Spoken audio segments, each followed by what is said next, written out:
Agents of Repression. The FBI's secret wars against the Black Panther Party and the American Indian Movement. Ward Churchill and Jim Vander. Introduction, Beyond the Myth 1. Part I, The FBI as Political Police, a Capsule History 1. Birth and Formation 17-2. The COINTELPRO ATA 37-3. COINTELPRO Black Panther Party 63. Part 2, A Context of Struggle 4. Why Pine Ridge? 103.5. The Pine Ridge Background 135. Part 3, The FBI on Pine Ridge, 1972-76-6. The Goons, Cable Splicer, and Garden Plot 181-7. Assassinations and Badjacketing 199-8. Informers, Infiltrators, Agents Provocateurs 219-9. The Oglala Firefight 235-10. The Disinformation Campaign 261-11. Perjury and Fabrication of Evidence 287-12. Other Political Abuses of the Judicial System 329. Part 4, We Will Remember 13. A Legacy of Repression 353-14. Moving Forward 383. Dedication. This book is respectfully dedicated to the memory of Anna Mae Pictou Aquaj, Micmac warrior woman, assassinated on Pine Ridge, February 1976, and to Nach Wolf, soldier, strong warrior, and good friend who passed into the spirit world as we were writing. It is also offered in memory of the others, many mentioned herein, who have fallen, and with the renewed commitment to the struggles of Leonard Peltier, Geronimo Pratt, and the thousands of kindred POWs/political prisoners/fugitives who mark the modern landscape of American justice. One day justice will prevail. Daughter of the Earth. Song for Anna Mae Aquaj. She came down from the North Country, from Canada, where the northern lights shine shimmering above the fur. The strength of the continent was deep inside her heart, strength that was needed in these times. She came to help the people as they struggled to be free from the ones who sought to kill the land for money. They said they owned our Mother Earth and called it USA, born of broken treaties and murder. Oh Anna Mae, oh Anna Mae. I feel your spirit, and sometimes I can hear it saying, keep on strong, keep on going on, daughter of the earth. The FBI had told her they would kill her if they could, like so many others before her, but she was not afraid of them. Her path was clear and true. I am a woman working for my people. So they shot her down and left the body lying in a field, believing in the power of the metal gun. But the power lies within the land, it can't be owned or sold, and gives us what survives beyond our lives. Oh Anna Mae. Oh Anna Mae. I feel your spirit, and sometimes I can hear it saying, keep on strong, keep on going on, daughter of the earth. Whenever I am frightened, I just think of her. Her courage in confronting the death machine. To live for what sustains us all, to work to keep it whole, to die because some want to see it broken. Oh Anna Mae, oh Anna Mae. They stole your life away, but they can't steal what you had to say to keep on strong, keep on going on, daughter of the earth. Oh Anna Mae, oh Anna Mae. I feel your spirit, and sometimes I can hear it saying, keep on strong, keep on going on, daughter of the earth. Ellen Claver. Introduction. Beyond the Myth. In recent years, a campaign of falsehood and vilification has been directed against the FBI by some ignorant and subversive elements. In the worldwide struggle of free peoples, the truth is still one of the most potent weapons. And the record of the FBI speaks for itself. J. Edgar Hoover, Introduction to the FBI Story. A persistent fiction remains fixed in the public mind that the Federal Bureau of Investigation, FBI, is a highly successful crime-fighting machine, composed of honest and brave individuals, utterly committed to the preservation, protection, and embodiment of the lofty American ideals of liberty and justice for all. This myth was largely the creation of J. John Edgar Hoover, the Bureau's founder and director, from the moment of its inception during the winter of 1918-19 until the moment of his death on the morning of May 2, 1972. More than any other individual, living or dead, it was Hoover who modeled America's police force after his own image, or, at any rate, after the public fantasy he elected to project for himself. And, More than any other, it is Hoover's strange legacy which continues to temper, not only the realities of the Bureau's functions, attitudes, and existence, but public perceptions of these. Much of the FBI's fabled reputation as the ultimate in crime-stopping organizations accrues from the so-called national crime wave of the early to mid-1930s. It is now known that much of the context involved in creating this impression was manufactured by Hoover. As Sanford Ungar observes in his benchmark study of the Bureau, as early as 1932, Hoover was boasting in his congressional testimony about the value and usefulness of the FBI's Uniform Crime Report, launched in 1930 to meet the need for national crime statistics and compiled from figures submitted by local police departments.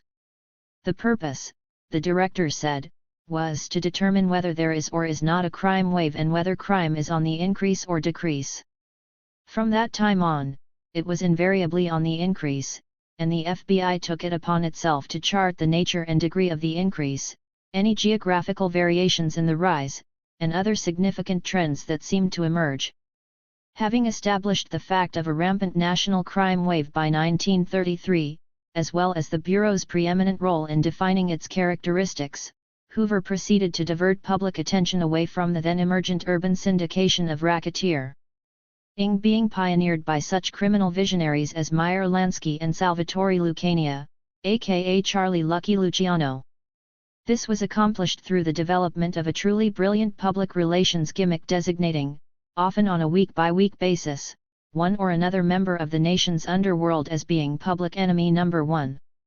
Virtually without fail, this dubious distinction was attached to the leaders of a gaggle of relatively small-time rural gangs busily defraying the personal costs of the Great Depression by resort to a series of sensational kidnappings and bank robberies. While the actors in this backwoods melodrama had far more in common with the Dalton, Younger, and James gangs of the 19th century Wild West than with the sleek new urban combines which represented the cutting edge of 20th century American criminality, an edge Hoover claimed to be blunting via the Bureau's war on crime, they were flashy, essentially easy prey for federal lawmen and thus afforded almost unlimited opportunities for the FBI to obtain good press. As Hoover must have seen it, no doubt accurately enough, tracking down the likes of John Dillinger, Charles Pretty Boy Floyd and Lester M. Babyface Nelson Gillis would be a quick and dirty affair, a matter making infinitely more media sense than breaking the Bureau's teeth and underscoring its inadequacies as a criminal investigation agency by engaging in frustratingly lengthy, boring, and low-yield pursuit of the increasingly low-key and sophisticated big city mobsters. This proved all the more true when the most wanted desperados themselves began to provide unwitting and unexpected public relations boons to the Bureau. A prime example of this occurred on the morning of September 26, 1934, when, at the moment of his capture, George Machine Gun Kelly coined the catchy term G-Men to describe his pursuers. From such stuff are legends made and, by the end of the decade, the Bureau had completed construction of a hyped-up profile of itself as a gang-busting entity which has survived to the present day. In many ways, the veracity of the Bureau's account of its anti-crime performance can be accurately assessed through reflection upon Hoover's handling of his own role in this regard. As Ungar describes the matter, occasionally the director was criticized, for example, by Senator Kenneth McKellar of Tennessee in 1936 for having little, if any, experience himself in investigation and detection of crime and for never having made an arrest. As one sympathetic Hoover biographer, Ralph de Toledano, puts it, after McKellar's criticism, Hoover was boiling mad. He felt his manhood had been impugned. In response, he staged a dramatic trip to New Orleans and supposedly led a raiding party to capture a member of the Barker gang, Alvin Karpus. Later, thanks to arrangements made by his friend, columnist Walter Winchell, he repeated the performance in New York for the capture of Rackets boss Louis Lepka Buckleter. Such gestures grabbed headlines and calmed his critics. It was only years later that it became known that Hoover strolled into both situations after the danger was past and that he played a purely symbolic role*. The patent success of such self-aggrandizing and deceptive promotions of the Bureau appears to have honed Hoover's already keen media instincts to the veritable razor's edge. It became a tacitly official FBI policy to cooperate with any group Crimes Blackboard. Featuring the world's greatest manhunters in a full book-length novel. The October 1937 cover of G-Men, a popular pulp magazine which, from its beginnings in 1935 until it folded in 1953, was used by FBI propagandists to pump up the Bureau's public image. Note that this issue initiates a series entitled Famous Cases of J. Edgar Hoover, the director's response to his critics, or individual technically competent, and inclined, to portray the Bureau in a favorable light. For example, the NBC radio program Monitor devoted a 5-minute weekly prime-time slot to one or another aspect of FBI operations for nearly 2 decades. When it was finally dropped by NBC in 1964, this segment was picked up by ABC and continued to air under the title FBJ Washington well into the 1970s. And, as Ungar notes, in the 1940s and early 1950s the Bureau also participated, even supplying agents as actors in a number of commercial films glorifying its exploits, including The House on 92nd Street, Walk a Crooked Mile, and Walk East on Beacon. There followed, during the 1960s, the ABC television series The FBI, ostensibly produced by Quinn/Martin, selected by the Bureau for this job because of their earlier success with the Untouchables Feds/Gangsters series. Even though it was developed with the avid participation and effective control of the Bureau, every script was funneled through the Los Angeles field office and sent to Washington for suggested changes and final approval by headquarters. Simultaneously, journalists and other writers deemed friends of the Bureau were solicited to write what and only what Hoover wished to have known about the FBI. In exchange, they were systematically provided exclusive or privileged information for reporting purposes, information which was just as regularly denied less ingratiating members of their profession. The Bureau's particular relationship with people it classified as friendly media representatives involved routine and frequent violations of the Attorney General's guidelines that officially restricted what the FBI could release about any pending or sensitive investigation. This, in combination with other favors typically granted by the Bureau to those in its corner, led, not unnaturally, to literally miles of newsprint regurgitating verbatim, and as facile, the FBI's assessments, both of itself and of a wide range of other matters. Additionally, it prompted a seemingly endless stream of non-fiction books which appear to have been penned solely for the purpose of portraying the Bureau and its director in the most flattering possible posture. Among the very worst of these spoon-fed puff pieces have been Frederick L. Collins' The FBI in Peace and War, The Story of the FBI, compiled by the editors of Look magazine, Andrew Tully's The FBI's Most Famous Cases, and Don Whitehead's The FBI Story: An Attack on Terror. The carrots, of course, were coupled with sticks. All the while Hoover's Bureau was directly assisting its media friends in painting a false but rosy portrait of it. It was equally assiduous in suppressing the exposure of countervailing viewpoints, or even of reasonably neutral information which, for whatever reasons, the director wished withheld from public consumption. As early as 1940, Hoover began asserting a link between criticism of the Bureau and un-Americanism, as when he went on radio to announce that, "Your FBI is respected by the good citizens of America as much as it is feared, hated, and vilified by the scum of the underworld, communists, goose-stepping bunsmen, their fellow travelers, mouthpieces, and stooges," or, on another occasion, when he compared suggestions that Bureau performance might be less than perfect in some areas to the sort of material I might expect to see on the front page of the Daily Worker or Pravda. A close conformity to the FBI's informational standards was achieved within the cost-intensive, and thus most vulnerable, movie radio television industry during the so-called McCarthy era of the late 1940s and early 1950s, a matter facilitated by the active connivance of the Bureau. Newspaper and magazine writers buckled under similar, if less obvious, forms of coercion.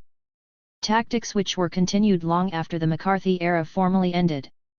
For instance, it is a matter of record that Hoover personally attempted to secure the firing of reporter Jack Nelson of the Los Angeles Times in 1970, when the journalist contended, accurately, that the Bureau had provoked a Mississippi firebombing directed at civil rights activists by the Ku Klux Klan. Such methods were/are still being utilized after Hoover's death, as when, in 1974, agents visited the editorial offices of the Anaheim, California, Bulletin, to correct an article expressing concern over the rampant proliferation of the FBI's computer networking capabilities. In the same fashion and the same year, there was a heavy-handed effort to induce editorial alterations of Chicago Tribune stories critical of the Bureau's handling of the Patricia Hearst case. In terms of book publishing, the Bureau has also been highly active in undermining anything it does not wish to be seen by the public. As has been said elsewhere, the FBI tried to discredit any negative book or article that it thought would hurt its public image. For instance, once the Bureau had finished its job of discrediting Max Lowenthal's The Federal Bureau of Investigation, which originally appeared in 1950, it became difficult to find copies of the book on bookstore shelves. Articles appeared in a number of newspapers dealing with Lowenthal's statements in terms remarkably similar to official Bureau responses. Lowenthal's eventual reward, incredibly, was a subpoena from the House Un-American Activities Committee. Much of Lowenthal's technique, and some of his material, was incorporated by Fred Cook into the FBI Nobody Knows, published in 1964, and as a result he too was severely dealt with. In the end, the FBI kept thorough files of the negative articles that had appeared under anyone's byline, sometimes supplemented with personal material about the author. When Ovid Damaris, for example, who was writing a book about Hoover, went to interview Attorney General William Saxby about the FBI, the Bureau sent in a file of background material about the author in advance. Former agents who chose to publish the inside scoop on Bureau fallacies have been subjected to especially venomous treatment. When William Turner attempted to promote his 1970 book, Hoover's FBI, The Men and the Myth, on radio and television, the Bureau organized a special call-in campaign for live appearances devoted to discrediting not only the study, but most especially the character of its author as well. Essentially the same methods were employed vis-a-vis Norman Allestads inside the FBI, as well as Bernard Connor's fictionalized Don't Embarrass the Bureau, to name but two others. The FBI's position in such matters is clearly that those who have had the greatest opportunity to learn the difference between the truths and untruths of its domain by virtue of having worked there have the just right to talk about it. Such an interesting perspective on the public's right to know has, by now, spread to other sectors of the intelligence/police community as well.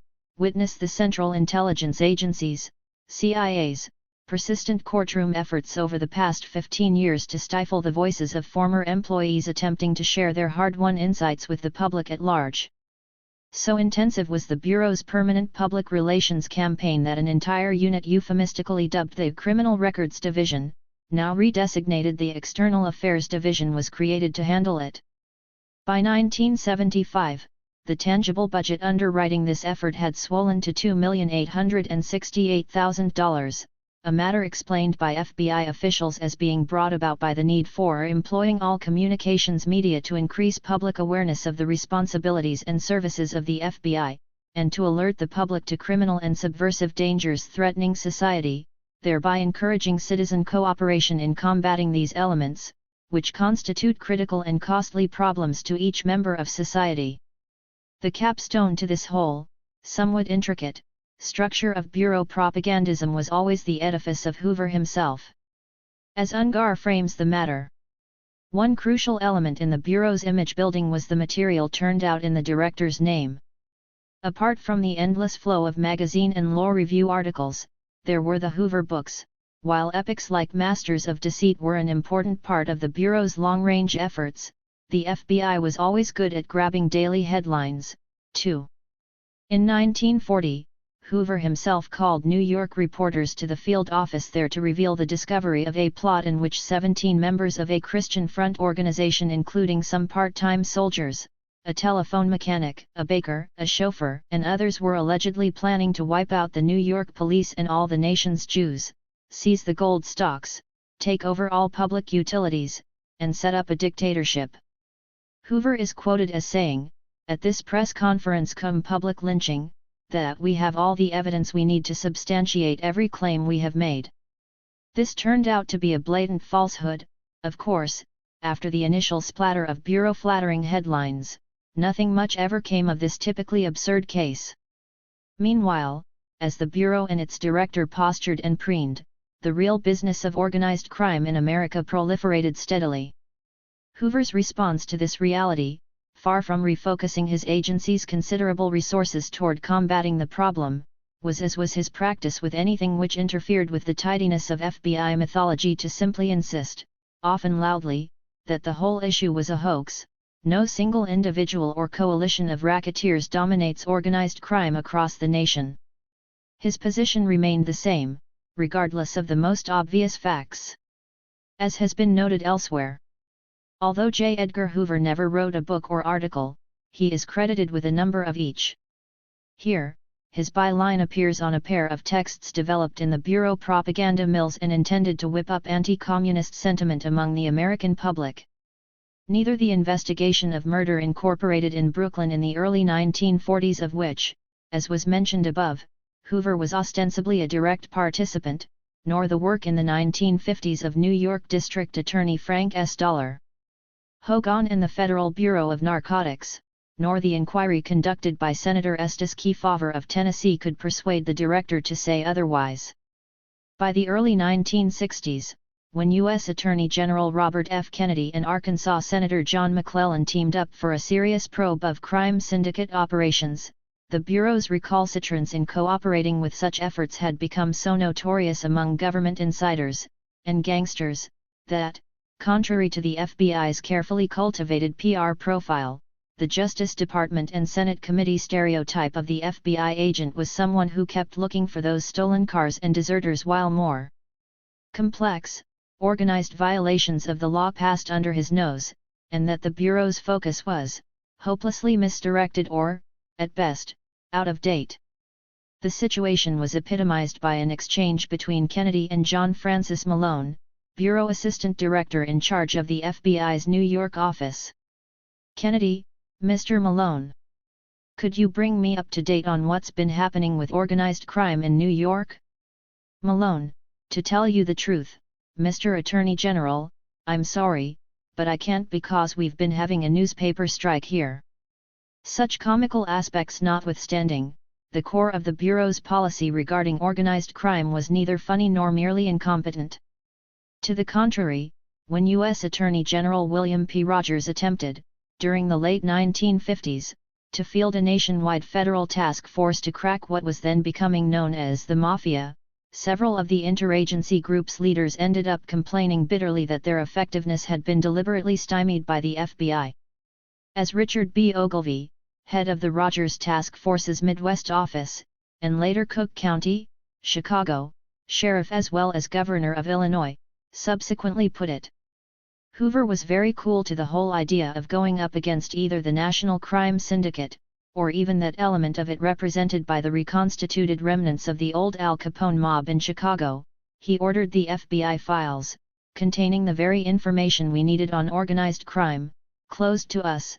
The FBI is still organized to fight a rural crime pattern of the 20s and 30s. It is not set up to do battle with the criminal syndicate, the organized conspiracy that drains $22 billion a year from the United States. This dollar amount dates from 1958 to 59. The cash flow of the syndicate has multiplied several-fold since then. A decade later, during the Johnson administration, when U.S. Attorney General Ramsey Clark again attempted to assemble an effective system of multi-agency regional strike forces by which the federal government could hope to smash the mob, the FBI's posture remained deeply subversive to the whole idea. As Ungar recounts, Hoover declined to permit Bureau agents to participate in the strike forces. He did not want the Bureau responsible to anyone outside the Bureau's 7.e his own chain of command. He feared the FBI agents might be surrendering control over the information they gathered, that is, to others who might then be in a position to challenge the public mythology of the Bureau's preeminence in crime fighting. Nor have things changed appreciably since Hoover's death, some 15 years hence. The Bureau still appears quite content to ride upon its gangbuster laurels, offering guided tours of its massive facility, the J. Edgar Hoover Building in Washington, D.C., featuring a brief film history of FBI exploits and a model firing range complete with life-size pop-up John Dillinger targets, as well as handouts of the latest 10 most wanted fugitives list. The Hoover-engineered interlock between the Bureau and the media seems to have survived his demise, essentially intact. In fact, it has arguably evolved further and has expanded handily, which may account for the ongoing lack of critical commentary concerning the FBI's signal lack of success, or even energy, in pursuing organized crime figures/organizations, as well as the short memory accorded the Bureau's excesses, the conventional euphemism employed to cover its criminal acts, by the press and electronic media over the past decade. In the end, nothing can be imagined which better serves to validate Hoover's contention, quoted at the outset, than the performance of the director and his bureau themselves. Theirs has truly been a record of conducting a campaign of falsehood, by ignorant and subversive elements with regard to the FBI. From here, we can only concur with Hoover's assessment that the record of the FBI speaks for itself. For these reasons, we would like to close this section of our introduction by going beyond the self-congratulatory public myth of the FBI, squarely into the realm of reality expressed by a longtime local police detective who has spent the bulk of his adult life on special mob squads trying to jail members of New York's Five Families criminal combine. The bastards sandbag us every time. We work for months setting something up and the feds blow it for us, they sell us out every time. I swear to Christ they tip 'em off, we ask for help, and what do we get? We get spit, that's what we get. And then these bastards come around with their greasy smiles, and tell us what we should be doing to help them, the crime fighters, my ass. They couldn't fight crime if it had 'em by the throat. They're worse than the fucking hoods. To this, as concerns the FBI as an instrument preventing the organized criminal aspects of our society, we have nothing to add. It undoubtedly seems odd that, given the thoroughly dismal record of FBI ineptitude and duplicity, willful deception of both the public and its hypothetical supervisors in government, manipulation, and just plain arrogance, all over an extended period of time, the Bureau has managed to grow and prosper.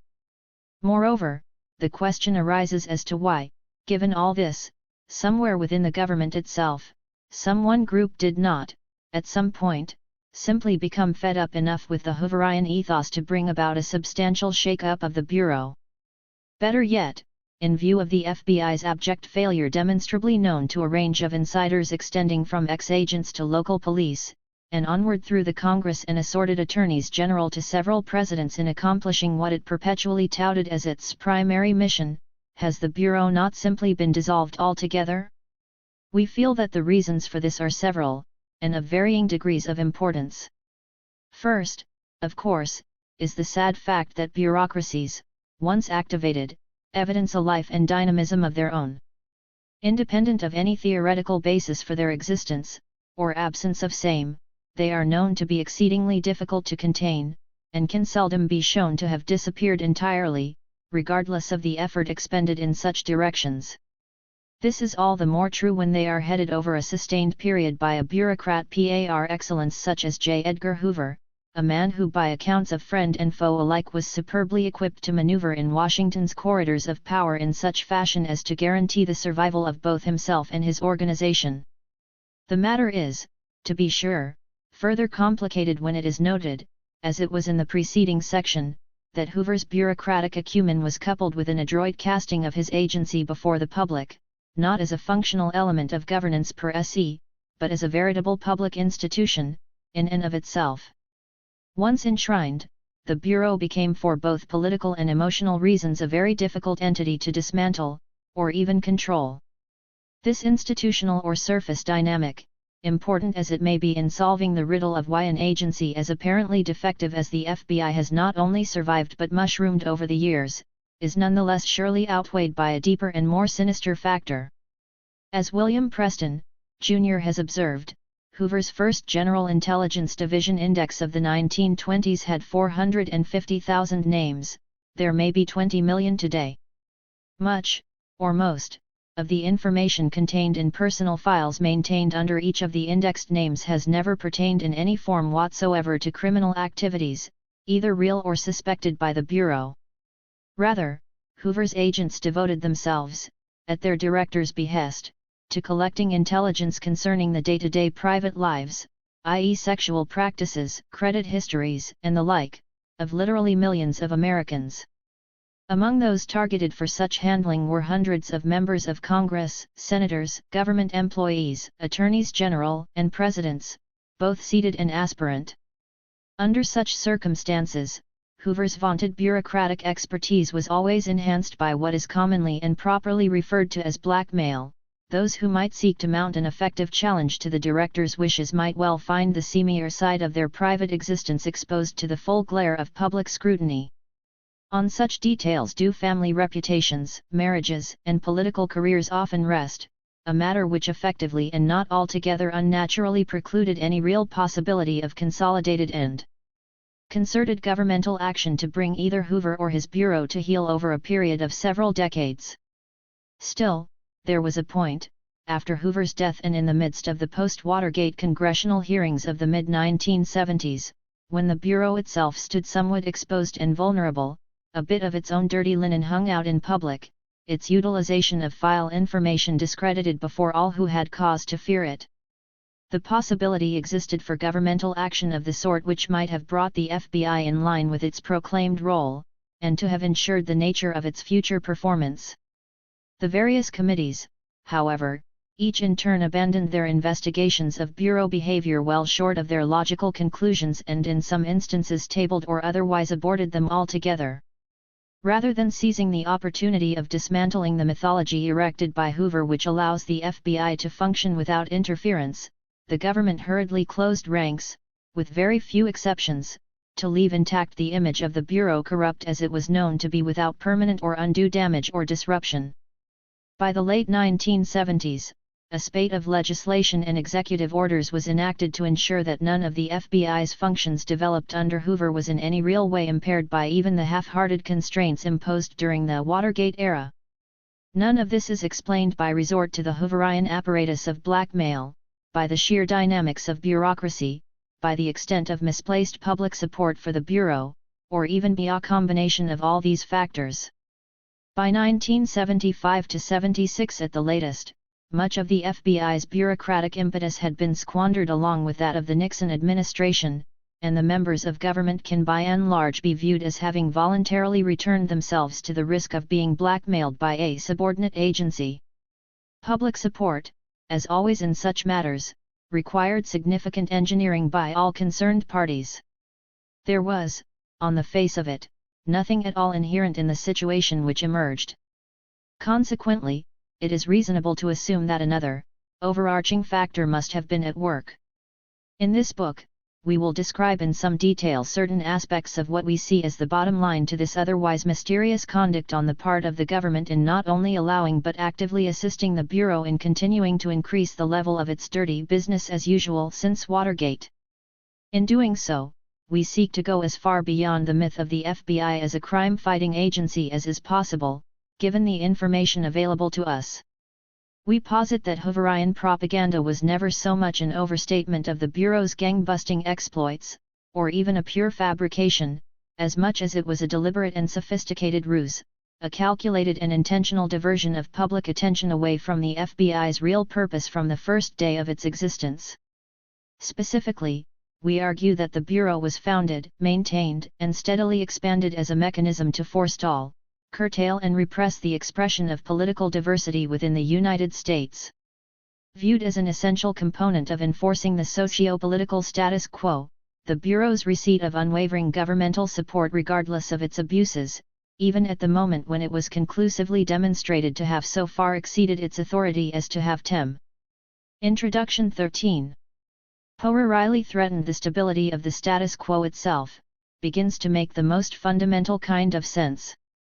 As our major vehicle in articulating this state of affairs, we have opted to focus our attention upon FBI operations conducted against a single, non-criminal organization, the American Indian Movement AIM, in a given locale, the Pine Ridge Sioux Reservation, South Dakota, and during a sharply demarcated period, 1972–76. We have done so for a number of reasons. Among these are the facts, as we hope to show quite plainly, that this particular exercise by the FBI seems to have been the culmination of all other Bureau experiments in political repression, many of which we take up in detail or in passing. Not coincidentally, it appears to have been among the most virulent, and certainly the most lethal on a per capita basis, of all the FBI's similar programs and projects. Again, unlike many of the other examples we mention, the anti-AIM effort has received virtually no congressional attention, however limited this may have been with regard to other cases. The only formal investigation of the matter aside from Senator James Eastland's one-member, one-witness committee hearing in 1975 was suspended the day before it was scheduled to begin.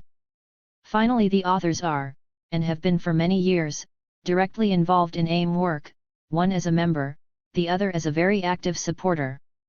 The particular focus of our study is therefore both natural and, perhaps, inevitable. In discussing the details of the FBI assault upon AIM and the general population of Pine Ridge, we attempt not only to explain what happened there, but also why it happened. Although certain elements of this last are quite specific to American Indians and their peculiar relationship to the United States, we believe a great deal more may be subject to a much broader interpretation. Hence, we feel we offer an implicit explanation of how and why such a thing not only has happened before, but is entirely likely to happen again, absent a radical redefinition of the function and powers of our federal police. In this sense, the book is written, not only as a medium through which to understand given historical experiences, but also as a warning that these experiences are neither necessarily isolated by group nor relegated to the past. The events are recent, the wounds still fresh.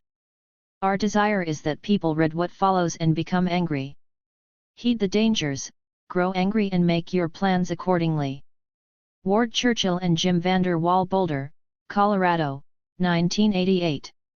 The study of history often involves the examination and re-examination of events and processes that are reasonably well known. A function of this study is to provide a context of understanding, to apprehend and assign meaning in events or processes which have heretofore been little known, or even unknown. E.P. Thompson. Single acts of tyranny may be ascribed to the accidental opinion of the day, but a series of oppressions, begun at a distinguished period and pursued unalterably through every change of ministers too plainly proves a deliberate, systematical plan of reducing us to slavery. Thomas Jefferson. 15. Chapter 1. During its first 3.5 months in existence, the GID General Intelligence Division of the U.S. Department of Justice, the official title under which J. Edgar Hoover's Federal Bureau of Investigation was conceived in 1919, compiled personal histories of some 60,000 individuals thought to be radicals. Before long the special indices grew to include more than 200,000 names.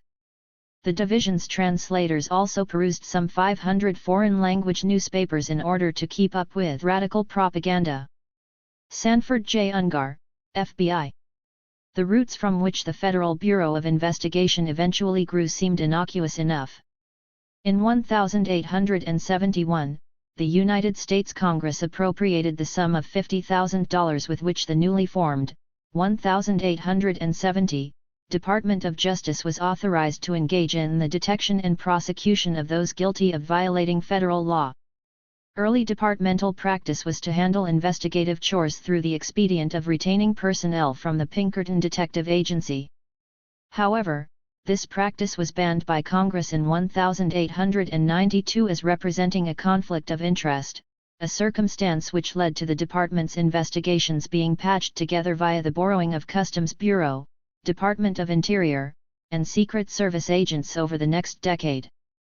By 1903, the lack of success attendant to such procedures was so spectacular that acting U.S. Attorney General James C. McReynolds, in a letter responding to a request from a distraught father seeking assistance in locating his kidnapped daughter, was forced to write, "You should furnish me with the names of the parties holding your daughter in bondage, the particular place, and names of witnesses by whom the facts can be proved." In 1906, Attorney General Charles S. Bonaparte, grandson of Napoleon's brother, went before Congress to complain that a Department of Justice with no force of permanent police in any form under its control is assuredly not fully equipped for its work, and to request that Congress authorize him to create a small, carefully selected and experienced force under the Justice Department's immediate orders to accommodate investigatory functions. Although Congress was less than enthusiastic in its response, several of its members having been recently indicted and convicted in a federal land fraud case, Bonaparte proceeded by a departmental order dated July 26, 1906 to establish what was called the Bureau of Investigation, BAL. It was then left to his successor, George W. Wickersham, to articulate with some precision the areas of responsibility assigned this new group. This he accomplished in his 1910 report to Congress. The BAL is intended to enforce the national banking laws, antitrust laws, peonage laws, the bucket shop law, the laws relating to fraudulent bankruptcies, the impersonation of government officials with intent to defraud, thefts and murders committed on government reservations, offenses committed against government property, and those committed by federal court officials and employees, Chinese smuggling, customs frauds, internal revenue frauds, post office frauds, violations of the Neutrality Act, land frauds and immigration and naturalization cases. To this roster of jurisdiction, Congress promptly added, the same year, responsibility for enforcement of the so-called White Slave Traffic Act, also known as the Mann Act, after its author, Illinois Representative James Robert Mann, a piece of legislation aimed at breaking up a thriving interstate prostitution racket. The most immediate effect of this so far as the Justice Department was concerned was the initiation of a steady increase in BAL resources and personnel. This trend escalated with the advent of the First World War in 1914, as enforcement of the then stringent Neutrality Act and similar laws became a significant issue. On July 30, 1916, sabotage also became a major factor in BAL expansion, with the detonation of approximately 2 million pounds of dynamite destined for France and Great Britain by German agents on New York Harbor's Black Tom Island degree in April 1917. The United States formally entered the war against Germany and the Austro-Hungarian Empire, and Woodrow Wilson, while quashing a Justice Department proposal to try civilians accused of interfering with the war effort by military court-martial, signed into law the so-called Espionage Act, including a clause making it illegal to tender seditious utterances during the course of the hostilities. This was quickly followed, in 1918, by the passage of the Alien Act, or Alien and Sedition Act, as it is sometimes called, designed to exclude and expel from the United States aliens who are members of the anarchist classes. For the BAL, all of this meant a more or less instant increase in its allocated strength, from 300 agents to approximately 400, and to the consternation of many national leaders, the Justice Department and its growing bureau fell into league with one of the most prominent vigilante organizations, the American Protective League. In 1917, its founder, Chicago advertising executive A.M. Briggs, persuaded, chief of the Bureau, A. Bruce Bielski, that a volunteer organization of loyal citizens should help the overloaded Bureau with its wartime work, A&D. Bielski in turn convinced Attorney General Thomas W. Gregory that this would be a good idea. With the prestige of official sanction, the APL grew spectacularly until it had 250,000 members in chapters spread across the country. They paid $1 to get a badge that first said Secret Service Division and later, after the Treasury Department protested about possible confusion with its real Secret Service, auxiliary to the U.S. Department of Justice *. One of the very first targets of this new quasi-official amalgam of federal agents and right-wing vigilantes was the Anarcho-Syndicalist Industrial Workers of the World, WW, popularly referred to as Wobblies, an organization which had made substantial progress particularly within the multilingual milieu of recent immigrants in organizing the American workforce into one big union and which was outspokenly opposed to the war. As Howard Zinn recounts, in early September 1917, Department of Justice agents made simultaneous raids on 48 IWW meeting halls across the country, seizing correspondence and literature that would become courtroom evidence. Later that month, 165 IWW leaders were arrested for conspiracy to hinder the draft, encourage desertion, and intimidate others in connection with labor disputes. 101 went on trial en masse in April 1918. It lasted 5 months, the longest criminal trial in American history up to that time. The jury, several selected from the ranks of the American Protective League, found them all guilty. The judge sentenced IWW President William Big Bill Haywood and 14 others to 20 years in prison. 33 were given 10 years, the rest shorter sentences. They were fined a total of $2,500,000. The IWW was shattered. Nor was this repression deemed enough. The vigilante groups, operating with virtual legal impunity, set about eradicating whatever IWW organizers escaped the federal dragnet. For example, there is the case of Frank Little. Following a speech at the ballpark in Butte, Montana on July 31, 1917, Little went to his room at the Finn Hotel. That night, 6 masked and armed men broke into his room, beat him, and dragged him by a rope behind their automobile to a Milwaukee Railroad trestle on the outskirts of Butte. There he was hung. On his coat was pinned a card, "First and last warning. March 7, 77. DDCSSW." It was said that the numbers referred to the measurements on a grave and the initials corresponded to the first letters of the names of other strike leaders in Butte, thereby warning them of similar treatment if their strike activities were not stopped. No attempt was made to find Little's assailants. In the same fashion, Wesley Everest, who, far from being subversive to the U.S. military effort, had returned from France a much decorated hero, was captured on November 7, 1919 by a mob of self-described patriots in Centralia, Washington. They first smashed his teeth with a rifle butt, then drove him to a railroad bridge, where he was mutilated, hanged 3 times and his body sprayed with bullets. The coroner's report listed his death as suicide. Numerous independent anarchists and non-IWW radicals were also subjected to the cleansing of ball and vigilante operations. One of the first to go was the populist socialist, Eugene V. Debs, who was arrested after making an anti-war speech in June of 1918, tried and convicted under the provisions of the Espionage Act. He was sentenced to 10 years in federal prison. Emma Goldman and her lover, Alexander Berkman, both anarchists, were sentenced to 10 years in prison for publicly opposing the draft. He had already been incarcerated for 14 years in Pennsylvania, and she for a year on Blackwell's Island, as a result of her labor agitation.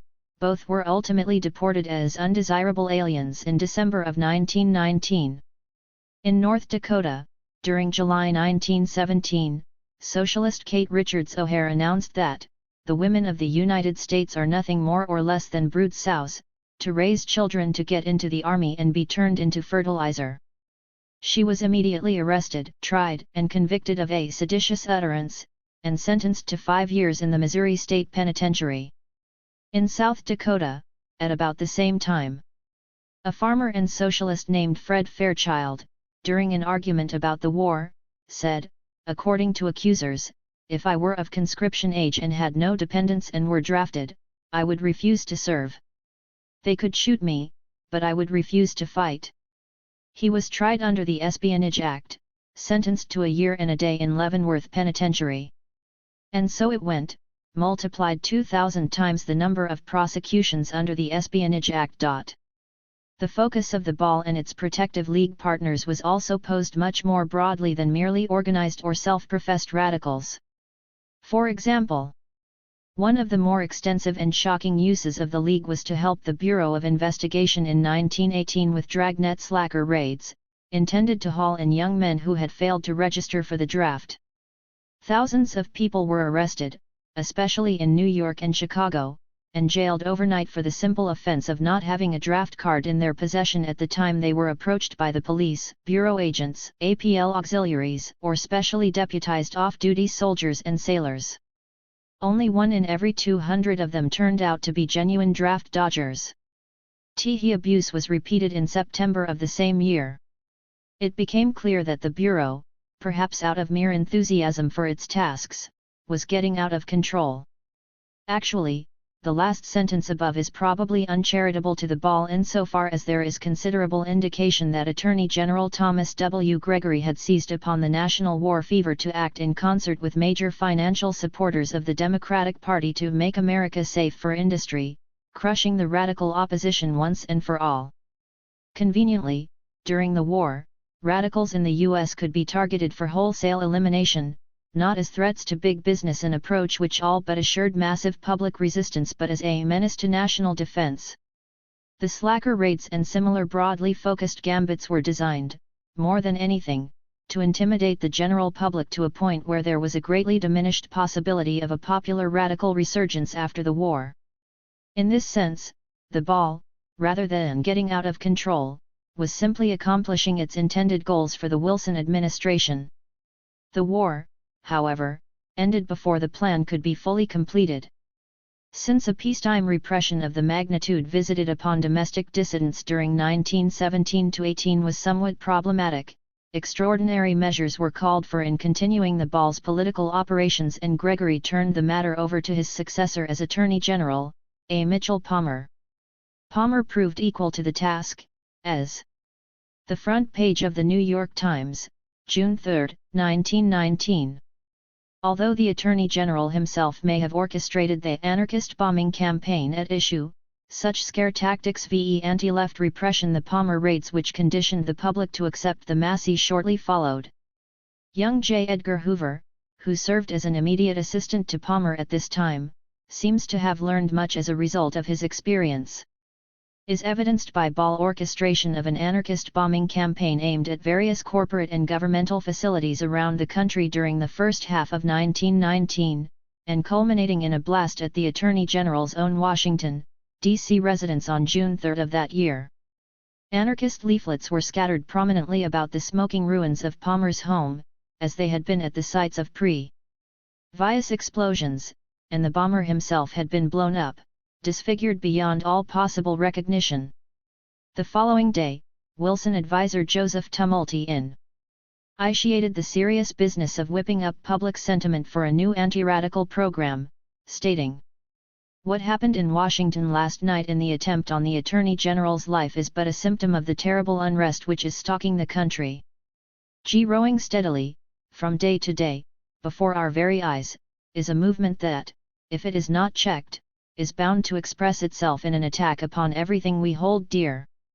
For his part, Palmer declared war on the radicals.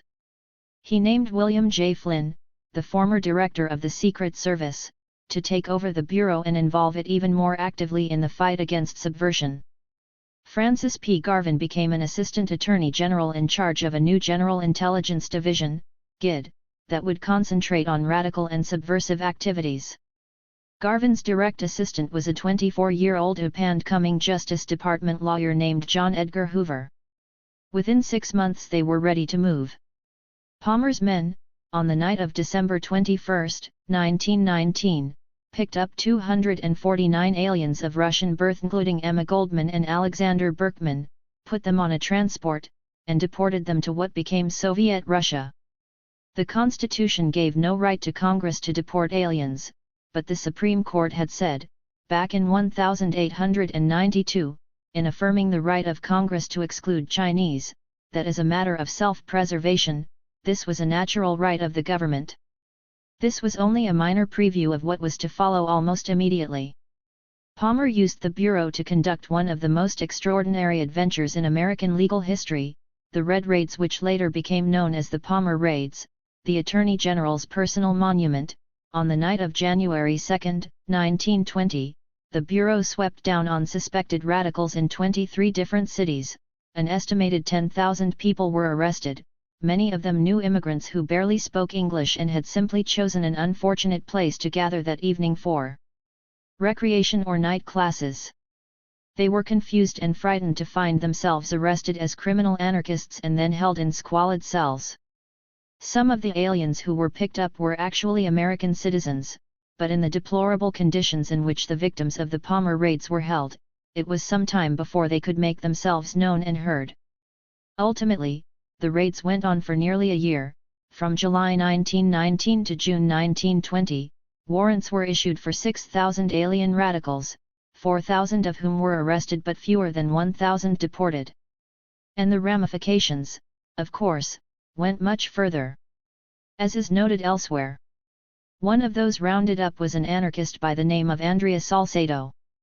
After his arrest he was held for 8 weeks in a New York bureau office, not allowed to have contact with his family, friends, or a lawyer. Shortly thereafter his crushed body was found on the pavement below the building.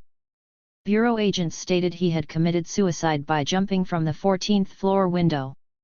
Two of the more vocal cynics concerning the nature of Salcedo's death were Boston-area anarchists Nicola Sacco and Bartolomeo Vanzetti, who were promptly silenced on the matter by being arrested on charges of murdering a guard during a robbery in which they, in all probability, had no part whatever. However, they went on trial, were found guilty, and spent 7 years in jail while appeals went on. The trial record and surrounding circumstances suggested that Sacco and Vanzetti were sentenced to death because they were anarchists and foreigners. In August 1927, they were electrocuted. Although he left office shortly after concluding his raids stating that, "I apologize for nothing the Department of Justice has done in this matter, glory in it, what Palmer had wrought would long outlive his tenure." Ungar observes. In the end, the Palmer raids had a threefold legacy. They did succeed in substantially weakening the spirit and organizational abilities of communists and other extreme left-wing groups in the United States, and they demonstrated that the use of methods that stretched and went beyond the law were a great help and an efficient tool in undermining subversives. At the same time, the raids brought substantial additional disrespect upon the growing Bureau of Investigation and a cloud of distrust over the supposedly impartial Department of Justice. They also established the vague and dangerous precedent that the line may sometimes be blurred between straightforward law enforcement and the use of judicial processes to achieve political ends. The Bureau had come a long way since Wickersham tendered his list of jurisdictions barely a decade before. It was into this atmosphere of blatant use of Justice Department police power to enforce the socio-economic status quo that J. Edgar Hoover, the man who apparently researched and articulated, via internal departmental memoranda, the legal basis for the Palmer raids, thrust himself forward. He was made the permanent head of the component of the ball most specifically preoccupied with suppressing political diversity. The General Intelligence Division was about to give way. It was time for the Federal Bureau of Investigation to be born. The Bureau's early years. With the swearing-in of President Warren G. Harding in 1921, Harry M. Doherty became Attorney General. One of his first acts was to replace Ball Director Flynn with William J. Burns, another former head of the Secret Service and, after his retirement from that position in 1909, proprietor of a national detective agency bearing his name. Burns' primary claims to fame seem to have been having been convicted of surreptitious entry of a subject's office, in his mind, an avowedly proper investigative technique, and the running of a successful double-blind operation. Collecting information for England concerning Germany's North American activities and vice versa during World War I. He, in turn, quickly gathered about himself a cabal of similar characters, notably one Gaston Bullock Means, no relation to the Means family of the Pine Ridge Reservation, covered later, a con man who was in the midst of an extraordinary career during which he swindled people out of hundreds of thousands of dollars and who had served as a German spy during the war. The functions of this new ensemble have been described elsewhere. Bureau men, under Burns' leadership, randomly wiretapped, broke into offices and shuffled through personal files, and kept tabs on people's private lives. The most likely targets were enemies, people who criticized Doherty, the Department of Justice, and the Bureau of Investigation, senators who asked too many questions, and other competing government departments. What little standards there might have been for agents' performance were thrown out, and Bureau investigators sometimes beat prisoners to obtain confessions. To a Bureau that was already ideologically politicized, Burns added a partisan twist. He kept records on the party affiliations and political connections of individual agents and added to the force on the basis of specific recommendations from friendly congressmen. J. Edgar Hoover, as head of the GID, was also designated as Ball Assistant Director immediately under Burns, and may thus be considered as being a party by virtue of acquiescence, if nothing else, to such goings-on. In truth, however, his major preoccupation seems to have remained very much with pursuing the GID's own special mission of radical bashing in the interest of government and big business. For example, during the massive railroad strike of the early 1920s, Attorney General Dougherty obtained a sweeping injunction from Federal District Court in Chicago that banned any acts or words that would interfere with railroad operations. Hoover's GID agents were sent out to enforce the injunction, and infiltrated the ranks of strikers to search for evidence of violations. Some 1,200 Unionists were arrested and many charged with contempt of court, and the Bureau was largely credited with breaking the back of the strike, an accomplishment of which Dougherty and Burns were proud. On a somewhat lesser scale, but during the same period, the GID responded to a request from the governor of Louisiana to curb the more radical activities of the Ku Klux Klan, which were seen as disrupting proper business within the state. GID agents penetrated the Klan, and because there were no directly applicable federal statutes, searched out a few local officials not tied to the Klan who were willing to accept evidence gathered by federal investigators and use it to prosecute in cut. THI organization, like the communist parties before it, was already substantially weakened. Largely as a result of Hoover's success in the arena of ideological suppression, by 1923 the GID had accrued an annual budget of over $2.25 million and a staff of 697, enabling it to establish a permanent and efficient network of paid informers to infiltrate organizations considered politically undesirable. The crunch came when Dougherty overstepped himself, employing outright red smear tactics against a mainstream, rather than radical, political opponent. The red smear was but one tactic, used by the Bureau against freshman Senator Burton K. Wheeler of Montana, a Democrat who had been elected in 1922 with the assistance of the left-leaning Montana Nonpartisan League. Shortly after his arrival in Washington, Wheeler took on the corrupt Department of Justice in speeches on the Senate floor. The Republican National Committee promptly counterattacked against the newcomer and, apparently using material provided by the Bureau, claimed that during his earlier term as United States Attorney in Montana, Wheeler had permitted the state to become a hotbed of treason and sedition. At the same time, Bureau agents hid in the bushes outside Wheeler's Washington home to spy on him, ransacked his Capitol Hill office, and tried to lure him into a compromising situation with a woman in an Ohio hotel room. Eventually, as a reprisal for the Senate investigation of the Justice Department which Wheeler was mounting, the department got a federal grand jury in Montana to bring an indictment against Wheeler for allegedly using his influence to obtain oil and gas leases for a prospector who was a friend and client. Congress, readily perceiving that application of such methods against themselves, as opposed to the radical fringe, represented a dangerous exercise on the part of a government agency, promptly retaliated. In the hearings which followed, Burns acknowledged that the Bureau had been baldly used in an effort to bring a vendetta against Wheeler, to discredit the senator before he could release his revelations about the Justice Department. Another witness testified that Bureau agents had candidly acknowledged they were out to frame Wheeler. In the end, Wheeler was acquitted of the spurious charges against him, while Dougherty was dismissed from office, implicated in the Teapot Dome scandal of 1923–24. Burns and thugs like Means went with him. For his part, the graceful sidestepper J. Edgar Hoover was once again able to avoid being overly tarred with the brush of his own involvements. The new Attorney General, Harlan Fiske Stone, ushered in with the administration of Calvin Coolidge in 1924, was quick to put a new face on the Department of Justice. Disavowing the abuses of his predecessors, he launched a much-touted search for external personnel to fill senior departmental positions, including unsuccessfully, as it turned out, that of ball director.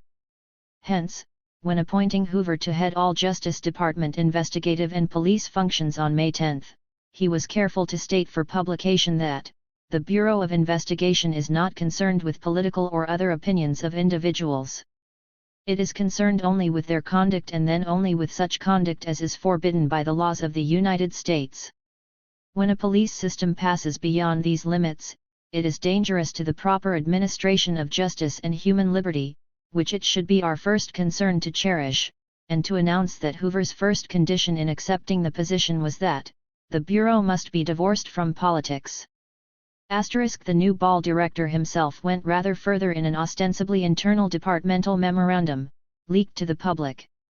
It is, of course, to be remembered that the activities of communists and other ultra-radicals have not up to the present time constituted a violation of federal laws, and consequently, the Department of Justice, theoretically, has no right to investigate such activities as there has been no violation of federal laws. This was an extremely interesting commentary from a man who'd made his bones devising an ostensibly legal basis for the Palmer raids, union-busting and anti-Klan activities over the preceding 5 years. Laudable as these lofty statements may be, and accurate as they are in their expression of juridical content, all indications are that they were intended sheerly for public consumption, the reality being rather different.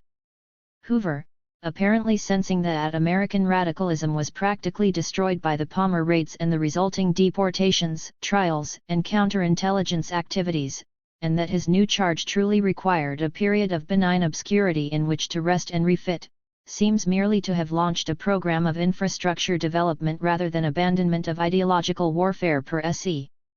In this endeavor he displayed a certain genius.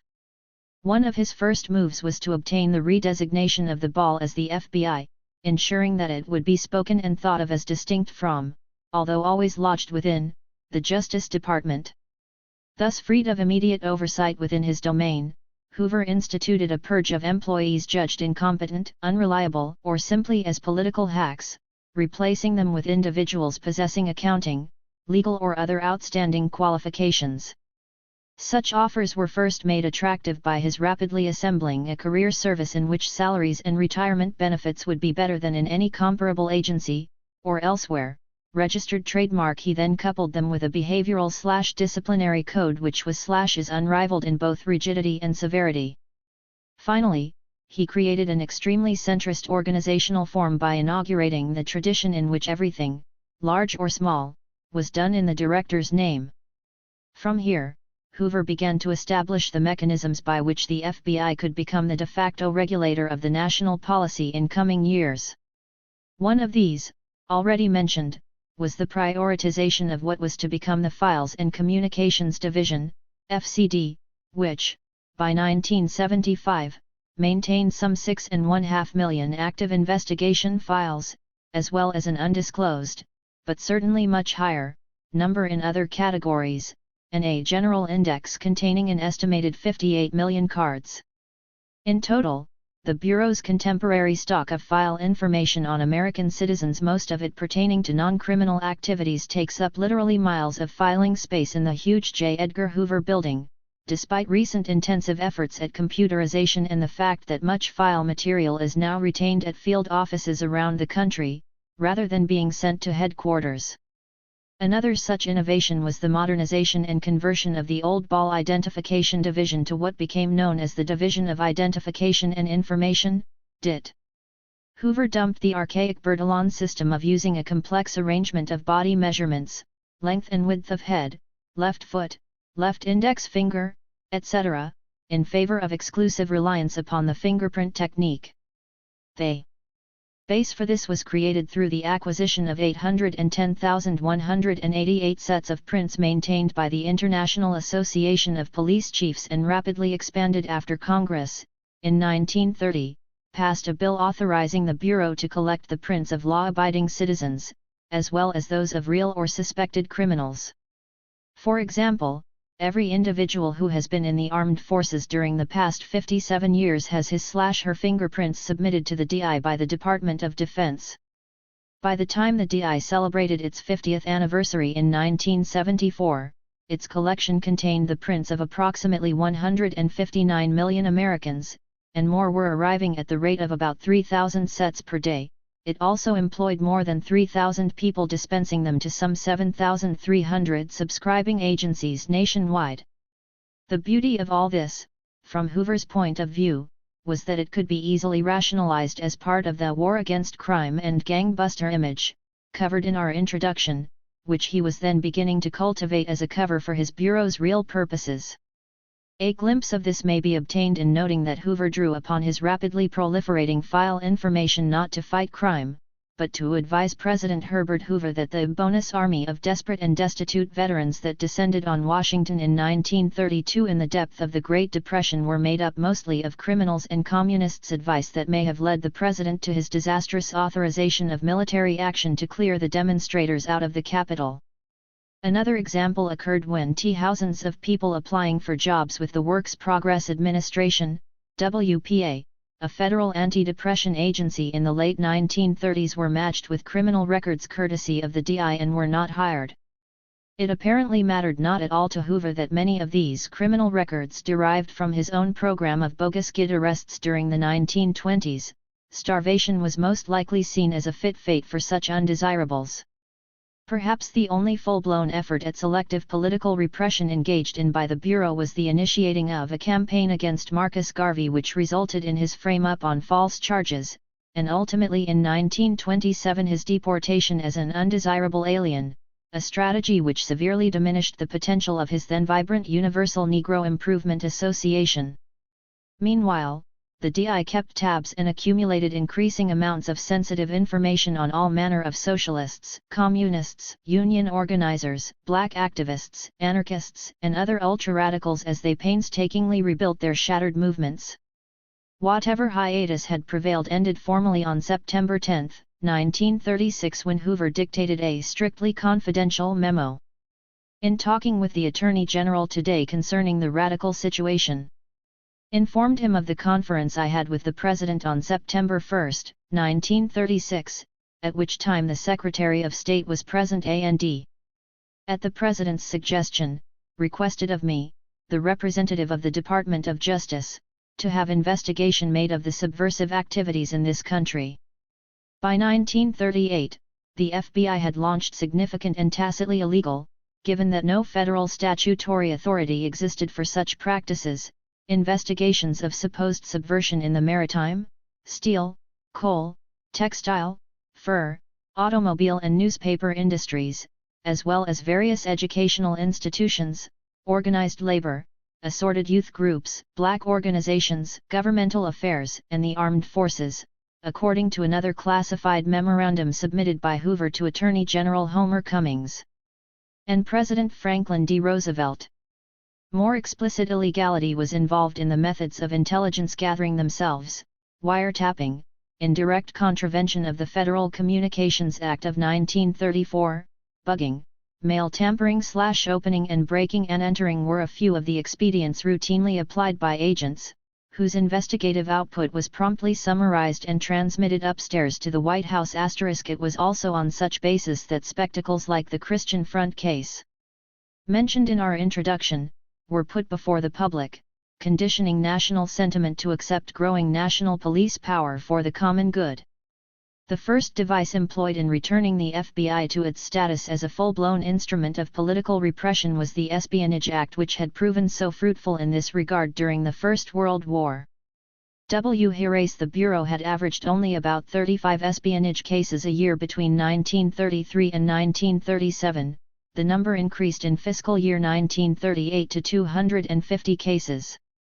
By January 1940, appearing before the House Appropriations Committee, the director was predicting that espionage cases might run as high as 70,000 a year, most of which would require some degree of FBI investigation.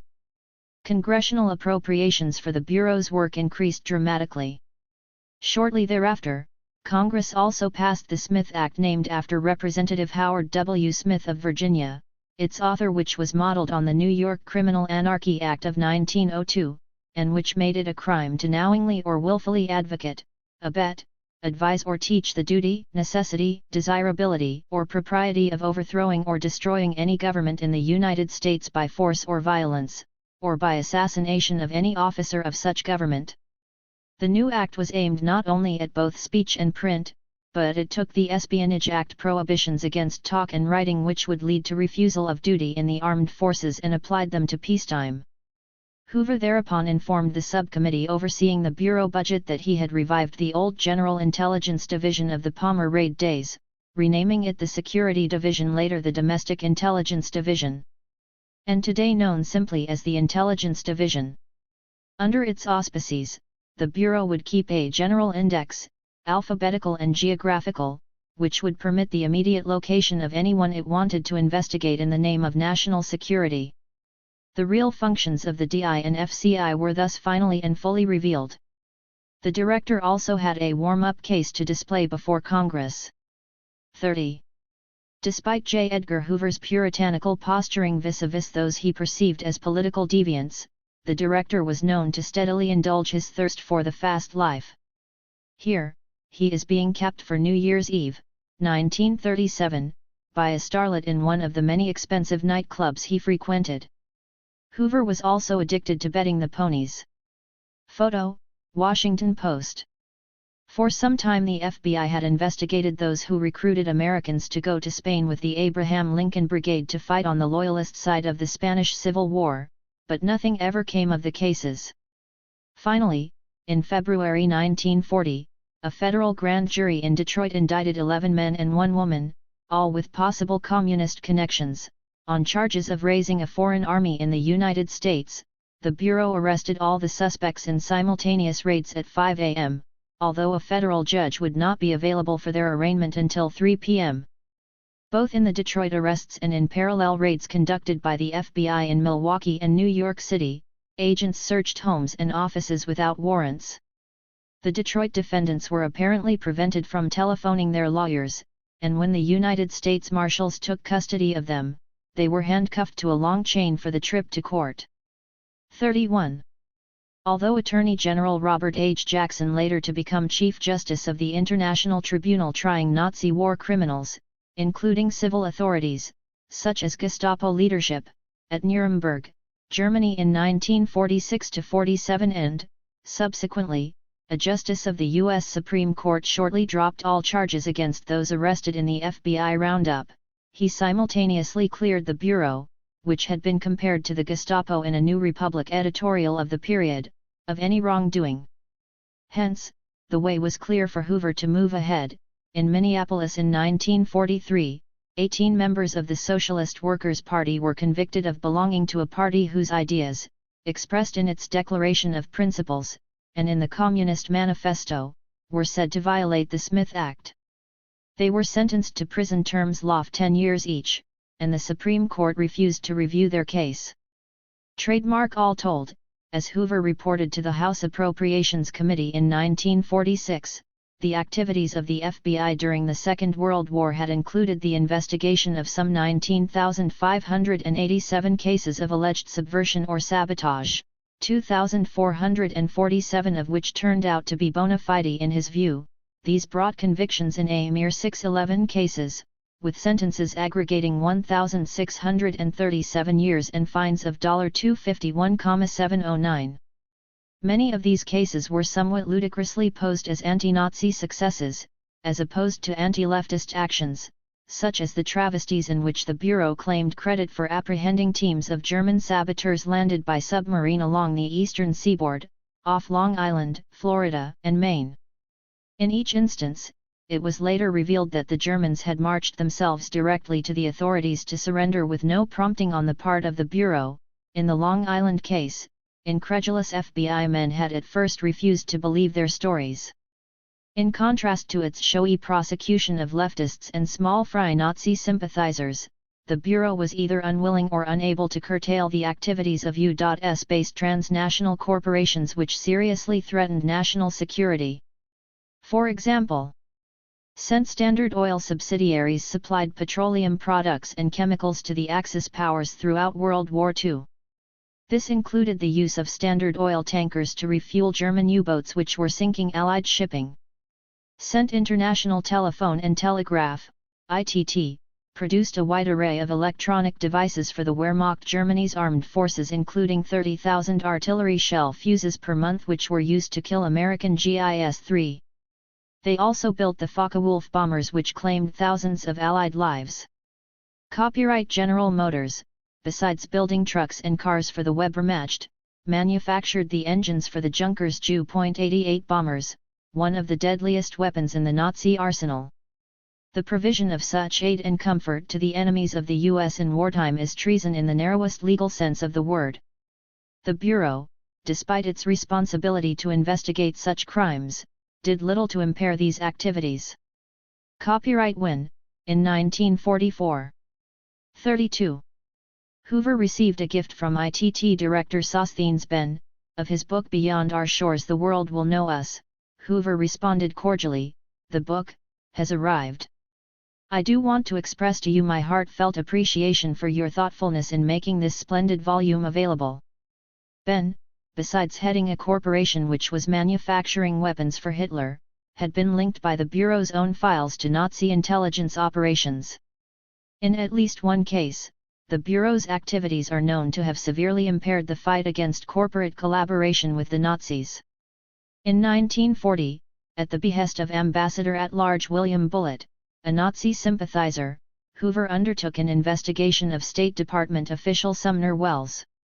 Welles had been so effective in his opposition to the support of the Nazis by transnational corporations that Charles Hyam in his book, Trading with the Enemy, called Welles the single most powerful force against world fascism. Hoover knew that Welles was a bisexual, and over the next 3 years the Bureau amassed a file on his homosexual activities, including encounters set up by the Bureau to compromise Welles. Using the results of this investigation, pro-Nazi forces were able to pressure Roosevelt into demanding that Welles resign.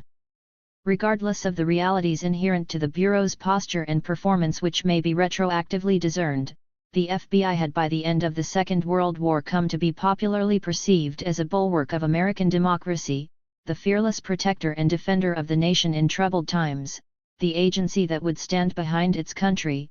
Right or wrong trademark. This circumstance allowed Hoover the opportunity to consolidate what Ungar terms his monolith, an agency expressing what are undoubtedly the most reactionary tendencies in domestic American history. Consolidation. On March 22, 1947, President Harry S. Truman issued Executive Order, EO, 9835, initiating a program to seek out infiltration of disloyal persons, i.e. communists, within the United States government. The order required the Justice Department to draw up a list of organizations to be considered totalitarian, fascist, communist, or subversive, or seeking to alter the government of the United States by unconstitutional means. Not only membership in, but also sympathetic association with these organizations would be considered prima facie evidence of disloyalty, leading to immediate dismissal from federal employment, or worse.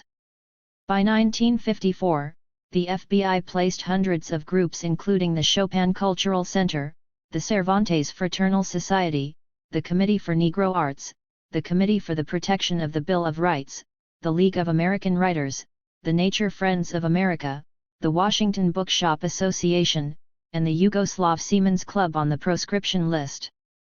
Tied to the recent proclamation of the Truman Doctrine, the policy enunciated during the spring of 1947, to provide military and economic aid to free peoples who are resisting attempted subjugation. 33. By armed minorities or by outside, i.e. Soviet pressures. E.O. 9835 was part of a much broader governmental effort to reinforce the American politico-economic preeminence which had emerged during Second World War. The United States was trying, in the post-war decade, to create a national consensus excluding the radicals, who could not support a foreign policy aimed at suppressing revolution of conservatives and liberals, Republicans and Democrats, around the policies of the Cold War and anti-communism. Such a coalition could best be created by a liberal democratic president, whose aggressive policy abroad would be supported by conservatives. If the anti-communist mood became strong enough, liberals could support repressive moves at home which in ordinary times would be seen as violating the tradition of liberal tolerance. Using the prevailing zeitgeist, J. Edgar Hoover was quickly able to define his own parameters in crucial areas of internal security and domestic counterintelligence. This included an outspoken opposition on the grounds of potential subversion to the locating of the United Nations headquarters in New York during 1947–48. During the same years, he purported to have proof positive that Philip Jaffe, the editor of an esoteric journal titled Amerasia, had conspired with the U.S. Communist Party leader Earl Browder, a State Department China specialist and a Navy lieutenant, to leak top-secret government documents to Mao Zedong's soon-to-be victorious insurgents in China, a matter which he claimed had played into the loss of China to communism. While a federal grand jury found these charges essentially baseless, and that both the FBI and the OSS, Office of Strategic Services, predecessor organization to the CIA, had violated the rights of the accused by conducting a series of warrantless searches of their homes and offices, the ploy was an obvious boon. It also seems likely that such gestures, playing well in Peoria as they were, did much to establish the context within which policymakers could confidently go beyond the containment strategy articulated by the Truman Doctrine to the far more militant rollback strategy and attendant U.S. military buildup posited in such planning documents as the National Security Council's NSC 68 of April 1950 *. They must also be related directly to the passage, also in 1950, of the Republican-sponsored Internal Security Act, also known as the McCarran Act after its sponsor, Senator Pat McCarran of Nevada, although it had actually been crafted by junior Congressman Carl Mont of South Dakota and Richard M. Nixon of California, requiring that all members of Communist Front or Communist Action organizations be registered with the federal government, and the corresponding proposal by Democratic Senators Hubert Humphrey and Herbert Lehman that special detention centers, i.e., concentration camps a la Dachau, be established for the housing of those registered, without trial. At any time the President wished to declare an internal security emergency. All of this coupled tidily with Section 533, Title 28 of the U.S. Code, which authorizes the Attorney General to order investigations of individuals and groups, even when prosecution is not contemplated. 34. As Howard Zinn observes, in this atmosphere, Senator Joseph McCarthy of Wisconsin, speaking to a women's Republican club in Wheeling, West Virginia, in early 1950, could hold up some papers and shout, "I have in my hand a list of 205, a list of names that were made known to the Secretary of State as being members of the Communist Party and who nevertheless are still working and shaping policy in the State Department." The next day, speaking in Salt Lake City, McCarthy claimed he had a list of 57, the number kept changing, such communists in the State Department. Shortly afterward, he appeared on the floor of the Senate with photostatic copies of about 100 dossiers from State Department loyalty files. The dossiers were 3 years old, and most of the people were no longer with the State Department, but McCarthy read from them anyway, inventing, adding, and changing what he read. In one case, he changed the dossier's description of liberal to communistically inclined, in another from active fellow traveler to active communist, and so on. McCarthy kept on like this for the next few years. As chairman of the Permanent Investigations Subcommittee of a Senate Committee on Governmental Operations, he investigated the State Department's information program, its Voice of America, and its overseas libraries, which included books by people McCarthy considered communists. The State Department reacted in panic. 40 books were removed, including the selected writings of Thomas Jefferson. Some books were burned. Although Hoover is known to have personally disliked McCarthy, considering him a thoroughly unsavory character, he was quick to avail himself and his bureau of the advantages afforded by the senator's witch hunt. The FBI took a lot of its cues in the internal security field from the House Un-American Activities Committee HUAC, which was still going strong in the 1950s, and, in the executive branch, the Subversive Activities Control Board SACB.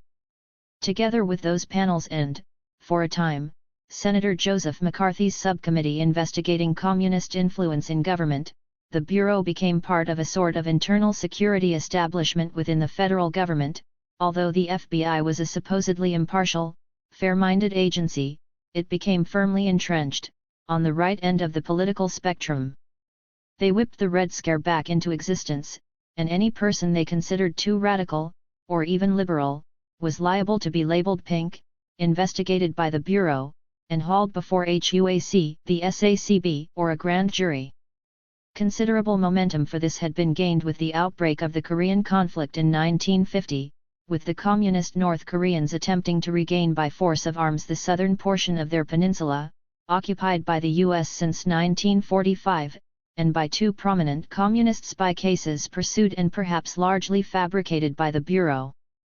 The first of these, acted out with much public fanfare during the late 1940s, involved a pair of supposedly highly placed former Communist Party members, Elizabeth Terrell Bentley and Whittaker Chambers, at the time an editor of Time magazine, who recanted by naming Alger Hiss, a State Department official, William W. Remington of the War Production Board, and Harry Dex. 35. Ter White, an Assistant Secretary of the Treasury and official of the International Monetary Fund, as members of a Russian spy ring. The charges themselves were never proven, but Hiss finally went to prison on a perjury conviction for which he served 4 years, as did Remington, who died after he was attacked in Lewisburg Penitentiary, and White was substantially discredited before he died of a heart attack a few days after testifying before HUAC. As of this writing, and despite subsequent selective release of FBI documents relating to the case, serious questions remain concerning the Bureau's role in the matter. The second case, prosecuted during the summer of 1950, involved a man named David Greenglass, a former machinist with the Manhattan atomic bomb project in Los Alamos, New Mexico, who was dragged into one of many loyalty investigations occurring at the time, and Harry Gold, already serving a 30-year sentence on an apparently genuine espionage conviction passed down in 1945. Possibly in exchange for reduced time served on their sentences, Gold was released after 15 years, and Greenglass did only about 7.5 years. Both men testified that Julius and Ethel Rosenberg, she being Greenglass' sister, had been the prime movers in providing documents disclosing the secret of the bomb to the USSR. Also charged was Morton Sobel, a nuclear scientist, accused by Max Elicher, best man at Sobel's wedding, but himself under an espionage indictment. The charges were later dropped. The case against Sobel was so weak that his defense counsel declined even to bother presenting a defense. The case against the Rosenbergs looked little better. Nonetheless, in the heat of the times, the jury convicted them all, and the judge sentenced Sobel to 30 years in prison. He eventually served 19 years in Alcatraz and other maximum security facilities before being released. The Rosenbergs were sentenced to death and electrocuted at New York's Ossining, Sing Sing, prison on June 19, 1953. As with the Hiss case, the Rosenberg affair is plagued with unresolved questions concerning the justice of the conviction and the FBI's true role in obtaining it, as well as issues concerning judge-prosecutor conferences and certain assurances provided by Chief Justice of the Supreme Court Fred Vinson to Attorney General Herbert Brownell. The context of repression was glamorized and rendered palatable to the public through an intensive and sustained media campaign. The whole culture was permeated with anti-communism. The large circulation magazines had articles like "How Communists Get That Way" and "Communists Are After Your Child." The New York Times ran an editorial, "We would not knowingly employ a Communist Party member in the news or editorial departments, because we could not trust his ability to report the news objectively or to comment on it honestly." An FBI informer's story of his exploits as a communist who became an FBI agent I Led 3 Lives was serialized in 500 newspapers and put on television. Hollywood movies had titles like "Jay Married a Communist" and "I Was a Communist for the FBL" between 1948 and 1954. More than 40 anti-communist films came out of Hollywood. Young and old were taught that anti-communism was heroic. 3 million copies were sold of a book by Mickey Spillane published in 1951, One Lonely Night, in which the hero, Mike Hammer, says, "I killed more people tonight than I 36 have fingers on my hands.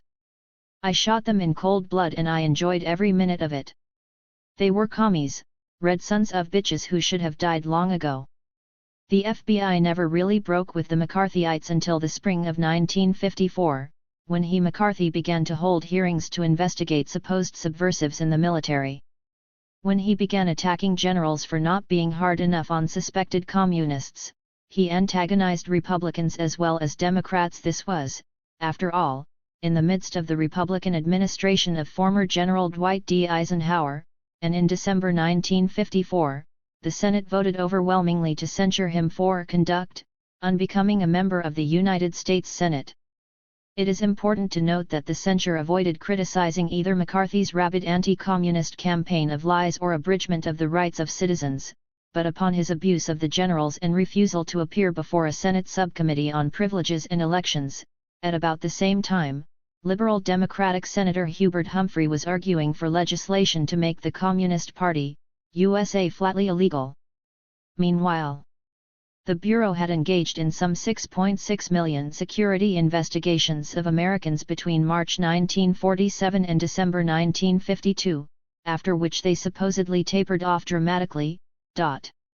In just one of its more important programs of the period, Communist Infiltration, referred to by the acronym COMINFIL, the Bureau placed hundreds of informers within the entire spectrum of the social and labor movements in the country, actualizing in real life Orwell's fiction that Big Brother is watching, and 3 full decades before the author's target date of 1984.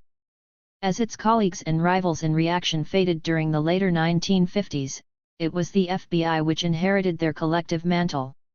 It emerged from the McCarthy period unified and consolidated as a political police apparatus, its mechanisms of repression fully developed, and ideologically prepared to enforce as a permanent feature what C. Wright Mills has described as the great stillness of conscience which had enveloped American life over the preceding decade. Chapter 2. The COINTELPRO era. The COINTELPRO operations of the 1960s were modeled on the successful programs of earlier years undertaken to disrupt the American Communist Party, which continued through the 1960s, with such interesting variations as Operation Hoodwink from 1966 through mid-1968, designed to incite organized crime against the Communist Party through documents fabricated by the FBI, evidently in the hope that criminal elements would carry on the work of repression and disruption in their own manner, by means that may be left to the imagination. Noam Chomsky, COINTELPRO. Although, by definition, the focus of the FBI's counterintelligence functions have always been administratively lodged in its Counterintelligence Division, CID, and legally restricted to hostile foreign governments, foreign organizations, and individuals connected with them, such proprieties have never been observed.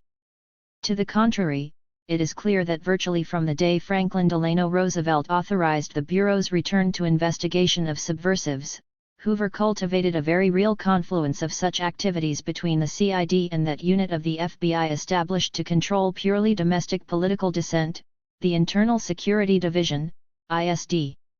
Acronymically, these domestic counterintelligence programs were designated as COINTELPROs and, throughout the 1940s and 1950s, were directed almost exclusively at the Socialist Workers' Party, SWP, and the Communist Party, USA, PUSA.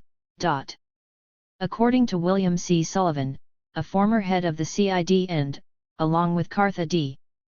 Deke Deloach, a major architect of COINTELPRO, we were engaged in COINTELPRO tactics, to divide, conquer, weaken, in diverse ways, an organization. We were engaged in that when I entered the Bureau in 1941. While in strict FBI parlance a COINTELPRO refers to a specific secret and typically illegal operation, there were many thousands of individual COINTELPROs executed between 1940 and 1971. In popular usage the term came to signify the whole context of clandestine political repression activities, several of them such as unwarranted electronic surveillance related to but never formally part of COINTELPRO at all regardless of its precise technical meaning in bureaus. COINTELPRO is now used as a descriptor covering the whole series of sustained and to recommend 90-day progress letters submitted by 43 offices participating in this program be discontinued. COINTELPRO is code word for Counterintelligence Program. By Memorandum February 29, 68 the Director authorized submission of 90-day progress letters concerning captioned program for purpose of stimulating thinking in offices where black extremist activities are concentrated. 43 offices are currently participating in this project. This program has as its objectives the neutralization of black extremist groups, the prevention of violence by these groups and the prevention of coalition of black extremist organizations. Since these offices have participated significantly in this program, it is felt we can now relax our MBE administrative procedures by eliminating the $0-day letter. AAGE we will not suffer from this discontinuance as continued AI participation in this program by field is folioed by individual supervisors in Racial Intelligence Section, Domestic Intelligence Division. In addition, the Inspection Division analyzes each office's participation in this program during field office inspections. In view of the above and to streamline our operations, IT4's recommended these progress letters be discontinued. No change is required in any Bureau CAEJE. A COINTELPRO memo. Systematic campaigns directed by the Bureau against a wide array of selected domestic political organizations and individuals, especially during the 1960s. According to William Kunstler, there were more than 2,370 separate literary COINTELPROs during the 1960s alone. An FBI memorandum from C.D. Brennan to W.C. Sullivan, dated April 27, 1971 and captioned Counterintelligence Programs, COINTELPROs, Internal Security Racial Matters also uses the term in a different way, listing 7 sustained and overarching operations as coming under the heading prior to that date. These were, COINTELPRO Espionage, COINTELPRO New Left, COINTELPRO Disruption of White Hate Groups. 39. William C. Sullivan, an architect of COINTELPRO, during the period when he was charged with orchestrating the FBI's campaign to destroy Dr. Martin Luther King, Jr., and the civil rights movement in the South. COINTELPRO Communist Party, USA, Counterintelligence and Special Operations, COINTELPRO Black Extremists, Socialist Workers' Party Disruption Program. In collaboration with local police units, often specifically created for this purpose with the assistance of the FBI, and reactionary private groups, many of which were spawned or expanded with Bureau support, COINTELPRO efforts were marked in varying degrees of intensity by utilization of the following methods against the Bureau's political targets. Eavesdropping. A massive program of surveillance was carried out against organizations and individuals via wiretaps, surreptitious entries and burglaries, electronic devices, live-tails and mail tampering. The purpose of such activities was never intelligence gathering per se, but rather the inducement of paranoia among those targeted by making them aware they'd been selected for special treatment and that there was an FBI agent behind every mailbox. This phrase actually originates in uncensored FBI documents obtained when a group calling itself the Citizens Commission to investigate the FBI finally turned the Bureau's methods around, breaking into the FBI's media, Pennsylvania office on the night of March 8, 1971 and removing thousands of pages from classified files. The use of the word paranoia, which turned out to be a staple of FBI political repression vernacular, is taken from a brief entitled New Left Notes, Philadelphia, September 16, 71, edition No. 1, as is the verbiage concerning agents. 40. And mailboxes. It was within the media documents, summarized during the following week in the Washington Post, that the public was first made aware of the existence of COINTELPRO as an official entity. Degree. Bogus mail. Fabrication of correspondence between members of targeted groups, or between groups, was designed to foster splits within or between organizations. These efforts were continued and in many cases intensified when it became apparent that the resulting tension was sufficient to cause physical violence among group members. An example of this, covered under the heading The Effort to Disrupt the Black Panther Party by Promoting Internal Dissension, 2, FBI Role in the Newton-Cleaver Rift, was taken up by the U.S. Senate Select Committee to study government operations. The Select Committee report recounts the systematic fabrication and transmittal of letters and other documents expressly intended to push ideological disagreements between party leaders Huey P. Newton and Eldridge Cleaver into the realm of open hostility. For instance, in a memorandum from the Los Angeles Field Office to FBI headquarters on December 3, 1970, p. 2, it is recommended that a letter be forged and sent ostensibly by a disgruntled party member to Eldridge Cleaver, then in exile in Algeria. The letter should attempt to provoke Cleaver to openly question Newton's leadership. It is felt that distance and lack of personal contact between Newton and Cleaver do offer a counterintelligence opportunity that should be probed. Additionally, each division of the FBI should write numerous letters under similar circumstances to Cleaver criticizing Newton's leadership. It is felt that, if Cleaver received a sufficient number of complaints regarding Newton, it might create dissension that later could be more fully exploited.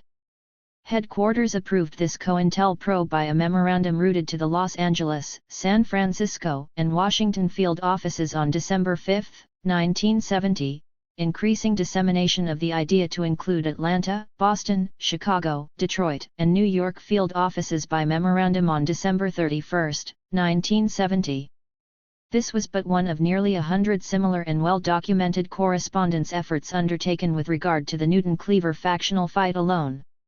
Indication of the nature of the counterintelligence opportunities which the Bureau felt later could be more fully exploited with regard to fostering such dissension is provided in Peter L. Zimmerth's Perversions of Justice. During the next several months, the rift in the party widened. Two Black Panther parties emerged, one led by Newton and Bobby Seale, and one led by Cleaver in Algeria.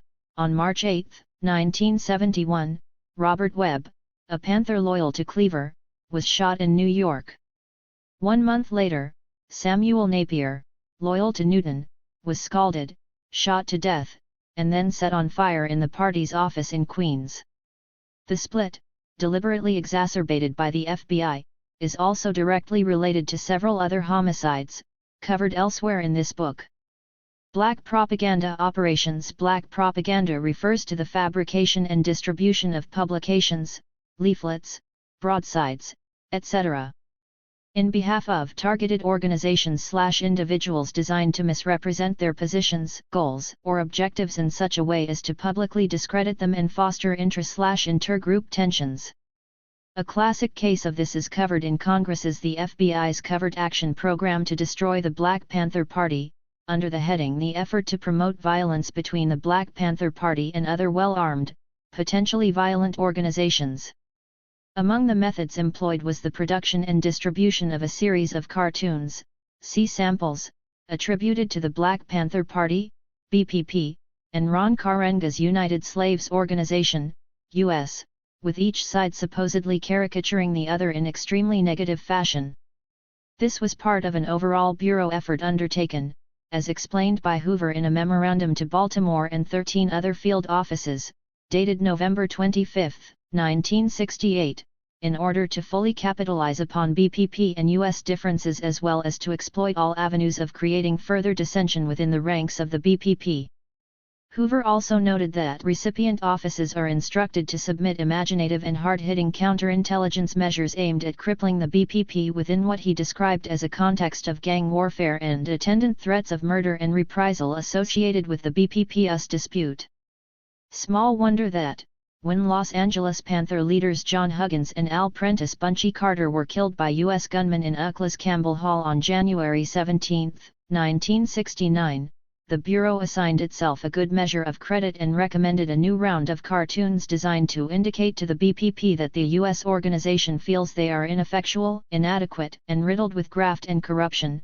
Memorandum from San Diego Field Office to Headquarters, February 20, 1969.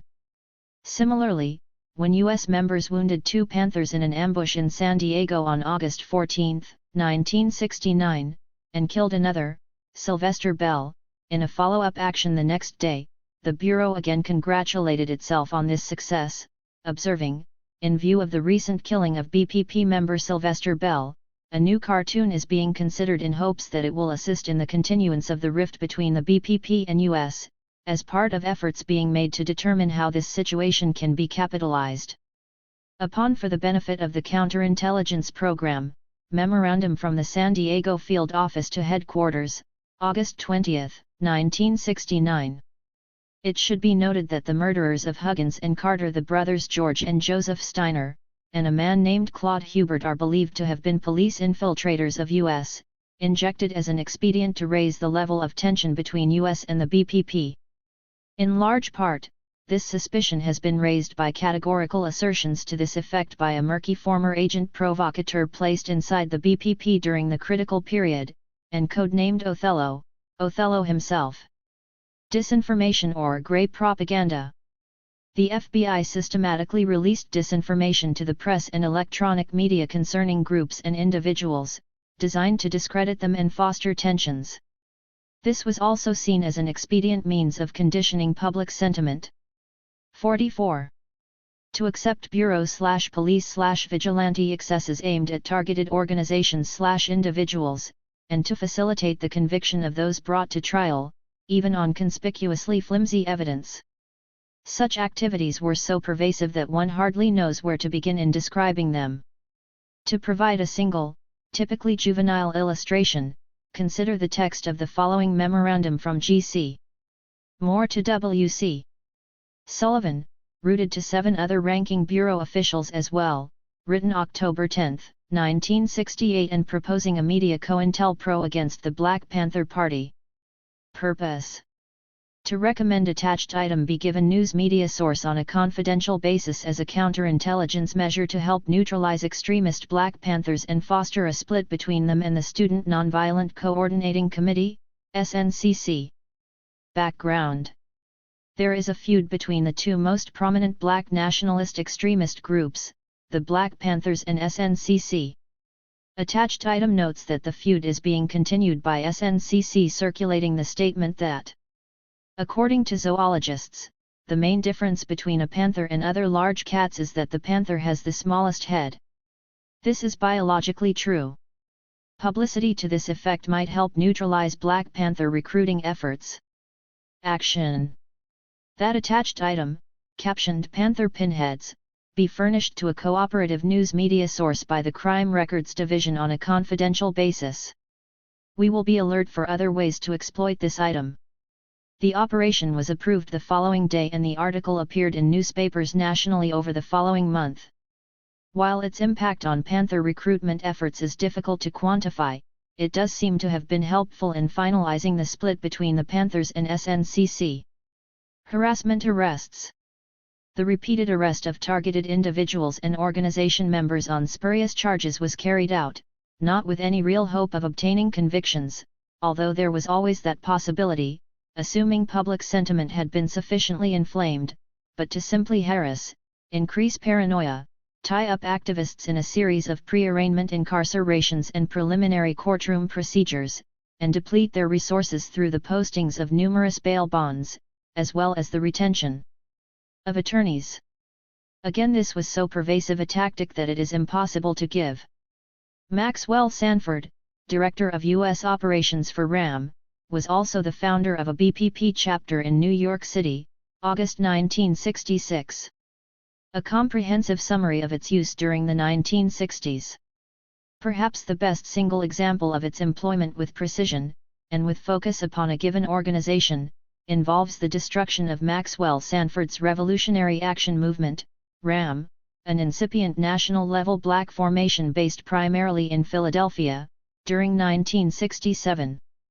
The report on this COINTELPRO, provided by memorandum from the Special Agent in Charge, SAC, of the Bureau's Philadelphia office to the Director on August 30, 1967 speaks for itself. IRAM. This division during the summer of 1967 has had the opportunity to observe an attempt by an extremist Negro group, RAM, to effect peace of the city. Some of the steps taken against RAM may be of possible use elsewhere under the current program COINTELPRO. It is pointed out that in a fast-moving series of situations, the police may have to play it by ear, which may reduce Bureau control of the action taken. Actions herein set out were carried out by either the Intelligence Unit or the Civil Disobedience Unit, CDU, of the Philadelphia PD, the largest role being played by CDU. When activity started with the appearance of known Negro extremists native to Philadelphia at the name-deleted residence, a full-time surveillance by police went into effect. Cars stopping at name-deleted residence were checked as to license numbers. When they left the residence area, they were subject to car stops by uniformed police. The occupants were identified. They then became the target of harassment. As an example, the following case is cited. 1 1/2 lines deleted. He was located passing out RAM literature at a local school. He was interrogated. He was arrested as a narcotic user on the basis of alleged needle marks. He was subsequently released to a magistrate. 46. Any excuse for arrest was promptly implemented by arrest. Any possibility of neutralizing a RAM activist was exercised. Name Deleted was arrested for defacing private property when he painted blackguard on a private building. His companion was also arrested. A charge of carrying a concealed deadly weapon, a switchblade knife, was pushed against the companion. His probation officer was contacted, his parole revoked, and he was returned to prison for several years. When surveillance reflected the arrival of a new group in town, they were brought in for investigation and their residence searched. Certain addresses used by Name Deleted as mail drops in Philadelphia had been determined to be the addresses of known Negro extremists. When a young Negro was arrested for passing out RAM-printed flyers and was charged with inciting to riot, these addresses appeared in statements to police. Search warrants were secured. While the search of the first 4 only eliminated their use as main drops, the 5th contained RAM and communist literature and a duplicating machine with a RAM leaflet on the plate. 3 persons were arrested at this last address. Legal searches of the home of Name Deleted and other RAM members produced a volume of literature of such nature that the district attorney authorized arrest of Name Deleted and 5 other RAM members. They are still in prison. Other RAM people were arrested and released on bail, but they were rearrested several times until they could no longer make bail. The above activities appear for the present to have curtailed the activities of this deleted group. It was apparently a highly frustrating experience for the person involved. 2 lines deleted was advised that he was again under arrest and that his wife and sister were also under arrest. He lay down on the floor of his residence, beat the floor with his fists and cried. The above action by local police units controlled by the FBI is cited as an example of an effective counterintelligence technique. In other cities where close police cooperation exists, it may be possible to suggest similar operations and to police officers interested in such a violence-prone organization not only information concerning it but ideas relative to its vital or weak sections and profitable points of attack. 2. Future action planned by Philadelphia. 1. Pursuant to Bureau instructions, this office will commence interviewing RAM members. About a dozen are presently incarcerated in Philadelphia and these will be the first interviewed. 2. Philadelphia is presently reviewing and analyzing a list of names and addresses compiled from 3 private address books taken from Name Deleted at the time of his 47. 3 arrests since returning to Philadelphia. Selective interviews will be made and analysis may lead to other counterintelligence suggestions. 3 Name Deleted and most RAM activists in Philadelphia appear to be in prison. Philadelphia will have to evaluate the situation more fully to determine the extent of vitality remaining in RAM in this area before it will be in a position to advance further suggestions under this program COINTELPRO. Aside from the patent and deliberate violations of such constitutionally safeguarded rights as freedom of speech, press, and assembly described in the preceding, RAM's membership was never targeted because of any suspected criminality.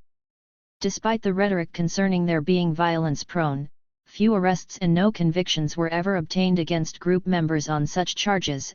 Even the so-called switchblade knife at issue turned out to be a penknife with a blade length of less than 3 inches. RAM was destroyed as an organization for no reason other than that of possessing an ideological perspective which was in opposition to the political status quo in the United States. Infiltrators and agents provocateurs.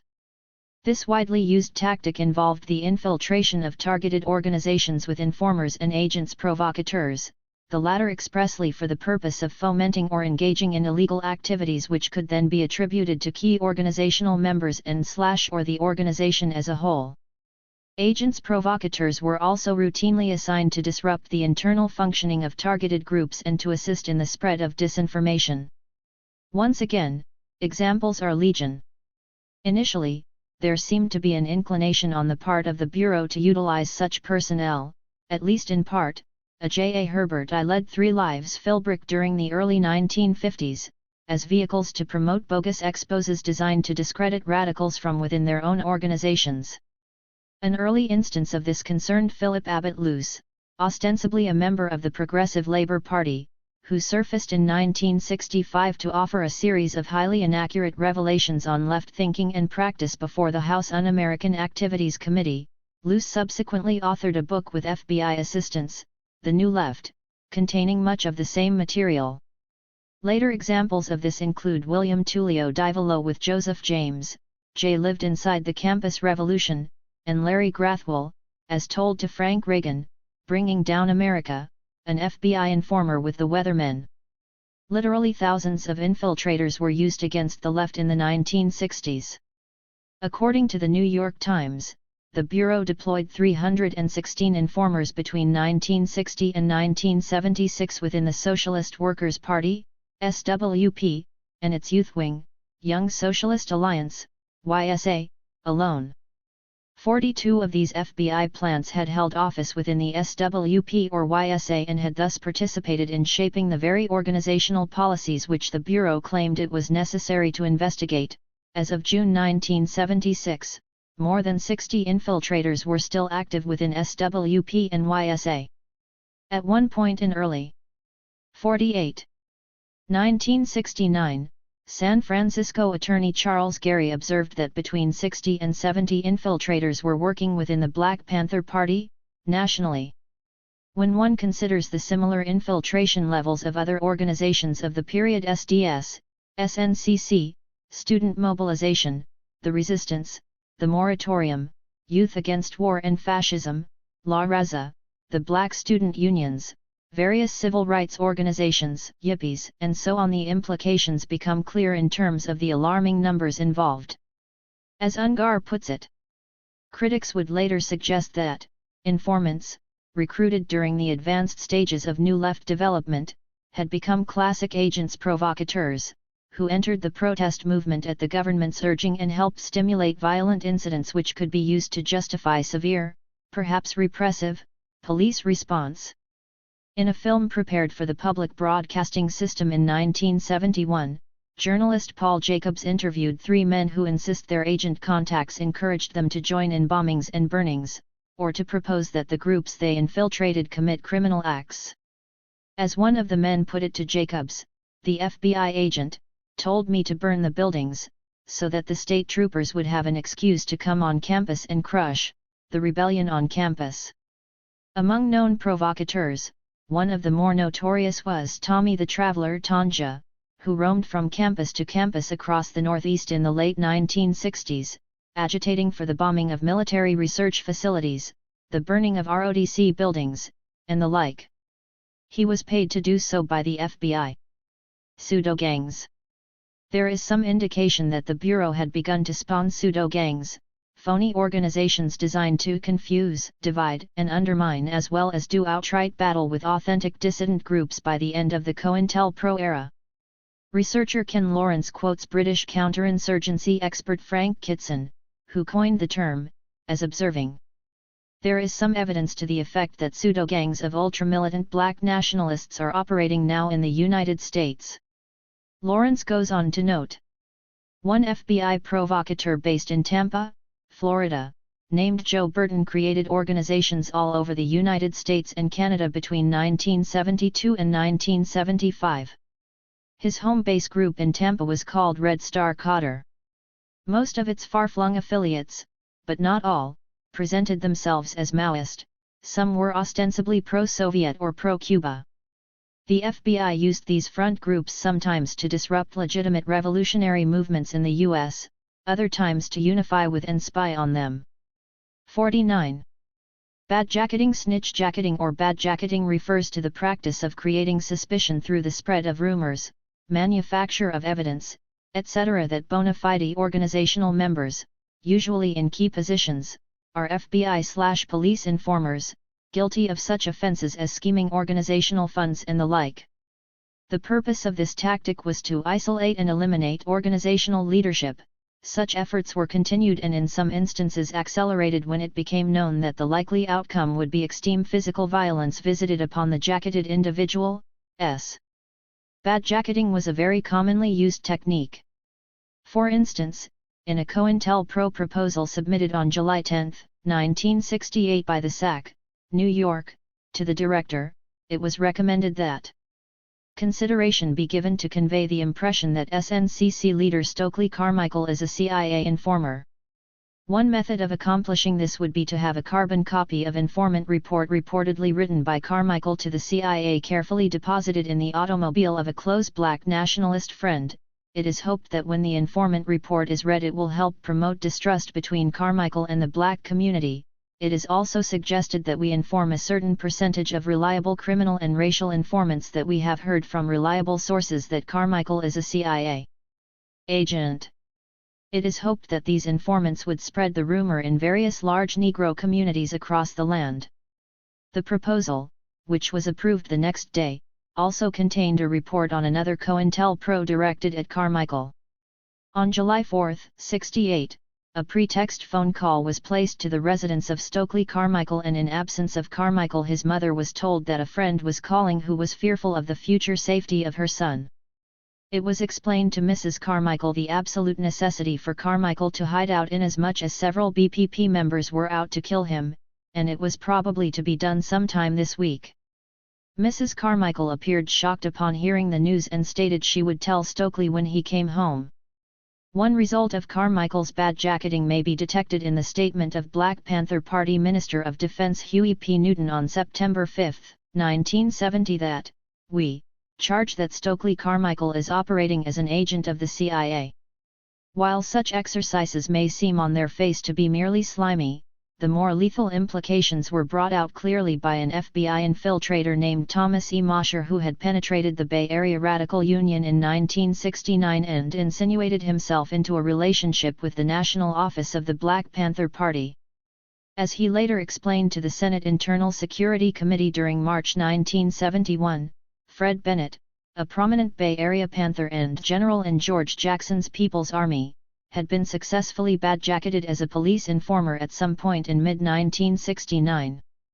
Consequently, Bennett was executed by Jimmy Carr, another ranking Panther and People's Army commander, at a remote training facility in the Santa Cruz Mountains during November of that year. Carr and a subordinate Panther named Jimmy Johnson then burned the body and scattered the ashes. Mosher was apparently quite upset insofar as he had notified his FBI liaison of this, even going so far as to lead agents to the cremation site, where they verified the story, and yet no action had been taken against either Carr or Johnson.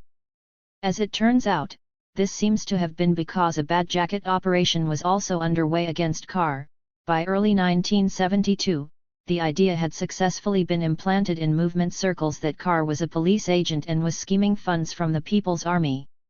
He was assassinated in his own San Francisco front yard on April 6 of that year by Richard Rodriguez, a Southern California Panther, and Lloyd Lamar Mims, an LA Panther, both of whom offered the explanation that Carr was a police agent.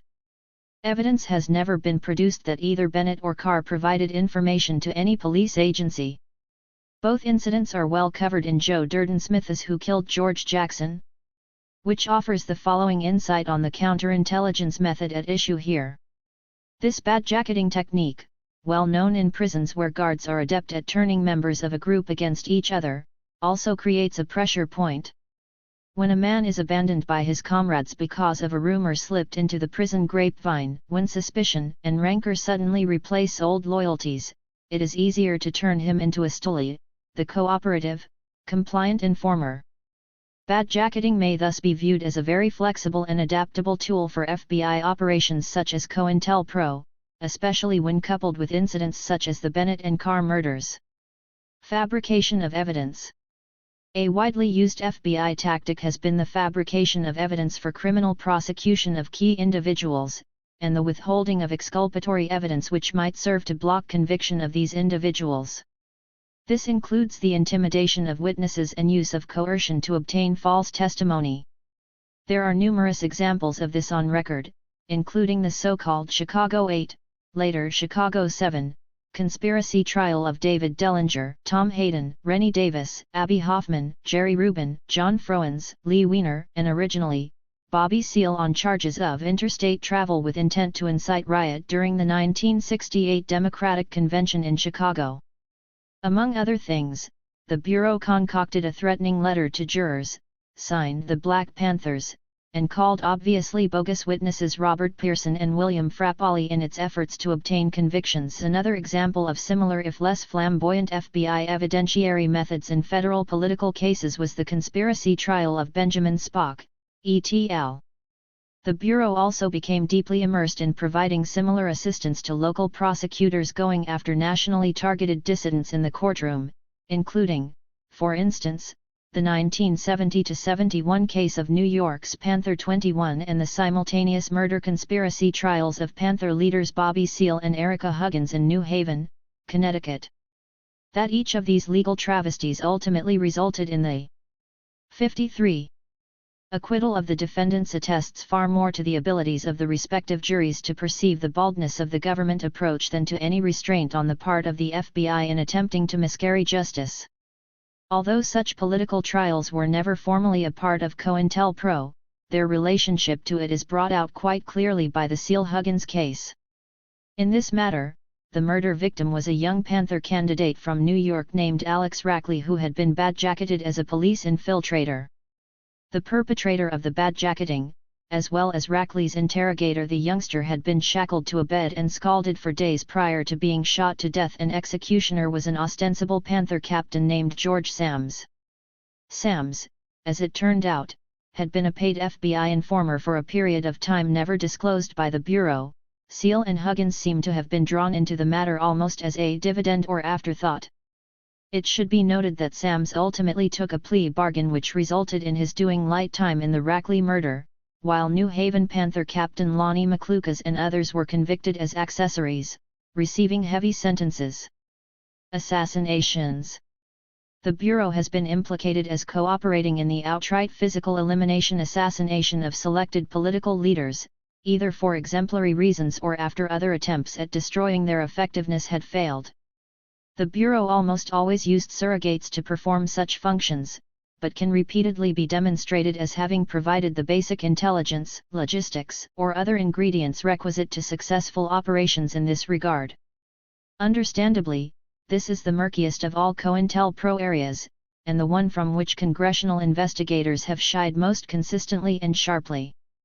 However, certain COINTELPRO techniques already discussed and acknowledged by Congress had the effect of generating de facto Bureau-fostered assassinations. Others, such as the Hampton-Clark murders covered elsewhere in this book, are even clearer. While FOIA files and congressional investigations have not revealed any smoking guns, FBI intentions in this regard are clarified in a Bureau document transmitted by the SAC, San Diego to the director, date deleted. Shootings, beatings, and widespread unrest continues to prevail in the ghetto area of southeast San Diego. Although no specific counterintelligence action can be credited with contributing to this overall situation, it is felt that a substantial amount of this unrest is attributable to this program. Emphasis added. There can be little doubt that political assassination was a weapon in the COINTELPRO arsenal. 54. The expansion of COINTELPRO operations. The first solid indication that Hoover had determined to broaden the Bureau's COINTELPRO activities to cover more than the SWP and PUSA during the post-McCarthy period came in the form of a 1960 document stating that the Bureau is considering the feasibility of instituting a program of disruption to be directed against organizations which seek independence for Puerto Rico. In considering this matter, you should bear in mind that the Bureau desires to disrupt the activities of these organizations and is not interested in mere harassment. Shortly thereafter, the New York field office responded with the recommendation of a counterintelligence program to sow disruption and discord within the targeted groups. To bring about conditions creating doubts as to remaining with the independence movement and to cause defections from the independence movement by exploiting factionalism within an organization. This COINTELPRO was approved by Hoover for immediate action on the day of receipt. By mid-1961, the FBI was delving deeply into the weaknesses, morals, criminal records, spouses, children, family life, educational qualifications, and personal activities other than independence activities of those leading the effort to achieve Puerto Rican decolonization, in order to discredit them personally.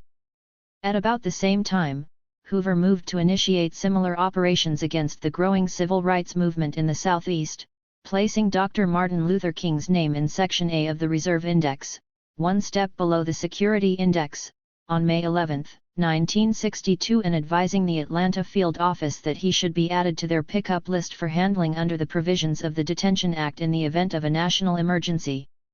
At the time, the Bureau attempted to rationalize this as being due to King's association with known communists, namely two friends and longtime activists named Stanley Levinson and Jack Odell, despite the fact that a detailed 37-page report submitted by the Atlanta office on April 25 had determined that neither King nor his Southern Christian Leadership Conference, SCLC, were under any sort of communist influence.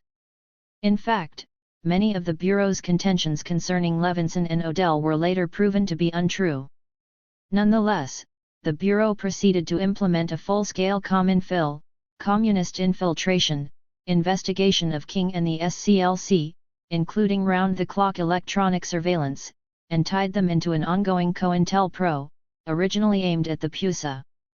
In the latter instance, the Crime Records Division disseminated a false story to the national media on October 24, 1962, stating that a concealed member of the National Committee of the Communist Party, Jack Odell, was serving as acting executive director of the SCLC. The story appeared in the Augusta Chronicle, Birmingham News, St. Louis Globe-Democrat, New Orleans Times-Picayune and Long Island Star-Journal. Odell, whose role in SCLC seems to have been the development of mailing lists from New York rather than Atlanta, was forced to resign even this position. 5p. King's response was to talk candidly with a reporter from the New York Times, agreeing with the assessment of historian Howard Zinn that, with all the violations by local police of their constitutional rights, the FBI has not made a single arrest in behalf of Negro citizens. King then went further by observing that most agents assigned to the South, none of whom was black, were themselves Southerners who shared the racial sentiments of the rednecks, Klansmen, and police who confronted civil rights activists. If an FBI man agrees with segregation, he can't honestly and objectively investigate. The Bureau hierarchy exploded with fury when these words hit the papers. ISD head Deloach announced that King obviously uses lies, deceit, and treachery as propaganda to further his own causes.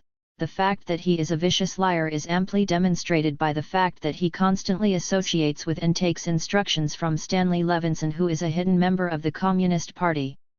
Hoover dubbed King the most notorious liar in the country. Trademark. At the same time, agents in Birmingham, Alabama actually were passing information to the Ku Klux Klan, via a police liaison they knew to be a Klansman, facilitating physical attacks on civil rights workers, thus going far beyond what King had asserted in theory.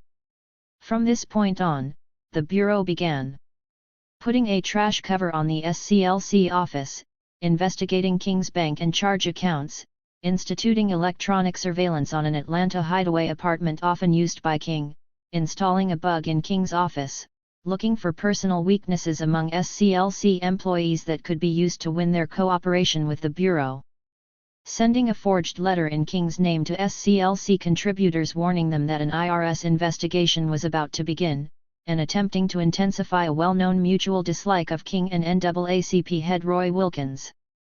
SCLC accountant James A. Harrison, codenamed at 1387S by the FBI, was recruited to serve as a paid informant and, obliquely, he would meet with Atlanta agent Alan G. Centinella, who in May of 1965 had taken over primary responsibility for the King, SCLC, and communist influence in racial matters cases from Robert R. Nichols.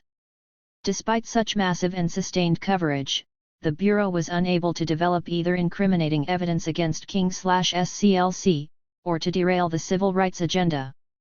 Consequently, the FBI was forced to rely upon tapes generated by a bug illegally placed in King's room at the Willard Hotel in Washington, D.C. during January of 1963, purportedly revealing him consorting with prostitutes. Although the issue involved was moral rather than legal, Hoover was apparently convinced that the content of these tapes would destroy the Burrhead King L., and that the SCLC leader was a tomcat possessed by obsessive degenerate sexual urges. The Bureau first attempted to use this material to discredit King among Washington's political circles. When this failed, Hoover authorized COINTELPRO head William C. Sullivan registered trademark to fabricate an anonymous letter which read in part, Cartha Deke Deloach, a ranking FBI COINTELPRO specialist, during the period when he ordered the launching of a secret smear campaign accusing Dr. King of being a sex pervert. Dr. King. In view of your low grade, I will not dignify your name with either a Mr. or a Reverend or a Drive. No person can overcome facts, not even a fraud like yourself. I repeat, no person can successfully argue against facts. You are finished. King, there is only one thing left for you to do, you are done. There is but one way out for you, you better take it before your filthy, abnormal fraudulent self is bared to the nation. This recommendation that King commit suicide was packaged along with the highlights from the bugging tapes prepared by FBI audio technician John Matter on Sullivan's instructions and turned over to COINTELPRO operative Lish Whitson. The latter carried it by plane to Miami, where he mailed it to King's home address. It was discovered by Coretta Scott King on January 5, 1965. When this failed to force King to kill himself, the Bureau escalated its efforts. The Bureau Crime Records Division, headed by Deloach, initiated a major effort to let newsmen know just what it had on King. Deloach personally offered a copy of the King surveillance transcript to Newsweek Washington Bureau Chief Benjamin Bradley. Others who were offered transcripts, photos, or the recordings themselves included David Kraslow of the Los Angeles Times, John Herbers of the New York Times, Chicago columnist Mike Royko, Eugene Patterson of the Atlanta Constitution, and Lou Harris of the Augusta Chronicle. For once, however, the FBI's program of defaming opposition leaders was too raw even for the minions of American media, and the smear campaign was ultimately left to right-wing hacks such as Victor Riesel. There can be little wonder, then, why King would have come to feel that, they are out to get me, to harass me, break my spirit, or that the Church Committee would later conclude it is highly questionable whether the FBI's stated motivation was valid in hounding the SCLC leader to his grave. For that matter, it is hardly surprising, given the nature of the Bureau's campaign to neutralize King, that there remain serious questions unresolved by subsequent congressional investigations as to the FBI's role in King's assassination in Memphis on April 4, 1968. Of course, the anti-King/SCLC campaign represented only a tiny portion of the COINTELPRO iceberg. On other fronts, the Bureau was busily undermining the electoral efforts of SWP candidates such as Fred Halstead and John Clarence Franklin, and concocting incredible conspiracy charges against groups such as the Berrigan Brothers Catholic Left Network, attempting to neutralize them through a welter of disinformation and lengthy criminal proceedings. New left organizations from Students for a Democratic Society, SDS, to the pacifist clergy and laity Con. 58. CERNT were also subjected to considerable destabilization efforts which reflected clearly that the preponderance of FBI resources was directed to such politically repressive ends. However, the real thrust of COINTELPRO was aimed at the Black liberation movement. This was brought out unequivocally by Hoover in a 1967 memo establishing an intensive national counterintelligence program targeting Black nationalist hate groups. The purpose of this new counterintelligence endeavor is to expose, disrupt, misdirect, discredit, or otherwise neutralize the activities of Black nationalist, hate-type organizations and groupings, their leadership, spokesmen, membership, and supporters.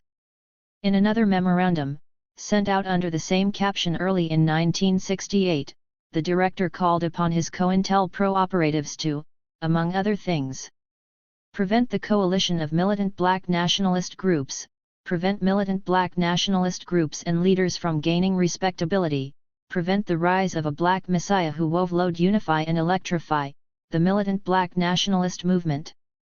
Malcolm X/Sick might have been such a messiah, he is the martyr of the movement today. Martin Luther King, Stokely Carmichael, and Elijah Muhammad Sick all aspire to this position.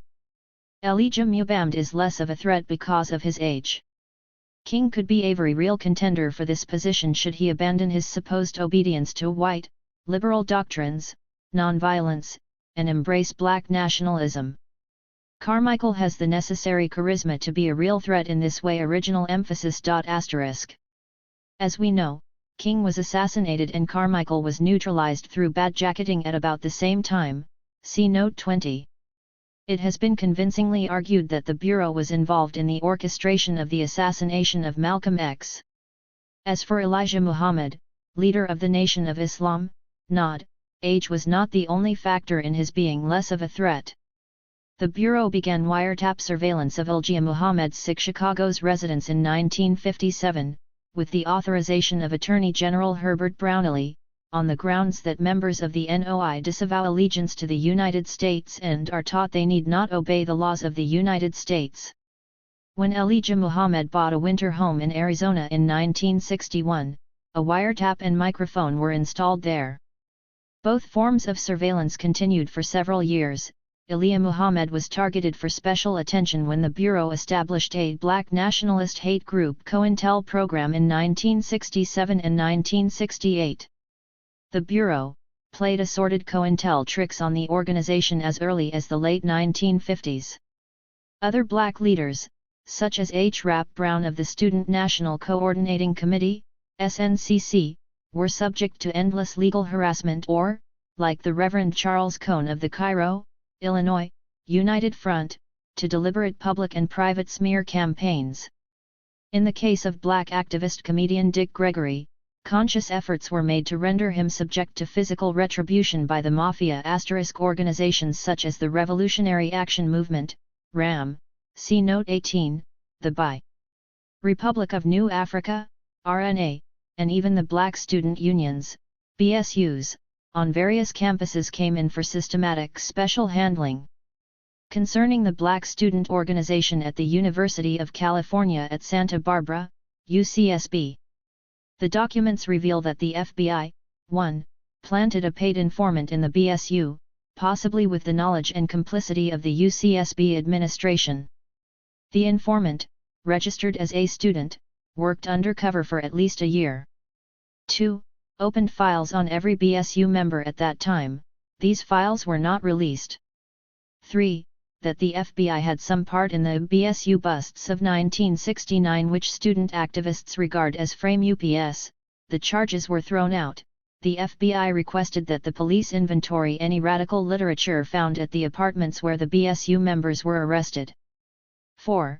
The files reveal that various UCSB administrators and staff members were sources of intelligence on the BSU and BSU members. 5.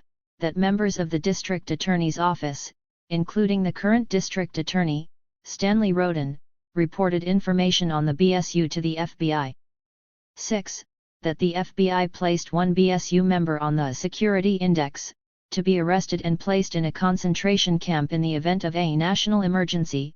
The files were released to Merv Glass, 1976 BSU president, under the Freedom of Information Act.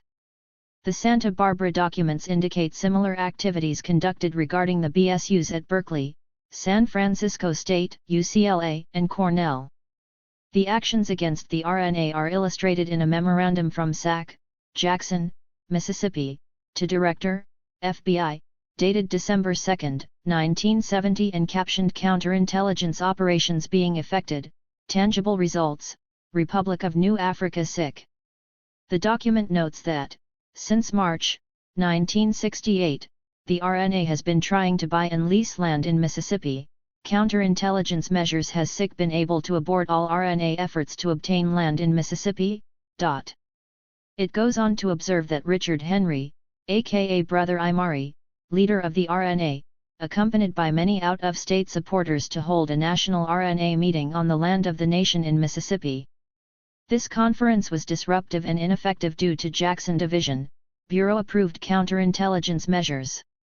It goes on to observe that Imari had arranged the lease of a 560-acre land parcel from a Negro male who was retiring and that RNA leaders, including Brother Imari, were delighted over this land purchase or leasing prospect, but Jackson informants were directed by contacting agents to approach the landowner privately and indicate to him that his selling land to Brother Imari would not be a wise endeavor.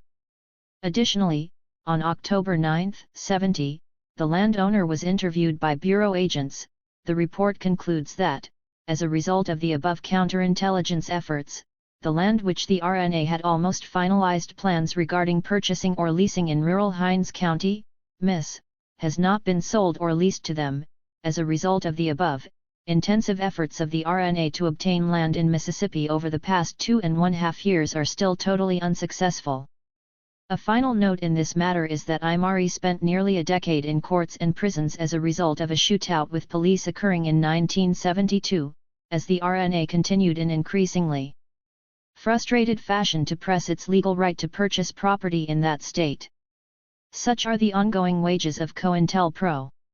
In the end, COINTELPRO was officially suspended by Hoover in 1971, in order to avoid embarrassment to the Bureau in the wake of the break-in at the Media, Pennsylvania resident agency. In the meantime, what former Vice President Spiro Agnew and Attorney General John Mitchell called the chilling effect on political dissent had been demonstrably achieved.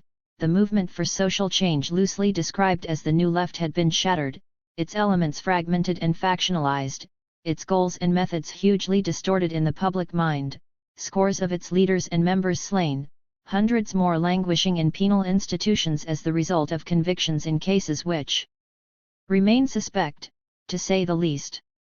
Some of the worst examples of FBI-engineered convictions are: black anarchist Martin Soster, imprisoned for 30 to 41 years for selling narcotics from his radical bookstore/meeting place in Buffalo, New York. Soster was head of a community anti-drug campaign. Wayland Bryant, Ronald Williams, and Harold Robertson, members of the Alabama Black Liberation Front, who were sentenced to 20 years each for defending themselves against a night-riding sheriff's posse. This is tied to the earlier mentioned collusion of the FBI and Klan in Birmingham. Ahmed Evans, sentenced to death for having returned fire against a police arms raid directed against his home in Cleveland. Prior to the raid, Evans was identified as a key black agitator by the FBI, which worked closely with the unit which conducted the raid. Lee Otis Johnson, a SNCC organizer in Texas, sentenced to 30 years for allegedly passing a single joint of marijuana to an undercover agent. Connie Tucker, leader of the junta of militant organizations JOMO, sentenced to 5 years for allegedly possessing enough marijuana to construct 2 joints. Only the rolling papers were introduced into evidence at her trial. Jobin Sinclair, head of the Detroit White Panther Party, sentenced to 9.5 to 10 years for possession of 2 joints of marijuana. This, despite a court ruling that the evidence presented amounted to entrapment by an undercover agent. Notwithstanding the trivial nature of his offense, Sinclair was incarcerated in a remote maximum security prison. The FBI attempted to build a case against him for planning to bomb the Detroit CIA office while he was imprisoned. But the most vicious and unrestrained application of COINTELPRO techniques during the late 1960s and early 1970s was clearly reserved for the Black Panther Party, BPP, the subject of our next chapter. Before proceeding to a more detailed scrutiny of a particular COINTELPRO, we would do well not to become greatly heartened by the thought that the FBI's counterintelligence efforts along such lines were terminated at the onset of the 1970s, a theme to which we will return repeatedly throughout the course of this book. We do, after all, have numerous indicators to the contrary, not least of which is the following passage from a Bureau document. Over the years, our approach to investigative problems in the intelligence field has given rise to a number of new programs, some of which have been most revolution. 62. ARI, and it can be assumed that with a continued aggressive approach to these problems, new and productive ideas will be forthcoming.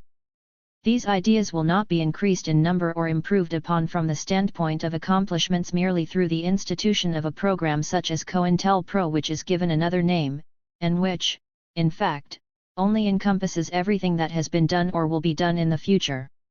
Such a statement should be understood in light of the assertion under oath of former COINTELPRO operative Wesley Swearingen that the program had been officially publicly discontinued in April 1971, but agents continued to carry out the program's objectives. COINTELPRO up to the point of its official demise seems to aptly sum up the Bureau's history and represents one of the sordid episodes in the history of American law enforcement, as Senator Frank Church once put it. The problem, however, is that there is no real indication it ever truly ended. There is not, and never has been, after all, any other substantive basis for the FBI's existence. Chapter 3. COINTELPRO Black Panther Party. A top-secret special report for the President in June 1970 gives some insight into the motivation for the actions undertaken by the government to destroy the Black Panther Party. The report describes the party as the most active and dangerous black extremist group in the United States. Its hardcore members were estimated at 800, but a recent poll indicates that approximately 25% of the black population has a great respect for the BPP, including 43% of blacks under 21 years of age. On the basis of such estimates of the potential of the party, the repressive apparatus of the state proceeded against it to ensure that it did not succeed in organizing as a substantial social or political force. We may add that in this case, government repression proved quite successful. Noam Chomsky, COINTELPRO. My first assignment with CCS was when I was liaison between CCS and Ron Karenga's organization, U.S. I contacted Ron Karenga and gave him orders to the effect that was given to me, that he was to curtail the Panther Party's growth, no matter what it cost, and that no orangutan, that was what we called those people, will ever be convicted of murder. Louis E. Tackwood, The Glass House Tapes. In November of 1968, J. Edgar Hoover dispatched a memorandum calling upon his field agents to exploit all avenues of creating dissension within the ranks of the BPP and stating that recipient offices are instructed to submit imaginative and hard-hitting counterintelligence measures aimed at crippling the BPP.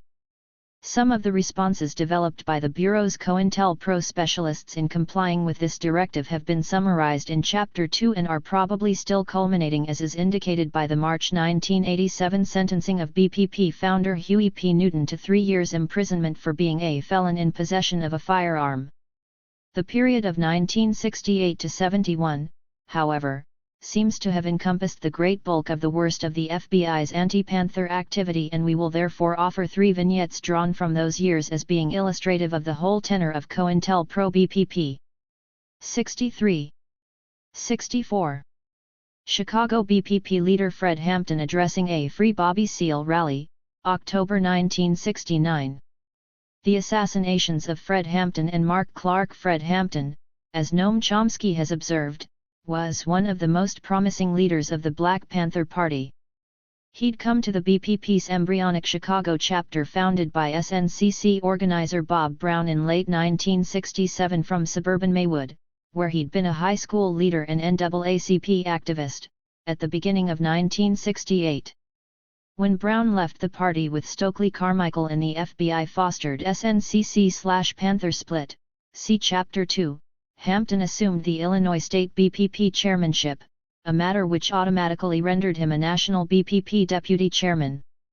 As the Panther leadership across the country began to be decimated by the impact of COINTELPRO, Hampton's prominence in the national hierarchy increased rapidly and dramatically. Already in late 1967, the Bureau's Chicago SAC, Marlon Johnson, had instructed his Racial Matters Squad to open a file on the 19-year-old, a manila folder which was expanded to 12 volumes containing more than 4,000 pages over the remaining 2 years of Hampton's life. At the same time, an informant was planted in the Maywood NAACP office. At least as early as February 1968, Johnson also requested the installation of a wiretap on the phone of Hampton's mother, Iberia registered trademark by 65 May. Johnson had placed the Young Panther's name on the agitator index and saw to it that he was designated as a key militant leader for Bureau reporting purposes. In late 1968, Special Agent, S.A., Roy Mitchell was assigned to augment the Chicago field office's Racial Matters Squad, headed by S.A. Robert Piper. One of Mitchell's first acts in his new job was to bring in an individual named William O'Neill, recently arrested twice, on one occasion for interstate car theft, and the other for impersonating a federal officer, e.g., he had manufactured and used phony FBI identification. Apparently in exchange for a monthly stipend and the dropping of these charges, O'Neill agreed to infiltrate the Chicago BPP as a counterintelligence operative. To this end, he went to the Panther headquarters at 2350 Madison Street on the day it opened and joined the chapter. The infiltrator was quickly accepted and placed in positions of confidence by Hampton and Chicago Minister of Defense Bobby Rush, as is evidenced by the speed with which he became Director of Chapter Security and Hampton's personal bodyguard. According to S.A. Mitchell, by February 1969, O'Neill was functioning as the number 3 man in the Chicago BPP and was in line for National Party office. One of the talents which seems to have bothered the Bureau most about Hampton was his undeniable effectiveness as an organizer and ghetto diplomat. By December 1968, O'Neill was reporting, accurately, that the chairman was on the verge of negotiating a merger between the still small BPP and a sprawling South Side Street gang, several thousand members strong, known as the Blackstone Rangers, at that time in the process of changing its title to the Black Pea Stone Nation. As it was obvious that Hampton's agenda was to bring about the politicization of the Rangers, their constructive engagement in community work and a corresponding sudden, massive surge in the Panthers' local political clout, indeed, the merger would have served to double the party's national membership. A major COINTELPRO was quickly implemented to head things off.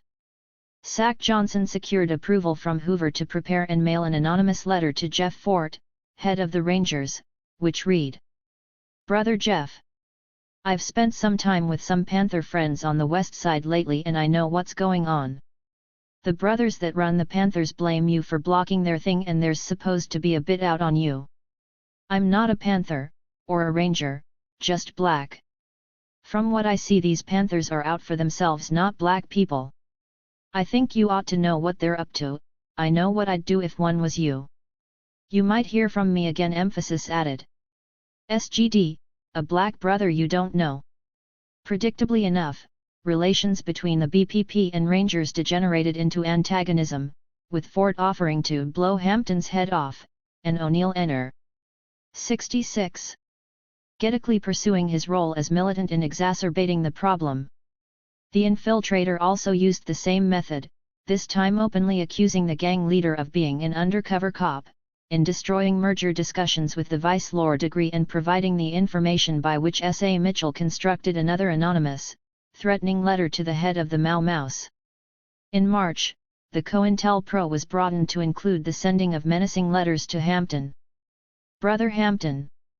Just a word of warning. A stone friend tells me name deleted wants the Panthers and is looking for somebody to get you out of the way. Brother Jeff Fort is supposed to be interested. I'm just a black man looking for blacks working together, not more of this gang banging. On April 2, 1969, O'Neill personally instigated the first armed clash between the BPP and Rangers, an action which perhaps reflected enthusiasm over a pay raise, approved by the Bureau on March 11, for quality of services rendered. With the Panthers effectively isolated from their preferred power base in the ghetto, the Bureau went to work undermining the BPP's ties to other radical organizations in the city. In late March 1969, Johnson, Piper and Mitchell explicitly instructed O'Neill to create a rift between the party and SDS, whose national office was located at 1608 West Madison, just down the street from BPP's Chicago headquarters. They followed up by releasing a batch of racist cartoons in the Panthers' name, as they had in San Diego, see Chapter 2, intended to alienate white activists and, in mid-April, launched yet another disinformational COINTELPRO in an attempt to forestall the actualization of a rainbow coalition in the city composed of the BPP, SDS, the Young Lords, a Puerto Rican organization, and the Young Patriots, a white group. During this period, S.A. Mitchell also utilized a special relationship he had developed with the Chicago Police Department's, CPD's, Gang Intelligence Unit, GIU, the local Red Squad, and Cook County State's Attorney Edward V. Hanrahan to direct local police toward anti-Panther activities in April 1969. Hanrahan responded by focusing the attention of his Special Prosecutions Unit, SPUR, on the black community and street gangs, notably the BPP. SPUR head Richard Jalovec thereupon created an elite unit within his organization to conduct what the state's attorney had termed a war on gangs. The new unit was commanded by CPD Sergeant Daniel Groth, detached from the police for this special duty, and was initially composed of George Jones and O.E. Sazewski, both from GIU, Edward Carmody, Philip Joseph Gloves Davis, John Marisick, Fred Howard, and William Kelly. Mitchell then revealed to Hanrahan, Jalovec, and Groth that O'Neill was a BPP infiltrator and established the mechanism by which the SPR elite unit would be fed FBI intelligence on the BPP. The unit seems to have had no other real target. 67. FBI infiltrator William O'Neill rose rapidly through the ranks of the Chicago BPP to become Chief of Security and Fred Hampton's personal bodyguard. O'Neill provided a detailed floor plan of Hampton's apartment used by police in the Panther leader's assassination. O'Neill is also suspected of having drugged Hampton prior to the raid, rendering him defenseless. Photo: Chicago Sun-Times. Meanwhile, O'Neill stepped up his activities as an agent provocateur. He devised a security plan, with the connivance of Mitchell, for the BPP office which involved nerve gas and the electrocution of interlopers, emphatically rejected by both Hampton and Rush, and constructed an electric chair with which to deal with informers, also rejected. O'Neill later bullwhipped a party member he branded an informer in the absence of the BPP leadership. In March 1969, he proposed to acquire an aircraft or mortar with which to bomb City Hall, rejected, and began. 68. Increasingly to encourage party members such as Robert Bruce and Nathaniel Jr. to engage in illegal fundraising acts such as burglary and armed robbery, offering to train them in such arts. Once Bruce had taken him up on the proposition and had become a fugitive as a result, O'Neill transported sophisticated explosive devices and other weapons to him in Canada, at bureau expense, and later harbored him at his father's West Side residence for several weeks. In April, he was arrested for having openly threatened the life of a woman in his capacity as a Panther official but was quickly released. SAC Marlon Johnson personally authorized the entire gamut of illegal and/or questionable activities. O'Neill also became increasingly preoccupied with improving Panther armaments. It was his habit to set an example by wearing a .45 automatic in a shoulder holster, and he maintained a personal inventory of two 12-gauge shotguns and an M1 carbine for security at BPP headquarters. In June of 1969, he acquired other carbines, apparently using falsified documents, and initiated a weapons training program for party members at a farm in Michigan. He advocated that BPP cadres always go armed. The infiltrator was largely responsible for the widely publicized cache of arms discovered by the Bureau when SAC Johnson personally led a raid on the Monroe Street office in June, searching for a fugitive named George Sams, who was himself one of the FBI's BPP infiltrators during this campaign. Johnson received repeated directives marked to his personal attention from J. Edgar Hoover, demanding that he instruct his COINTELPRO personnel to destroy what the BPP stands for and eradicate its Serve the People programs. In May and June of 1969, the director specifically and repeatedly instructed Johnson to destroy the Panthers' broadly acclaimed Free Breakfast for Children program in the city, and the SAC assigned responsibility for this mission to Piper and Mitchell. COINTELPRO activities were also geared up against the BPP Liberation School and community political education classes, as well as against distributors of the party newspaper, the Black Panther. O'Neill and other infiltrators were ordered to steal BPP financial records, books, literature, tapes, films and other materials at every opportunity. Nor were the local police idle. Although no criminal charges were being pursued or criminal acts alleged prior to the event, the CPD forced an armed confrontation with party members on July 16, 1969, which left Panther Larry Robeson mortally wounded and 6 others arrested on serious offenses on July 31.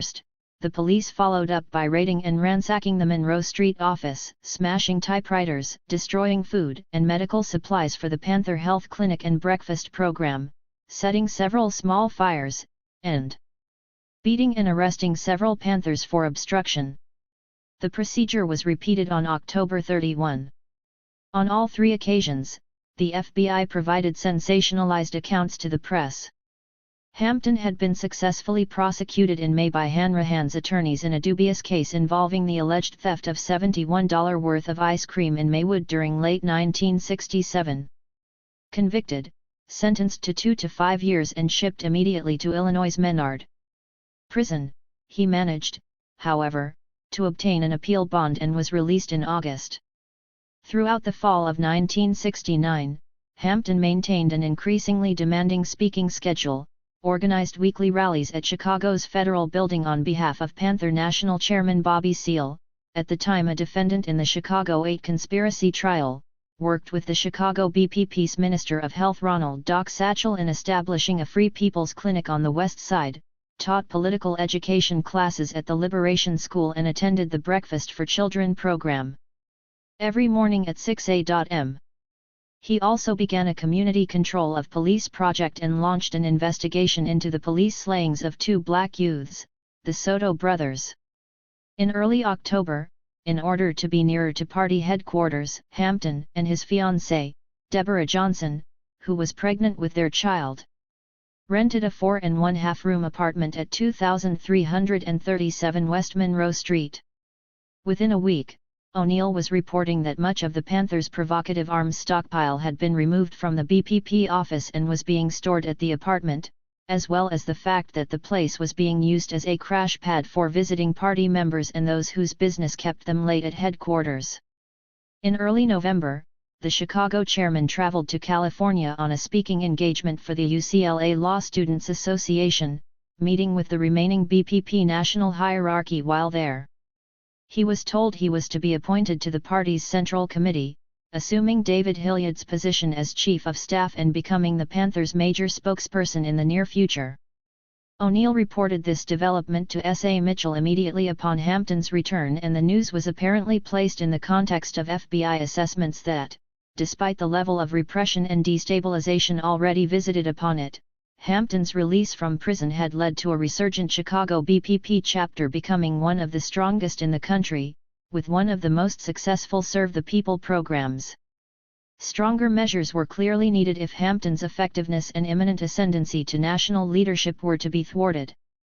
In mid-November, S.A. Mitchell met with O'Neill at the Golden Torch restaurant in downtown Chicago, having the infiltrator draw up a detailed floor plan of Hampton's apartment, including furniture placement and the location of the bed shared by the chairman and his fiancée, as well as the location of their bedroom windows. See illustration. Back at the field office, Mitchell attached the diagram to a memo itemizing the weapons O'Neill had earlier reported as being stored in the apartment, and possibly a newspaper clipping concerning a recent South Side shootout in which Spurgeon J. Quinters, a former Panther, and CPD officers Rappaport and Gilhooly were killed. He then appears to have gone shopping. Mitchell first met with Walter Bieszewski and other members of the GIU who were assigned to anti-BPP work on November 19. The GIU initially expressed interest in staging an arms shooting raid on the Hampton apartment, largely, it seems, because it was under the impression that the Panthers were responsible in the deaths of Rappaport and Gilhooly. Sack Johnson and S.A. Piper then approved Mitchell's cooperation in the venture on November 24, however. GIU head Thomas Lyons correctly reached the conclusion that neither Hampton nor the BPP were involved in the fatal shootout and, apparently feeling used by the Bureau, cancelled the planned action at the last moment. Undaunted, Mitchell then took the FBI's agenda to Jalovec at the Spur, who responded favorably, and, at the end of November, the two men met with Daniel Groth to go over O'Neill's floor plan and discuss details of a raid. At 10:30 p.m. on December 2, Groth met with an informant believed to have been O'Neill, who provided additional details for planning purposes. Groth, Jalovec, and State's Attorney Hanrahan then began a series of discussions which resulted in a scenario where Groth would lead an augmented unit of 14 men, as opposed to his usual 8. The add-ons selected were Joseph Gorman, William Corbett, Raymond Broderick, and Linwood Harris of the Spur, plus a pair of police from other special units who were not to enter the apartment itself, equipped with a submachine gun on a pre-dawn raid scheduled for December 4. Hanrahan secured an illegal weapons warrant on the late afternoon of December 3 and, The same day, Johnson and Piper reported the whole affair in a joint memo to Hoover as a positive course of action, being effected under the counterintelligence program. 1. Meanwhile, the BPP went about its normal business. Hampton taught a political education course at the Church of Epiphany, attended by most chapter members, on the evening of December 3.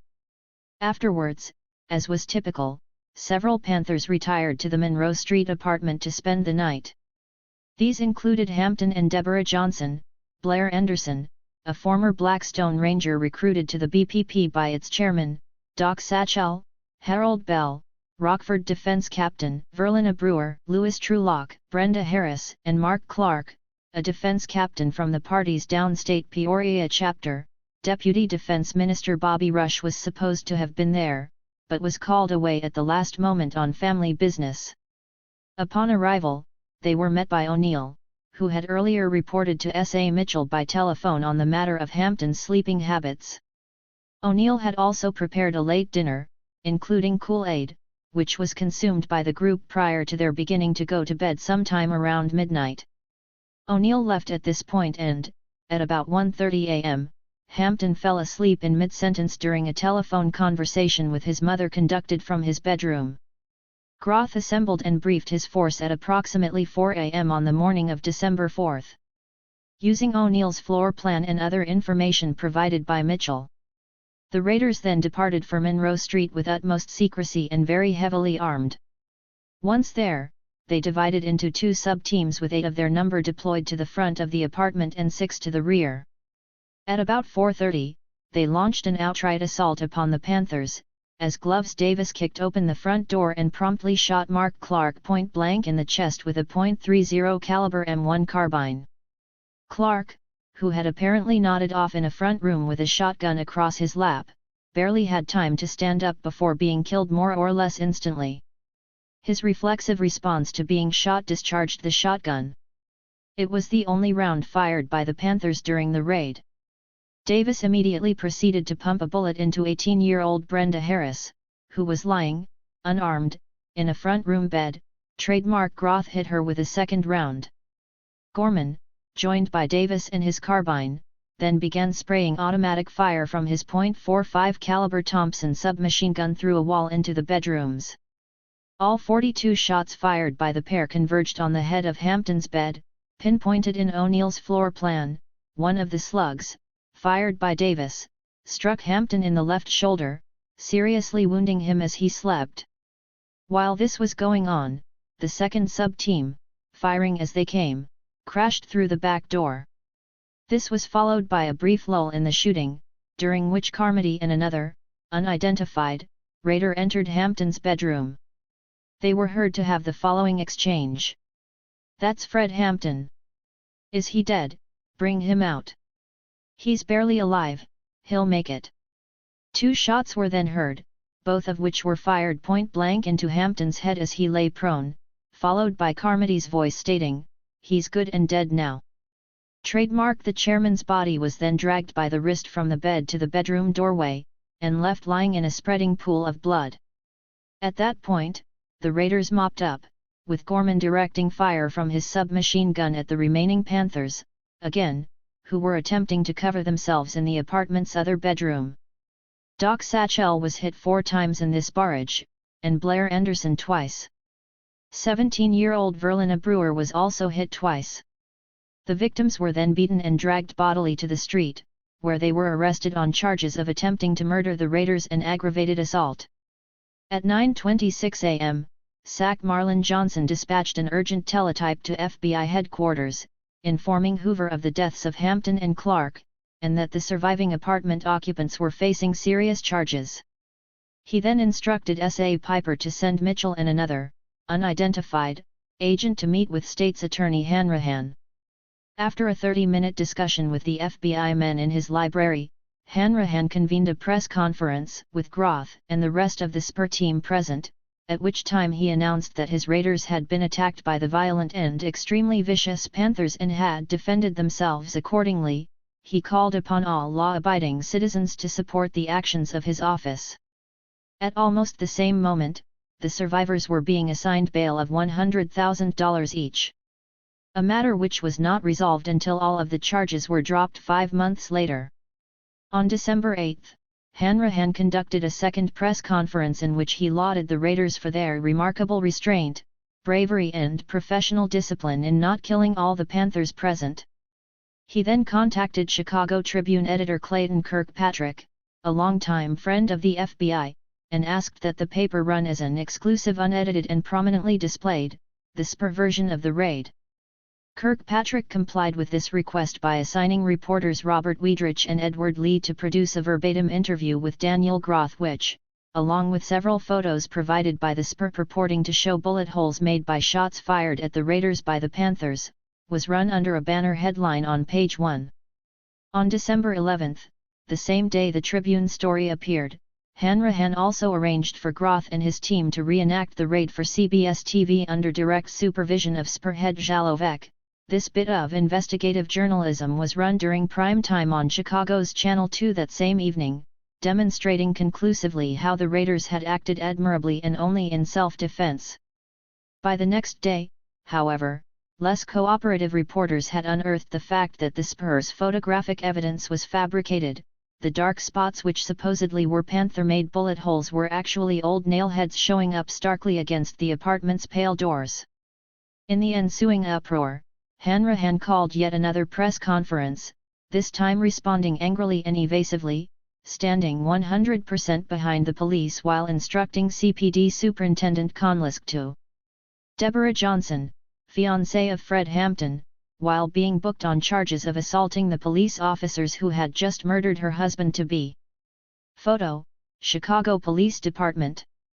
Undertake an immediate internal police investigation, IID, in order to lay this matter to rest, once and for all. This was conducted so speedily and in such a fashion by Capt. Harry Irvinian and Lt. Robert Kukowski of the CPD, in cooperation with a department ballistics expert, John Sagenas, that the investigators were later forced to admit under oath that it had been a whitewash and the worst investigation that either had ever seen. Hanrahan, of course, immediately went public with the assertion that the IID finding completely exonerated his raiders from any taint or implication of wrongdoing. The Chicago Bureau Office, meanwhile, apparently feeling secure from the buffeting being absorbed by Hanrahan and the Spur, was busily establishing its central role in the murders for the edification of headquarters. On December 11, S.A. Piper sent a letter to Hoover stating that the Groth team could not have acted other than with intelligence information provided by Mitchell and himself via O'Neill, and that this information was not available from any other source. He noted that the chairman of the Illinois BPP, Fred Hampton, was killed in the raid, and that this success was due, in large part, to the tremendous value of O'Neill's work inside the party. He thereupon requested payment of a cash bonus to the infiltrator for services rendered, a matter which was quickly approved in Washington.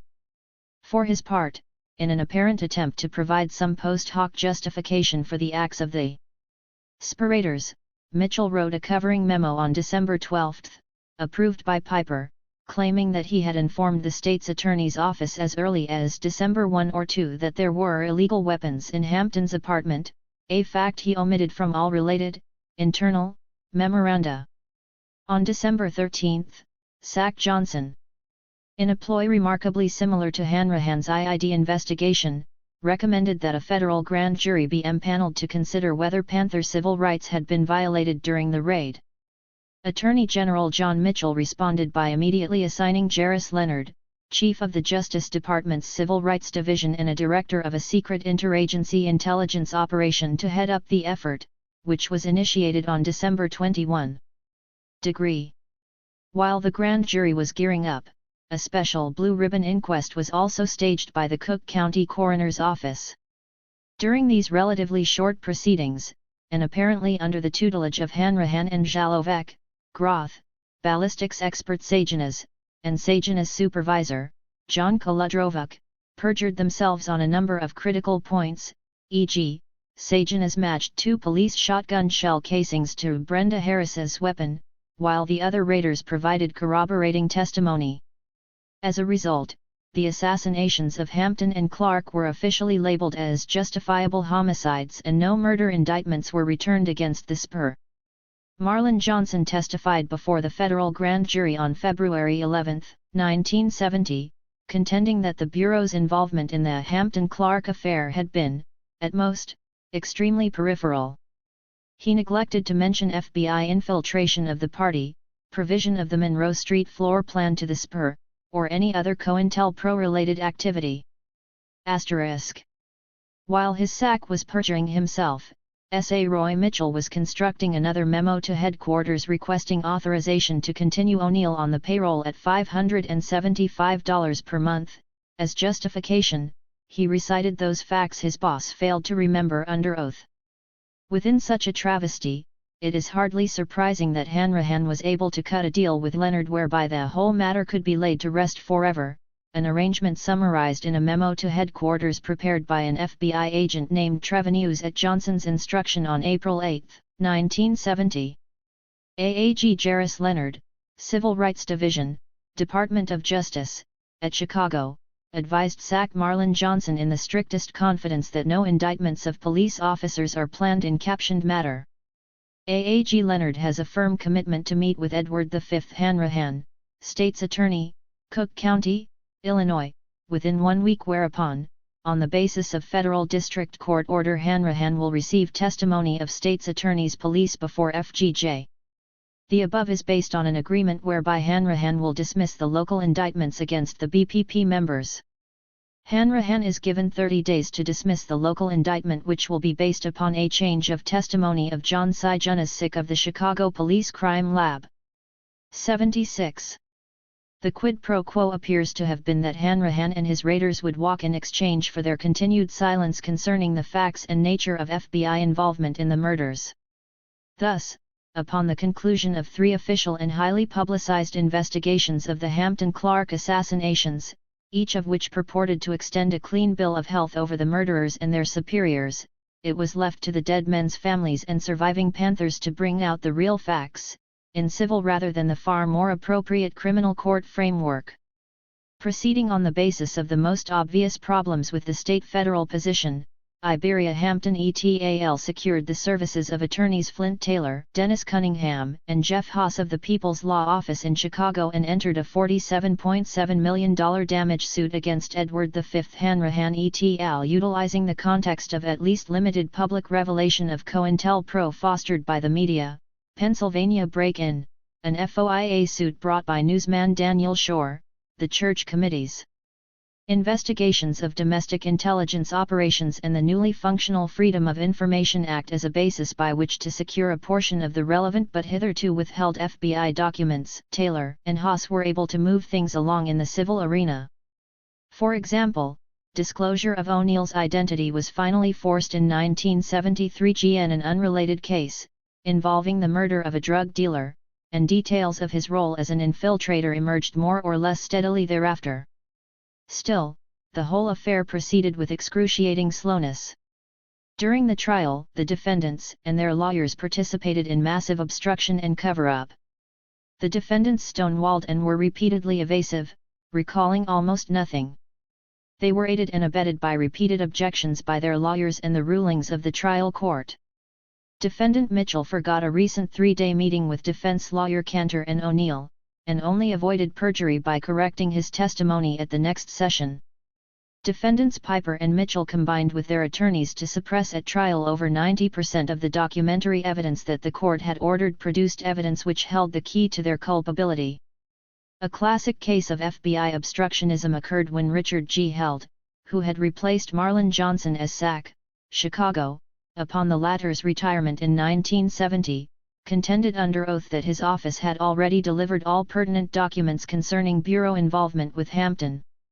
When Taylor and Haas promptly produced copies of documents other than those Held was claiming represented an essentially complete disclosure, the new SAC was ordered by the court to reconsider his position and quickly came up with several handcarts loaded with boxes of heavily deleted material, numbering some 100,000 pages in all. Despite such blatant examples of government misconduct, Federal Judge J. Sam Perry opted, after an OTS civil rights trial, to enter directed verdicts of acquittal on all counts in OT. Tenacious, Taylor and Haas appealed this decision to the U.S. Seventh Circuit Court and, in 1979, were able to sufficiently demonstrate judicial impropriety and the appearance of an FBI conspiracy to murder Hampton and obstruct justice that a retrial was ordered. The defendants, Hanrahan, et al., then appealed this outcome to the U.S. Supreme Court, contending that any further probing of the case would endanger the lives of informants who had participated. The High Court denied certiorari in 1981, refusing to hear the appeal. With both sides becoming rather battle-weary, the case was finally arbitrated in 1983, absent a jury, with presiding Judge John F. Grady ruling that there had in fact been an active governmental conspiracy to deny Hampton, Clark, and the BPP plaintiffs their civil rights. The defendants as a group were found to have been culpable, sanctions were imposed upon the FBI for its cover-up activities, and an award of $1.85 million went to the survivors and families of the deceased. Needless to say, the victory was somewhat Pyrrhic. None of the perpetrators of the crime at issue ever served so much as a day in jail for any of their offenses, and the political purposes of the COINTELPRO which entailed the assassinations had long since been achieved. The December 4, 1969 raid had broken the back of the Illinois BPP, and the party in Chicago passed into oblivion. The case of Geronimo Pratt. Louisiana born and raised, Elmer Gerard, Geronimo or G. Pratt enlisted in the U.S. Army in 1965 at the age of 17. He became a paratrooper and underwent considerable training in light weapons and irregular warfare before being assigned to the 82nd Airborne Division's Long Range Reconnaissance Patrol, LRRP, unit in late 1966, operating in Vietnam's Central Highlands region and cross-border in Cambodia and Laos. Over the following 18 months, the duration of his enlistment, Pratt participated in a series of highly classified missions, garnering some 18 combat decorations including the Silver Star, Bronze Star, for Valor, Vietnamese Cross of Gallantry and the Purple Heart while becoming increasingly disenchanted with the nature of the war, the military system and the social order which spawned them. Availing himself of an early out-discharge from the Army in exchange for his double tour in Southeast Asia, he relocated from Louisiana to Los Angeles in August of 1968. Using his benefits under the GI Bill, he enrolled at UCLA through the High Potential Equal Opportunity Program, EOP, taking an active role in the Campus Black Student Union, BSU, and becoming acquainted with local BPP leaders John Huggins and Bunchy Carter. The latter in particular nurtured a close personal friendship, and recruited Pratt into the party during the fall. At about the same time, J. Edgar Hoover went on record describing the BPP as the greatest threat to the internal security of the country, and began issuing secret directives to destroy the party via various COINTELPRO expedients. Pratt was an active member of the Los Angeles BPP, La BPP, chapter during the period of the Bureau disinformation campaign which resulted in a shooting war between the U.S. organization and the Panthers, see Chapter 2. His primary function at the outset seems to have been to handle the Southern California end of BPP Minister of Information Eldridge Cleaver's presidential campaign on the Peace and Freedom Party ticket, a process which resulted in his becoming close to Cleaver and his wife, Kathleen, prior to the BPP leaders going into exile over an alleged parole violation during November 1968. It was undoubtedly through this association that Pratt also rapidly became personally familiar with others in the Panther national hierarchy, including both Bobby and John Seal, David and June Hilliard, and George Murphy. By the end of the year, Pratt seems to have proven himself so effective at his political work that, when Carter and Huggins were assassinated by U.S. gunmen on January 17, 1969, it was discovered that Carter had left an audio tape, prepared for such an eventuality, designating the ex-GI his successor as head of the La BPP. Pratt was also named by Carter to succeed himself and Huggins as chapter representative on the National Panther Central Committee. It was at precisely this point that he appears to have been personally targeted for neutralization through the application of COINTELPRO techniques, The medium through which this was accomplished seems to have been through the same FBI/CCI/CCS/SSI federal/state/local police combination deployed against George Jackson, the Soledad Brothers Defense Committee and other radical California groups. See next section. Pratt was almost immediately designated a key black extremist by the L.A.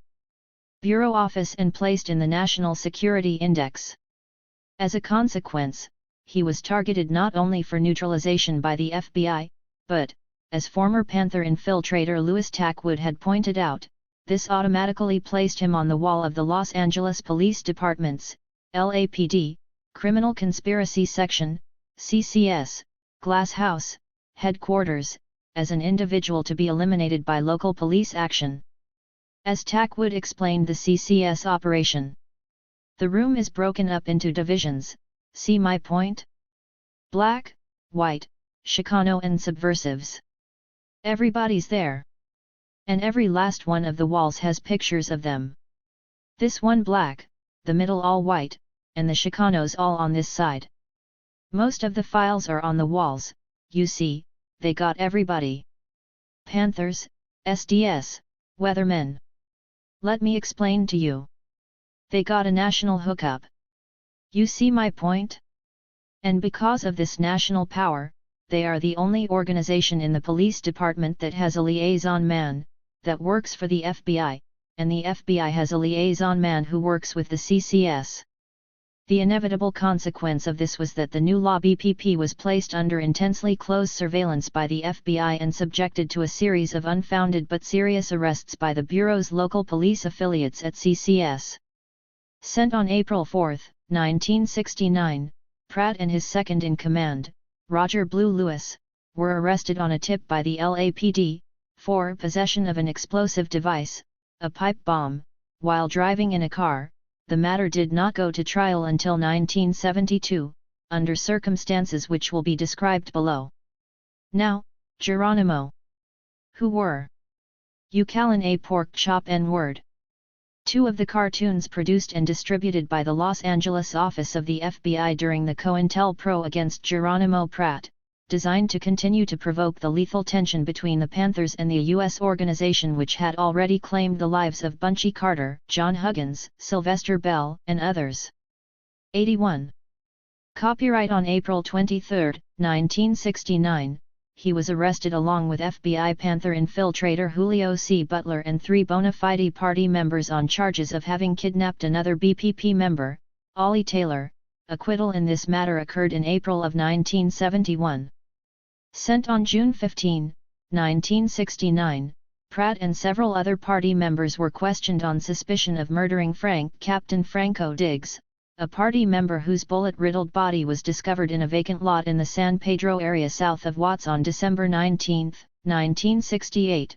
This seems to have been a pure harassment bust, as well as another tactic of projecting the image of Panther violence into the media, and charges were quickly dropped. Under the conditions of FBI-fostered U.S. assaults upon law BPP members prevailing at the time, this was less than a month before the Carter/Huggins murders, as well as the murder of Sylvester Bell in San Diego, it would have been much more likely to suspect Karenga's U.S. organization than Pratt. No one has ever been prosecuted in the death of Captain Franco. Pratt was also made the subject of a personalized series of COINTELPRO cartoons, see illustration, designed to make him a target for the attentions of U.S. Nonetheless, there is considerable evidence that he initially attempted to steer the law BPP away from any overemphasis on armed struggle. During his early tenure, he is known to have worked very hard to maintain the chapter's free breakfast for children program, community education, and health care efforts. At the same time, Elaine Brown undertook the extraordinary, for a Panther leader, step of instructing BPP cadres to cooperate in the police investigation of the Carter/Huggins assassination, testifying against other black people, from U.S., in open court. The FBI's response to such efforts was to open a conspiracy investigation of Pratt with regard to the robbery of a Bank of America facility already known by the Bureau to have been carried out by U.S. members. This was followed very closely by a Bureau effort to ensnarl both Pratt and Roger Lewis in a violation of the 1940 Smith Act and plotting of insurrection. trademarked the law FBI office, apparently on the basis of its own contrived image of the Panther leader's violence and criminality, then prepared a biography of Pratt to accompany its recommendation that he be elevated to Priority I status in the National Security Index and an announcement that he was forthwith being included in the FBI's Black Nationalist photo album across the country. Although much is made of his military record in this document, virtually no evidence is offered to validate the notion that he represented the sort of acute threat to national security associated with a top SI rating. Nevertheless, the recommendation was approved within 48 hours. As he entered his sixth month as leader of the Law BPP, Pratt was thus explicitly singled out for neutralization by the head of the Bureau's Law COINTELPRO section, Richard Wallace Held, son of Richard G. Held, who orchestrated the cover-up of FBI involvement in the Hampton-Clark assassinations, see above. Largely because of this blatant pattern of Bureau and cooperating police attempts to eliminate him, Pratt came to recognize the absolute impossibility of securing social change, or even elementary justice, through the system. See Note 132, this. 82. FBI agent Richard W. Held, son of Richard G. Held, a COINTELPRO specialist who worked in Los Angeles against Pratt and the BPP, as SAC in San Juan, Puerto Rico, and most recently as SAC in San Francisco. Chapter. By July of 1969, he increasingly acknowledged the necessity of meeting fire with fire and became associated with the Afro-American Liberation Army, an entity which later became better known as the Black Liberation Army, BLA. The final catalyst in this transformation undoubtedly occurred on December 8, 1969, when, as has been described elsewhere, 4 days after a similar raid on a Panther apartment in Chicago, a raid which left Mark Clark and Fred Hampton dead, 40 men of the Special Weapons and Tactics, SWAT, squad, with more than 100 regular police as backup, raided the Los Angeles Panther headquarters at 5:30 in the morning. No suggestion has been made that the two raids were linked. But it's interesting to note that Fred Hampton had been in Los Angeles 1 or 2 days before his death, meeting with Geronimo Pratt, whom Tackwood says was the main target of the second raid. The Panthers chose to defend themselves, and for 4 hours they fought off police, refusing to surrender until press and public were on the scene. 6 of them were wounded. 13 were arrested. Miraculously, none of them were killed. 83.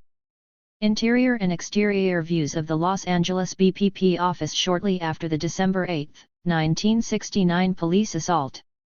A jury subsequently found all Panthers who had participated in the shootout innocent of any major crimes. Photos, the Black Panther. 84. The pretext of the raid was twofold. The police, first of all, claimed that on November 28, 1969, George Young and Paul Redd had thrown a police sergeant out of Panther headquarters at gunpoint, and that, later in the day, Geronimo Pratt had taken a beat on a passing police car with a machine gun. Arrest warrants for all three had been sworn out a week before the raid. Second, the SWAT assault group was armed with a search warrant, as well as an armored personnel carrier, AR-15 automatic rifles, helicopters, tear gas, and dynamite. They were to search for stolen weapons. In getting the search warrant, police deliberately misled Municipal Court Judge Antonio Chavez. The reason CCS Sergeant Raymond Callahan gave for the prospective search was that he wanted to look for 6 machine guns and 30 M14s stolen from Camp Pendleton Marine Base, as well as the weapons used in what he called the assault on officers.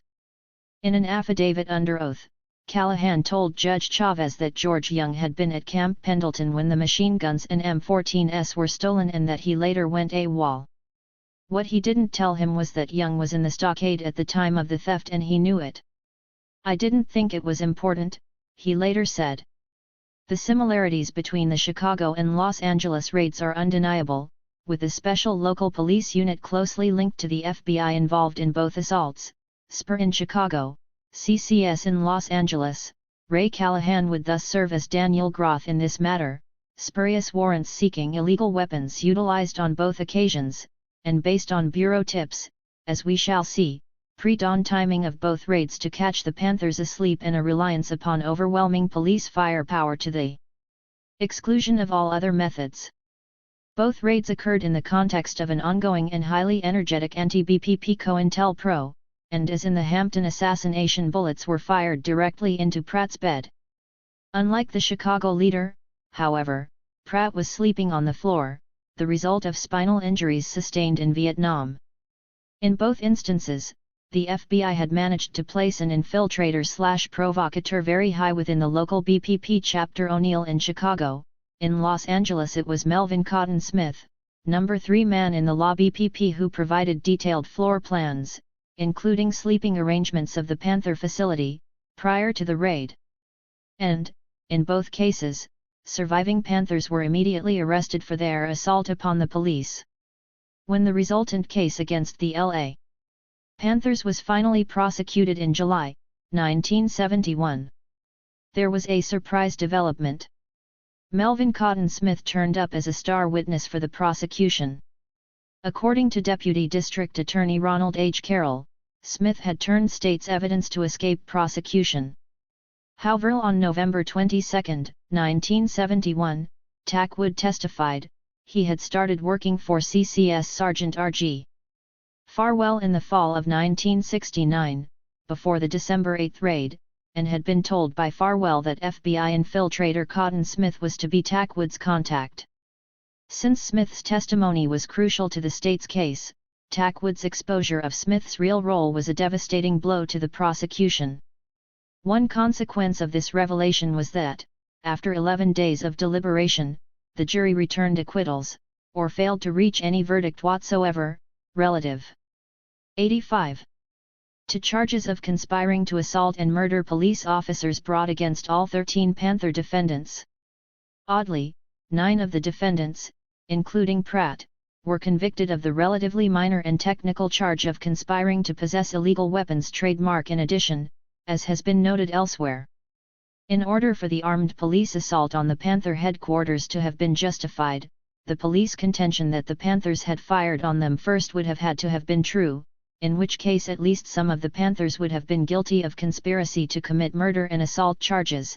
The failure of the jury to return guilty verdicts on these charges represented a total repudiation of the CCS and FBI conspiracy theory that led to the raids on December 8. Pratt spent more than 2 months in jail following the shootout, until some $125,000 in bail could be raised to secure his release. Registered trademark. It was apparently during this incarceration that he began the series of personal notes which were later edited and released as an underground book, The New Urban Guerrilla, and a contribution to the Blam Annual entitled Humanity, Freedom, Peace. Upon his release, he made a whirlwind national speaking tour and then dropped out of sight, while remaining mostly in Los Angeles.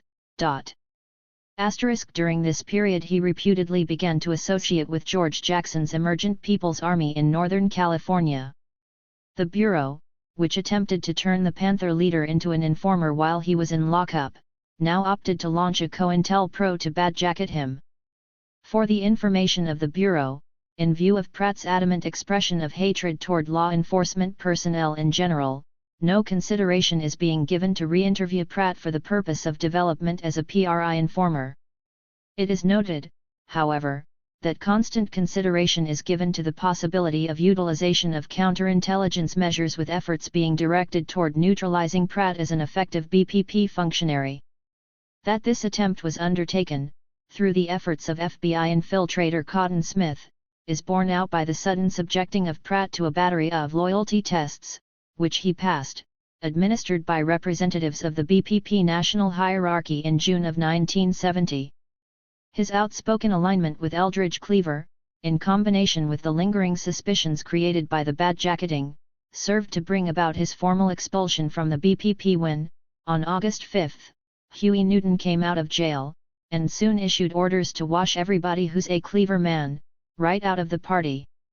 This, of course, was a situation directly connected to the earlier mentioned COINTELPRO exacerbating the so-called Newton-Cleaver split within the BPP, see Chapter 2, a process which had not yet culminated and which temporarily resulted in Cleaver also distancing himself from Pratt and others.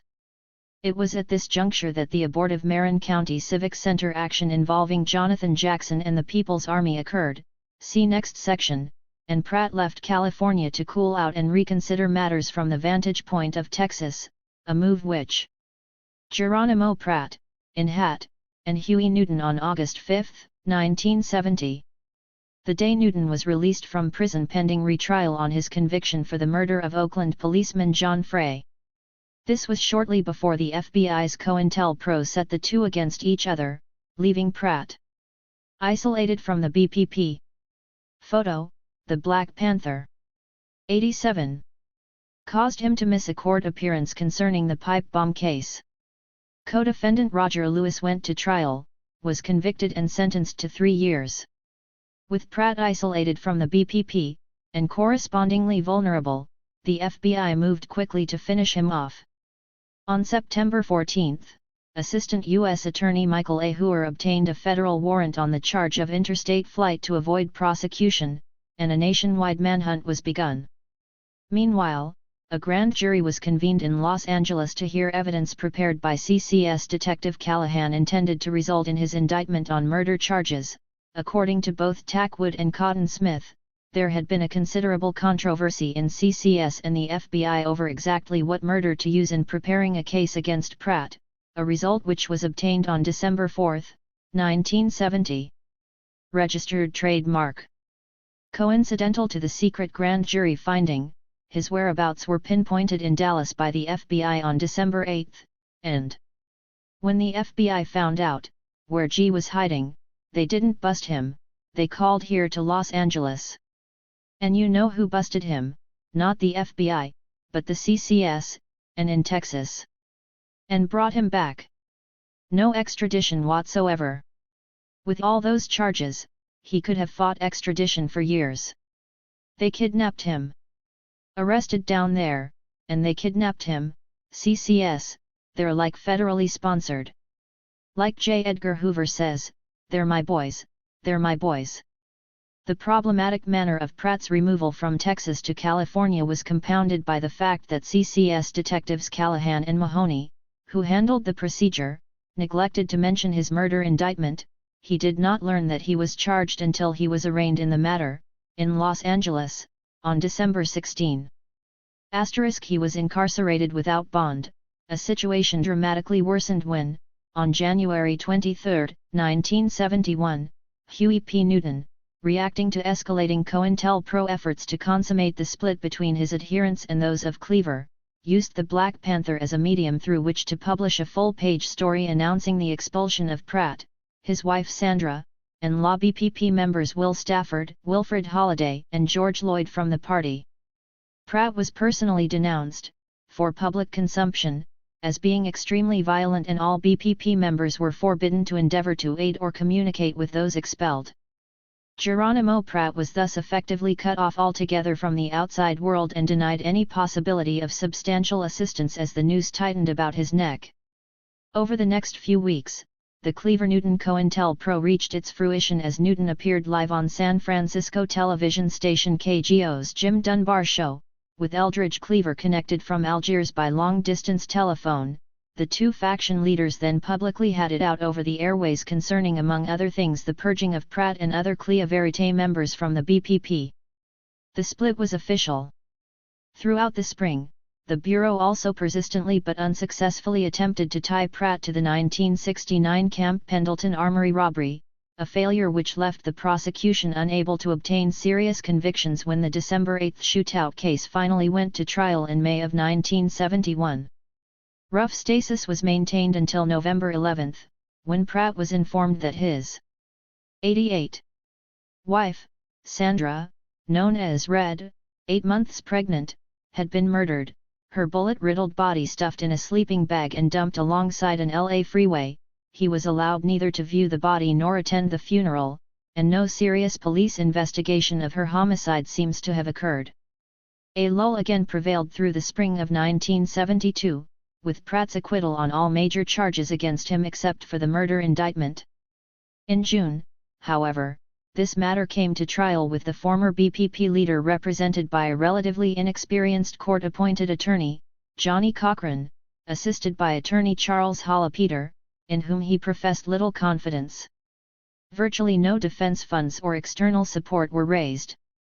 His misgivings over the situation were well-founded, given the welter of COINTELPRO complexity which attended the prosecution from start to finish. On its face, the case was forthright enough. At a little after 8 p.m. on December 18, 1968, two black men robbed and shot a white couple, Caroline and Kenneth Olson, on a Santa Monica, California tennis court. Caroline Olson died 1 week later. Pratt was accused of the tennis court murder in a letter dated August 10, 1969, addressed to LAPD Sergeant Duane Rice by an underworld informant and marked "Do not open except in case of my death," a common enough street snitch ploy to protect longevity. Unaccountably, given that the informant had not died, Rice opened and read the accusation on October 20, 1970, and turned the letter over to CCS Detective Ray Callahan for presentation to the grand jury, which secretly indicted Pratt on December 4, a standard practice in the indictment of a fugitive. The informant then testified at the trial that Pratt, in direct personal conversation with him, had bragged of the crime. He further testified that a .45 caliber Colt automatic seized by the LAPD in the January 17, 1970 raid upon the Erica Huggins residence, belonging to Pratt but not ballistically matching the tennis court murder weapon, was actually the gun in question, Pratt having changed the barrel in order to alter its ballistic pattern. A second informant, who did not testify, corroborated this testimony. Kenneth Olson, the surviving victim, then identified Pratt as the murderer in open court, as did Barbara Reed, a shopkeeper who had seen the gunman prior to the shooting. Mitchell Lockman, who had been near the tennis court on the evening of the murder, testified the gunman fled in a vehicle matching the description of Pratt's white over red GTO convertible. Pratt's main line of defense was, and is, that he was in Oakland, some 400 miles north of Santa Monica, attending a BPP national leadership meeting on the evening in question. Presentation of this alibi was, however, severely hampered by the COINTELPRO-induced refusal of many of those also in attendance, such as David, June, and Pat Hilliard, Bobby and John Seal, Nathan Hare, Rosemary Gross, and Brenda Presley, all of the Newton faction, to testify on his behalf. Kathleen Cleaver, also in attendance at the meeting, did testify that Pratt was in Oakland from December 13 to 25, 1968, but even her efforts to do so had been hampered by COINTELPRO letters to her husband explaining that it was too dangerous for her to return to the United States during the trial. With Kathleen Cleaver, wife of BPP Minister of Information Eldridge Cleaver, was prevented from offering full assistance to Pratt during his murder trial by a COINTELPRO aimed at splintering the Panthers as a united organization. Photo, Ramparts. 90. The weight of testimony heavily on the side of the prosecution, Pratt was convicted of first-degree murder on July 28, 1972, the sentence imposed was 7 years to life, standard under California's indeterminate sentencing guidelines. Of course, there were certain problems with the case which went beyond the Bureau-imposed constraints attending Pratt's attempts to assemble defense witnesses. For instance, it did occur to the defense that if the FBI were tapping the phones of, or otherwise electronically surveilling, the BPP national offices in Oakland during December of 1968, it seems likely the Bureau itself might well be able to substantiate Pratt's whereabouts on the crucial night. The FBI, however, submitted at trial that no such taps or bugs existed, an assertion which was later shown to be untrue. The Bureau then refused to release its June logs from the taps, on national security grounds, until forced to do so by an FOIA suit brought by attorneys Jonathan Lubel, Mary O'Melveny, and William H. O'Brien. At that point, 1981, the transcripts were delivered, minus precisely the records covering the period of time which might serve to establish Pratt's innocence. The FBI has indicated, not by affidavit, that the transcripts of the conversations recorded by these telephone taps have been lost or destroyed, according to the frustrated judge.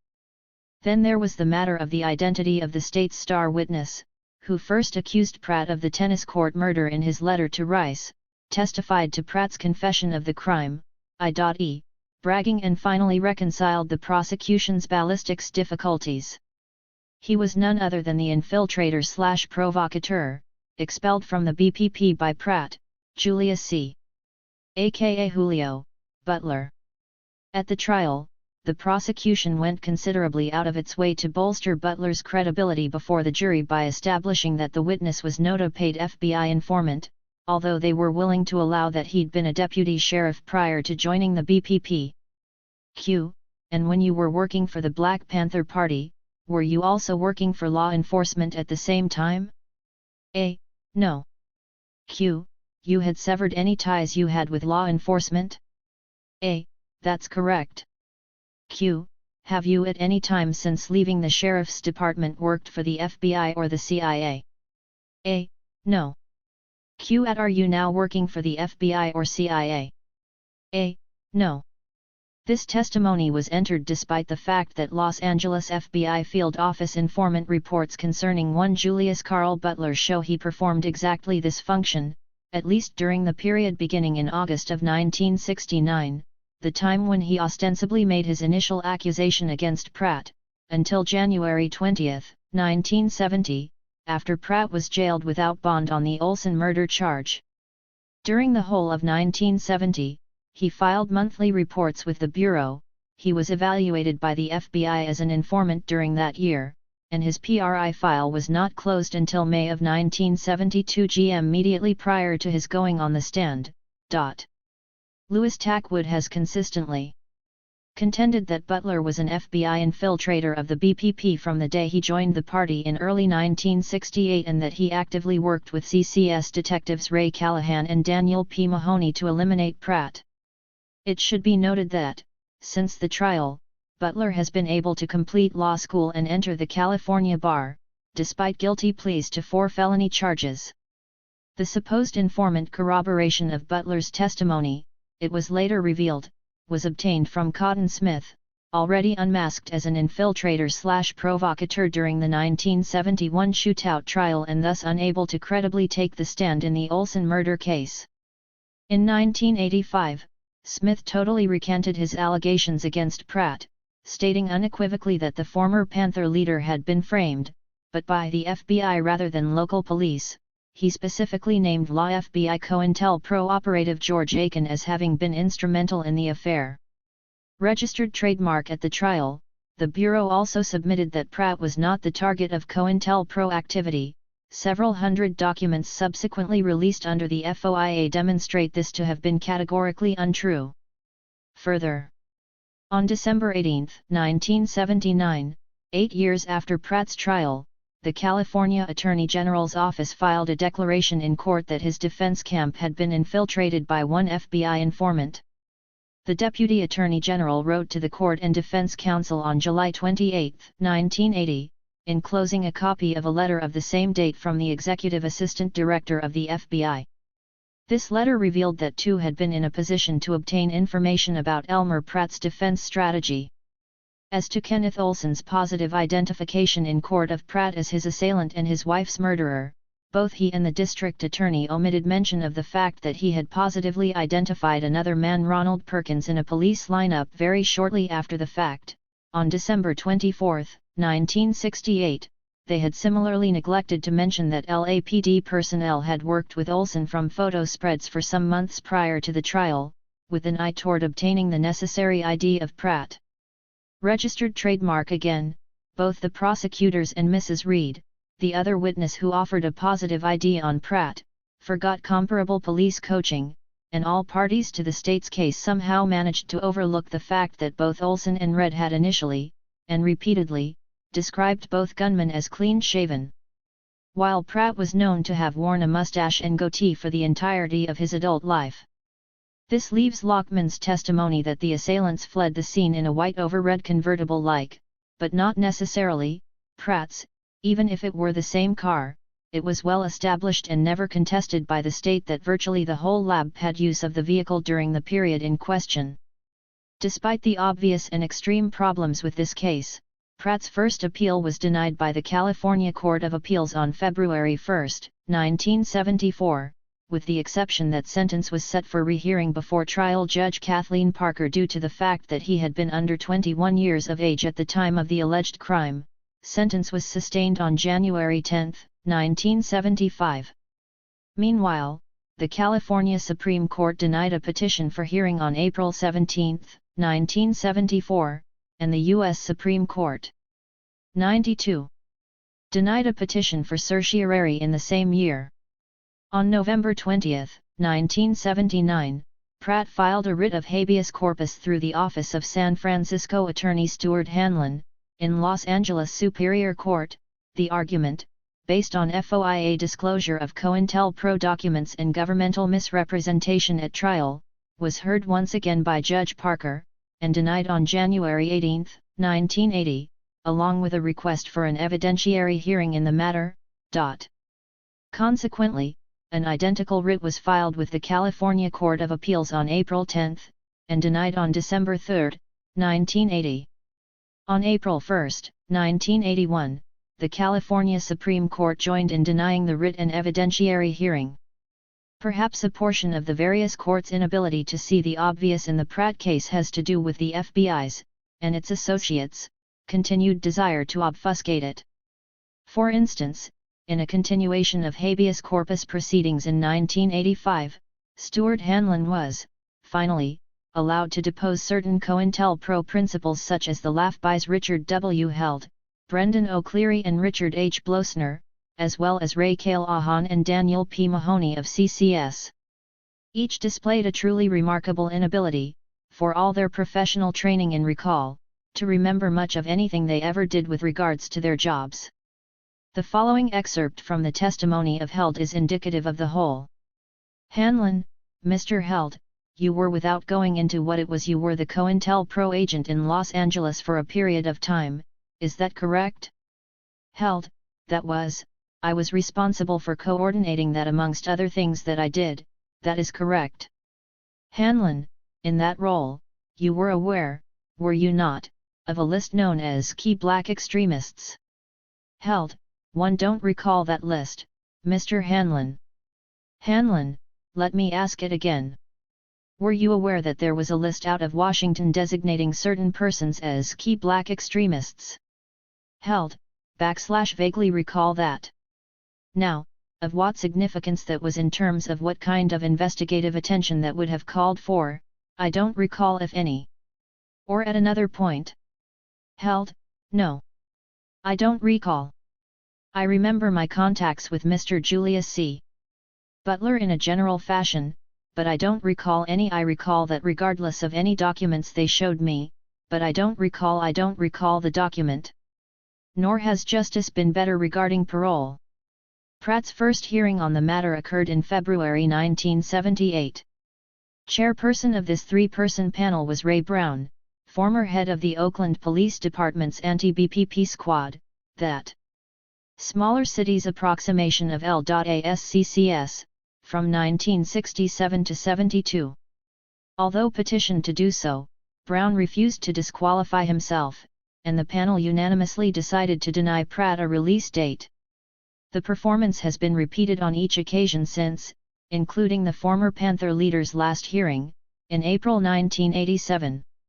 One reason for the seemingly blanket recalcitrance of the authorities, federal, state and local, in extending even the most elementary pretense of justice in the Pratt case may revolve around his quiet refusal to abandon the political principles which caused him to become a COINTELPRO target in the first place. In 1973, he refused the honor of his participation in his trial on the 1969 pipe bomb charges, was convicted, essentially in absentia, and, like Roger Lewis, was sentenced to 3 years.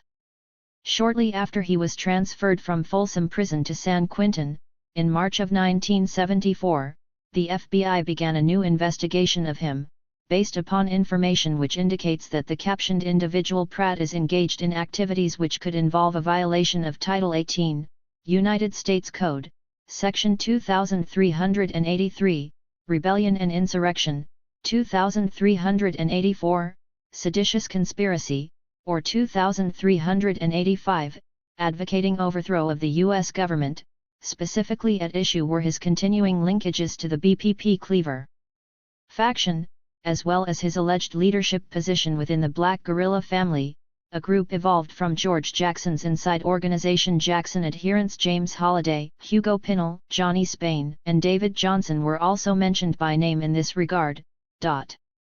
Whatever the particulars of official motivation in the handling of the Pratt case, it must be assessed within the overall COINTELPRO-BPP context, especially a counterintelligence-related instructional memo, dated October 24, 1968, and sent by Bureau headquarters to all field offices.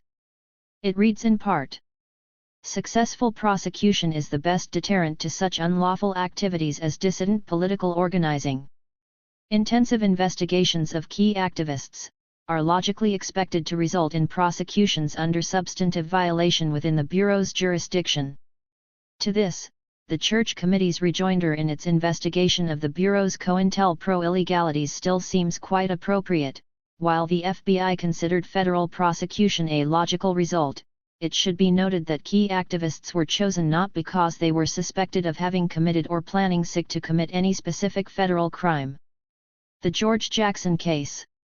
Although its details are hardly as clear as those of the Hampton Clark and Pratt cases, nothing defines the scope and intentions of the FBI's campaign to repress the Black Panther Party, as well as the contours of the grand plot which have emerged since the assassination of BPP Field Marshal George L. Jackson in California's San Quentin prison on August 21, 1971.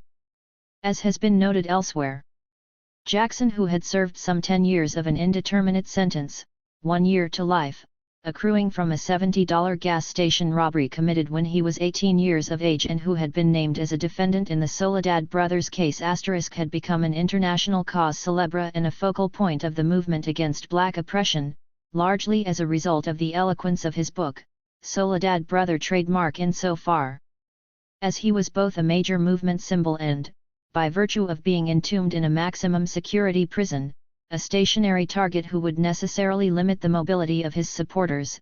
Jackson was a made-to-order victim of some of COINTELPRO's most wicked blows. According to Louis Tackwood and other police infiltrators of the BPP, the FBI, in conjunction with collaborating California law enforcement agencies such as the LAPD's CCS, as well as the state of California's Sacramento-based Criminal Identification and Investigation, CID section, and Special Investigations and Identifications, SII unit, the same combination brought to bear against Geronimo Pratt, hatched a plan to utilize the support apparatus attending Jackson as the means to destroy not only the guts of the Panthers, but affiliated entities as well. As reconstructed by Joe Durden Smith from Tackwood's interviews, this police consortium planned to utilize the highly placed infiltrator Cotton Smith to initiate a gambit wherein teams of Panthers belonging to what George Jackson had taken to calling the People's Army would enter a courtroom and take hostages who could be exchanged for the Soledad brothers and transportation to a non-imperialist country, probably Algeria. On the day of this grand event, the police would be ready and the Panthers would be destroyed, their soldiers killed, their organization discredited, their supporters embroiled in a massive conspiracy prosecution. This plan, however, went somewhat awry. The courtroom nearest San Quentin, contained in the Marin County Civic Center at San Rafael, California, was selected, logically enough, and Cotton Smith duly transported appropriate weaponry into the area. A date was chosen in which 3 black prisoners from San Quentin would actually be in court, and things were set to go. Durden Smith erroneously contends Geronimo Pratt cancelled the operation at the last moment. The law BPP leader was not involved, however, in any capacity at all. In any event, the cancellation occurred with such haste that Smith was unable to notify his contact agents in either the FBI or CCS. Worse, no one thought to inform Jackson's 17-year-old brother Jonathan, who was scheduled to participate in the action to free George. As Tackwood put it, he goes in, looking for the fellers. See my point? And there ain't no motherfucking body there. So, stick 'em up. He goes into his little act. Poor dum-dum. Trying to put the best face on what must have been a bewildering situation, Jonathan Jackson armed the three prisoners William Christmas, Churchill McGee, and James McLean, taking Judge Harold J. Haley, Assistant District Attorney Gary Thomas, and 3 jurors hostage. The group then prepared to leave, demanding and receiving assurance from the local sheriff that they would not be fired upon. In the meantime, however, CCS representatives and, apparently by pre-arrangement, a whole contingent of San Quentin's sharpshooters arrived on the scene. As Durden Smith describes it, outside the Civic Center were Sergeants Mahoney and Callahan of Los Angeles CCS. They knew nothing of the last-minute change in the plan. As far as they were concerned, the shit was going to hit the fan. They were to force a confrontation between the police and the Panthers any way they could, so, when the small group of Kid 96 nappers walked out into the Marin Civic Center car park around 11 o'clock on the morning of August 7, 1970, with Jonathan Jackson bringing up the rear, the sergeants reacted first with surprise. The group was smaller than it should have been. Soon they fired the disputed first shot, the shot that led to 4 deaths in 19 seconds. Killed in the fusillade of bullets were Jonathan Jackson, inmates William Christmas and James McLean, and Judge Haley. Assistant District Attorney Thomas was paralyzed for life, while Churchill McGee and a juror were also badly wounded. Although the COINTELPRO had fallen short of its original objectives, it still represented a not inconsiderable propaganda coup and opened the door for follow-up actions against Panther supporters.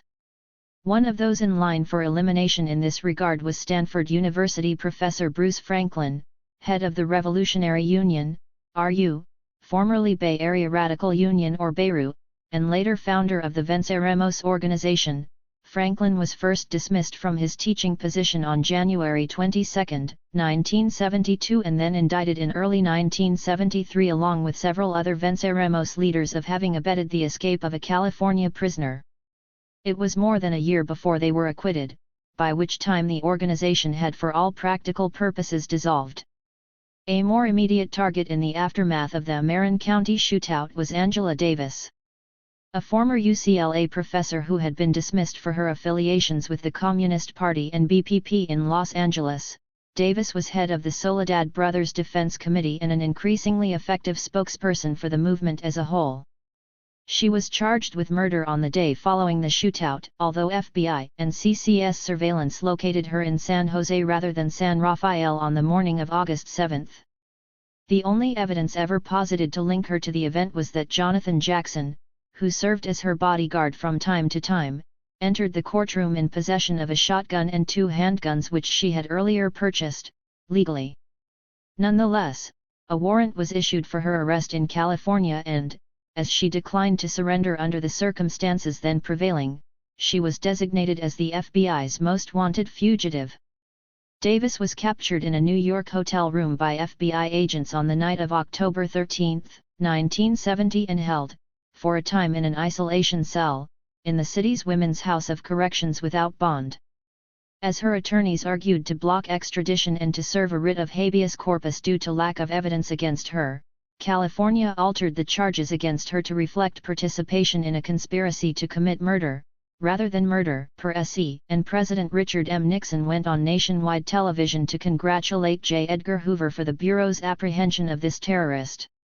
Her various appeals having been hustled all the way through the U.S. Supreme Court in record time and denied at each step along the way, she was transported in the dead of night back to California in mid-December. She was held in the Marin Civic Center's jail without bond before and during her trial as a co-conspirator with Churchill McGee.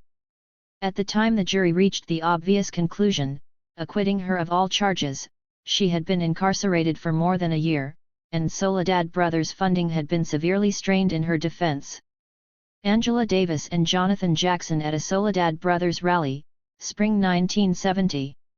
Davis was proclaimed by the FBI and Richard Nixon to be one of the nation's most wanted terrorists. She was ultimately acquitted of all charges.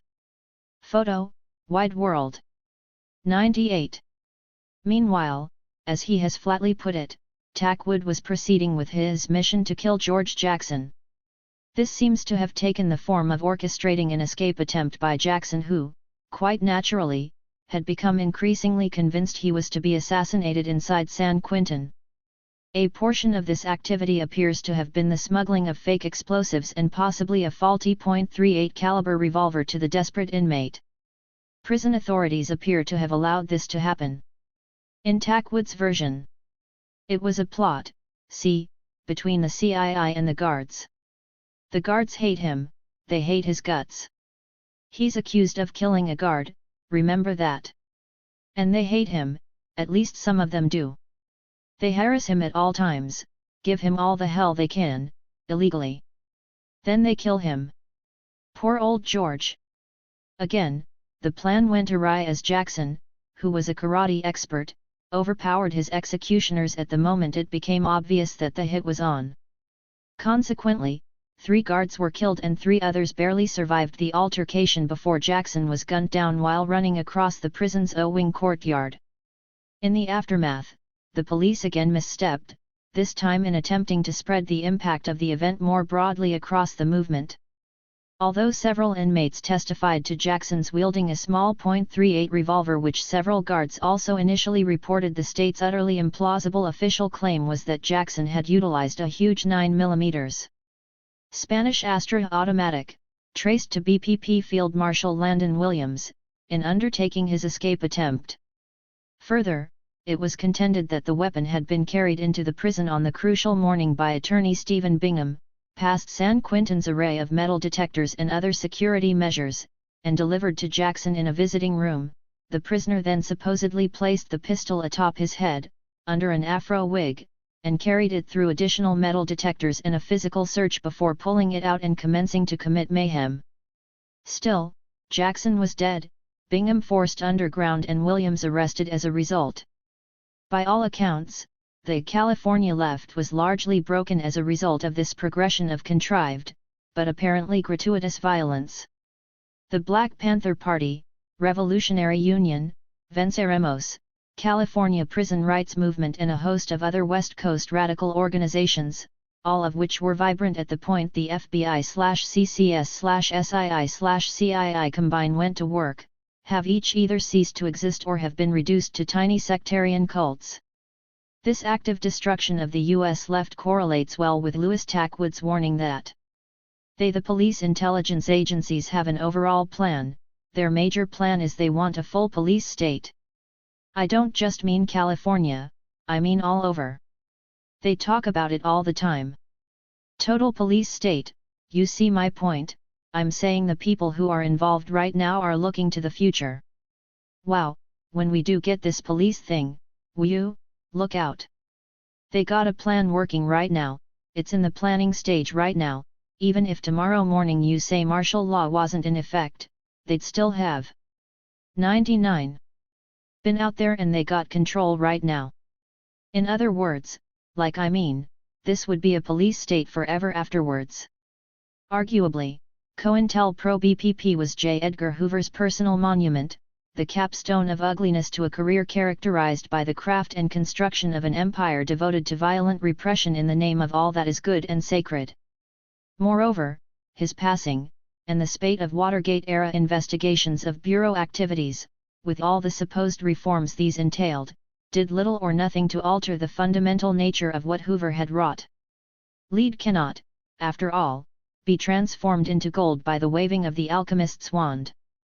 The full horror and implications of COINTELPRO-BPP were discreetly and, all too often, conveniently overlooked. Hoover's outfit was left intact, ritually chastised perhaps, but unpunished for its excesses, its priorities and ideology unscathed. The fields so tentatively sown by entities such as the Church Committee were allowed, or forced, to go fallow when the planting had barely begun. The director's minions had learned their lessons well. With generations of practice at manipulating the public sensibility, of casting lies as truth and truth as criminality, they knew that beyond the most cursory genuflections to power necessitated by the hearings, there would be little but business as usual for the Bureau.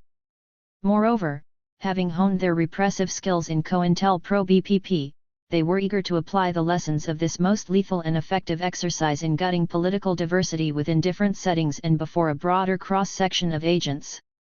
Hence, in 1972, even as its leaders proclaimed that the excesses of COINTELPRO would never happen again. The FBI shifted its focus from the urban ghettos to the remote expanse of the northern plains. The Bureau was setting out on its next and greatest COINTELPRO ever, the quelling of an Indian uprising on the Pine Ridge Sioux Reservation in South Dakota. When the prairie is on fire, you see animals surrounded by the fire, you see them run and hide themselves so they will not burn. That is the way we are. Najinyanupi, surrounded, Oglala Lakota, 1876. Even the most sympathetic non-Indians have been schooled to deny this claim to international status made by the Indian tribes. Most of the literature on Indians has concentrated on the fierce and gallant fight of the Plains tribes against General Custer and the United States Cavalry, the early part of American history, when Indians were the equals or superiors of the colonists, has rarely been written. Rather than a claim to international status, most non-Indian readers have been led to believe that, following the Indian Wars, the Indians meekly marched off to reservations and lived in peace. The whole implication of the traditional Indian stereotype is that the Indians had become the best of American citizens within a decade of Wounded Knee 1890. Vine Deloria, Jr., Hunk Papa Lakota, 1972. Chapter 4. Why Pine Ridge? The white man made us many promises, but he only kept one. He promised to take our land, and he took it. Mapi Yaluda, Red Cloud, Oglala Lakota leader, 1882. After half a century shaping its repressive techniques amidst the urban clamor of mass society, it undoubtedly seems incongruous, even inexplicable, that the FBI should have suddenly refocused its energies to attack a small and impoverished people residing on a parcel of barren real estate far out in the American hinterland. Upon closer examination, however, explanations historical, topical, and speculative can be found for the Bureau's actions. Historical background. Today, it has become almost a matter of conventional wisdom that Vietnam was the first war the US ever lost. Actually, a far better case could be made that this crucial, and humiliating, event occurred a century earlier, in 1868, following the so-called Red Cloud War in what are now the states of Wyoming and Montana. The United States, in patent violation of the territorial guarantees extended to the Lakota, Western Sioux, under the Fort Laramie Treaty of 1851, had moved to open up a direct route northward from the fort, across the prime buffalo graze lying between the Black Hills and the Bighorn Mountains, to the newly discovered gold fields near Virginia City, see Map 1. Beginning in 1865, the U.S. Army was instructed to establish a string of posts along this route known as the Bosman Trail to protect it from the depredations, i.e., defensive responses, of the Indians whose legally recognized homeland had thus been invaded. Under the political leadership of Red Cloud, the Oglalas, the largest of the 7 groups of Lakota, forged a unified military response to this invasion and threat to their traditional buffalo economy. In short order, the Lakota had also consolidated a defensive alliance with the Arapaho and Northern Cheyenne, 2 other Indian nations whose 1851 treaty areas were violated by the U.S. offensive actions during 1866. The warriors of this powerful confederation halted all traffic along the Bosman Trail, isolating and laying siege to the military posts along it, and annihilating the troops of Captain William C. Fetterman outside Fort Phil Kearny on December 21. By mid-1867, after 2 major engagements known as the Hayfield Fight, near Fort C.F. Smith, and the Wagon Box Fight, near Fort Phil Kearny, and with the realization that it had seriously underestimated the Indians' ability to work in concert and mount a sustained campaign, the U.S. began a series of overtures for peace negotiations intended to avert a full-scale military disaster. Red Cloud refused to so much as discuss negotiations until all troops were withdrawn from the contested areas. The Oglalas then burned the abandoned army posts to the ground before going to Fort Laramie to sign a new treaty on April 29, 1868. As D. Brown has observed, for the first time in its history the United States government had negotiated a peace which conceded everything demanded by the enemy and which extracted nothing in return. By provision of the new treaty, ratified by Congress on February 16, 1869, the Lakota homeland centering on the sacred Black Hills, Paha-Sapa, in Lakota, was reserved for their exclusive use and occupancy in perpetuity. This was accomplished under two separate articles. Article 2, the United States agrees that the following district of country to wit, viz., commencing on the east bank of the Missouri River where the 46th parallel of north latitude crosses the same, thence along low water mark down said river, and along the northern line of Nebraska to the 104th degree of longitude west from Greenwich, thence north on said meridian to a point where the 46th parallel of north latitude intercepts same, thence east along said parallel to the place of the beginning, and in addition thereto, all existing reservations on the east bank of said river shall be, and the same is, set apart for the absolute and undisturbed use and occupation of the Indians herein named, and for such other friendly tribes or individual Indians as they may be willing, with the consent of the United States, to admit amongst them. And the United States now solemnly agrees that no persons except those herein designated and authorized so to do, and except officers, agents, and employees of the government as may be authorized to enter upon Indian reservations in discharge of duties enjoined by law, shall ever be permitted to pass over, settle upon, or reside in the territory described in this article. Article 16. The United States hereby agrees and stipulates that the country north of the North Platte River and east of the Bighorn Mountains shall be held and considered to be unceded Indian territory, and also stipulates and agrees that no white person or persons shall be permitted to settle upon or occupy any portion of same, or without consent of the Indians first had and obtained, to pass through same. Under Article 17, it was expressly articulated that the 1868 treaty in no way negated Lakota title to lands secured under the 1851 treaty, or those entered into even earlier. Also, under Article 12, it was provided that no subsequent treaty for the cession of any portion of the reservation herein described which may be held in common shall be of any validity or force as against said Indians. 105. Red Cloud, chief of the Oglala Lakota, the first and only Indian leader in the West to win a war with the United States. Museum of the American Indian, High Foundation. Unless executed and signed by at least 3/4 of all the adult male Indians, the gender provision was a U.S. rather than Lakota stipulation, occupying or interested in the same, and no cession by the tribe shall be understood or construed in such manner as to deprive, without his consent, any individual member of the tribe of his rights to any tract of land selected by him. Hence, Red Cloud had led his people into a situation in which they were assured of a substantial land base comprising at least 3% of what is now the continental United States, see Map 2, which could not be alienated other than through the democratic consent of the Lakota, and the borders of which were guaranteed by the U.S. Perhaps of equal importance, the Red Cloud War had caused the U.S. to strongly reaffirm its recognition by virtue of its executing and ratifying the 1868 treaty at all of the Lakota as a fully sovereign national entity in their own right. By all accepted standards of international custom and convention, this should have been the end of the matter. The first real sign of trouble with regard to the 1868 Fort Laramie Treaty came in 1872, when a Jesuit missionary Jean de Smet, who had been trespassing on Lakota land, confided to Sioux Falls, SD, Times editor Charles Collins that he believed there to be considerable mineral deposits in the Black Hills.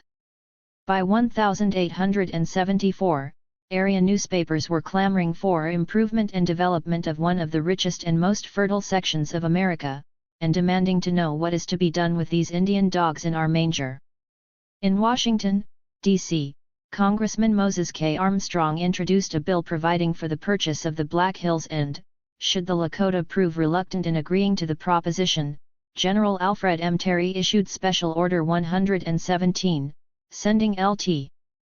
Colonel George Armstrong Custer and his entire 7th Cavalry Regiment from Fort Abraham Lincoln, on the Missouri River in what is now North Dakota, directly into the Lakota Holy Land.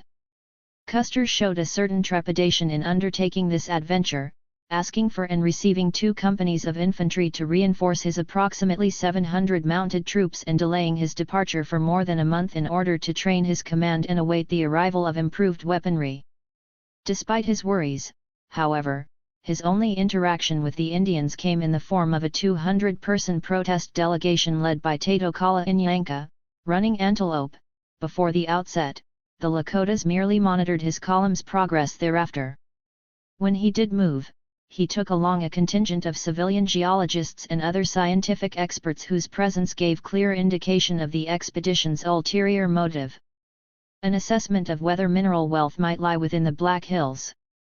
Although there are serious questions as to whether gold was actually discovered by anyone in Custer's party, on August 2 the colonel dispatched Lonesome Charlie Reynolds, one of his scouts, to carry out word that the precious metal had been found near present-day Rapid City, SD. This led immediately to banner headlines such as that of the Yankton Press and South Dakotan on August 13, 1874. Struck it at last. Rich mines of gold and silver reported found by Custer. Prepare for lively times. Gold expected to fall 10%, or spades and picks rising, the national debt to be paid when Custer returns. Such sensationalism set a swarm of miners scurrying for the Black Hills, and brought about a second government foray, the Jenny Expedition, during the spring and summer of 1875. Custer continued to fuel the fires of greed via his contributions to the Eastern press.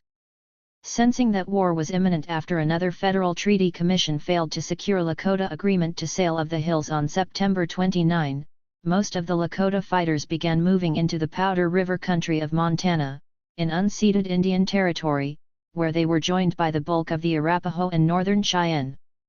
The Indians gathered to consolidate their strength and consider their options in the face of what had become another outright invasion of their national territory.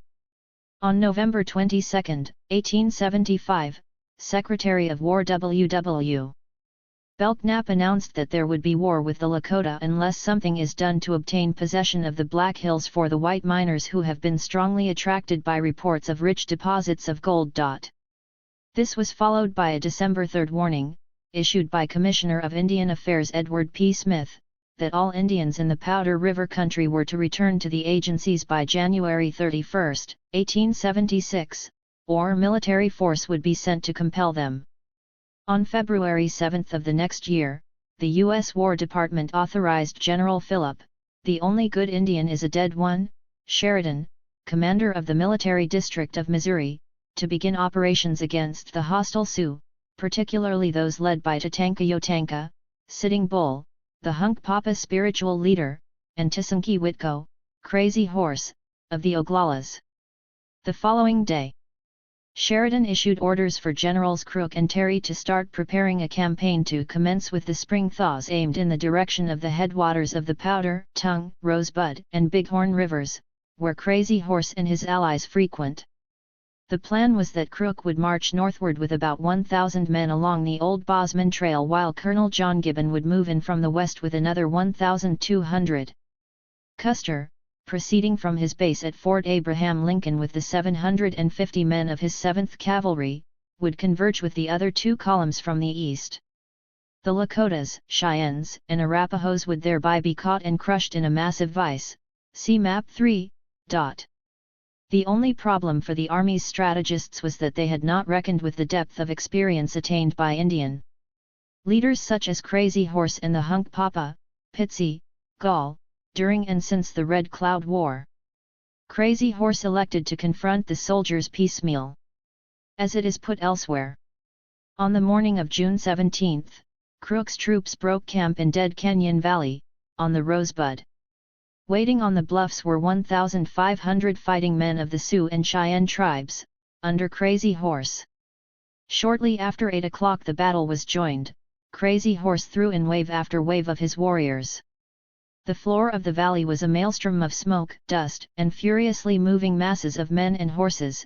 The armies broke apart after the long day's fighting. And it was Crook who had to retreat the next day, with heavy losses. On June 25, it was Custer's turn as he divided his men into 3 parts in order to launch what he believed would be a surprise attack on a very large village, mostly obscured by trees, along the valley of the Little Bighorn River. Mistaking the flight of women and children before his advancing troops as a general Indian retreat, and apparently with no real sense of the size of the community he was attacking, he ordered the 215 men of his personal group into a charge. Crazy Horse, Gall, and Sahiunasi, 2 Moon, of the Cheyenne quickly annihilated this unit, ridding themselves of the hated yellow hair once and for all. The second component of troops, commanded by Major Marcus Reno, had also charged, at Custer's orders, and narrowly averted a similar fate, surviving with heavy losses only through the luck of reaching a rocky bluff where they were able to hold out until reinforced. 109. By the remaining 7th Cavalry troopers under Captain Frederick Benteen *. Even then, they might well all have perished had the Indians not withdrawn at the approach of Crook's column 2 days later. For the second time in a decade, the U.S. Army had been soundly defeated in the field while waging war to expropriate the land holdings of a squalid bunch of savages. It was a blow from which the martial pride of the nation seems never to have recovered. At the time, as D. Brown notes, when the white men in the East heard of Longhair's defeat, they called it a massacre and went crazy with anger. They wanted to punish all the Indians of the West. Because they could not punish Sitting Bull and the war chiefs, the Great Council in Washington decided to punish the Indians they could find, those who remained on the reservations and had taken no part in the fighting. On July 22 the great warrior Sherman received authority to assume military control of all reservations in Sioux country and to treat the Indians as prisoners of war. On August 15, 1876, Congress also dispatched another commission to secure the agreement of these Lakota POWs to the cession of the Black Hills to the United States. This time, they utilized a rather interesting negotiating concept. Rations to the captives were cut off, pending their signing of a document legally relinquishing title to their land * under such duress. Red Cloud, Spotted Tail, and perhaps 10% of the other adult Lakota males alive at the time signed in exchange for subsistence rations, and, in 1877, Congress used this as the basis for legislation, 19 Stat 254, formally incorporating the Black Hills portion of South Dakota and the unceded Indian Territory of Nebraska, Wyoming, and Montana as U.S. property. See Map 2 for what remained of Lakota territories after this act. The warring Indians to the north, meanwhile, had broken up into small groups, mostly to secure forage for their horses and to hunt for winter provisions. This prompted Sheridan to order a winter campaign such as he'd earlier prosecuted with great success against the Southern Cheyenne, Comanches and Kiowas on the southern plains, in which the Indians, immobilized by the cold and snow, might be slaughtered on a village-by-village basis. Actually, the first such incident occurred on September 9, 1876, when more than 100 of Crook's 3rd Cavalry, under Captain Anson Mills, surprised and destroyed a small Oglala village headed by Disunki Milahanska, American Horse, at Slim Buttes, $D. On November 25, Colonel Ranald Mackenzie, imported especially for the task, fell upon Tamala Pasham's Dull Knife, Cheyenne village in precisely the same fashion. And so it went throughout the long winter. Facing a form of warfare waged during their most vulnerable season and directed essentially at their non-combatant elders, children, and women, Sitting Bull and Gall led their followers across the border into Canada during February 1877, a sanctuary from which they drifted back over the next several years, with Sitting Bull himself not returning until 1881. Crazy Horse and his group flatly refused to abandon the Powder River country, and the army showed itself to be singularly unable PNOE to defeat them. Hence, Crook with Sheridan's endorsement resorted to a political ruse, sending word to the Oglala holdouts that, in exchange for the cessation of hostilities, the government would guarantee them a permanent reservation comprised of the Powder River area and renegotiate the 1868 treaty territory. As this was the crux of their dispute with the U.S., Crazy Horse's people came into the Red Cloud Agency, located near Camp Robinson, Nebraska, on May 6, 1877. Given their understanding of the conditions underlying their action, they conducted themselves as warriors who had carried their fight to successful conclusion rather than a defeated rabble. Mari Sandoz quotes one army officer who was present as exclaiming, "My God! This is a triumphal march, not a surrender." In accordance with their agreement, the Indians turned in their weapons and horses, pledging that they had no wish to engage in further warfare. The duplicity of the Crook-Sheridan overture then became grossly apparent as Crazy Horse was assassinated, by a special force of Oglalas, employed by the U.S. Department of Interior, on September 5. There is no evidence that the government ever seriously considered allowing the Indians to return to the Powder River. With the Lakotas safely disarmed and immobilized, their leadership co-opted, killed in battle, assassinated or driven into exile, and the bulk of their land expropriated, the government launched an offensive intended to undercut their cultural integrity and free even more territory for settlement. Commissioner of Indian Affairs Hiram Price enunciated the basis for their racist policies in 1882, "To domesticate and civilize wild Indians is a noble work. But to allow them to drag along, year after year, in their old superstition, laziness, and filth instead of elevating them. 111. In the scale of humanity would be a lasting disgrace." Congress followed the impoundment of the Lakota sacred sites in the Black Hills by passing legislation in 1883 which outlawed virtually the entire range of their major spiritual ceremonies. The sun dance, give-away feasts, the Lakota manner of burying the dead, and the building/use of sweat lodges all became criminal matters, punishable by jail sentences.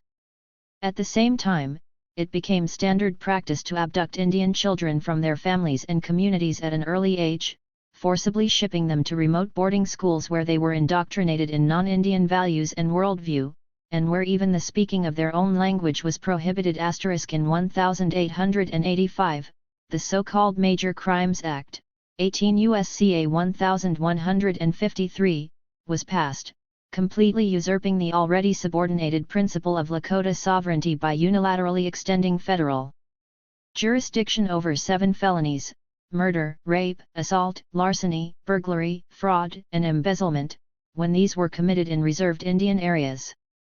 This was followed, in 1887, by the General Allotment Act, 25 U.S.C.A. 331, more popularly known as the Dawes Act, after its sponsor, Massachusetts Senator Henry M. Dawes, which largely dissolved the traditional Indian custom of using and occupying, i.e., holding, land in common. Instead, each federally recognized tribal member was allotted an individual real estate parcel, usually 160 acres, and reservation land not thus divvied up was declared to be surplus and legally open to non-Indian corporate acquisitions and/or homesteading.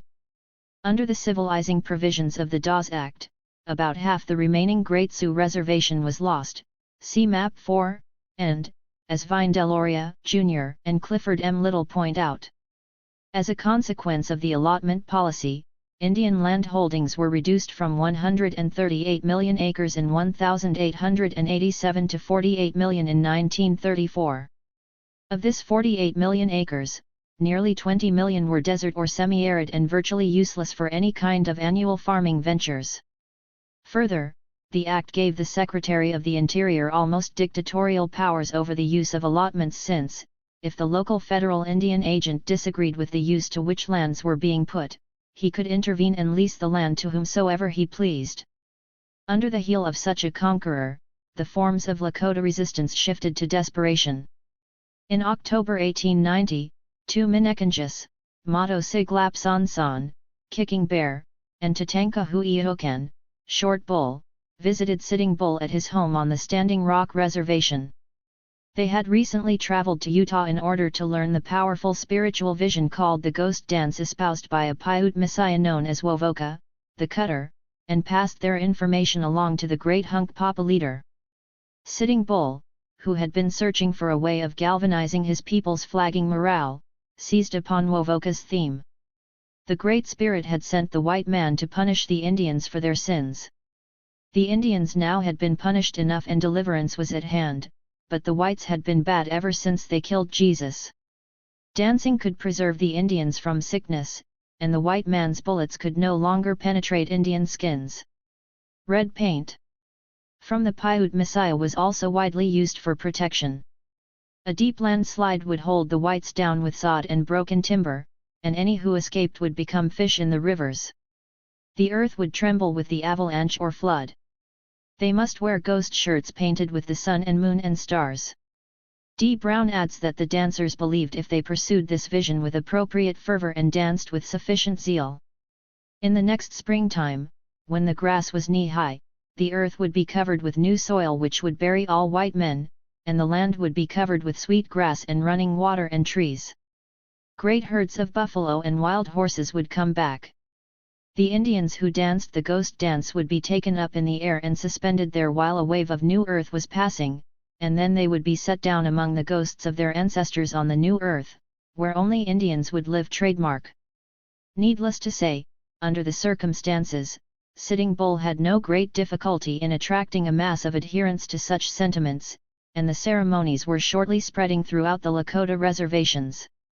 Although the ghost dance plainly lacked a military dimension, the government more concerned with the revitalization of Lakota socio-cultural cohesion it represented than with any conceivable physical threat chose to view the phenomenon as an incipient uprising.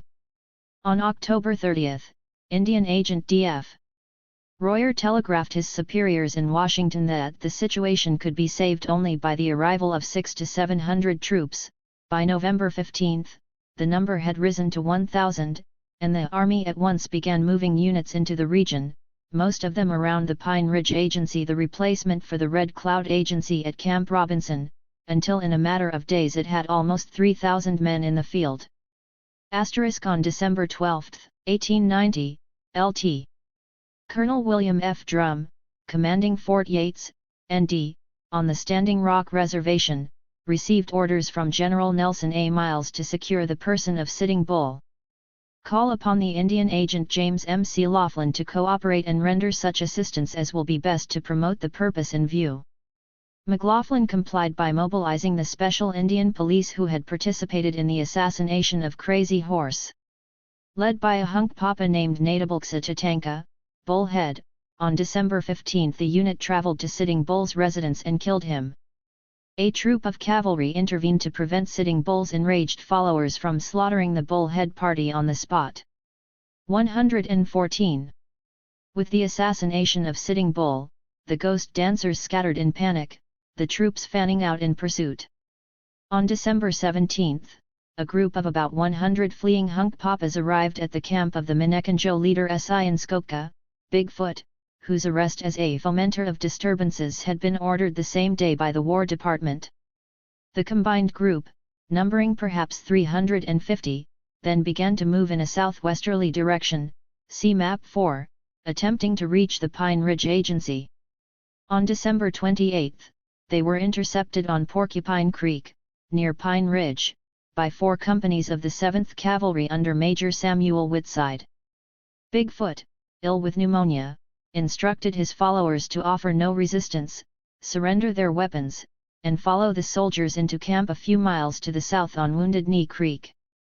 They were met there by 4 more companies of the 7th under Colonel George Forsyth, as well as a company of scouts and a battery of 4 Hotchkiss guns. The following morning, the soldiers again demanded that the Indians give up their weapons, this time impounding axes, knives, and even tent pegs. The soldiers then opened fire on their defenseless captives. No one knows how many Indians were killed on this miserable field, because by the time anyone could count the bodies, some had already been removed. But the number was very close to 300, about 2/3 of them women and children. Women and children attempted to escape by running up a dry ravine, but were pursued and slaughtered. There is no other word by hundreds of maddened soldiers, while shells from the Hotchkiss guns, which had been moved to permit them to sweep the ravine, continued to burst among them. The line of bodies was afterward found to extend for more than 2 miles from the camp, and they were all women and children. A few survivors eventually found shelter in brushy gullies here and there, and their pursuers had scouts call out that women and children could come out of their hiding places because they had nothing to fear. Some small boys crept out and were surrounded by soldiers who butchered them. In the aftermath of Wounded Knee, all forms of Lakota resistance became highly covered for nearly 20 years. Even then, its public articulation came through the rather innocuous medium of a series of books authored by Charles Eastman, Ohiesa, a Santee Dakota who had helped bury the bodies of the Bigfoot group in 1890. By the early 1920s, American Indians throughout the United States appeared so subdued that Congress felt it possible to undertake their formal and unilateral absorption into the U.S. polity itself, via the so-called Indian Citizenship Act of 1924, 8 U.S.C.A 1401A2. This was followed by passage of the Indian Reorganization Act, 25 U.S.C.A 461, also known as the Wheeler-Howard Act, through which Congress presumed to dispense with traditional Indian forms of governance altogether. These were legally supplanted by tribal councils consciously patterned after corporate boards which Congress felt to be superior for its own agenda of utilizing reserved Indian land and resources for the common good. The diminution of Indian lands since the European invasion of 1492. When all of what is now the United States was inhabited by Indian peoples. The federal government is manifestly unwilling to live up to its treaty obligations regarding even the tiny residue presently remaining in Indian hands. These maps are largely derived from Royce, Charles C., Indian Land Cessions in the United States, 1890. In 1942, the Oglala Lakotas on Pine Ridge were treated to an example of the sort of obligation such status entailed.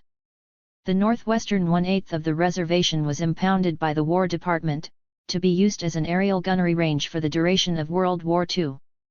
As of this writing, some 43 years after the end of the war, the land has not been returned, a situation which may well have received major impetus on August 2, 1946, when Congress passed the Indian Claims Commission Act, 60 Stat 1049. The expressed purpose of this legislation was to establish a mechanism by which to apply a veneer of legality and respectability to all historical U.S. seizures of Indian land, regardless of the conditions or legality attending these expropriations at the time they took place. The method employed by the Commission was to provide monetary compensation to Indian victims of government land thefts, or their descendants, at prices deemed fair by the government. Such dollar compensation was formally construed as ending Indian land claims/land rights, quieting title for the non-Indian holders of Indian land. Recovery of illegally taken lands by Indians was specifically prohibited within the practice of the Commission. As Shoshone activist Josephine C. Mills stated in 1964, there is no longer any need to shoot down Indians in order to take away their rights and land. Legislation in combination with the Indian Claims Commission is sufficient to do the trick legally. This procedure required Indians to be, if not exactly cooperative, then at least quiescent in the finalization of their disenfranchisement. A Damocles sword was required to keep them properly subdued. Hence, in June of 1953, Representative William Henry Harrison of Wyoming introduced the Termination Act, 67 Statb 132, which stipulated, "It is the sense of Congress that, at the earliest possible time, all of the Indian tribes and the individual members thereof located within the states of California, Florida, 117, New York, and Texas, should be freed from federal supervision and control and all disabilities and limitations specifically applicable to Indians." Decoded, this language simply meant that Congress had empowered itself to dissolve, terminate, at its discretion Indian nations within the 4 designated states. At the second session of Congress, during January 1954, the act was amended to extend this power over the remaining states, and Republican Senator Arthur V. Watkins of Utah then spearheaded a drive to apply it. In short order, several Indian nations including the Menominee, Klamath, Siletz, Grande Ronde, several small Paiute bands, and a number of the rancherias in California were declared no longer to exist. In such a context of raw coercion, Congress availed itself of the opportunity to trample the remaining residue of Indian sovereignty, passing, in August 1953, Public Law 280, 67 Stat 588, a bill which subordinated Indians not only to the federal government, but often to states as well. As all this was going on, Colonel Lewis A. Pick of the Army Corps of Engineers and William Glenn Sloan, Assistant Director of the Bureau of Reclamation Regional Office in Billings, Montana, were putting into effect a proposal to harness the Missouri River wholly owned by the Lakotas in the High Plains area via a series of dams and reservoirs. The Pick-Sloan Plan approved by Congress in 1944 not only preempted Lakota water rights, but would have flooded substantial portions of the best land in the Standing Rock, Cheyenne River, Crow Creek, Yankton, and Rosebud reservations as well. Although undoubtedly somewhat chilled by the legislative intimidation emanating from Washington, D.C., the Lakotas proved to be less than resigned to such a fate. Proceeding on the basis of a court of claims suit filed in 1921 regarding the Black Hill Regional Expropriation, they brought their case before the Claims Commission in 1947. Counter to the working assumptions of the Commission, they argued that only the Lakota could provide a legal foundation from which the Pick-Sloan Plan might be carried through, that the Commission held no such legal prerogative and that the federal government held no inherent legal right to do anything at all in western South Dakota on its own initiative. Further, they adopted the position that monetary compensation for their treaty lands was unacceptable, that they required the return of all land guaranteed by treaty, and suggested that they would decline any compensatory payment. They have never abandoned this position. This nationalist vigor on the part of the Lakotas belied the myth of the vanishing red man promoted within the U.S. throughout the 20th century, and confronted federal policymakers with a thorny problem: either they would have to pull back somewhat from their drive to accomplish the final usurpation of Native America, or follow through on their threat of termination by dissolving one of the best known of all Indian nations. This would have to be undertaken in the full glare of world opinion, with all the embarrassment this might entail, a circumstance guaranteed to be used to maximum propaganda advantage by Cold War adversaries. 118. The first federal response was a period of relative inaction, perhaps in the hope that the difficulty would simply disappear. But, by the 1970s, the incipient conflict was coming to a head. Not unnaturally, in an era marked by irregular warfare and covert operations both at home and abroad, the government began to weigh its options in terms of possible clandestine alternatives to the policy poles remarked above. Regardless of other factors, it was perceived in some sectors of the federal bureaucracy that the time had come to resolve once and for all the issue of the recalcitrant Lakota, a people which had, after all, administered deep and lasting wounds to U.S. martial pride. Here, the logical target would be the Oglalas of Pine Ridge, the segment of the Great Sioux Nation which had all along been viewed perhaps correctly as the keystone of Lakota nationalism and resistance. Topical factors. By 1970, the dynamic of historical antagonism shaping U.S. Lakota relations was being exacerbated by the rise of an overt activism and militancy among younger Indians across the country. Beginning in the mid-1960s, a Cherokee college student named Clyde Warrior, who described himself as an academic aborigine, became increasingly effective in asserting a vision of pan-Indian nationalism, paralleling the SNCC demands for black power articulated by Stokely Carmichael and H. Rap Brown. Warrior's National Indian Youth Council, NIYC, pushed red power through its newspaper, ABC, Americans Before Columbus. A new generation of Indians began to consider direct confrontation with the federal government, using a synthesis of their own traditions and the tactics deployed by the civil rights, anti-war, and New Left movements. They were inspired by Warrior's writing. What can you do when a society tells you that you should be non-existent? As I look at it, the situation will not change unless really violent action comes about. If this country understands violence, then that is the way to do it. Some of the young Indians are already talking revolution. We have tried everything else, they say. The only thing left is our guns. Let's use them. Although such posturing was obviously rhetorical, it was effective. Even such essentially conservative organizations as the National Congress of American Indians, NCAD, became energized during the period as, under the leadership of Lakota law student Vander, Jr., it began to issue increasingly sharp criticisms of federal Indian policy. In Oregon and Washington, younger Indian activists such as Janet M. C. Cloud, Suquamish, and Hank Adams, Assiniboine/Lakota, added their weight to the ongoing fishing rights struggles in the Northwest. Further expressions of American Indian rights to sovereignty and self-determination forcefully emerged during these years in locations as diverse as Florida, where the Seminoles had refused to even enter into a peace accord with the U.S. until 1964, the St. Regis Mohawk Reservation in upstate New York. Mohawk Treaty relations extend not only to the U.S., but 119 to Great Britain and Canada as well, and even among such federally unrecognized people as the Passamaquoddies of Maine and the Yaquis in Arizona.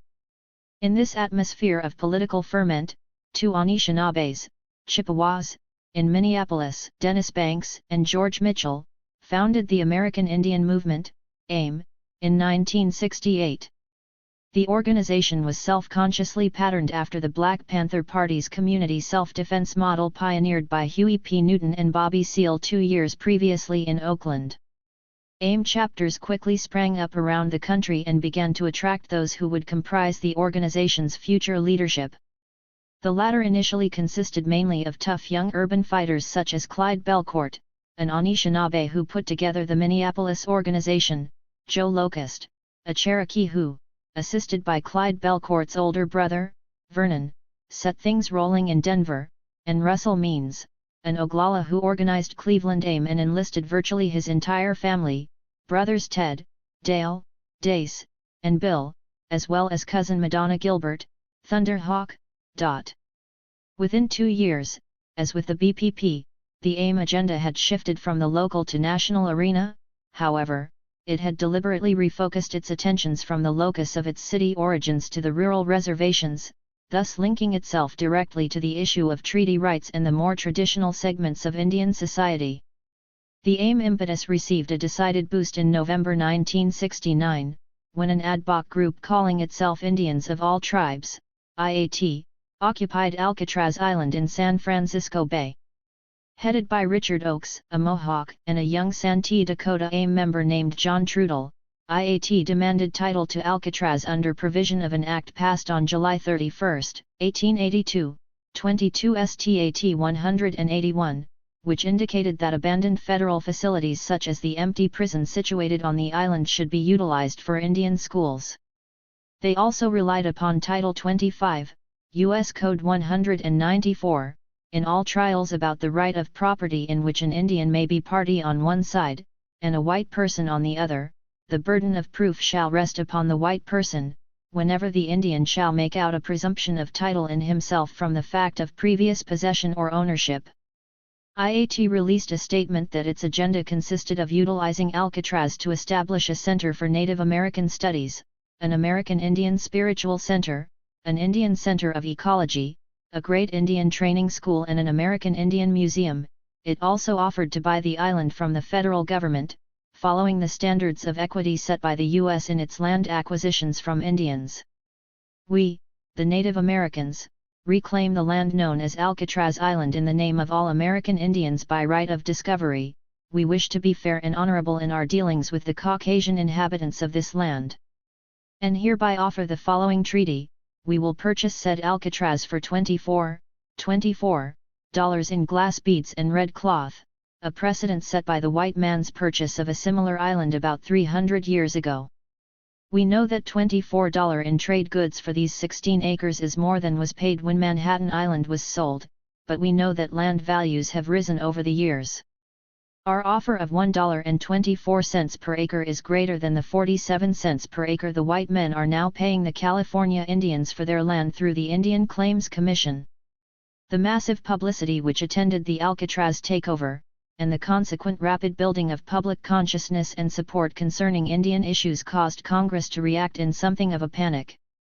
On December 23, 1969, House Joint Resolution 1042, 115 CR 215, H 12975, was passed, stipulating that the President of the United States is directed to initiate immediate negotiations with delegated representatives of IAT and any other appropriate representatives of the Indian community with the objective of transferring unencumbered title and fee of Alcatraz Island to IAT or any other designated organization of the American Indian community.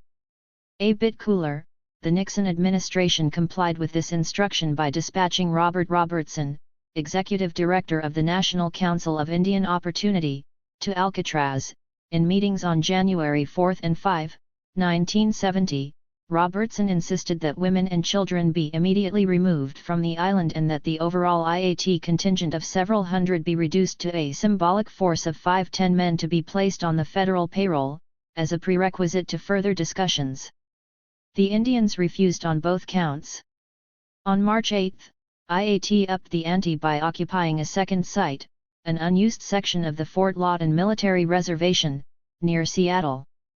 In the Army's immediate 121 eviction of the group, 77 persons were arrested for trespass and other offenses. IAT, however, reoccupied the site on March 15, with 12 ringleaders arrested in the ensuing military response. The site was reoccupied yet again on April 2. In light of the escalating situation, the Department of Interior offered what it termed as its maximal counter-proposal to the IAT demands and a clear congressional directive on March 31. Alcatraz was to be made into a national park featuring a theme of Indian quality, while Indians would be hired as park rangers and allowed to serve on the facility's planning board, under supervision of the Interior Secretary. IAT, of course, categorically rejected this scenario. Our answer to the U.S. government that this island be turned into a park and that the Indian people be appointed by Walter J. Hickel to run this park. Our answer is at this time, and at any other time, an emphatic no. Despite the IAT response, Thomas E. Hannon, Regional Administrator of the General Services Administration, GSA, announced on May 28, 1970, that title to Alcatraz was being transferred to the Department of Interior for purposes of establishing a park. This was followed, on May 12, by a White House order to the Coast Guard to deny electricity to the Indians. The water barge by which supplies reached the island was taken out of service at the same time. IAT then trimmed its ranks, and both sides hunkered down for a serious siege. Ultimately, on June 14, 1971, after the long stalemate had diffused public attention, a task force of U.S. Marshals landed on Alcatraz, arresting and removing all remaining IAT members on the island. Needless to say, no national park has been actualized on the barren and deserted rock. Although the 19-month occupation had failed to accomplish its stated objectives, it had demonstrated beyond all doubt that strong actions by Indians could result not only in broad public exposure of the issues and substantial national/international support for Indian rights, but could potentially force significant concessions from the federal government as well. One direct result of this realization was a spate of similar seizures of unused federal and corporate properties. Among these were the Pomo tribal takeover of an abandoned Army radio transmitter base near Middletown, CA, on May 1, 1971, the whole series of occupations of Pacific gas and electric real estate undertaken by the Pitt River Nation during 1970–73, and even the seizure of a former Nike missile base on the Chicago lakefront in 1972. The surge of American Indian militancy was fueled even further by events such as the near-fatal shooting of Washington fishing rights activist Hank Adams on January 21. The lessons of this were not lost on the AIM leadership, especially not on Russell Means.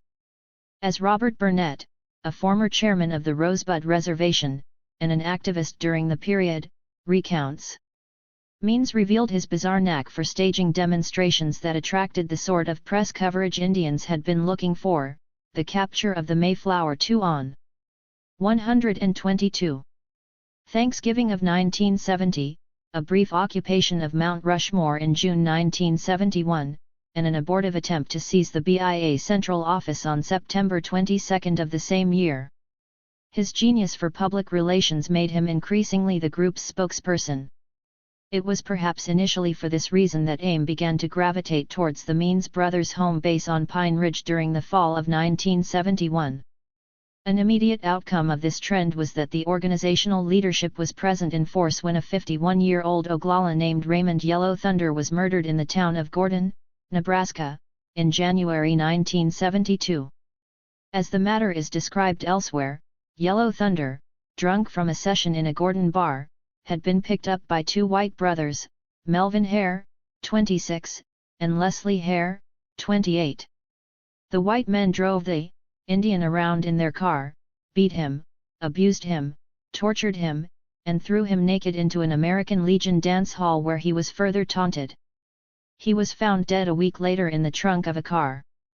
As Bill Means explains, when Raymond Yellow Thunder was killed, his relatives first went to the BIA, then to the FBI, and to the local police, but they got no response. Severt Young Bear and Oglala from Pine Ridge then asked AIM to come, help clear up the case. We realized this was a new level. We realized we could not allow Indian people to be murdered, that we would have to change tactics. It was a turning point. We could not just carry signs and protest, but we would have to be willing to die to protect our people. Historian Alvin Josephy, Jr., capsulizes what happened next. In February 1972, when nothing was done to punish the tormentors and murderers of Raymond Yellow Thunder, Russell Means and Dennis Banks led some 1,300 angry Indians, mostly Sioux from Pine Ridge and Rosebud, into the town of Gordon, occupying it for 3 days and threatening town and state officials if they failed to carry out justice. To the relief of the frightened townspeople, 2 whites the Hares were finally jailed in connection with the crime, a policeman was suspended, and the local authorities were persuaded to end discrimination against Indians. Although discrimination continued, AIM's reputation soared among reservation Indians. What tribal leaders had dared not do to protect their people, AIM had done.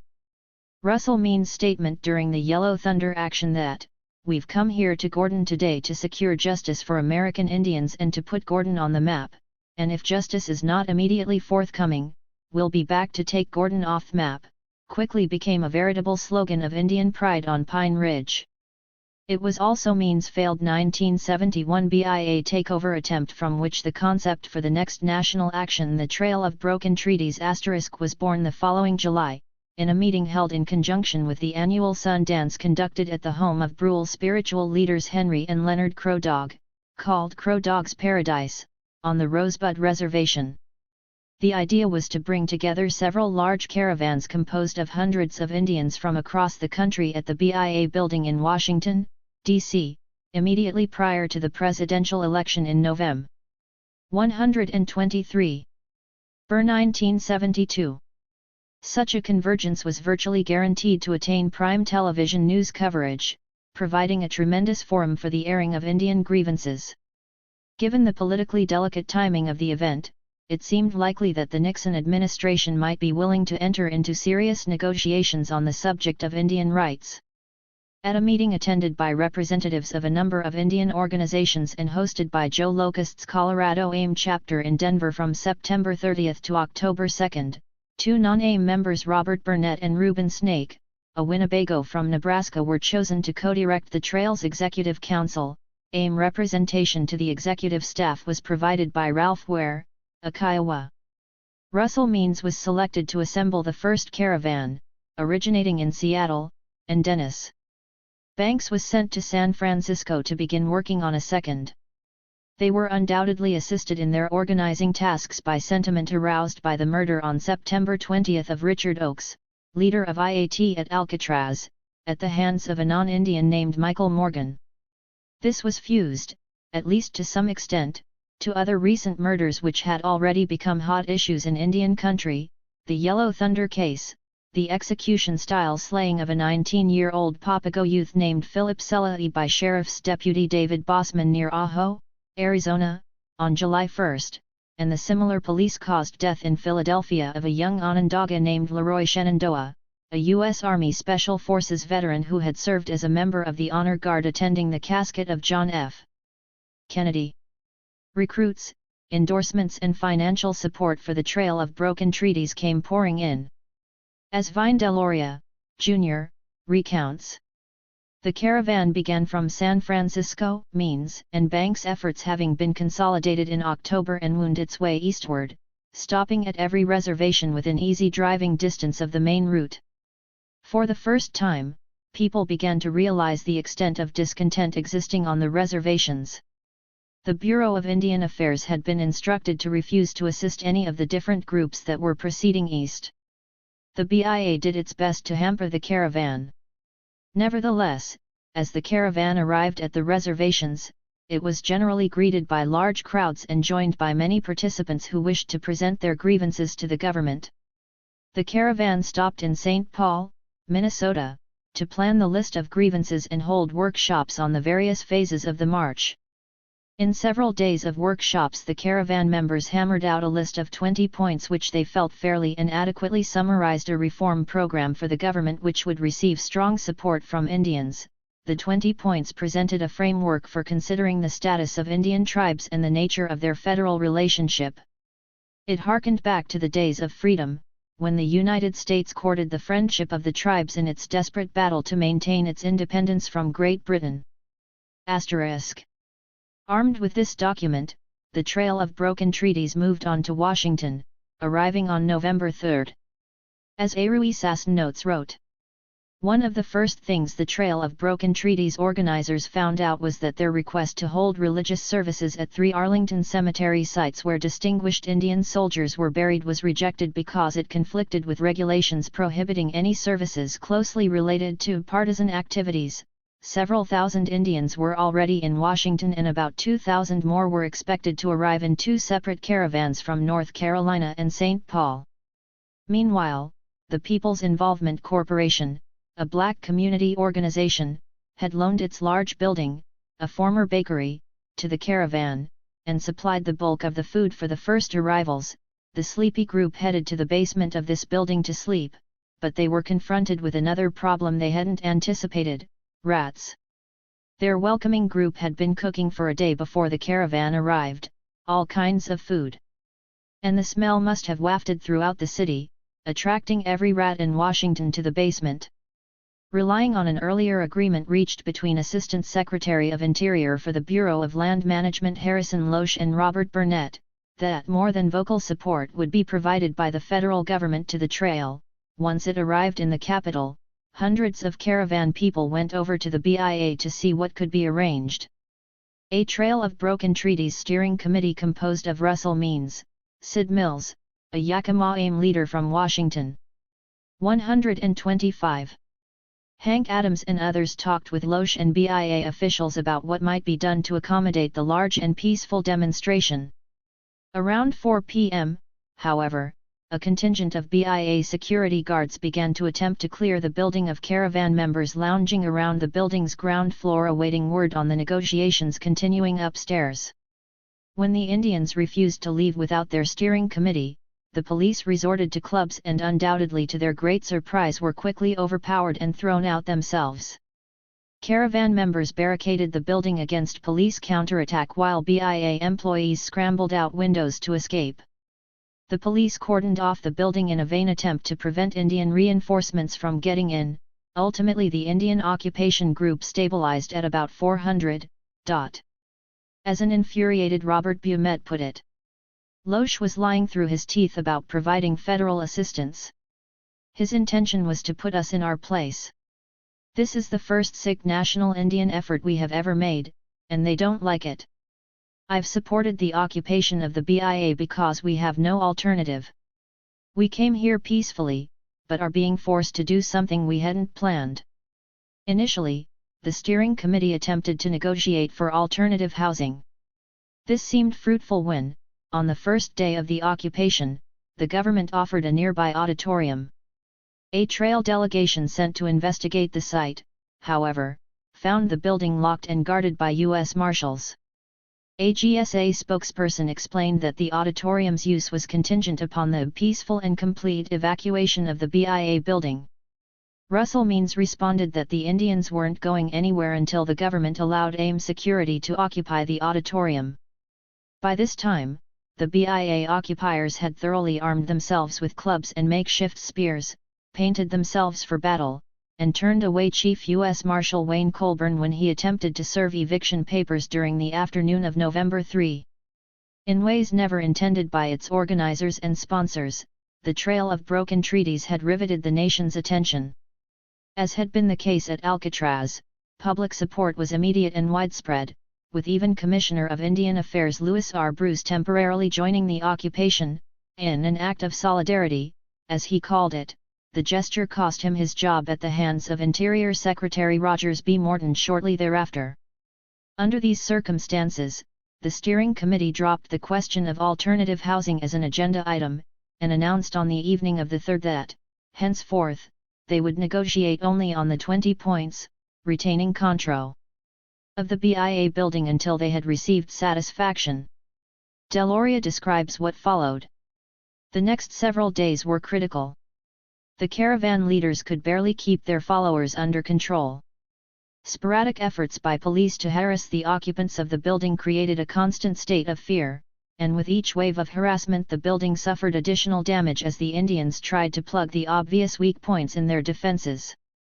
On November 5, White House Representatives Leonard Garment and Frank Carlucci, recently appointed Reagan's Secretary of Defense after heading the National Security Council, signed an agreement to review and respond to the substance of the 20 points, and a team of negotiators led by Hank Adams, worked out a partial solution to the occupation. Finally, on November 9, the Indians left the building under a promise by the administration that no criminal charges would be filed for events which happened during the occupation. In addition, the caravan participants received some $66,000 in travel money. As the various groups of Indians left the building and started the trek home, Deloria continues, government agents discovered that a substantial number of federal records were missing. During the weekend the AIM leaders had loaded a number of boxes of files into trucks and cars and had taken them out of the city. He goes on to note that Hank Adams felt a deep sense of responsibility to see these records returned and sent out word through Indian country that he would remain in Washington, D.C. and see that any papers shipped to him were returned to the proper authority. He had accomplished this on 2 occasions, with batches of papers turned over to him after AIM had photocopied them, when he was suddenly arrested by the FBI while being assisted in returning a 3rd batch by Leigh Whitten, an associate of the nationally syndicated columnist, Jack Anderson. As it turned out, Adams had been set up in an obvious case of entrapment. Charges were thrown out on this basis, by an FBI infiltrator named Johnny Ariano, who had been posing as an AIM member. It was at this juncture that the government began to become increasingly vocal about the damages inflicted by the occupiers upon the BIA Build 127. The House Subcommittee on Indian Affairs contended that this was the most severe damage inflicted upon Washington, D.C., since the British burned the city in the War of 1812, but later events would indicate that the federal government had a substantial number of agents among the protesters, and some were so militant and destructive that they were awarded special Indian names for their involvement in the protest. It became apparent why the government had been so willing to agree not to prosecute the Indians. The presence of agent provocateurs and the intensity of their work would have made it extremely difficult for the government to have proven an intent by the real Indian activists to destroy the building. This precursor of things to come was coupled to what appears to be the launching of a much broader federal campaign to destroy the leadership of the emergent Indian movement. For example, at least as early as November 17, 1972, the White House reneged on its non-prosecution agreement. On that date, Harrison Loesch held a press conference at which he stated that he and Secretary of Interior Morton had agreed to a full-scale prosecution of those involved in the BIA takeover. When shown a copy of the agreement signed by White House representatives, he responded, "The Secretary has indicated that he trusted that any such recommendation entered into by Carlucci and Garment will not be followed." Emphasis added, Morton and Loesch were publicly seconded by Attorney General Richard Kleindienst. As Robert Burnett recalls, the government also used the occasion to undertake its first serious propaganda effort against AIM. The same day, the NTCA National Tribal Chairmen's Association, an arch-conservative, government-sponsored Indian organization, led by Rev. Webster Tu Hawk, held its own press conference at federal expense. Tu Hawk urged the federal government not to speak to any Indian group except his own, to prosecute those who had occupied the BIA building, to prosecute those who stole the BIA files, and to continue business as usual. Tu Hawk then moderated this statement by blaming the damage on irresponsible self-styled revolutionaries who led the takeover.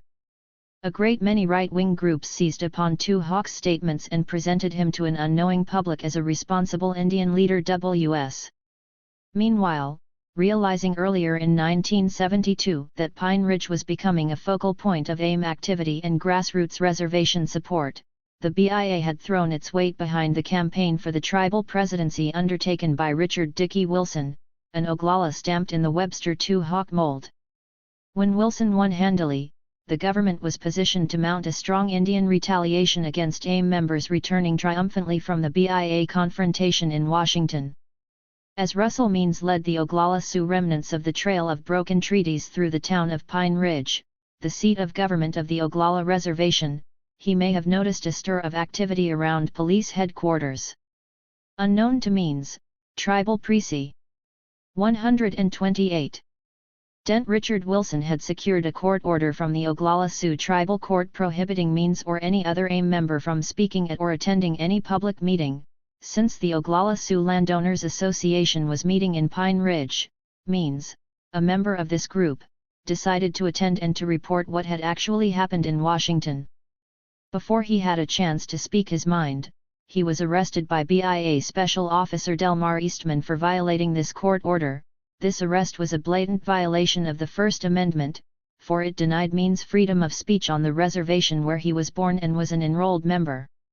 Upon his release from the tribal jail the next day, Means drove southwest to Scottsbluff, Nebraska, where he was arrested by local police who claimed to wish to hold him on a routine check for outstanding warrants.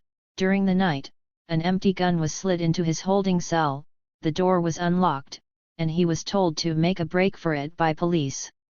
They wanted to off me during an escape attempt, he later stated. A rash of similar incidents were directed at AIM members on and around Pine Ridge Reservation during this period. A confrontation was brewing which would pit Indian against Indian on the Pine Ridge Reservation. Clearly one side was being used as surrogates by the federal government, regardless of the legality of its tactics. By the same token, the racist local law enforcement agencies virulent enough for some observers to describe the area as being the Mississippi of the North were attacking Indians associated with AIM in more concerted fashion. Federal interest in fostering such a situation lay in the probability that it would suppress and isolate if not destroy outright AIM, the vehicle of rising Indian militancy which threatened to derail the quiet process by which the government was extinguishing Indian land title, and raise a whole range of related issues long thought dead and buried. All the better that the location of the conflict would be Pine Ridge, allowing the dispensation of a lesson to the unruly Lakotas, especially the haughty Oglala traditionals, which would place them in a posture of humility forever after. It seems likely that the federal sector was unprepared for the dogged stamina AIM would exhibit, the amount of punishment it absorbed without yielding, or the depth of its support at reservation grassroots. The official government assessment of the organization in 1972 was that some of their leaders are starstruck with self-righteousness, some are renegades, some are youthful adventurers, some have criminal records. They come forward with great gusto when there is hell to raise, otherwise, they are loosely organized, slipping from one expensive to the taxpayer's event to the next under the cloak of false idealism. But if government policymakers miscalculated, so did AIM. As Dennis Banks reflected later, it strikes me that we were incredibly naive in those days, for all our militance and radical rhetoric. We actually believed that if we raised the issues, made people aware of the truth, and stuck to our guns in a strong way, that things would change, that's all it would take. Oh, we expected to pay dues, don't get me wrong, we were. 129. Prepared for beatings and arrests, time spent in jails and prisons to some degree or another. I guess, after Richard Oakes, you'd have to say we expected death. But somehow, we still didn't really understand the rules of the game, we weren't prepared for the magnitude of what happened. Part of that was maybe because we still didn't really comprehend what the stakes were. Speculative motivations. In addition to the political agenda underscored by the federal posture on Pine Ridge by 1972, another crucial locus of consideration hinges upon more narrowly posed economic speculations. Most obviously, such concerns center upon the possible loss of projected revenues from the Black Hills region's extant enterprises. Here, the Custer's gold syndrome of the 1870s, which had materialized into real wealth despite the Colonel's fabrications at the time, continued to weigh in heavily. Among the hundreds of paying mines which had spread across the minor Alric Hills during the succeeding century, just one, the Homestake Mine, a Hearst Corporation subsidiary in Lead, $D, extracted over $14 billion in ore by 1970. The massive investment made in actualizing the PICS loan plan had begun to pay off with the successful incorporation of substantial, non-Indian controlled, sections of western South Dakota into the wheat-growing breadbasket of the national economy by the mid-1960s. Additionally, much of the 150 million-odd acres of the 1,868 treaty territory supported a thriving cattle industry. The Black Hills themselves yield significant profits from logging and generate as much as $1 billion per year from tourism.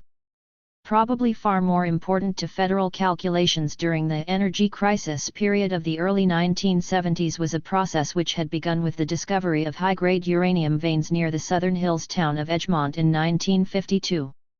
The quality of this find immediately prompted the Atomic Energy Commission, AEC, to initiate a mining and milling operation based at Igloo, an abandoned Army Ordnance Depot about 8 miles southwest of town and 30 miles west of Pine Ridge. Local inhabitants were assured by appropriate officials that the operation represented no public health hazard, and the AEC proceeded to feed its ore buying program, largely for weapons procurement purposes, from the Edgemont facility until it was closed due to diminishing productivity during the late 1960s. In the meantime, the AEC exhibited a cavalier attitude regarding the disposal of some 3.5 million tons of mill tailings, a sandy waste byproduct which retains about 75% of the radioactivity found in the original ore, simply dumping it in piles along Cottonwood Creek, a local tributary of the Cheyenne River. On June 11, 1962, more than 200 tons of this radioactive waste were washed into the creek, on into the Cheyenne River and eastward into the Pine Ridge water table. The government remained very quiet about the potential effects of this massive contamination. By the mid-1970s, more than 5,000 speculative uranium mining leases had been let by the Interior Department in the Black Hills National Forest alone, while an additional 218,747 acres of privately held land in the area were under similar contract.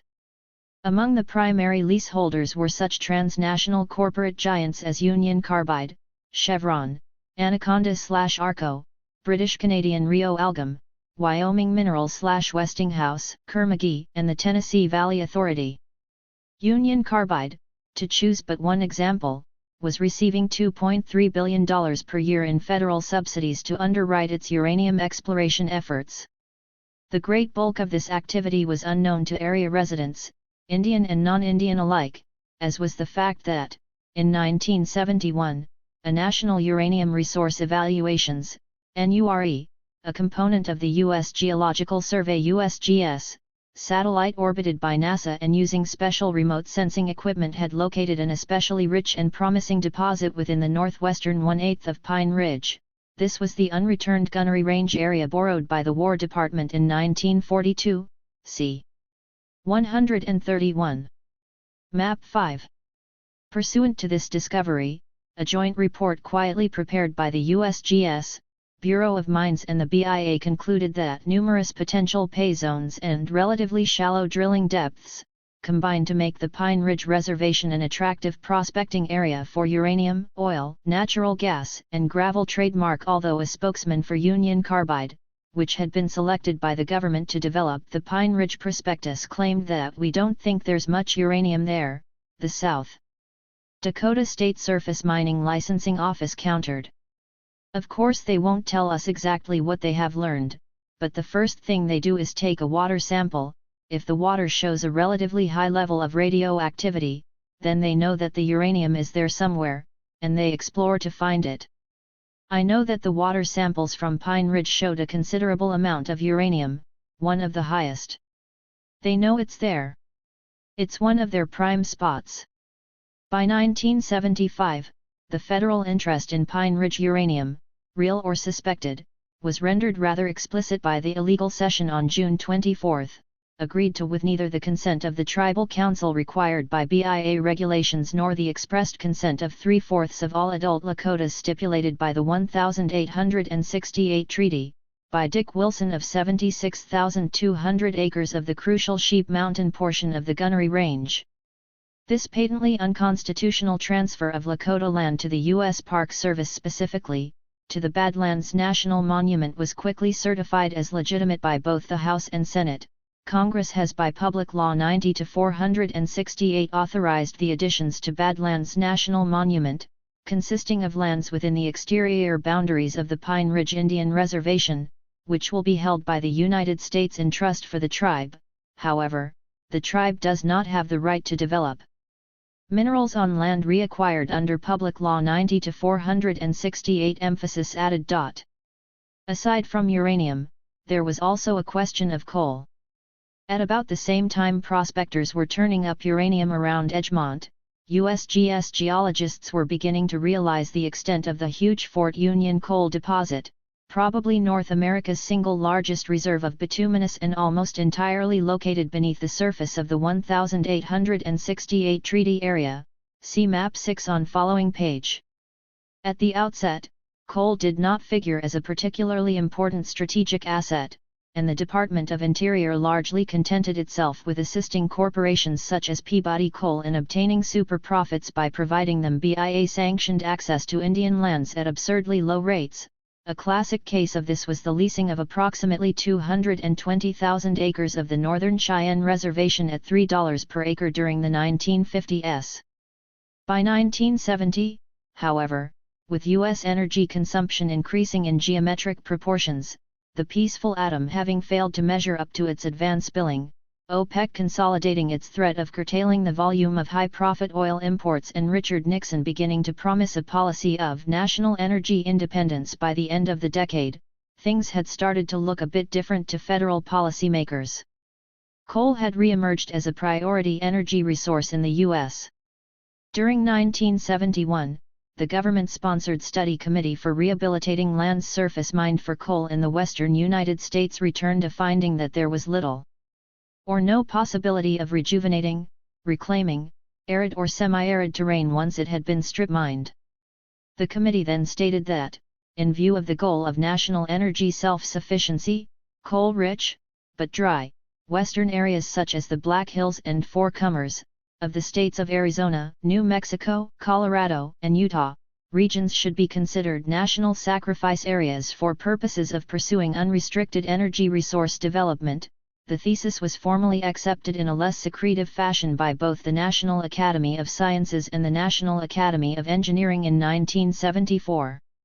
With this conceptual hurdle cleared, in 1971, the multi-corporate North Central Power Study, dutifully endorsed by the Department of the Interior, decreed that Black Hills aquifers, the only real source of water in this dry country, could sustain massive exploitation of the coal, oil, and uranium resources of the region, and that the Black Hills should become the nucleus of a vast multinational energy domain, producing power right in the mine fields, in 42 huge thermal generation plants, and exporting it eastward in a grid of power lines, all the way to Minneapolis and St. Louis. As is noted elsewhere. Overall, the plans for industrializing the Black Hills are staggering. They include a gigantic park featuring more than a score of 10,000 megawatt coal-fired plants, a dozen nuclear reactors, huge coal slurry pipelines designed to use millions of gallons of water, and at least 14 major uranium mines. The slurry lines were dreamed up by a corporation called Energy Transport Systems, Inc. ETSD, and would extend all the way from the Wyodock mine near Gillette, Wyoming, to Arkansas, an operation estimated to require some 20,000 acre-feet of groundwater annually, and which might be expected to totally deplete regional aquifers by some point early in the next century. The federal government also approved this prospect, which would serve to render the entire Black Hills region uninhabitable for the next several thousand years, as being an acceptable price to pay for energy development. Perhaps the federal and corporate propensity to simply write off huge portions of North America as national sacrifice areas and indigenous inhabitants as what Russell Means later called national sacrifice peoples was motivated by more than sheer avarice. It is possible that, by the early 1970s, they were already aware of the extent of the nuclear contamination which their earlier uranium mining and milling operations had engendered in the immediate vicinity of the hills, as similar activities had throughout the Four Corners region trademark. They might have viewed both the land and its people as having already been unwittingly expended and opted to put the best face on the matter. Such a federal/corporate outlook would tend to dovetail neatly with a finding of the Los Alamos National Laboratory, published toward the end of the decade. 134. Perhaps the solution to the radon emission problem as well as other contamination factors related to uranium production is to zone the land into uranium mining and milling districts so as to forbid human habitation. Emphasis added. Certainly, the government has pursued its policies in the Black Hills as if it had accepted this conclusion, albeit too late to salvage the human inhabitants involved. For example, it has sought during the 1980s to locate nuclear waste facilities in the areas of worst radioactive contamination.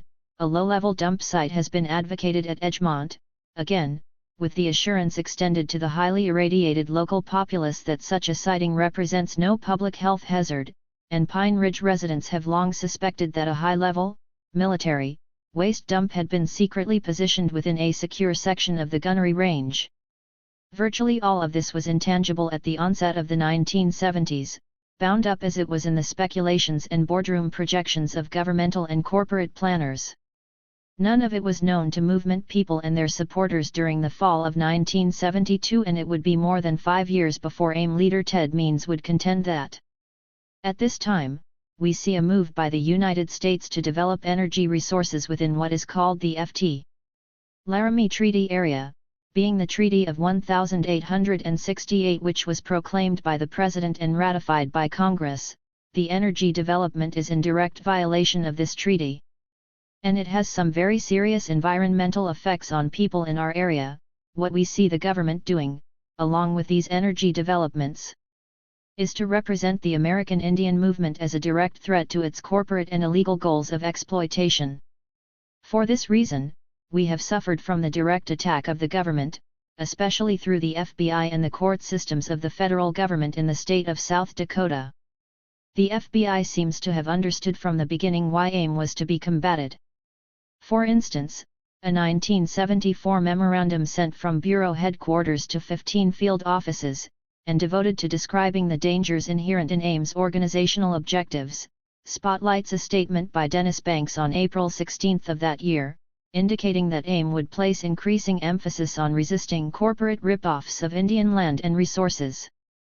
In any event, all three major federal preoccupations and historical animus directed at the Lakotas, the need to quell an incipient Oglala-focused insurgency which threatened to unsettle customary methods of expropriating Indian land, and a tremendous speculative economic interest in the control of the resources within the 1868 Fort Laramie Treaty Area had coalesced by late 1972 to form a firm foundation for what was to follow.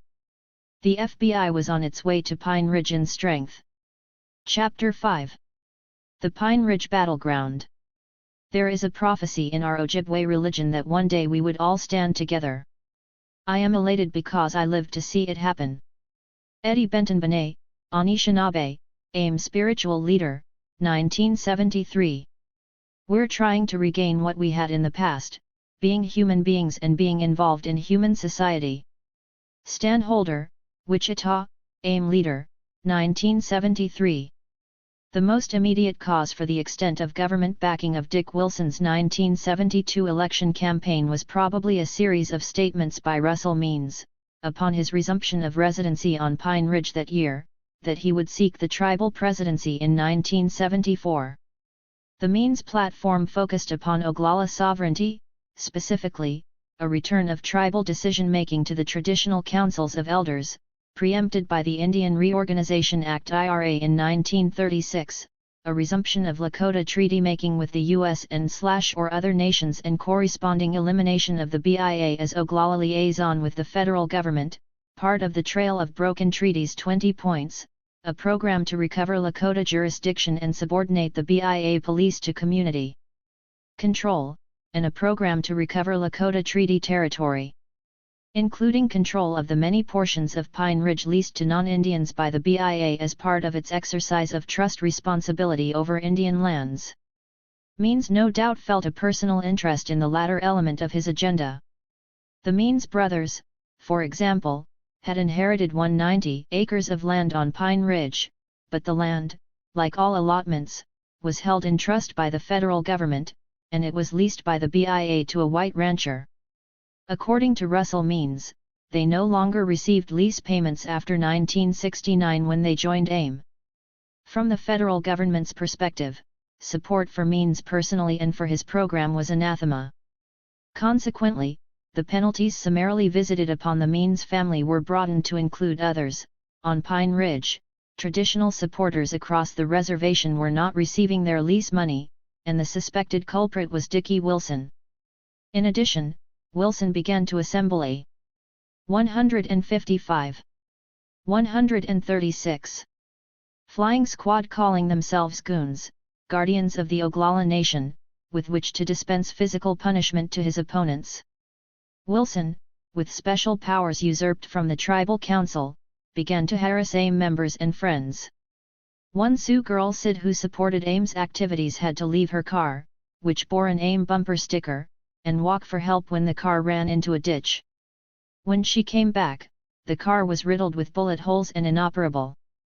The Goon Squad was consolidated in November 1972 when the BIA provided Wilson with $62,000 for the expressed purpose of hiring, as he later explained to South Dakota Senator James Aburesk, an auxiliary police force.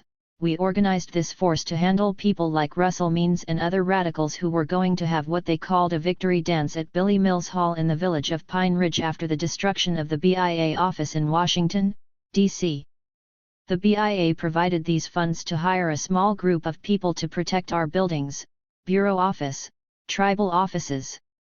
The need for augmented security corresponds with AIM supporter and, at that time, tribal council member Severed Young Bear's analysis. Right from the day Wilson took office, the 10th of April, 1972, people been constantly fighting him, because of some of the under-the-table dealings, when he was a tribal council member before, and when he was in the Oglala Sioux Tribal Housing Authority. He was one of those guys setting up liquor on the reservation a couple of years ago. During the campaign he told these two guys from Rapid City that if he gets to be tribal president, he promised them a housing contract of $13 million, and a liquor contract. These two white men put a little over $10,000 into his campaign. So he was throwing money around, used wine to buy votes, and that was the kind of dealing that he done. Or, to quote Rosebud tribal president Robert Burnett, in the early 1960s Wilson and his wife fled the reservation and spent several years in the Southwest after a conflict of interest case in which she was the director and he was a contract plumber for the Oglala Sioux Housing Authority. He came back and was forgiven. A few years later Wilson and Robert Musso, the tribal secretary, were brought up on charges of unlawfully converting tribal funds to the use of another individual. Charges against Wilson were later dismissed, but Musso was convicted. By 1973 the traditional chiefs and tribal elders had reached the end of their rope with Wilson. His misuse of tribal funds, his management of the tribe without a budget, his violation of the tribal constitution by refusing to call meetings in accordance with tribal law, and the goon squad he maintained to intimidate his opponents had antagonized even the most patient of the old Indian leaders. By January 1973, Wilson was so busy with his war on AIM that he missed an opportunity to offset the organization's spiraling popularity on Pine Ridge and neutralize some of the traditional's opposition to his presidency. At about 1 a.m. on 137 January 23, a 20-year-old Oglala named Wesley Bad Heart Bull was stabbed to death by Darrell Schmitz, a non-Indian, in a gas station lot in the town of Buffalo Gap, SD. Schmitz was arrested, but released the same day on $5,000 bond. A week later he was charged with second-degree manslaughter in the slaying of the unarmed Indian youth. Bad Heart Bull's mother, Sarah, understandably upset by what she saw as the impending slap on the wrist to be administered to her son's executioner, sent a request to the AIM leadership assembled in Scottsbluff, Nebraska, at a Chicano-Indio Unity Conference sponsored by the Denver-based Crusade for Justice that they intervene as they had in the Yellow Thunder case, see Chapter 4. AIM Field Coordinator Banks responded by arranging a February 6 meeting for himself, Russell Means, and Utah AIM leader David Hill, a Choctaw from Salt Lake City, with Fall River County, SD, State's Attorney Hobart Gates. He stipulated AIM wished to discuss the upgrading of charges against Schmitz to include murder, and put out a call for Indians to demonstrate their support for such a legal move by assembling peacefully at the county courthouse in Custer, SD. Unaccountably, at the time, less so in light of future events, an unidentified government spokesman caused Rapid City Journal reporter Lynn Gladstone to falsely state, in a story dated February 5, that the AIM action had been called off. Only about 200 AIM supporters materialized in the midst of a blizzard on February 6. Banks, Means and Hill proceeded with their meeting with Gates, who stonewalled. Insisting justice was already being done, he ignored eyewitness testimony that Bad Heart Bull had been killed intentionally and in cold blood, pronounced the pro forma session to be at an end, and asked the three to leave his office. Means replied, "I want to know why this white man who killed an Indian is charged with second-degree manslaughter instead of first-degree murder, and the only way you're going to get me out of here is to kill me too." With that, all hell broke loose. A fight broke out with fists and clubs, and the Indians inside the courthouse tore nightsticks away from the police and started swinging. Banks leaped out a window and escaped in the snow. Means and Dave Hill took on the police in the courthouse and knocked 11 of them down before being beaten themselves. Outside, their followers tried to swarm up the courthouse steps and were repulsed by police, who fired tear gas and used riot sticks on women as well as men. When the unequal fight had ended, 27 Indians were arrested and marched away through the snowy street as smoke rolled up from burning buildings. 11 police had been injured badly enough to see a doctor, and Means and Hill were hospitalized briefly and jailed. The whites in Custer were terrified. Would-be vigilantes vowed to shoot any AIM member on sight, and the National Guard was mobilized and 3 blocking positions were set up around Custer in case AIM returned. It was later revealed that the altercation was prearranged by the state. Fall River County Sheriff Ernest Pepin had been requested to muster an unorthodox complement of riot-equipped deputies to deny access to the courthouse, a public building, to the Indians assembled in a heavy snowstorm. The deputies were reinforced by a hefty contingent of state police, also called for riot duty. South Dakota Division of Criminal Investigation, DCI, Agent Bernard Christensen was assigned to oversee the whole operation, and the FBI had observers on hand. The hostilities outside the courthouse, timed to coincide with the attack on the AIM delegation inside, had been precipitated by a deputy shoving Sarah Bad Heart Bull down the courthouse steps. 2 fires in a courthouse annex and Chamber of Commerce building were ignited by police tear gas canisters. Among those arrested on charges such as incitement to riot was Sarah Bad Heart Bull. She would ultimately serve 5 months of a 1 to 5 year sentence, while her son's killer never served a day. Wilson might easily have upstaged AIM in this matter and registered a solid statement of his concern with the well-being of Oglalas simply by asserting that he too felt Schmitz should be charged with murder. Instead, he remained silent until the day of the police assault on the Indian demonstrators in Custer. At that point he chose to further align himself against his ostensible constituents when he offered 139. To send BIA police to help white law officers put down the AIM protest. At the same time, he escalated goon squad operations, making it clear that his priority continued to be a total ban on AIM-related activities on the reservation itself. It was also known that he'd opened negotiations with the U.S. Park Service to transfer title to the Sheep Mountain area of the Gunnery Range, see Chapter 4. During early February, and he'd come out in favor of accepting the Claims Commission settlement offer concerning the 1,868 treaty territory at about the same time. In desperation, the traditionals initiated impeachment proceedings, supposedly their fundamental right under the tribe's BIA-drafted IRA constitution against Wilson. The impeachment hearings were scheduled for February 14, 1973 before the Tribal Council. Although over 300 people showed up, Wilson, who was being allowed by the BIA to preside over the process of his own possible removal, postponed the impeachment due to road and weather conditions, and on the same day the U.S. Marshals Service, under the direction of ex-Marine Wayne Colburn, moved approximately 70 highly trained Counterinsurgency Special Operations Group, SOG, troops onto Pine Ridge Reservation. The well-armed paramilitary SOG forces, described by Colburn as a strike force deployed only at the request of the President or the U.S. Attorney General, set up a command post at the BIA building in the town of Pine Ridge, installing machine guns on the roof, and began training the BIA police in riot formation and in various weapon and tear gas techniques. The FBI office in the South Dakota capital of Pierre sent agents Jim Dix and Bruce Erickson to Pine Ridge to work with Colburn's SOG unit. The town of Pine Ridge, Wilson's stronghold on the southern border of the reservation, became an armed camp, Wilson a besieged despot. Thus federally reinforced, Wilson rescheduled the hearing for February 22, and during the intervening week, U.S. Marshals, FBI, State Police, BIA Police, and Wilson's Goon Squad consolidated their grip on Pine Ridge and patrolled the area between Rapid City and the reservation. Radio communications equipment was installed between Pine Ridge and the Hacienda Motel in Gordon, Nebraska where, according to the U.S. Marshal's log, later released in court, a SOG standby unit was stationed. On February 20 the U.S. Marshals Service Director's Office in Washington, D.C. advised the command post that 50 additional SOG men will be departing for Rapid City as soon as possible. FBI Special Agent in charge Minneapolis, Joseph Trimbach, arrived that day to take charge of the FBI operations.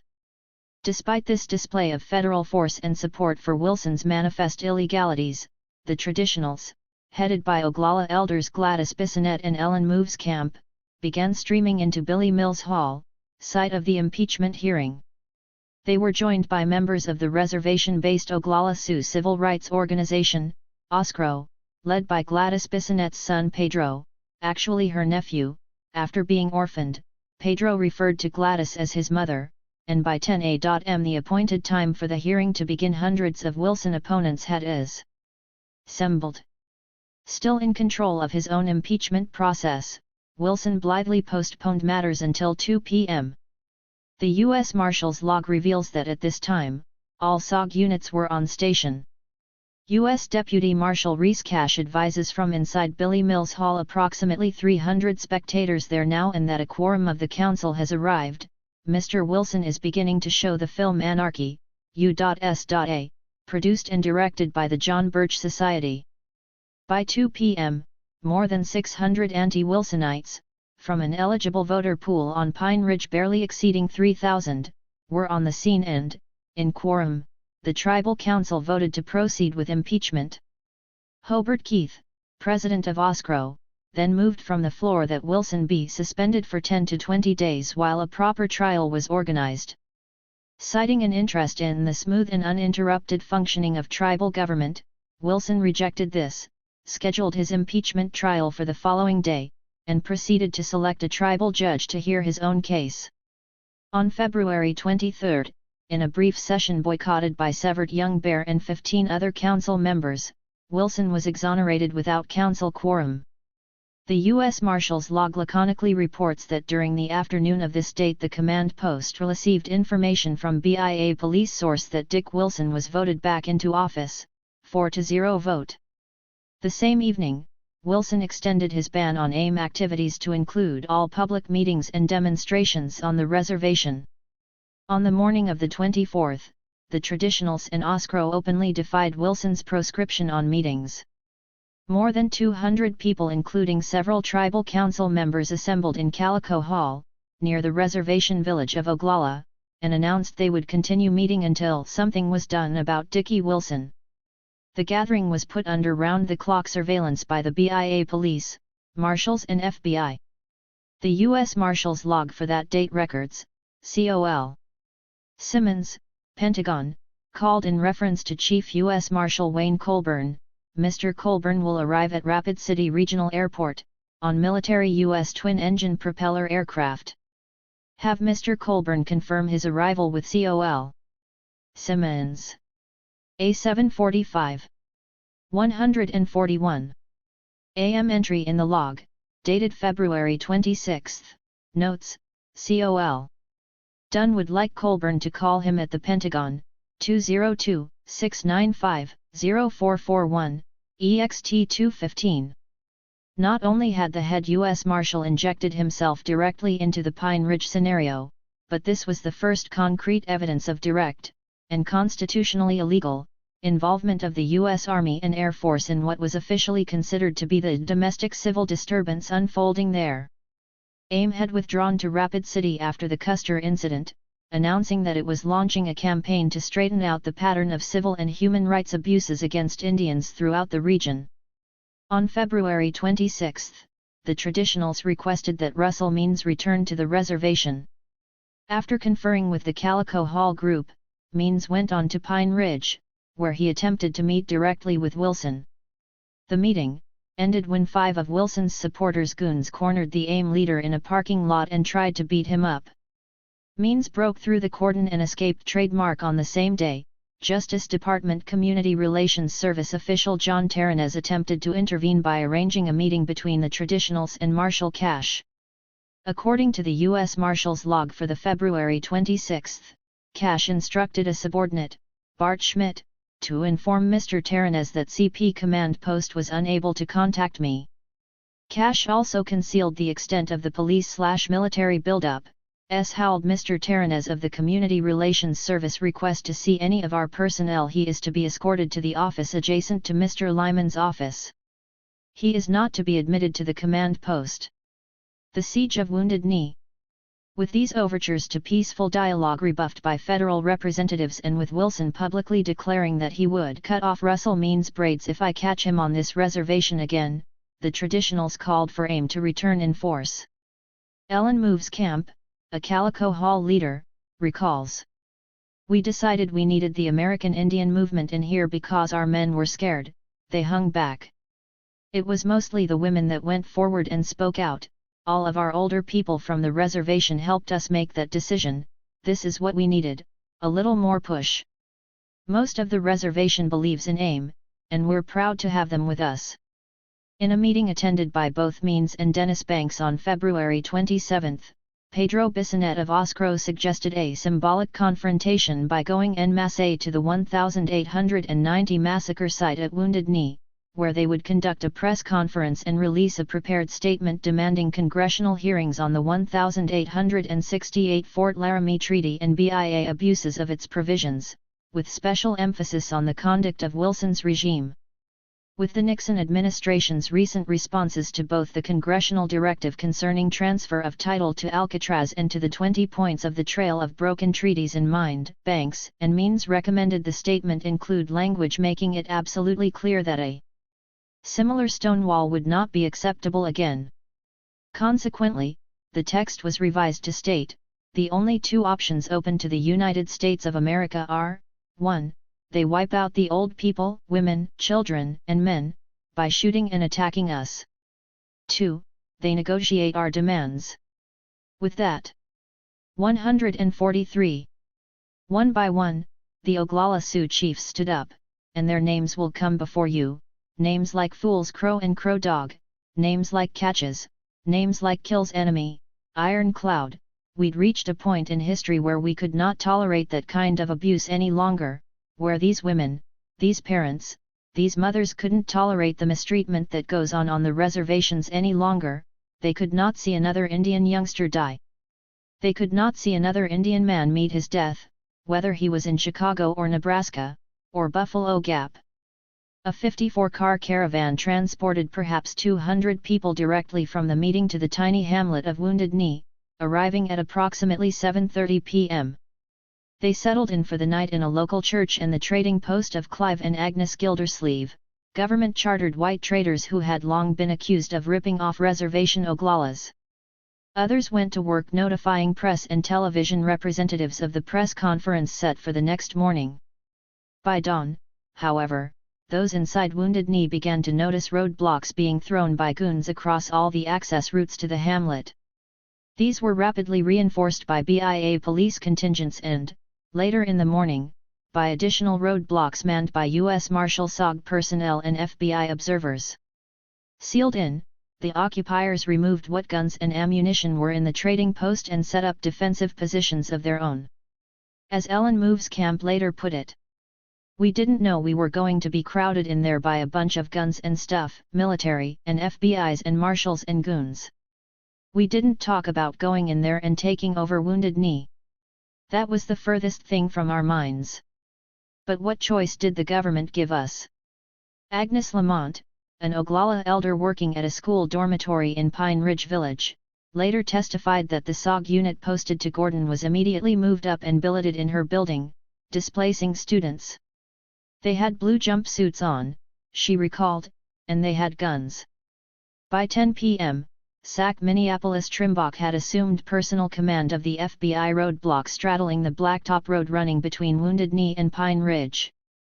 When Community Relations Specialist Terranez, who had gone into the hamlet in an attempt to mediate things with AIM, returned with the statement of demands intended for press conference distribution earlier in the day, Trimbach threatened to arrest him. On the same date, the U.S. Marshals log chronicles that Colburn had secured 2 armored personnel carriers, APCs, military assault vehicles, from the South Dakota National Guard, and instructions from Washington not to let newspaper personnel in the Wounded Knee area, no TV coverage of the Wounded Knee area, Authority Attorney General Kleindienst, no photos of military personnel. Finally, on February 28, General Alexander Haig, then Vice Chief of Staff at the Pentagon, dispatched Colonel Volney Warner of the 82nd Airborne and Colonel Jack Potter of the 6th Army to Wounded Knee. For the first time in their careers they were ordered to wear civilian clothes while on duty. At 3 a.m. the following morning, they met with Colonel Vic Jackson from the California Civil Disorder Management School, FBI agent. In the first instance since the Civil War that the U.S. Army had been dispatched in a domestic operation, the Pentagon invaded Wounded Knee with 17 armored personnel carriers, 130,000 rounds of M16 ammunition, 41,000 rounds of M1 ammunition, 24,000 flares, 12 M79 grenade launchers, 600 cases of CS gas, 100 rounds of M40 explosives, helicopters, phantom jets, and personnel, all under the direction of General Alexander Haig. Photo, Akwesasne notes. Joseph Trimbach, and Wayne Colburn of the Marshals Service at Ellsworth Air Force Base outside Rapid City. Following their meeting, they flew over Wounded Knee by helicopter. By March 3, Air Force F-4 Phantom jets were making daily passes over the besieged hamlet. Colonel Warner's daily reports to the Pentagon were passed along to Fred Buzzhart, counsel for the Secretary of Defense, to General Haig, and then to the White House. Attorney General Kleindienst issued a statement through the FBI that he wanted all individuals prosecuted. "There will be no amnesty or bonds set. Prosecute everyone for any crimes possible." As Rex Whaler notes, documents later subpoenaed from the Pentagon revealed that Colonel Potter directed the employment of 17 APCs in addition to those provided by the South Dakota National Guard, 130,000 rounds of M16 ammunition, 41,000 rounds of M40 high explosive for M79 grenade launchers, as well as helicopters, phantom jets, and personnel. Military officers, supply sergeants, maintenance technicians, chemical officers, and medical teams remained on duty throughout the 71-day siege, all working in civilian clothes. 300 miles to the south, at Fort Carson, Colorado, the Army had billeted a fully uniformed 145 an armed assault unit on 24-hour alert. Thus, from the very onset, the government posture attending the siege of Wounded Knee was quite sufficient to render accurate the comment of a later observer that he was witnessing the continuing Indian Wars. Although the government did its best to conceal the unconstitutional involvement of the military in the siege, it still had to rationalize the massive federal police buildup for public consumption. Initially, this was accomplished through the proclamation that AIM was holding 11 hostages in the Hamlet registered trademark. However, when South Dakota Senators James Aburesk and George McGovern arrived on March 2, to negotiate the safe release of these people, they were informed by one of them, Father Paul Manhart of the local church, that they were not hostages, and preferred to remain with the AIM people inside Wounded Knee. After an all-night meeting, 3 people, Clive and Agnes Gildersleeve among them, came out, while McGovern was forced to conclude at a press conference on March 3 that they, the hostages, don't want to leave because they consider that to be their home. Wilbur A. Riegert, 86 years old and supposedly another of the hostages, put it even more explicitly. The fact is, we as a group of hostages decided to stay and save AIM and our own property. Had we not, those troops would have come down here and killed all of those people. The real hostages are the AIM people. In response to a Pentagon query as to whether FBI-requested weapons would be used to shoot to kill, the Bureau responded, "Rifles are for that purpose." AIM sent out a communiqué proposing disengagement and a mutual withdrawal of forces from the Wounded Knee area, but Justice Department spokesman Ralph Erickson declined to reply to the AIM offer, despite the fact that exchanges of gunfire between opposing sides had become commonplace. At the same time, Erickson incongruously expressed great concern with the safety of the U.S. Marshals and FBI personnel surrounding the hamlet. As it became clear that the government did not desire a peaceful resolution to the situation, supporters initiated the laborious process of supplying the besieged with food, medicines, weapons, and ammunition. This was accomplished by automobile during intermittent periods when traffic was allowed in and out of the hamlet, e.g., when federal negotiators were present, and by the much more dangerous expedient of backpacking the materiel cross-country, through federal lines and roving goon squads at night when car traffic was prohibited. To curtail this latter method, the goons, and possibly federal personnel as well, resorted to setting grass fires around Wounded Knee, in an attempt to deprive the infiltrators of natural cover and exposing them to the glare of the hundreds of flares which illuminated the area from dusk to dawn. The entire spectacle began to resemble the bridge scene in Apocalypse Now. AIM leaders Dennis Banks, left, and Russell Means burn a government offer during a Wounded Knee community meeting. The federal suggestion that the group under siege within the hamlet surrender had just been unanimously rejected. Photo, Akwesasne notes.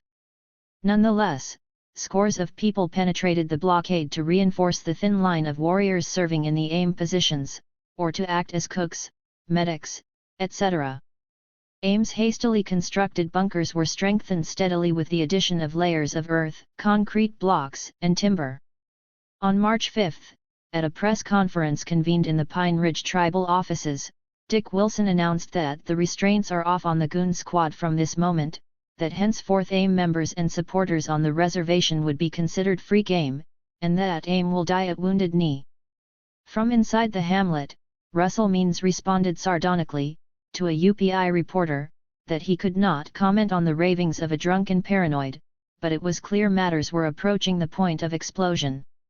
On March 6, the Justice Department's Ralph Erickson called upon AIM to send the women and children out of Wounded Knee before darkness falls. On March 8, only 2 people decided to avail themselves of this opportunity to leave, and, on March 7, Reverend Ralph Abernathy, Martin Luther King's replacement as head of the Southern Christian Leadership Conference, ventured through the federal lines to express his organization's solidarity with AIM's objectives and to call upon the government to allow a peaceful resolution to the crisis. Abernathy was joined in his efforts by the Reverend John Adams of the United Methodist Church, a National Council of Churches on-site representative, who spent the day desperately and unsuccessfully attempting to arrange a ceasefire with Washington-registered trademark. Meanwhile, 147. It was tense in Wounded Knee on March 8, as people awaited the nightfall deadline. 2 Air Force Phantom jets flew low over the village. Inside Wounded Knee, a religious ceremony was held and warriors came forward to have their faces painted by medicine men, signifying their acceptance of the possibility of death. The Marshals' logs note that a newsman leaving Wounded Knee advises that they observe a lot more weapons than before. Carter Campaponca from Oklahoma, who served as an AIM spokesperson at Wounded Knee, said, "We in no way think we can whip the United States government, but we have every intention of selling our lives as dearly as we can." Many of the Oglala residents of the village had taken up a petition accusing the U.S. forces of holding them prisoners in the village. Now they announced they were joining with the activists. Pedro Bissonette, speaking for the Oglalas, announced, 167 have volunteered to remain and fight with us. During the evening, an AIM perimeter patrol headed by Organizational Security Director Stan Holder was fired upon by a federal APC. 2 Oglalas were wounded, becoming the first AIM casualties of the siege. Despite this flare-up, however, the night passed in relative tranquility. The first intense firefight occurred on March 9, as ceasefire negotiations were once again in process, when federal personnel and Gunzas poured thousands of rounds from automatic weapons and .30-06 sniper rifles into Wounded Knee. The AIM security groups responded with hunting rifles and their sole automatic weapon, a Chinese AK-47 assault rifle brought home by a returning Vietnam veteran. The FBI contended that the firefight was precipitated by AIM firing an M60 machine gun, a weapon later proven never to have existed in the AIM arsenal. Although this massive exchange resulted in no further casualties, a federal marshal threatened to kill Reverend Adams, who was still attempting to mediate. On March 10, conscious that the resistance of Wounded Knee had been front-page news for 2 weeks and that the previous day's show of force had done nothing to dislodge AIM from its positions, the government tried a different tack. Professing confidence that the militants, who only sought publicity and who were in any event outside agitators, would quickly leave if provided an opportunity to exit without immediate arrest, the Justice Department announced it was lifting its roadblocks and allowing free access in and out of the hamlet. However, the ploy backfired. When the siege was relaxed on the morning of March 11, a few people left, but over 100 poured into the village, with them Frank Fools Crow and other Oglala chiefs and headmen. In a ceremony led by Chief Fools Crow, the community declared itself sovereign, proclaiming an independent Oglala nation Ion, and assigning a delegation to the United Nations. 182 Oglala Lakota people became citizens of the independent Oglala nation. In addition, 160 Indians of other tribes in the United States and Canada became dual citizens of both their home nation and the Oglala nation. 7 white supporters, members of Vietnam Veterans Against the War, were given naturalized citizenship status. The independent Oglala nation requested other Indian nations to send delegations to Wounded Knee, and they established working committees on housing, medical care, food supply, customs and immigration, internal security, information, and defense. Daily spiritual ceremonies were scheduled, as well as council meetings. 148. Several times during the day, according to his official reports, Sack Joseph Trimbach tried to drive into Wounded Knee. On his last attempt, he was told at the AIM checkpoint to immediately leave the area and that when any law enforcement officers were found at Wounded Knee they were to be arrested. As it turned out, 4 U.S. postal inspectors recruited by Trimbach also attempted to enter Wounded Knee that day, but were detained by AIM security and then expelled.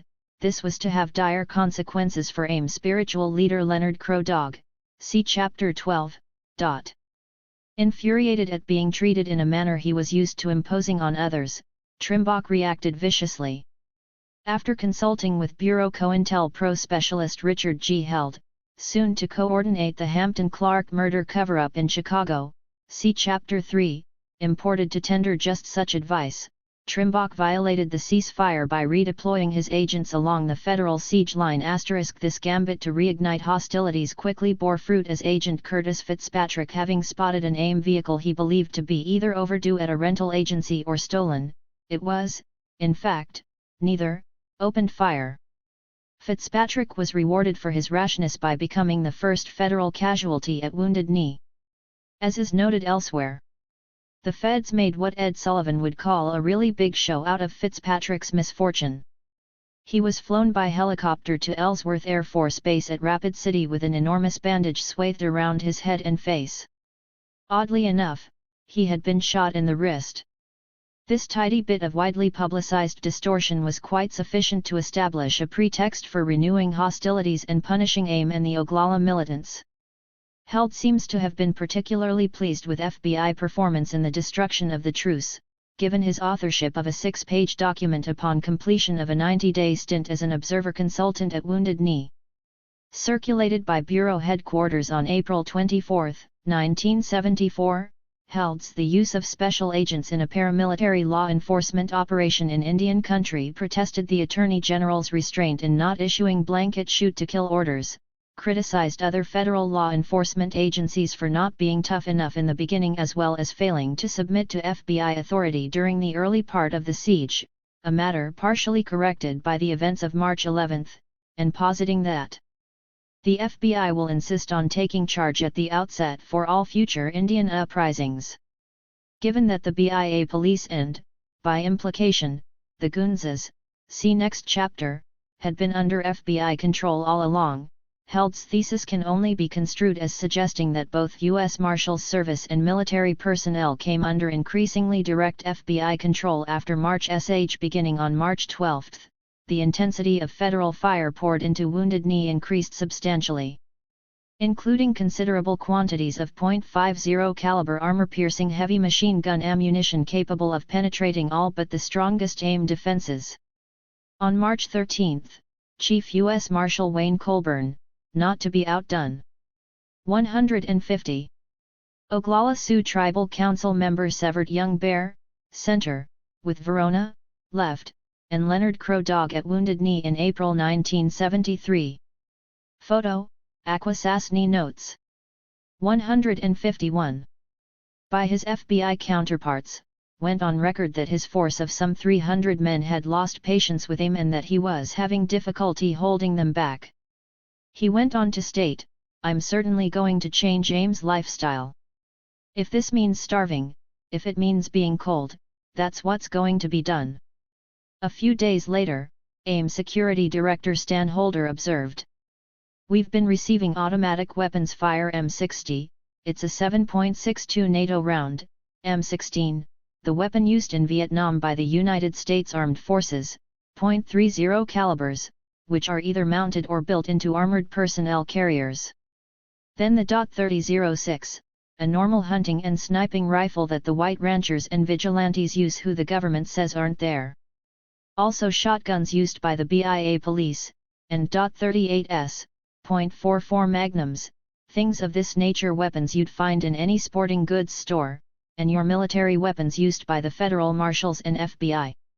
They've also been using gas, which they say they haven't been using." Later, Roger Ironcloud, an Oglala Vietnam combat veteran, commented, "We took more bullets in 71 days than I took in 2 years in Vietnam." On March 13, Assistant Attorney General Harlington Wood arrived on the scene due to the mediation efforts of Reverend John Adams.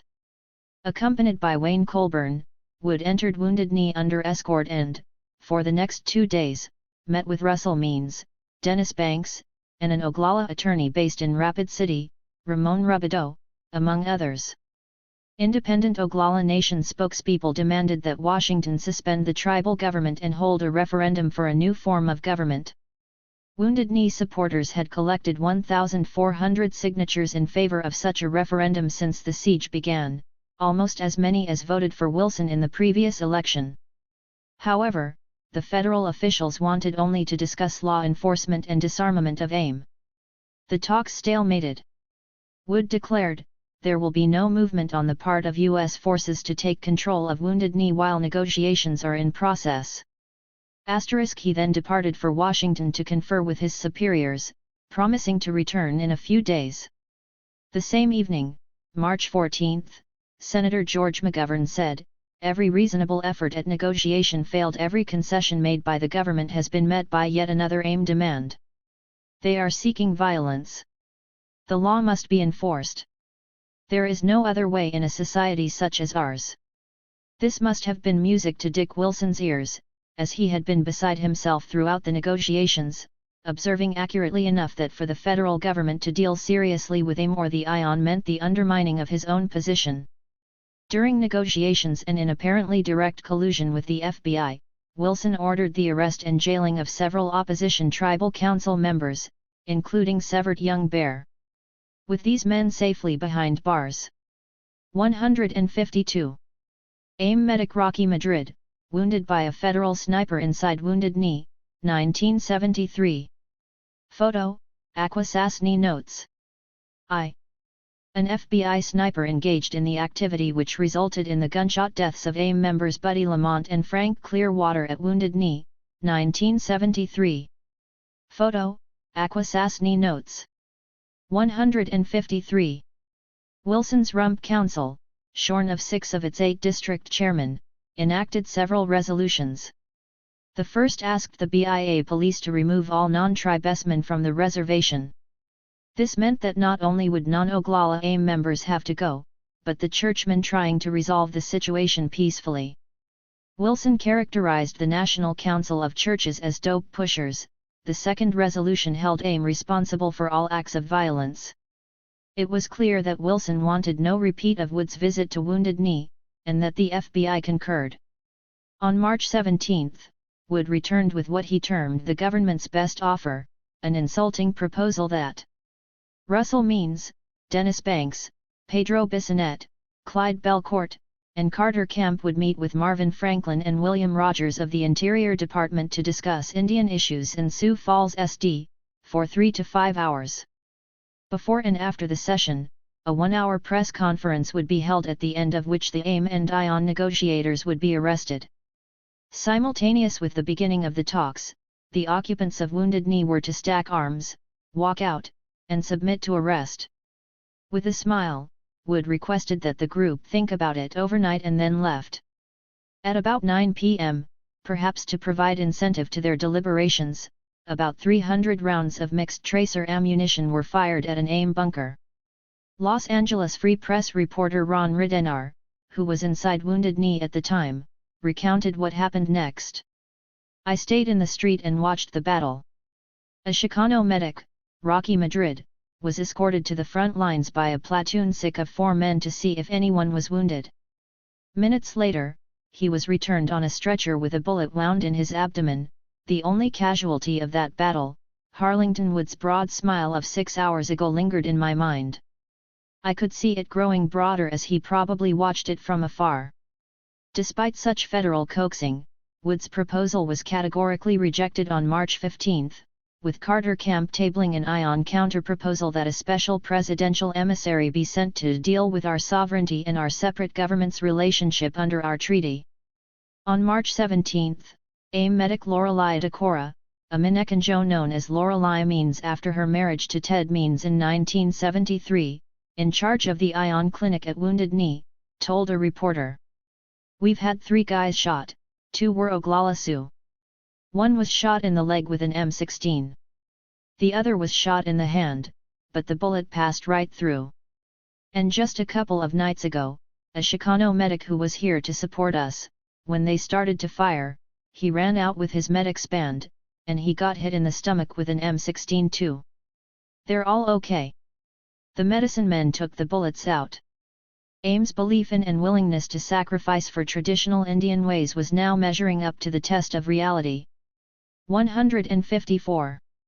During the week following rejection of the Wood proposal, the federal perimeter was tightened, in some cases virtually to the edge of AIM's defenses. The nightly firefights were extended from their earlier duration of a few minutes to the point where they often lasted for hours. Use of Pentagon-provided starlight scopes for nighttime sniping used to wound medic Rocky Madrid became prevalent, as did utilization of heavy-caliber tracer ammunition which started fires in several buildings. On March 21, in an effort to curtail the media attention being paid to Wounded Knee, the Justice Department ordered the press out of the area by 4:30 p.m. daily, and initiated severe restrictions on the granting of daily press passes. On March 23, it was announced that alternative press personnel such as Tom Cook of Akwesasne Notes, Mike Falk of Liberation Magazine, Mike Schuster of Liberation News Service, and freelancer Betsy Dudley, who had chosen to report from inside Wounded Knee, faced arrest by the FBI whenever the siege ended. On another front, a nationwide effort was undertaken to cut off tangible outside support for AIM/ION, beginning on about March 20. Individuals and organizations thought to be sympathetic to the occupants of Wounded Knee were monitored around the country and, when they showed signs of mustering concrete support, they were intercepted and arrested on routine warrant checks and other specious charges. As Scott Begwin, an AIM supporter arrested with 4 colleagues in Oregon recounts, We picked up food and clothing in Eugene at about 10 p.m. and continued that night toward Bend, Oregon. The truck broke down. We started out again at about 1:30 p.m. on Saturday, March 24. As we were leaving Bend, at about 4 p.m., about 10 or 15 FBI agents, state troopers, and local police officers, including a matron, caused us to stop. We were ordered out of the truck by the FBI agents, who proceeded to have all 5 of us searched and handcuffed. The 2 women were together and the women were taken in separate police vehicles. 2 agents questioned me in the police car. They told me it was against the law to do what I was doing. I was booked and fingerprinted. Bail was set at $16,000 for each of us. We were told we were charged with intent to aid and abet a riot by using interstate commerce, highways. By March 26, there were virtually no mainstream media representatives present at Wounded Knee, and all traffic to and from the hamlet had been suspended. Consequently, news coverage of the occupation came mainly from the government press conferences outside Wounded Knee, ensuring officials a measure of press control. Thus, when food and medicine were airlifted to Wounded Knee, the Justice Department announced that guns and ammunition have been dropped to the militants. When police arrested 19 college-age males for possession of contraband destined for Wounded Knee, they did not mention that the contraband was food. This management of the news also meant the government no longer had to submit to open scrutiny of its actions. No reporters were on hand to record the heavy firefights or the fact that unarmed stretcher-bearers were fired upon as they carried injured Indians from the earthen bunkers to the village field hospital. 155. On March 23, the last external delegations, those of Black activist Angela Davis and a 14-person group from the Iroquois Six Nations Confederacy headed by Onondaga Chief Orrin Lyons, departed Wounded Knee. As the last television crew, NBC, pulled out on the morning of March 26, the goons began setting up a tribal roadblock, actually a firing position very close to aim lines. Within 2 hours, the goons joined their federal cohorts in directing what was, to date, the most concentrated barrage of small arms fire at the AIM defenses.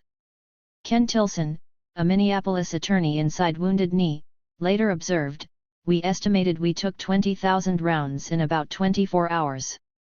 Although AIM's return fire was sparse, maybe 250 shots, we were really low on ammo at that point." Dennis Banks recalls it may have caused the first, and only, serious federal casualty of the siege. U.S. Marshal Lloyd Grimm was struck in the torso by a .30 caliber slug from a deer rifle as he stood to fire his M16 at an AIM bunker. More likely, Grimm was struck by a stray bullet from the rifle of a goon positioned behind him. Tilson, expressing concern that there was to be a second massacre at Wounded Knee, slipped through federal lines, returned home, and began organizing the Wounded Knee Legal Defense/Offense Committee, WCLDOC, pronounced WCLDOC. WCLDOC was initially composed of attorneys Tilson, Ramon Rubidoux, Beverly Axelrod, previously lawyer for Eldridge Cleaver, Mark Lane, and Fran Olson. It was to grow rapidly into a legal and investigative combine involving scores of people and provided the basis for AIM's judicial campaign over the next several years.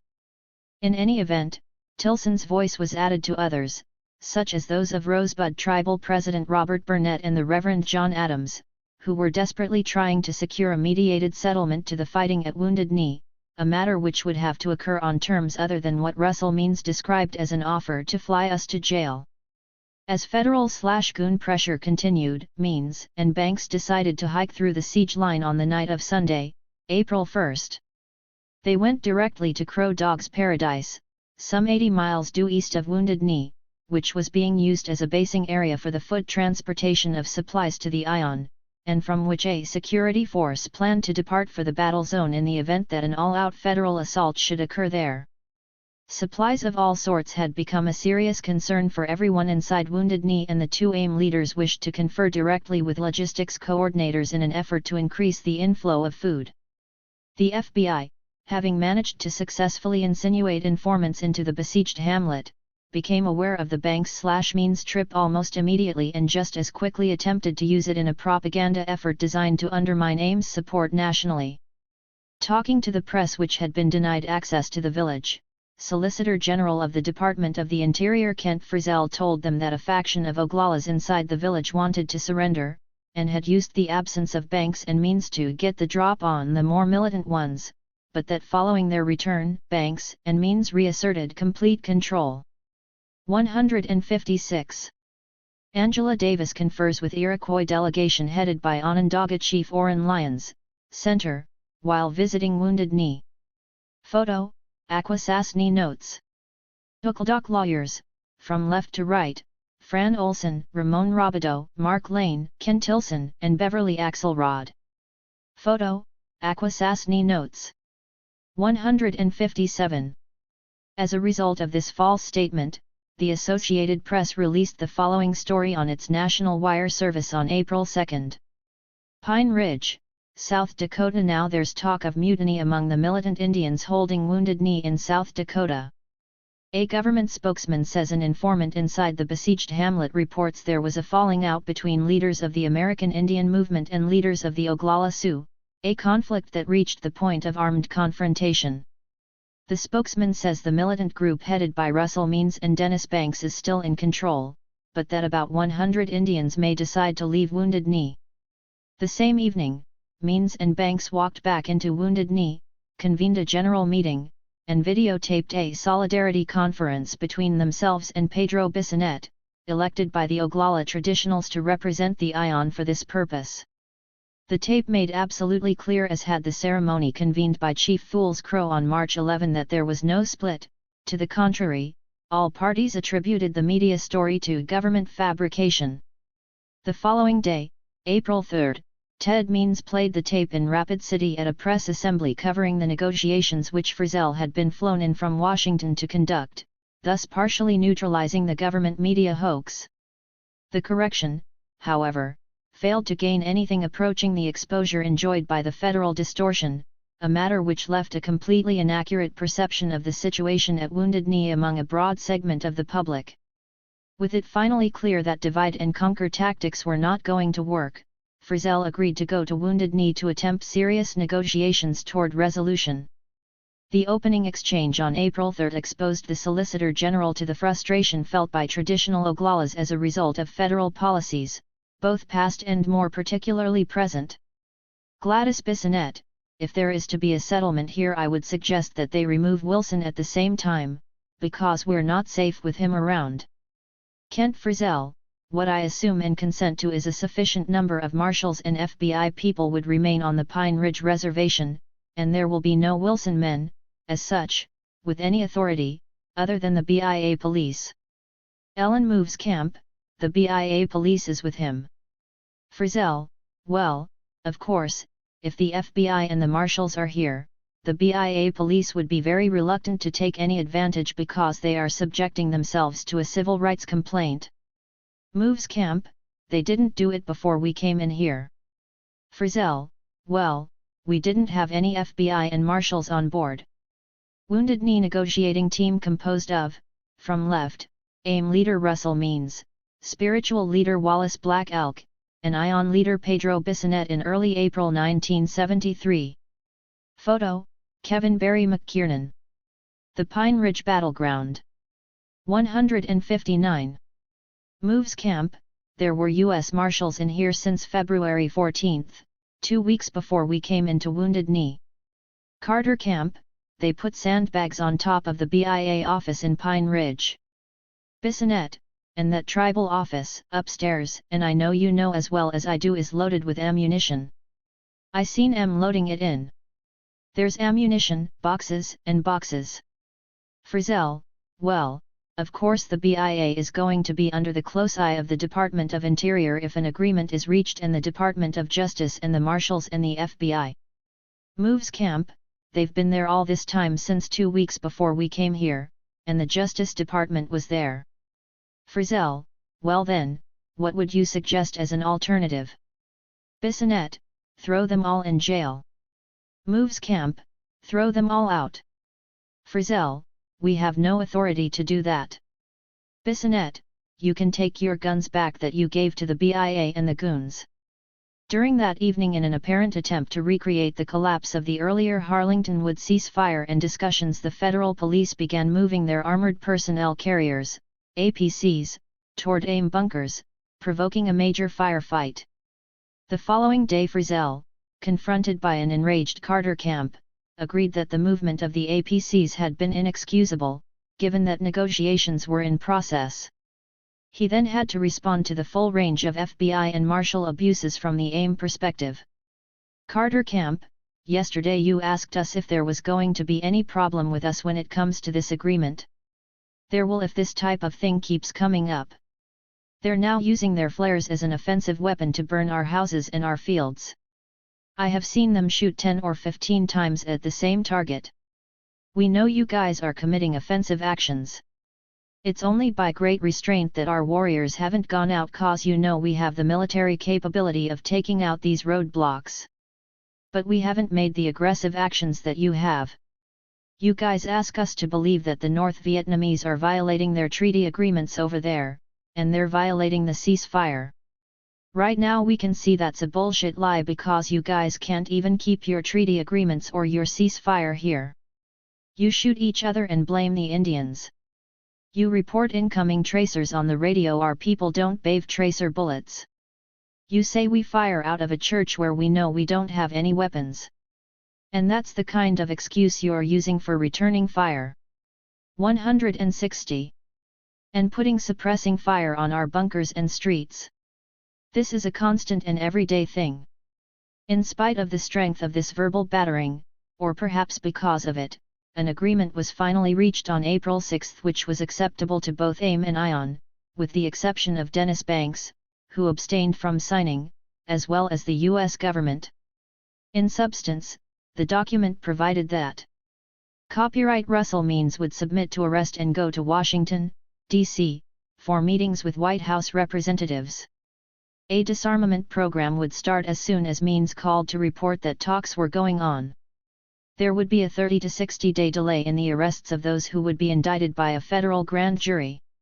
A federal investigation of Indian affairs on Pine Ridge and an audit of tribal books would take place. Copyright the Justice Department would consider and, where appropriate, protect the legal rights of individual Oglala Sioux Indians by bringing civil suits against unlawful acts by the Tribal Council and the federal government. A Presidential Treaty Commission would re-examine the Treaty of 1868.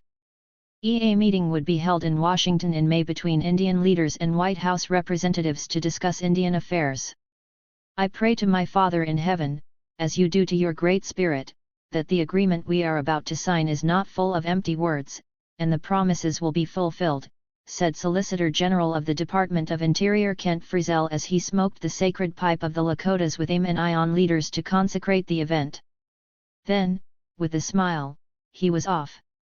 Shortly thereafter, Chief U.S. Marshal Wayne Colburn radioed that he planned to move into Wounded Knee at 7 o'clock the next morning with a force of 180 marshals for a sweep of the village intended to disarm the defenders, in line with the agreement.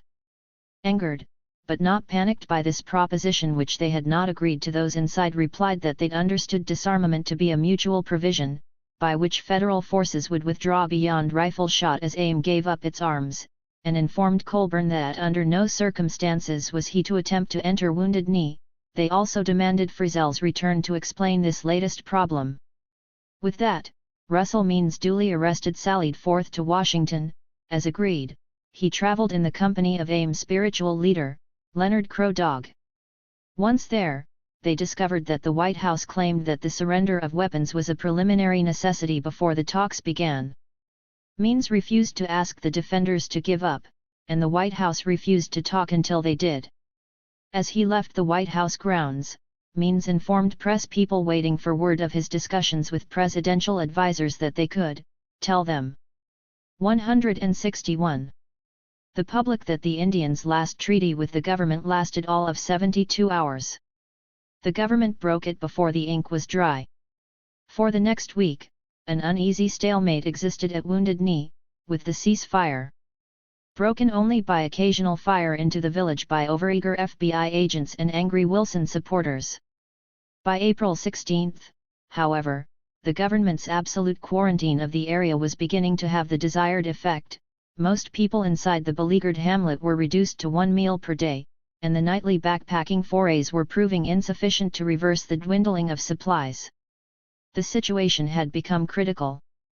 Then, on April 17, the government attacked again in full force.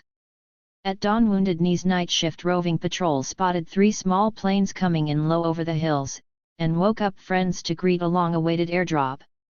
The planes dropped 10 parachutes and flew off. The FBI helicopter Snoopy opened fire on some of the families from the housing project inside the AIM/ION perimeter, who began to gather up the bundles which had dropped near their homes. Wounded Knee warriors fired back to drive the helicopter out of range, and the firefight raged until 4 in the afternoon. The press at this point had access only to the government press conferences in Pine Ridge and reported the government's story that their helicopter had been fired upon without provocation and that they had refrained from firing for 2 hours after that. Dennis Banks recalls. THE marshals ran down the hills from their bunkers. They were running toward the food drop, too. You could see them running down the hill with their guns aimed up toward them planes. But those little planes just pulled out and went away, then one of them come back and dropped more food. The federal marshals kept running down that hill aiming their guns at that one plane. Why, some of those marshals were almost down to our bunkers and some of our boys shot warning shots over them cause they were trying to get that food away from us. That made 'em go back, but then them crazy marshals started firing machine guns at some of the bags of food, trying to destroy them before we could bring 'em in. In the firefight which followed, a federal spokesman quietly admitted, U.S. forces fired at least 4,000 rounds, much of it .50 caliber armor-piercing, directed at the church. Inside were Frank Clearwater, 47, and his wife Morning Star, 37, 3 months pregnant, who had hiked into Wounded Knee only the night before. Frank was part Apache. Morning Star was Cherokee. They were not members of the American Indian movement, but had driven to Wounded Knee from their home in North Carolina wanting to help in whatever way they could. Some time after the airdrop, Frank went to sleep in the Catholic church up on the hill. When the fire started up again, he bolted up just as a federal bullet came through the wall and tore off the back of his head.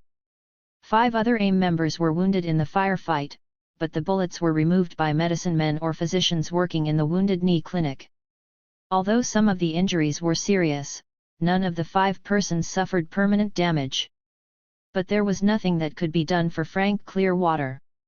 With this realization, Stan Holder radioed the federal command post that an urgent med-evac was needed to save Clearwater's life. At 9:26 a.m., HDQTS-2, the FBI commander Joseph Trimbach ordered that no copter is to go to WK. If they have wounded, bring them out under white flag to RB-1, and they will fly them from there. For some reason, it was not until 9:45 a.m. that this order was relayed to the Indians at Wounded Knee. Before Frank Clearwater was driven to roadblock number 1, Morning Star requested government permission to accompany her husband to the hospital. A safe conduct pass was granted. Once outside Wounded Knee, she was arrested by the FBI. They dragged her away from Frank and threw her in the overcrowded Bureau of Indian Affairs jail in Pine Ridge. Clearwater died on April 25, without ever regaining consciousness.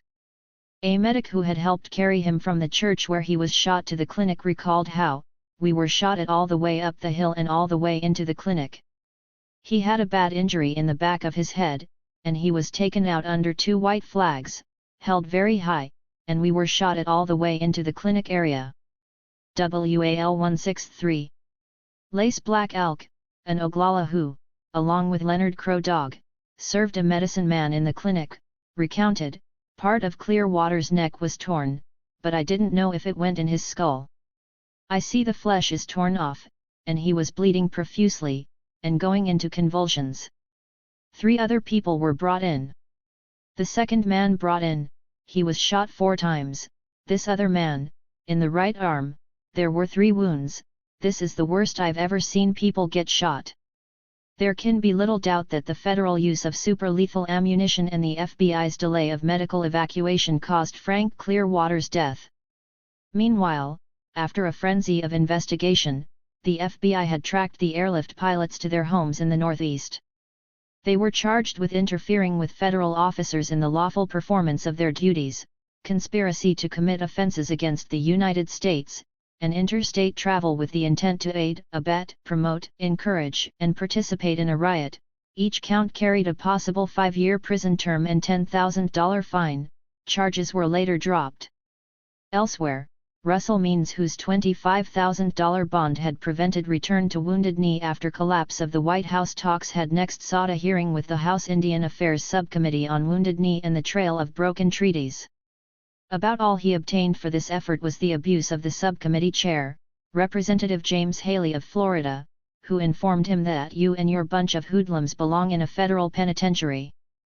Means embarked on a fundraising tour which ended in Los Angeles on the day of Clearwater's death.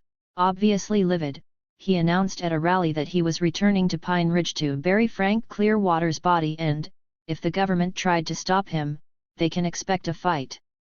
With that, the FBI moved in and, after a rather wild chase amid the tangle of LA's freeways, captured him. The same evening, the Bureau's Rapid City office released a false report to the press concerning Clearwater's identity.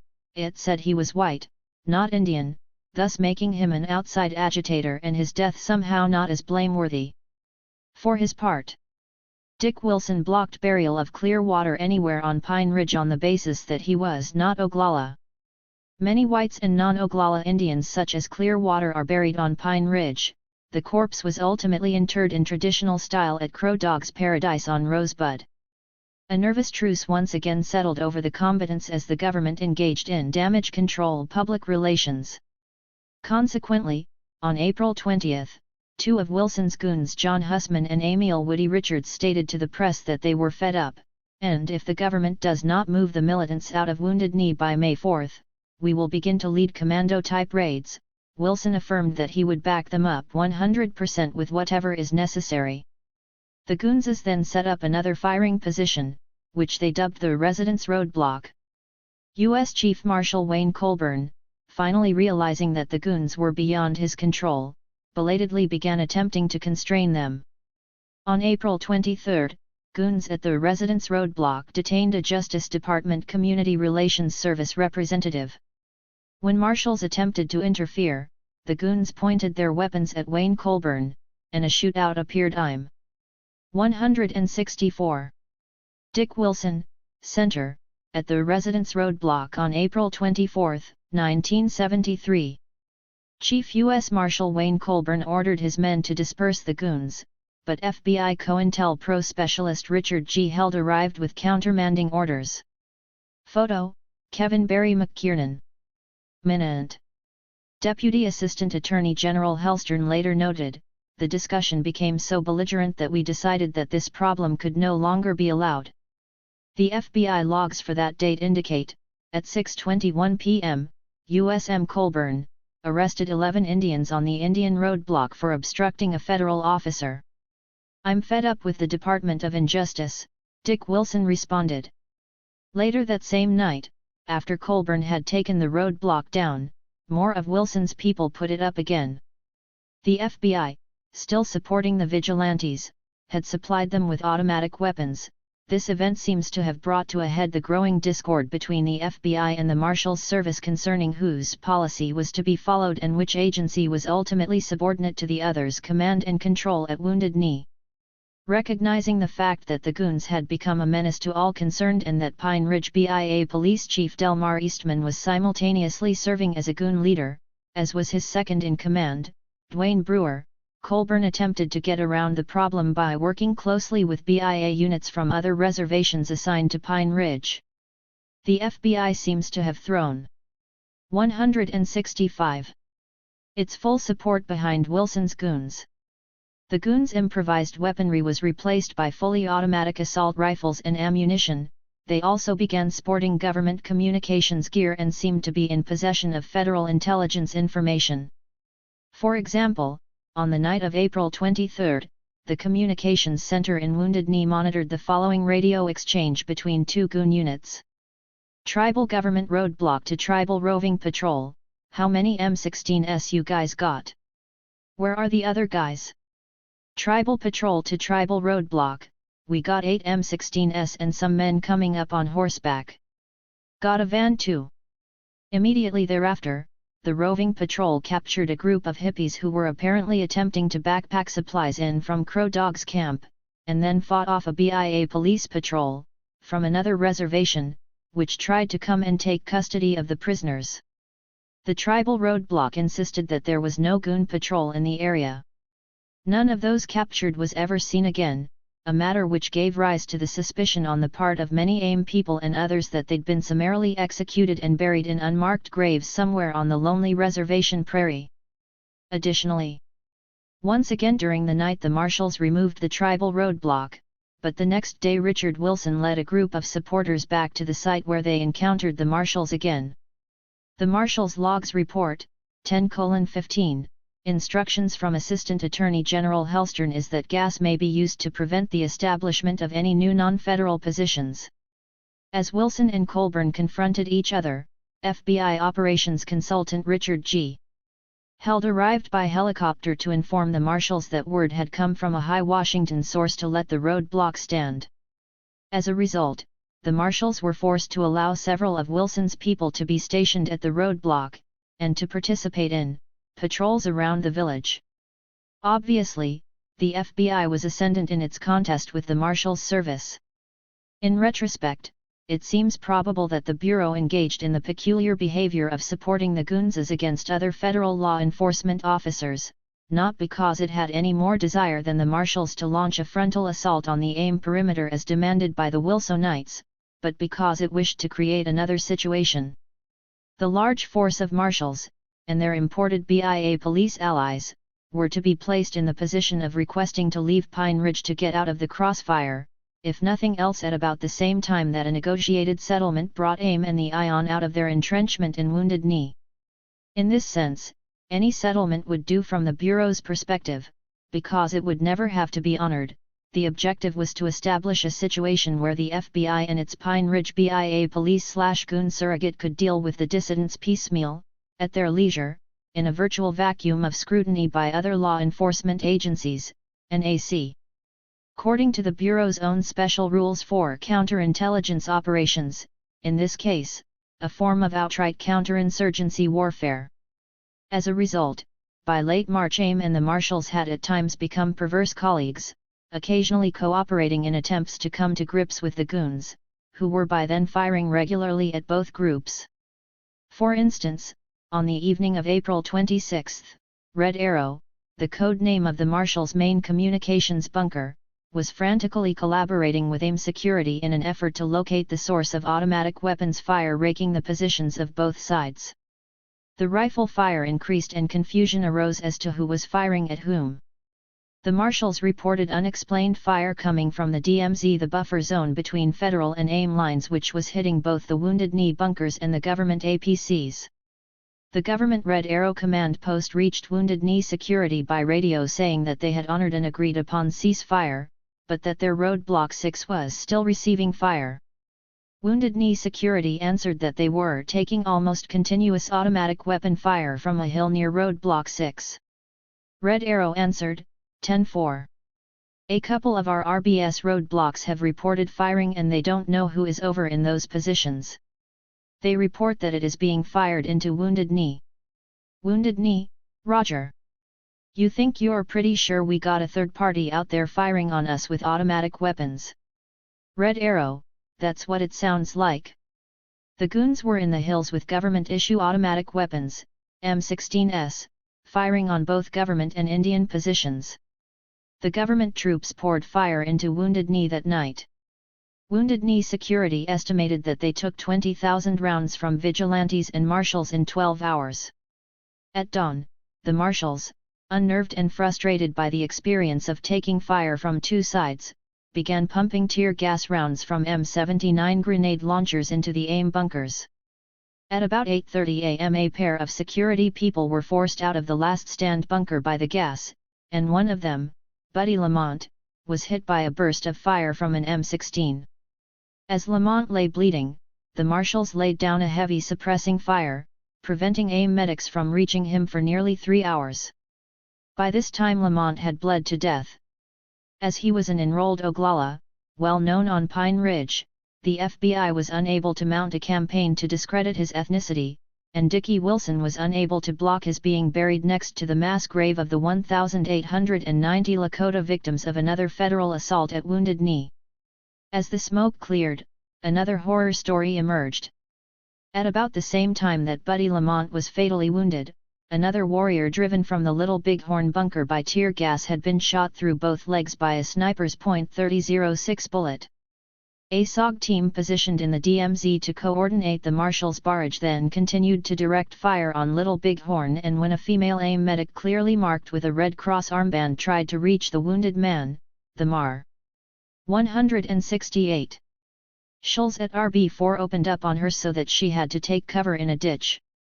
The man injured at Little Bighorn did not get medical aid, as the marshals were now insisting by radio that the medic return directly to the clinic. It wasn't till Holder managed to arrange the ceasefire allowing recovery of Lamont's body that the man injured so many hours before could be brought in by medics. By then, he'd suffered considerable blood loss and was in severe shock.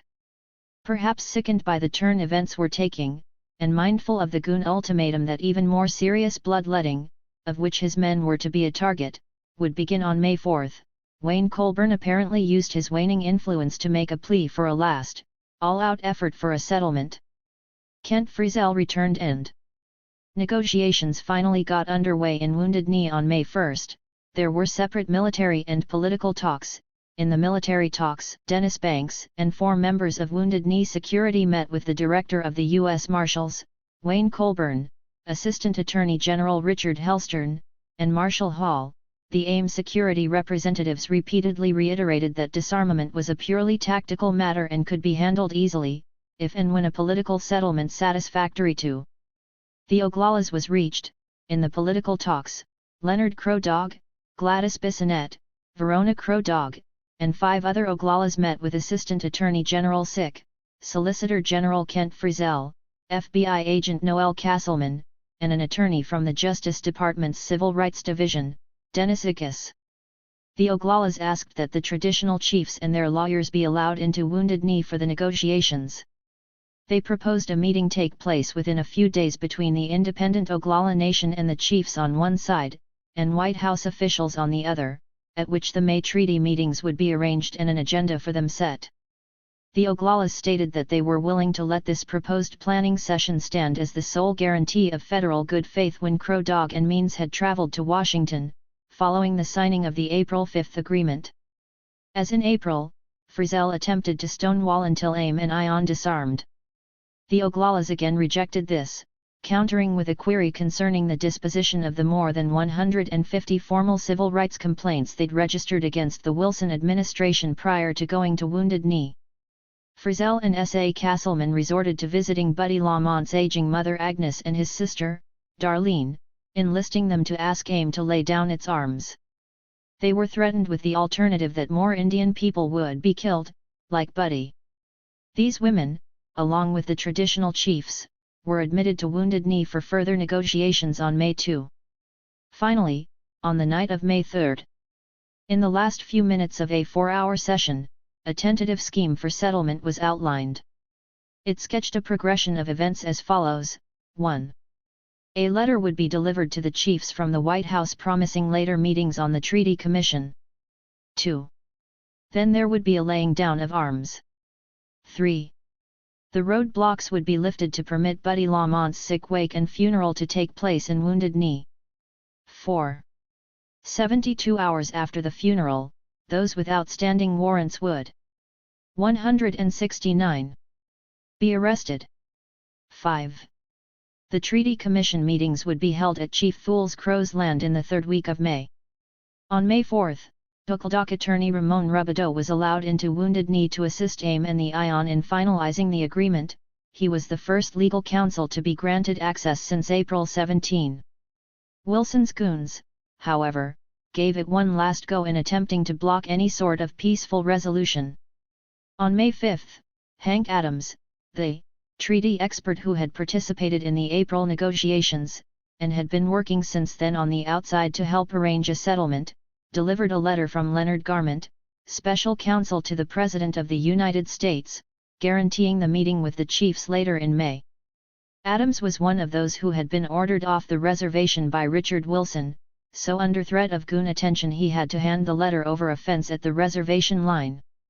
Fool's Crow brought the letter to Wounded Knee, and along with other leaders of the independent Oglala Nation, signed the document they'd agreed to the night before. With the agreement signed, events moved quickly. Buddy Lamont's funeral was held on May 6 and Ames' formal stand-down occurred the next day. Although everyone still had more than 2 days grace period by provision of the May 5 agreement, the FBI began arresting people immediately. Worse, the agents attempted to prevent Oglala attorneys from witnessing the proceedings. About 150 people were still in the village on the last day, approximately a third of them local residents, 1/3 of the Oglalas from other towns on the reservation, and 1/3 supporters from around the country. One by one, people were taken out of the group to be searched, questioned, fingerprinted, and photographed. No one knew until they were questioned whether they would be arrested or not. Trademark. Meanwhile, a task force of marshals accompanied BIA police in a sweep of the hamlet itself. Arvin Wells, a Comanche from Oklahoma, who was one of the AIM observers of this action, recalled how they proceeded to break into the cars people had left there, and into the homes of the original residents. Later, the government finally allowed the press to enter the village, and told them AIM was responsible for the destruction. Eddie White Dress, an elderly Oglala resident of Wounded Knee, described how he had seen BIA police destroying their homes and cars from the window of a government bus which was taking people to jail in Rapid City, and Gray-Spotted Eagle, Black Elk, and Oglala, recounted how, "We were all held up on the hill while they let the police and Dick Wilson's goons down there. So they went in and wrecked the place and blamed the American Indian movement. They let the goon squads in, so they wrecked the place, shot up our cars, and wrecked most of the local people's cars too." Among the casualties of this sort of activism was Father Manhart's Catholic Church, later burned to the ground by a fire of unknown origin. The fury of the BIA police and their goon colleagues was probably exacerbated by the fact that 170 Dennis Banks and 60 other militants had escaped during the night, trying to slip through the heavy ring of federal and vigilante forces. 14 of the activists were captured with a variety of weapons. The rest disappeared without a trace. The federal officers were also faked out when they went to collect the weapons neatly stacked inside the village. They found a toy bow and arrow set, several Mattel plastic M16s, carved wooden replicas of rifles, and 8 decrepit 228. As he had in April, Banks had once again refused to sign the May 5 agreement, taking his group out rather than interfere with the consensus of the ION. Events would shortly lend substance to his paranoid wariness, but in the interim the siege was over. Government promises had once again been made and, as Gladys Bissonette put it at the time, during the siege, there was unity and friendship among 64 different tribes, and that's more than I can say that the Pine Ridge Reservation has ever had in my lifetime. I have never seen anything like this, and although we were half-starved here, we didn't mind it. We were all happy together, and it is kind of sad to see everyone leave, but we know we'll be together again soon. The hated marshals were leaving Pine Ridge as fast as they could pack their gear, and the traditionals were experiencing a sense of strength and possibilities which had been largely absent from the lives of even the oldest. On the other hand, Stan Holder was languishing in a cell in Rapid City under a $32,000 bond. $152,000 was assigned as the price of freedom for Pedro Bissonette, while Russell Means went for $150,000. Leonard Crow Dog for $35,000, and scores of others were being held in lieu of lesser sums. According to Oglala attorney Karen Northcott, the nationwide tally on Wounded Knee-related arrests had, by that point, reached more than 1,200. A tremendous stockpile of military and paramilitary materiel had been built up on the reservation during the siege, now available for use by the FBI, BIA police, and the goons. And, already, resistance to this deadly combination had cost AIM and the ION 15 seriously wounded and anywhere from 2 to 14 dead at Wounded Knee. Unknown to most participants at the time, the battle had barely begun. The Wounded Knee Aftermath. On May 17, 1973, the White House delegation arrived in the reservation community of Kyle to participate in the scheduled meeting on Chief Fool's Crow's property. Although the ION/AIM intent in signing the May 5 agreement had clearly been to convene discussions with high-level government officials, most of those in the federal team were middle-level functionaries from the Justice and Interior Departments, including Charles Soller, Acting Associate Solicitor of Interior's Division of Indian Affairs, Craig Decker, Trial Attorney with the Land and Natural Resources Division of the Justice Department, Leslie Gay, Chief of the Tribal Government Section of the BIA, and Bobby Green Kilberg, Attorney and former White House consultant. They were led by Bradley Patterson, an assistant to White House counsel Leonard Garment, and had stopped first in Pine Ridge to meet with Dick Wilson, apparently to reaffirm Washington's support for the duly elected government of this reservation. Several hundred people gathered at Fool's Crow's camp, for the long-awaited meetings with White House representatives. Present were many Oglalas, as well as Traditional spokespeople for the 7 other Teton Sioux reservations, and the other Indian nations that signed the treaty, the Cheyenne and Arapaho, and other guests, including a delegation from the Iroquois Six Nations Confederacy. In an attempt to intimidate local supporters, Dick Wilson's goon squad and BIA police established a roadblock on the road to Fool's Crows and required people to identify themselves as they were allowed through. Despite this, a crowd had gathered by early on the morning of the 17th. Also present were several dozen U.S. Marshals, there presumably to protect the federal visitors. Chief Fool's Crow, speaking in Lakota and translated by his assistant, Matthew King, opened by aptly framing the discussion from the Oglala point of view. Today I met one of the good representatives of the government. I want him to take a good look at me and my Mother Earth. This is my country. I want to ask him a simple question: can we be reinstated back to the 1868 treaty? There followed an interchange between King and Patterson, as the latter pretended not to understand the question. Patterson: now, what is your specific question? Is your question, can we, the 5 of us, rewrite the treaty? Yet. Matthew King: no. We want it reinstated. The treaty-making period was cut off by introducing the Indian Bureau in its place. We want to be reinstated back to our 1868 government. Patterson: when you say the Indian Bureau, what you mean is that in 1934 you had the Indian Reorg. King: number 1871. 1871, the year Congress officially ended U.S. treaty-making with Indian nations through a rider to the Indian Appropriation Act for that year, while expressly not abrogating any treaty with any tribe which had already been ratified by the Senate. Patterson: well, in 1871, which are you talking about, the King: before that we were a nation. Patterson: yes. King: making treaties with the United States. Patterson: Act of Congress. King: and we were a self-sustaining people. Patterson: right. King: and we got along with that period of time. And after 1871 the Bureau was introduced and the government says, well, you're not supposed to make any more treaties with the government, and they forced in the Bureau. Now, we want to be reinstated back to that period of time, and be a self-governing nation. Patterson, realizing the legal basis of the traditionalist agenda, attempted to evade, and was solidly countered by King. Patterson: I understand. Well, I'll give you an answer. In 1871, the Congress passed this law, Title 25, Section 71, U.S.C., March 3, 1871, which said as you described. No one in the executive branch, even the President if he were standing here personally, can change that law. The only way that law can be changed is if the Congress changes it itself. King: if the government could change the law in 71, when our treaties were the supreme law of the land, he could change it again.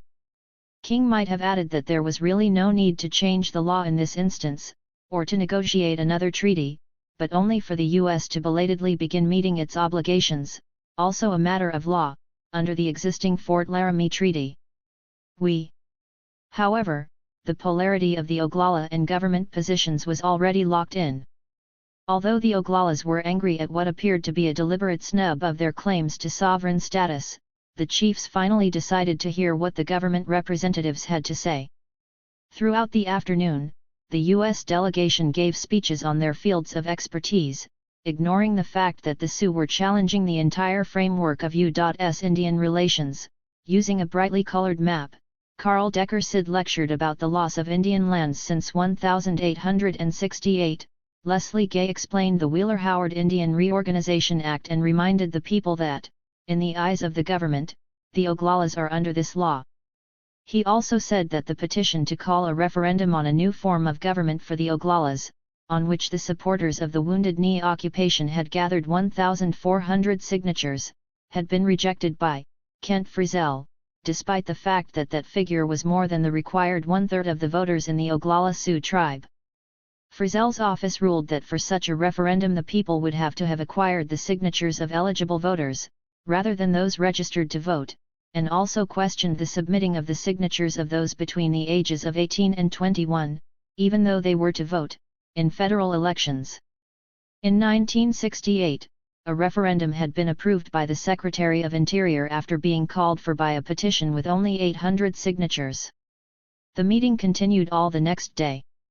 Throughout the day, Indian people spoke to the government representatives about their many concerns relating to the 1868 treaty, and demanded protection of Indian water and mineral rights guaranteed by the treaty, for a referendum vote by which the Sioux could choose whether they wished to remain under the BIA form of tribal governments or return to the independent, traditional forms, and for the government to live up to its responsibility under the treaty to prosecute whites who harmed Indian people on treaty lands, such as the murders of Wesley Bad Heart Bull and Raymond Yellow Thunder.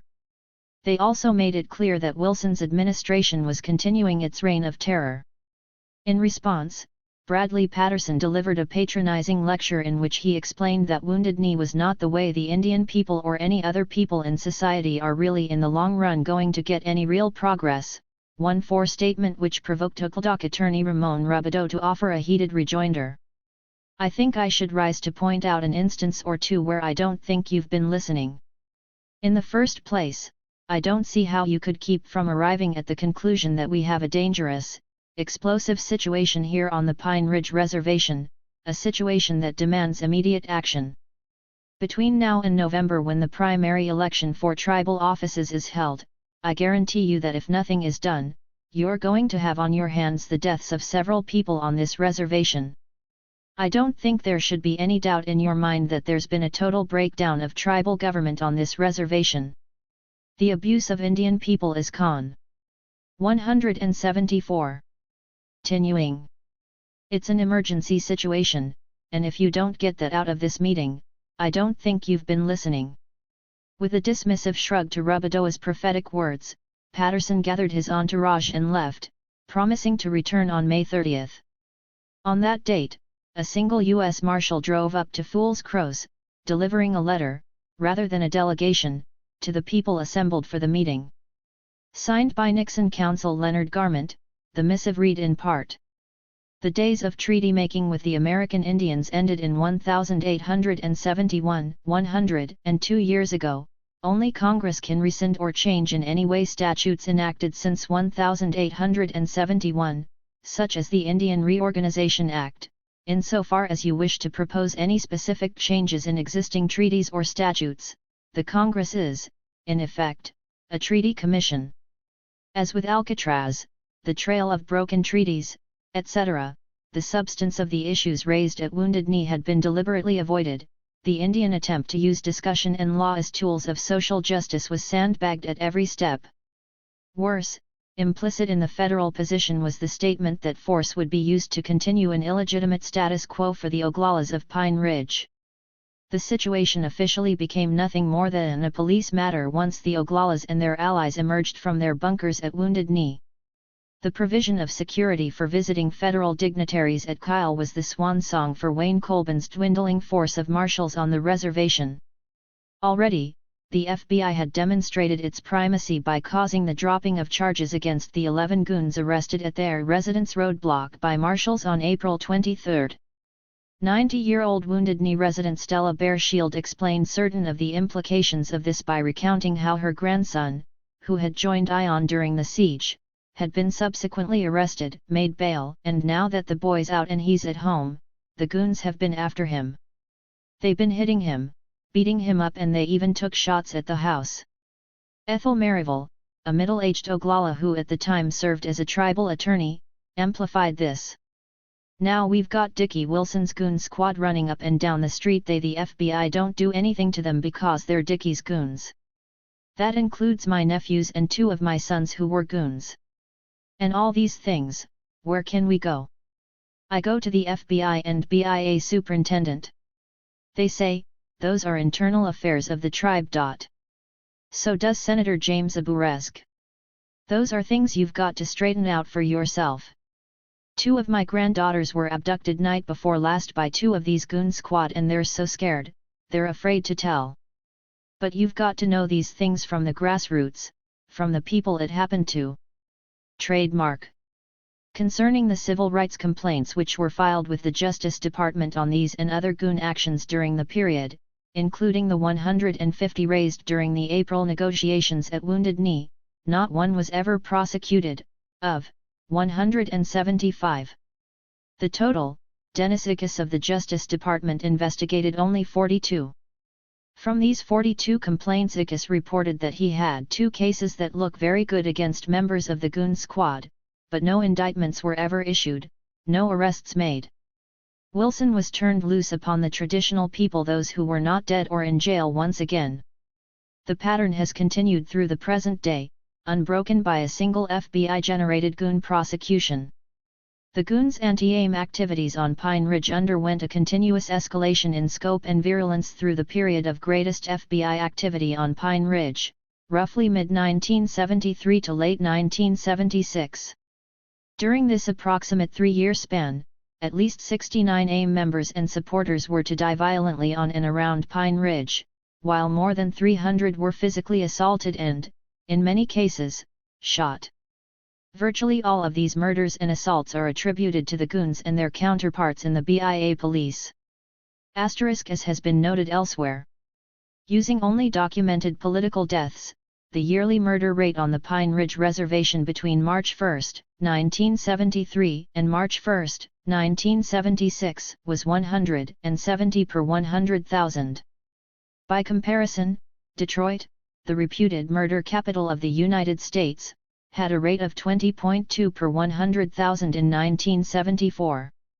The U.S. average was 9.7 per 100,000, in a nation of 200 million persons, a murder rate comparable with that on Pine Ridge between 1973 and 1976 would have left 340,000 persons dead for political reasons alone in 1 year, 1.32 million in 3. The political murder rate at Pine Ridge during this period was almost equivalent to that in Chile during the 3 years after a military coup supported by the United States deposed and killed President Salvador Allende.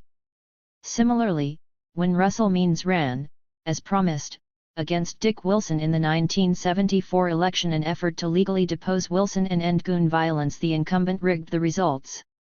Although Means defeated Wilson decisively in the primary, 677 votes to 511, Wilson came out of the general balloting having won by less than 200 votes. AIM asked for an investigation by the U.S. Commission on Civil Rights, which described the whole affair as permeated with fraud by Wilsonites. The Bureau, however, did nothing to intervene. Wilson was reseated for a second 2-year term and goon atrocities continued with increasing frequency. Throughout the entire period, 1972 to 76, the Bureau pleaded lack of manpower as the basis for its failure to come to grips with either the goons or Wilson's violations of his constituents' rights.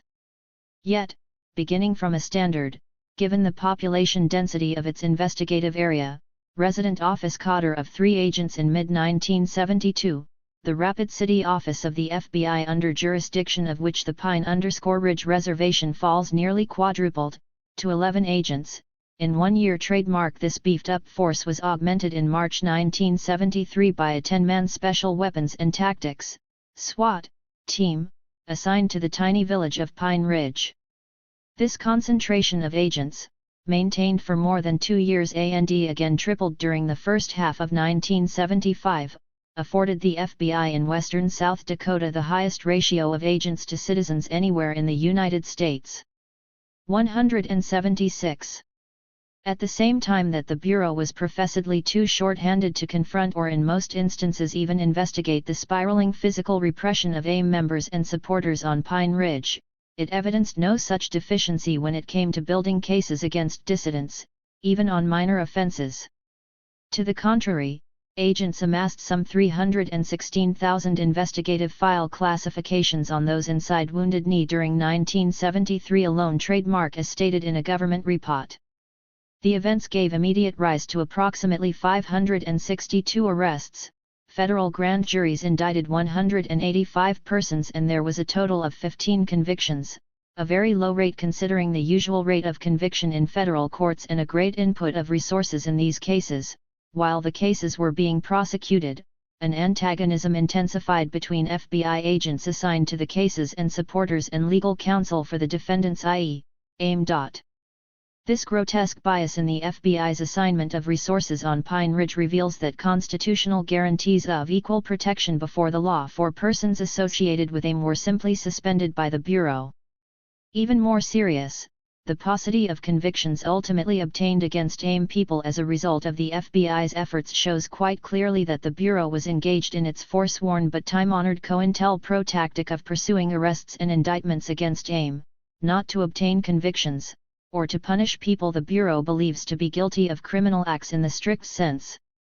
Rather, it is done to neutralize an organization whose politics the FBI objects to by tying the organization up in an unending series of trials and pre-trial incarcerations, and in bankrupting the organization by forcing it to meet massive amounts of bail. To take a classic example of the method being used against AIM, Russell Means was charged with a total of 37 felonies and 3 misdemeanors between 1973 and 1976. Of these, he was exonerated 39 times. The 40th charge, which resulted in a conviction costing him a year in the South Dakota State Penitentiary, was not filed as a result of any of the criminal activities the Bureau attributed to him. Rather, it was levied as a result of his frustrated and allegedly illegal behavior in court, near the end of the seemingly interminable Bureau-fostered trials which had drained his time, energy, and other resources for more than 2 years. Throughout the 3 years of its peak activity on Pine Ridge, the Bureau justified its tactics on the basis that AIM was, and is, a public menace, a violence-prone or even violent entity. In hindsight, we can readily discern that this portrait was largely the result of FBI fabrication and media manipulation, the COINTELPRO expedient of disinformation, otherwise known as grey propaganda.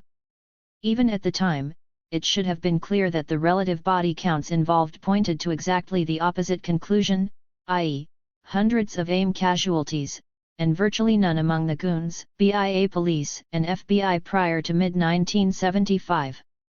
Nor were other COINTELPRO techniques absent from the Bureau's anti-AIM arsenal.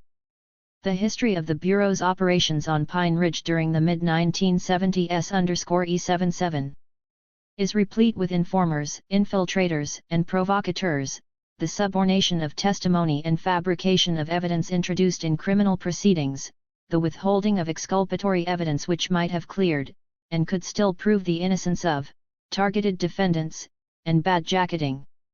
In several instances, there is the strong appearance of key individuals associated with AIM having been assassinated, a matter distinct from the more random and generalized goon violence allowed and/or motivated by the Bureau.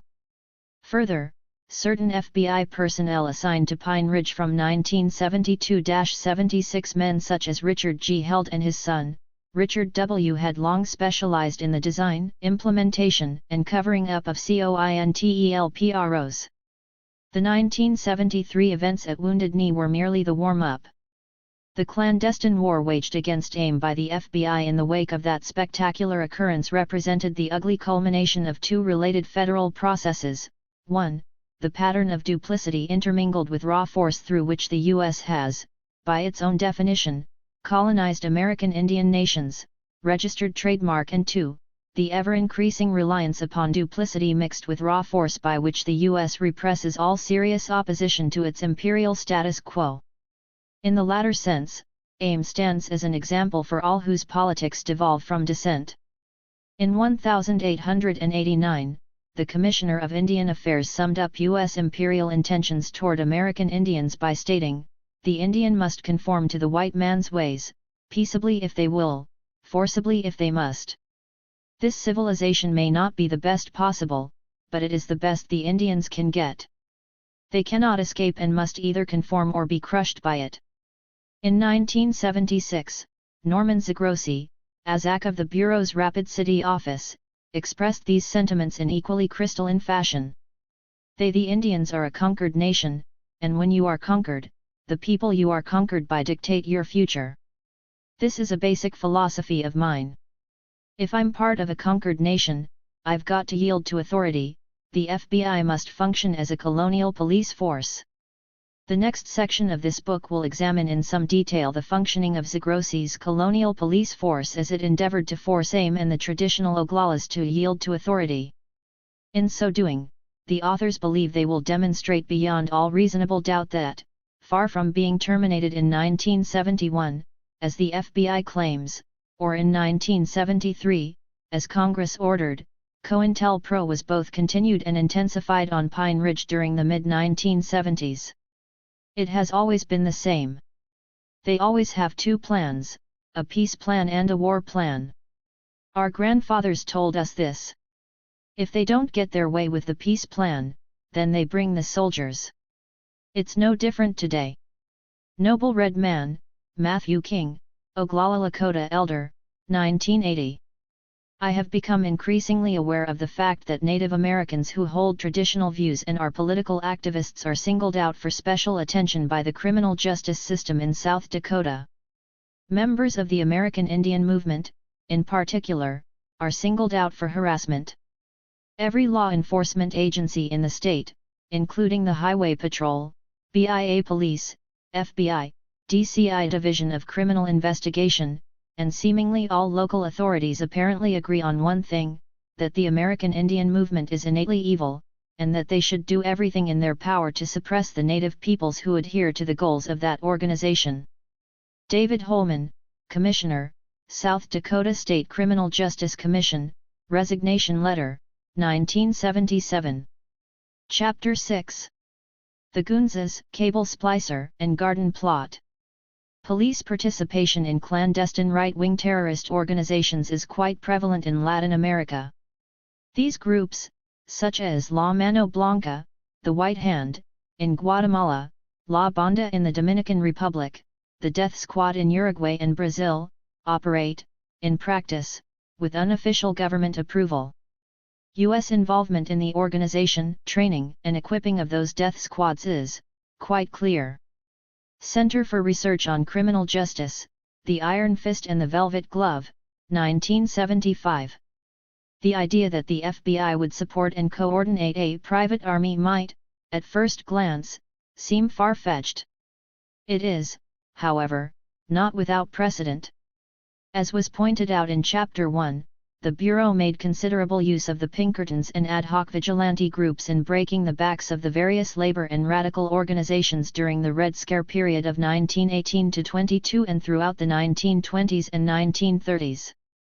Again, as is noted in Chapter 2, the FBI's relation with the Ku Klux Klan in Alabama during the early to mid-1960s, the period of greatest racist violence against civil rights workers in that state, certainly points in the same direction.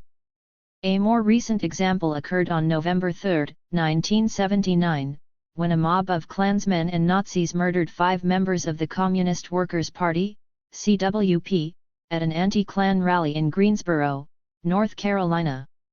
The names of those to be shot had been provided to the Klan by U.S. Alcohol, Tobacco, and Firearms, BATF, agent Bernard Butkovich, who subsequently assisted the killers in making their escape. The hit squad itself seems to have been recruited, organized, and led on its lethal mission by an FBI infiltrator, Edward Dawson. The Bureau contended that the CWP assertions of federal complicity in the massacre were utterly absurd and concluded that there had been no conspiracy to violate the civil rights of CWP members further, despite the fact that Director of the FBI William Webster has taken a very personal interest in this case, and that the assassinations occurred in broad daylight at a heavily surveilled public event. There has been no resolution of the matter after more than 8 years. 181. 182. The Secret Army Organization, SAO, was another paramilitary surrogate for the FBI. An ex-FBI informer, Nandez Aquino, recounted in the January 26, 1976 editorial of the Los Angeles Times how the Bureau had created and financed this crypto-fascist group in San Diego during 1969–70. During the early 1970s, the SAO engaged in a range of activities including burglary, mail thefts, bombings, kidnappings, assassination plots and attempted murder. All of this, according to Aquino, was supervised directly by the FBI. A second informant to the San Diego FBI office, Howard Barry Godfrey, has substantially corroborated Aquino's story, while the Bureau itself has done little to deny it. According to the Citizens Research and Investigation Committee, CRIC, the SAO was established specifically to use violence against radicals and, at its peak, had headquarters in 11 western states. One of the primary early targets of the SAO was San Diego State University economics professor Peter G. Boehmer, who received more than 40 death threats before SAO member George M. Hoover fired a 9mm pistol into his home on the night of January 9, 1972. Boehmer was out for the evening, but Hoover managed to hit a house guest, Paula Tharp, in the right elbow, permanently disabling her. Despite the facts that the SAO gunman was in the company of FBI infiltrator Godfrey at the time of the shooting and that Godfrey duly informed his bureau handler, S.A. Steve Christensen, no arrest was made for more than 6 months. Even then, the FBI seems to have been motivated not so much by the injury sustained by Ms. Tharp as by its sense that it might be losing control of the SAO, a matter evidenced by the bombing, carried out by Hoover and 8 other SAO members, of San Diego's Guild Theater on June 19, 1972. In the wake of these arrests, San Diego police raids of SAO members' residences netted large quantities of illegal explosives, handguns, and rifles, including an unpacked case of M16 rifles. The market value of these weapons was estimated at more than $60,000. American Civil Liberties Union, ACLU, attorney Frederick Hetter pointed out that Godfrey the FBI infiltrator supplied 75% of the money for the SAO to acquire these weapons and munitions. San Diego Door reporters Doug Porter and Rick Reynolds later discovered that Godfrey had also infiltrated the Radical Message Information Center, under the assumed name of Larry, as well as the Movement for a Democratic Military, and that he had been assembling a list of priority people in the Peace and Freedom Party. He had thus placed himself in an ideal position to assign choice targets to the SAO hitmen. The Goons. The scale and duration of Goon activities on Pine Ridge from 1972 onward, and the FBI's patent lack of response to them, suggests a similar situation. Although there is no conclusive evidence that FBI personnel participated in the initial organization of Dick Wilson's Goon Squads in 1972, it is clear that the Bureau, which held preeminent jurisdiction over the reservation, made no effort at all to arrest or otherwise curtail goons engaged in blatantly criminal behavior, e.g., SYS. The BIA police, above, during the period of its formation on the Sioux reservations, when it was used to assassinate Crazy Horse and Sitting Bull, photo, John Anderson, and, below, during the period of the New Look when it was used by the FBI to neutralize scores of AIM members and supporters. Photo, Kevin Barry McKiernan. 184. Methodically beating up Wilson opponents, running their cars off the road, shooting up their houses and other acts of vandalism. Similarly, the Bureau obviously defaulted on a fundamental responsibility when it failed to investigate any of the scores of formal civil rights complaints generated by Goon activities on Pine Ridge during 1972, see preceding chapter. Compounding this situation was the fact that the FBI made no attempt to intervene in reservation law enforcement when it became apparent that ranking BIA police officials such as Delmar Eastman and Dwayne Brewer were doubling as goon squad leaders in 1972. While the nature of goon assaults had not yet become lethal, the structure of the politically repressive apparatus emerging on Pine Ridge bears striking resemblance in both configuration and ideological orientation to Latin American death squads. The Bureau's marked inaction in the face of the growing goon phenomenon can only be construed as a de facto endorsement. By early 1973, it is evident that both the FBI and the U.S. Marshals Service had begun to offer more concrete support to the goons. This included acknowledgement of the right of the vigilante organization to establish its own roadblocks in conjunction with those of the federal government, the provision of restricted intelligence information, an agreement to the mounting of both foot and mobile goon patrols in collaboration with those of official police units. Materially, this support appears to have included provision, either directly or through the Pine Ridge BIA police force, of relatively sophisticated military communications gear, ammunition, and the goons' first automatic weapons, military M16 assault rifles. Although the physical intensity of goon assaults was increasing from January through March 1973, the massive federal police presence on the reservation resulted in total non-enforcement of the law vis-a-vis goon squad members. As noted in the preceding chapter, a policy dispute between the FBI and the U.S. Marshals Service concerning control of the siege of Wounded Knee came to a head in April 1973. The Marshals, sensing that they were losing control of the goons, as had the FBI with the SAQ, began finally trying to curtail vigilante activities. This led to the first arrests of goon squad members at the Residence Roadblock on the evening of April 23, a matter immediately fixed by FBI COINTELPRO expert Richard G. Held. All indications are that, by then, the Bureau had greatly stepped up its effort to arm the goons with M16s, more than compensating for the withdrawal of support by the Marshals Service, and that the goons has turned this upgraded firepower on both AIM/ION and the Marshals. This rendered the Marshals' position on Pine Ridge untenable, led to their rapid withdrawal in early May, and left the FBI in undisputed control of anti-AIM operations on the reservation. It was also on April 23 that the goons may have committed their first murders, summarily executing as many as a dozen AIM supporters attempting to backpack supplies into Wounded Knee. The matter remains one of the many grim mysteries attending events of Pine Ridge during the mid-1970s. With the FBI in complete charge, the goons ran wild for the next 2.5 years. While the Bureau continued to arm, equip, and supply the vigilantes, the tally of their victims reached unheard-of proportions. See preceding chapter. Illustrative examples drawn from the lengthy list of goon crimes committed, 1973–76, include the following. Copyright: on the night of March 1, 1973, the home of Aaron and Betty DeSouza, near the reservation village of Manderson, was firebombed. Betty was severely burned in the blaze, which destroyed the DeSouza house. Aaron DeSouza was an OSCRO member and, as editor of the Shannon County News, had vigorously condemned Wilson and the goons while strongly endorsing AIM and its actions at Gordon, the BIA building, Custer, and Wounded Knee. Copyright: during the period from April to June 1973, the home of anti-Wilson Tribal Council member Severt Young Bear was shot up so frequently that Young Bear requested an AIM security detail be posted on his property each night.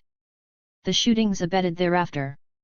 On June 19, 1973, brothers, and AIM supporters, Clarence and Vernal Cross, were sitting in their car by the side of a road near Pine Ridge when they began receiving rifle fire. Clarence died of gunshot wounds. Vernal, injured but alive, was charged by Delmar Eastman with the murder of his brother. Charges were later dropped. 9-year-old Mary Ann Little Bear, who was riding past the Cross car at the time of the shooting in a vehicle driven by her father, was struck in the face by a stray round, suffering a wound which cost her an eye. Witnesses named 3 goons as Francis Randall, John Hussman, and Woody Richards as the gunmen involved. Copyright: on October 21, 1973, Agnes Lamont, whose son Buddy had been killed at Wounded Knee, and her sister, Jenny Leading Fighter, were rammed broadside while stopped at a stop sign in Pine Ridge Village.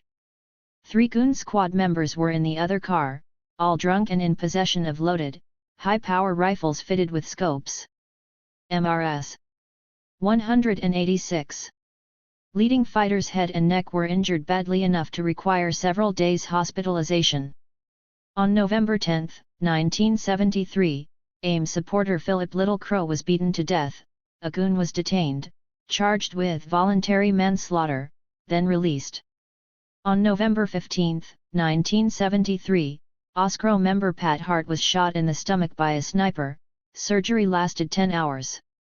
On November 20, 1973, AIM member Allison Little Fast Horse was found dead in a ditch near Pine Ridge, a .38 caliber bullet through his heart. On February 7, 1974, a bullet fired at AIM member Milo Goings in the Ham ET of White Clay, Nebraska, struck 9-year-old Harold Weasel Bear in the face. On February 27, 1975, 3 Ockladock attorneys Roger Finzel of South Dakota, more recently of Albuquerque, William Ross Moore of Connecticut, and Marcia Kopleman of New Jersey, accompanied by Ockladock researchers Kathy James and Eva Gordon, flew into the tiny Pine Ridge Airport. They were met by a client, AIM member Beamard Escamilla, then facing prosecution as a result of Wounded Knee charges, and spent the next several hours interviewing potential witnesses for his defense around the reservation. When they returned to the airport, they found their plane riddled with bullet holes. At that time, some 15 carloads of goons arrived. The Ockladock people and Escamilla attempted to take refuge in their car, but the goons smashed the windows and sliced open the vehicle's convertible top. The captives were then held at shotgun point until the arrival of Dick Wilson, who ordered his men to stomp M. According to the attorney's subsequent joint statement, published in the Rapid City Journal on February 28, they were then stomped, kicked, and pummeled to the ground. Goons took turns kicking and stomping, while one slashed Finzel's face with a knife, also cutting Eva Gordon's hand as she attempted to shield him. Escamilla was the most severely injured of the group, requiring 2 days hospitalization in Rapid City, while the rest were treated for multiple contusions and lacerations, and released.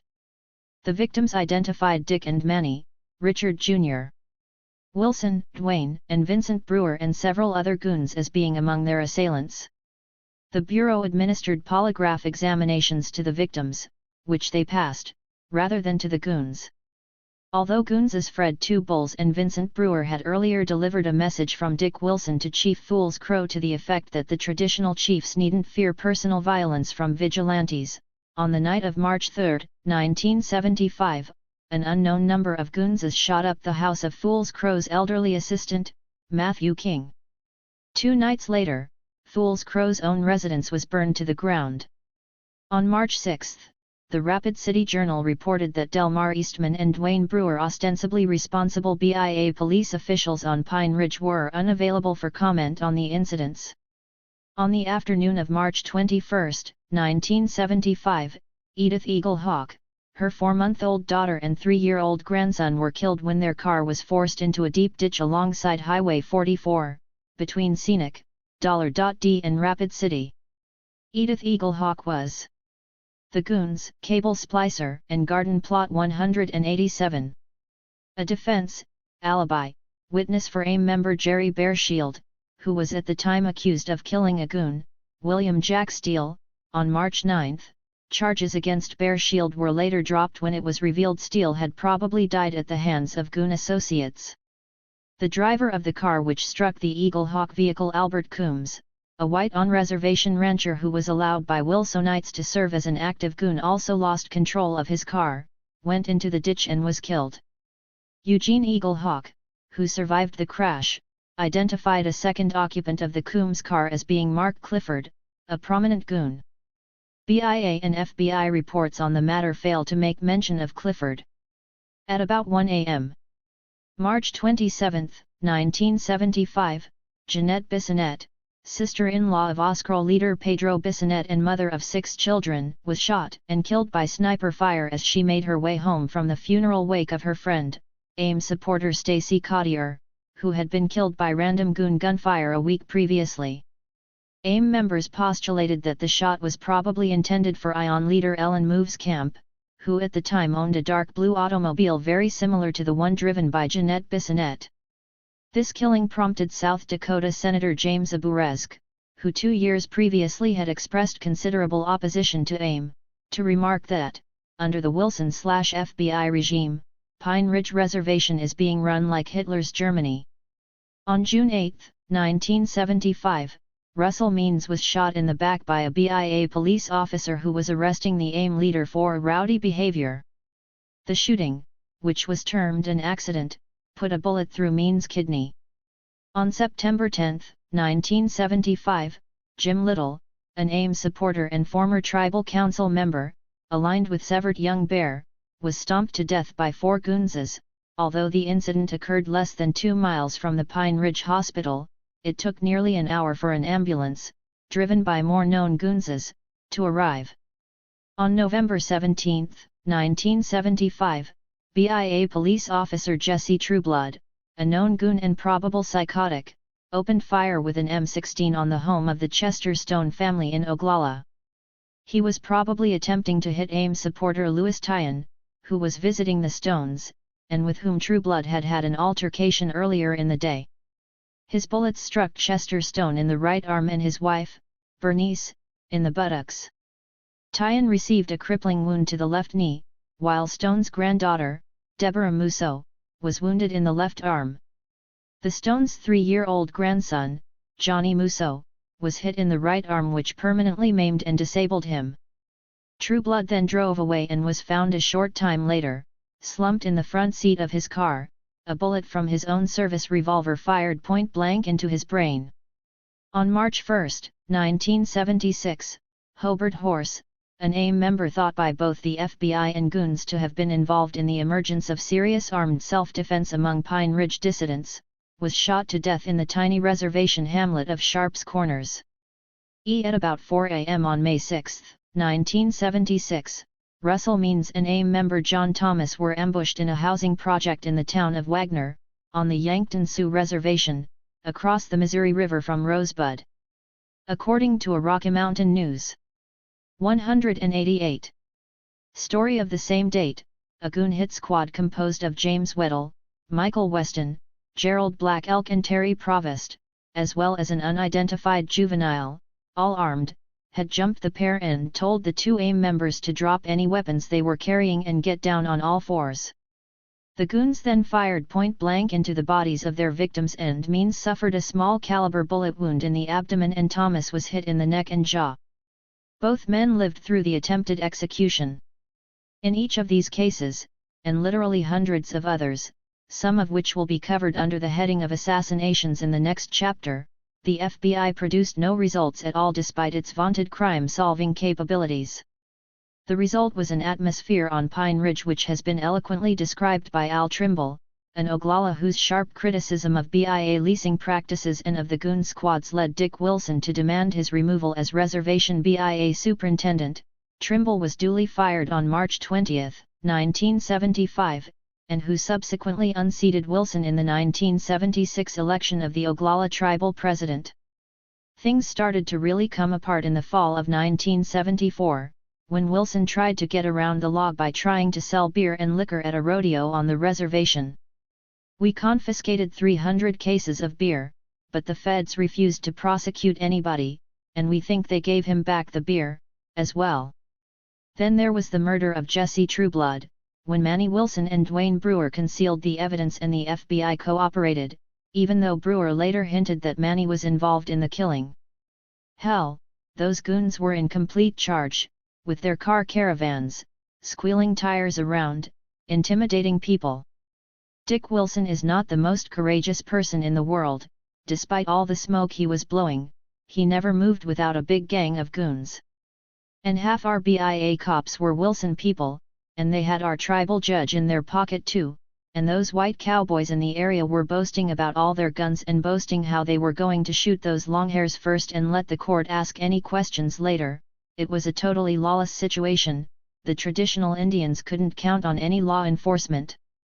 Under such circumstances, it is hardly surprising that, July 1975, almost everyone on the reservation went armed, and few dared to walk around openly, even in daylight.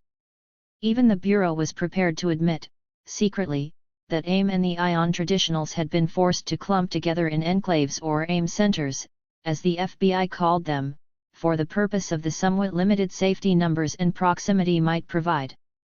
In this Bureau-fostered feudal nightmare, which Senator Aburazk was to describe as constituting a state of total anarchy, the principle of armed self-defense had, for the dissidents, become a necessity for survival.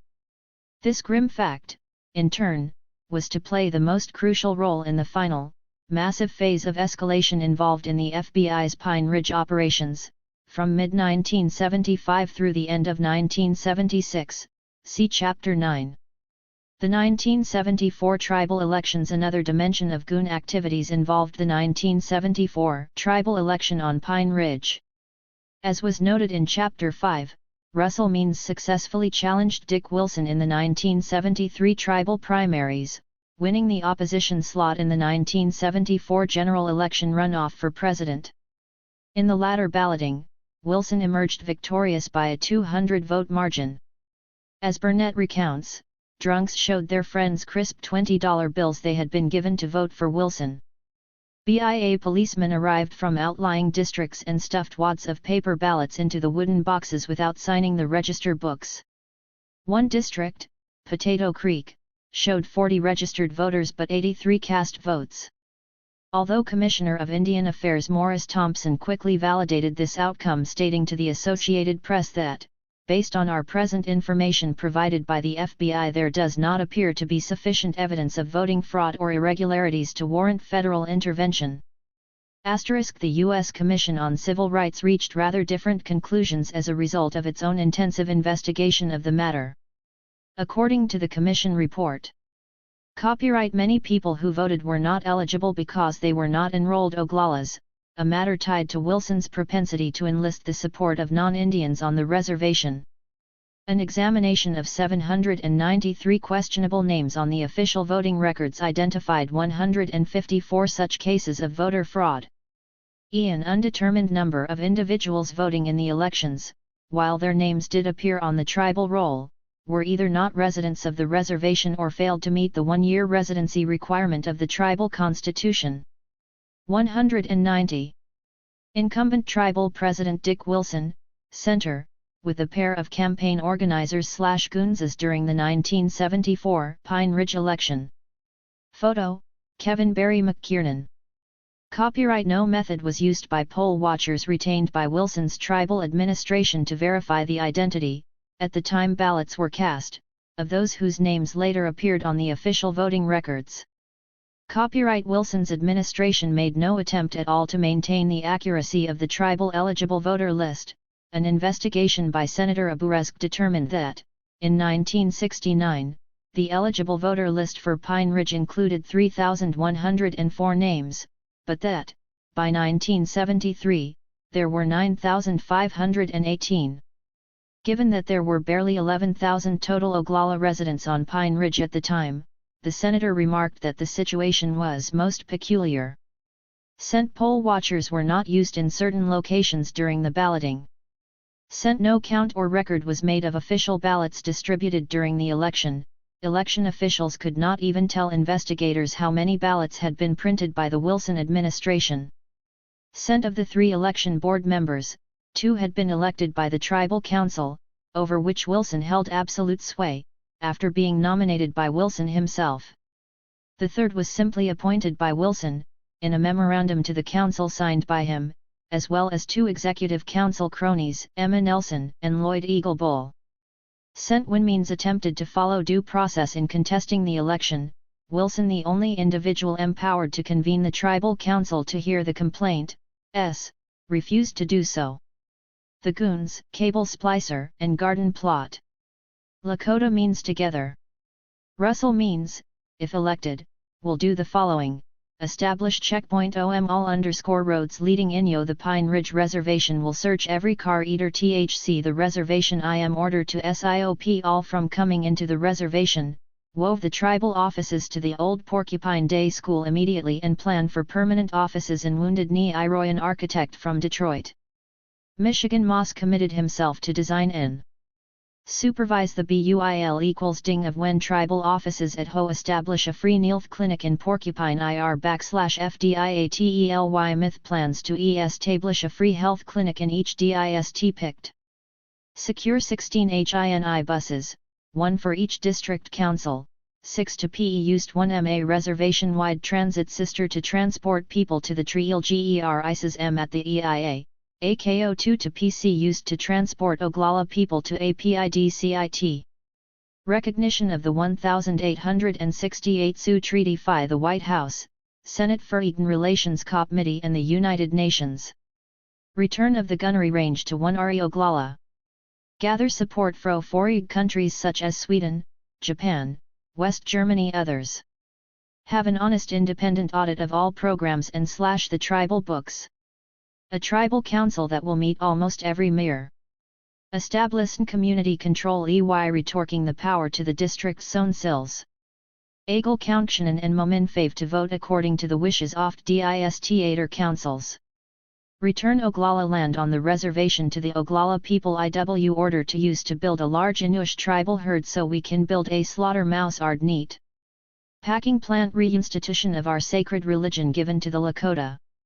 Establishment of all Oglala farming co-ops, return Crimual jurisdiction in Bennett County back to the Pine Ridge. Return of pride to the Oglala. Return of hope to the Oglala.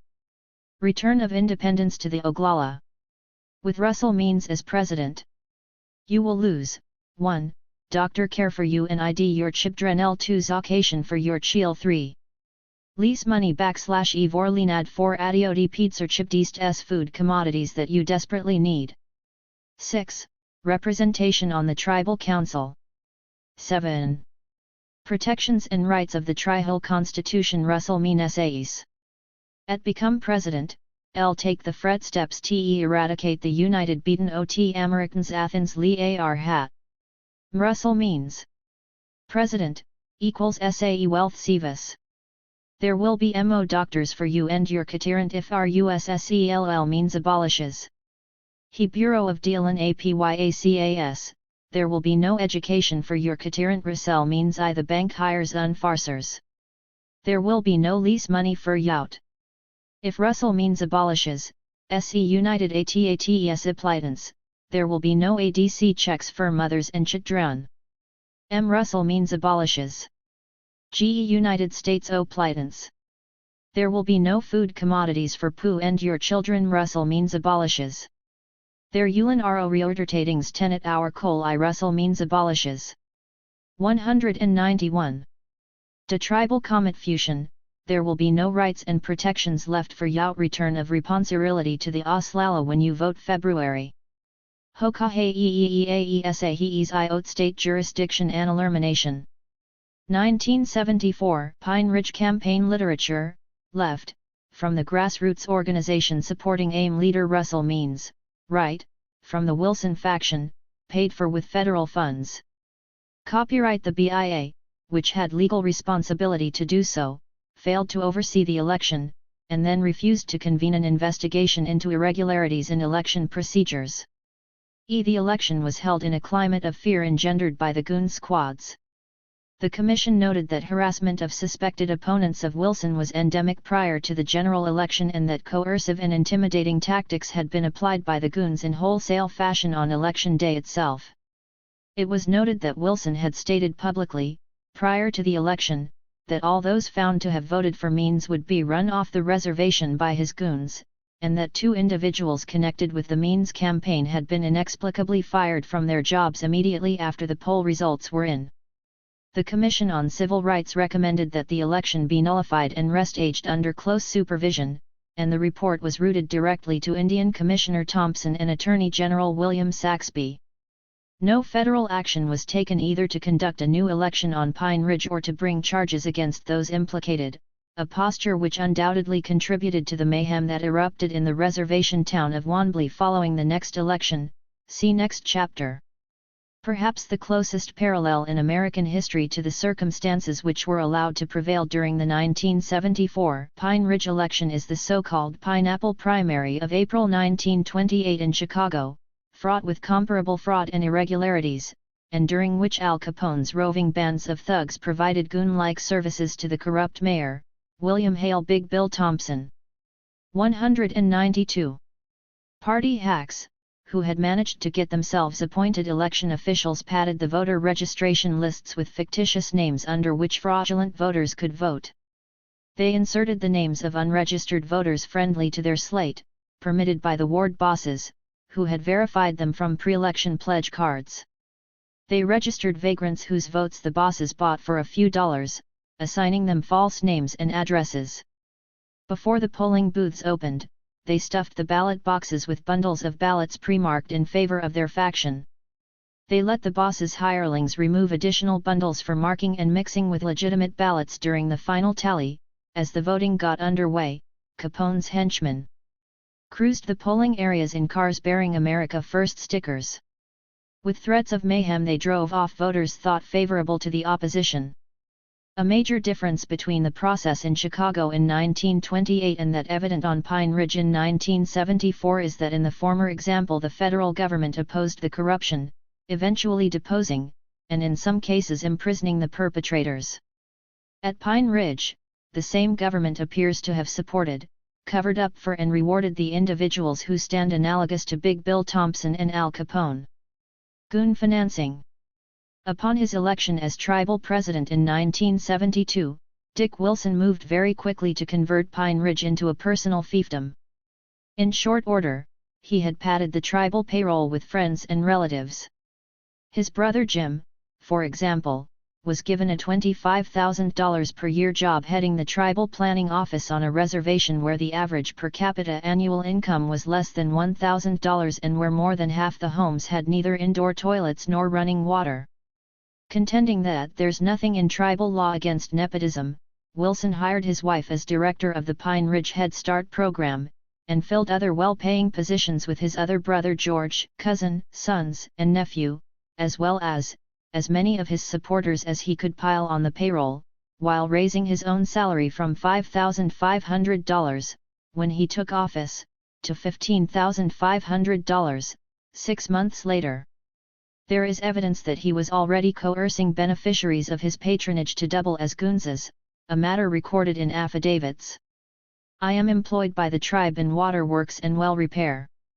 George Wilson, Richard Wilson's brother, is my boss. Richard Wilson asked me and my co-workers to stand guard at the BIA building and the tribal office. There were training sessions for this riot squad, for defending the building, using riot sticks and so on. I found out Indian people were being trained against Indian people, so I didn't want to do it. The reason I and my co-workers first went to the training sessions was because we were afraid of losing our jobs.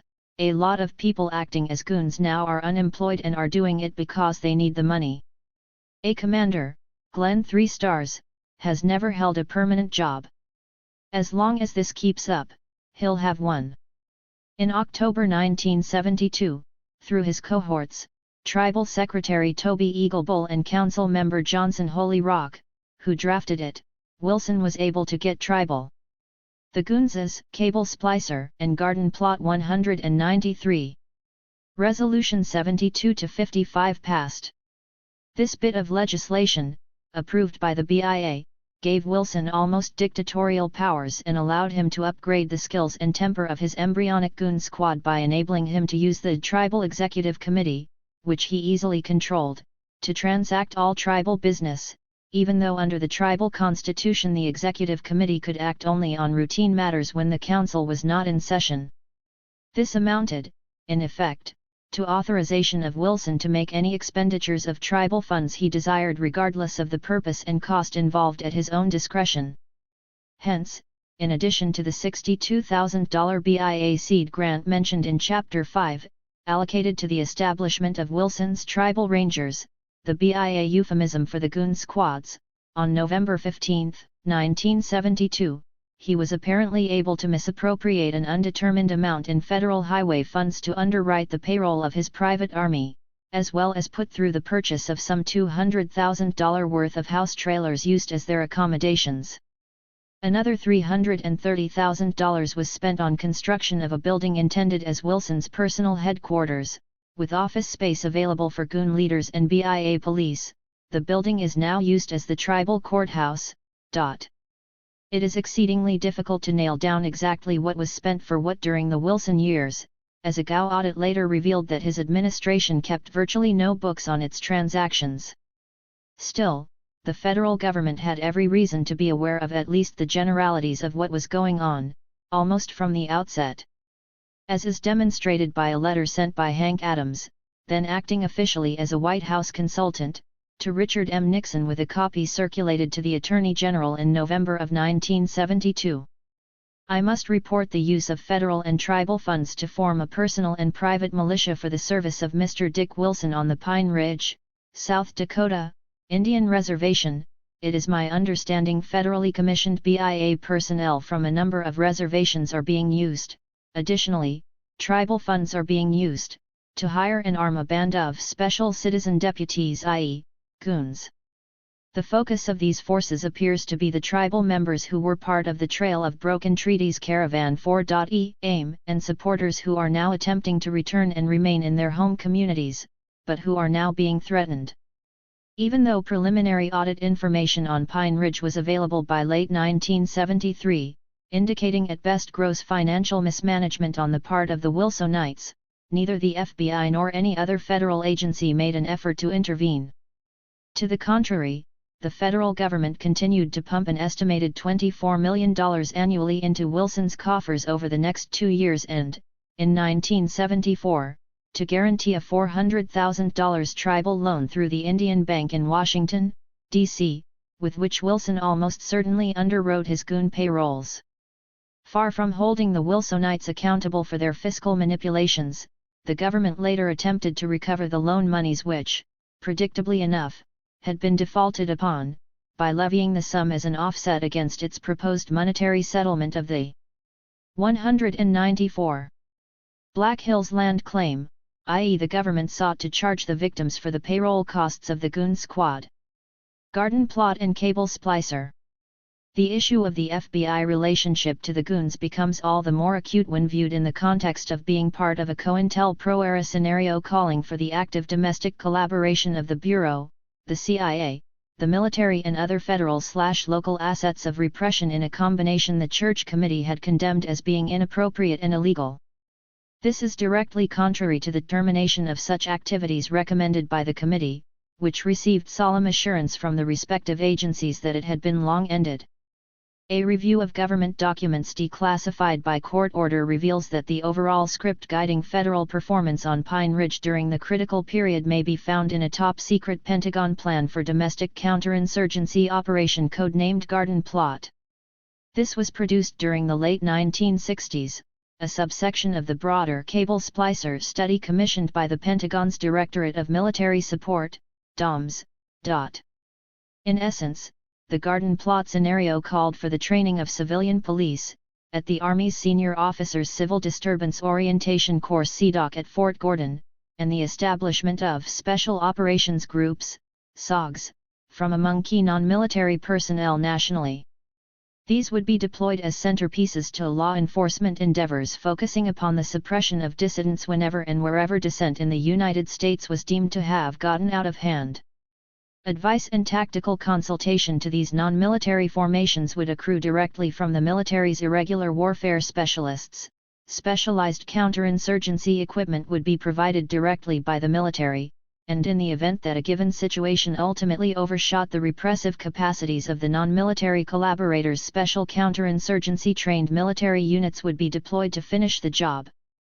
Tellingly, the term SOG is synonymous with the identification of a secret unit comprised of U.S. Army Special Forces and other elite personnel, CIA operatives, and elite elements of the South Vietnamese police/military then functioning in Southeast Asia and eventually tied to the infamous Operation Phoenix assassination program undertaken there. Another hallmark of this classified special warfare consortium was its use of mercenary and other unorthodox troop formations, e.g., Montagnards, Khmer mercenaries, and Nungs, to which pseudo-gangs such as the Klan, SAO, and Goons would be the domestic equivalent.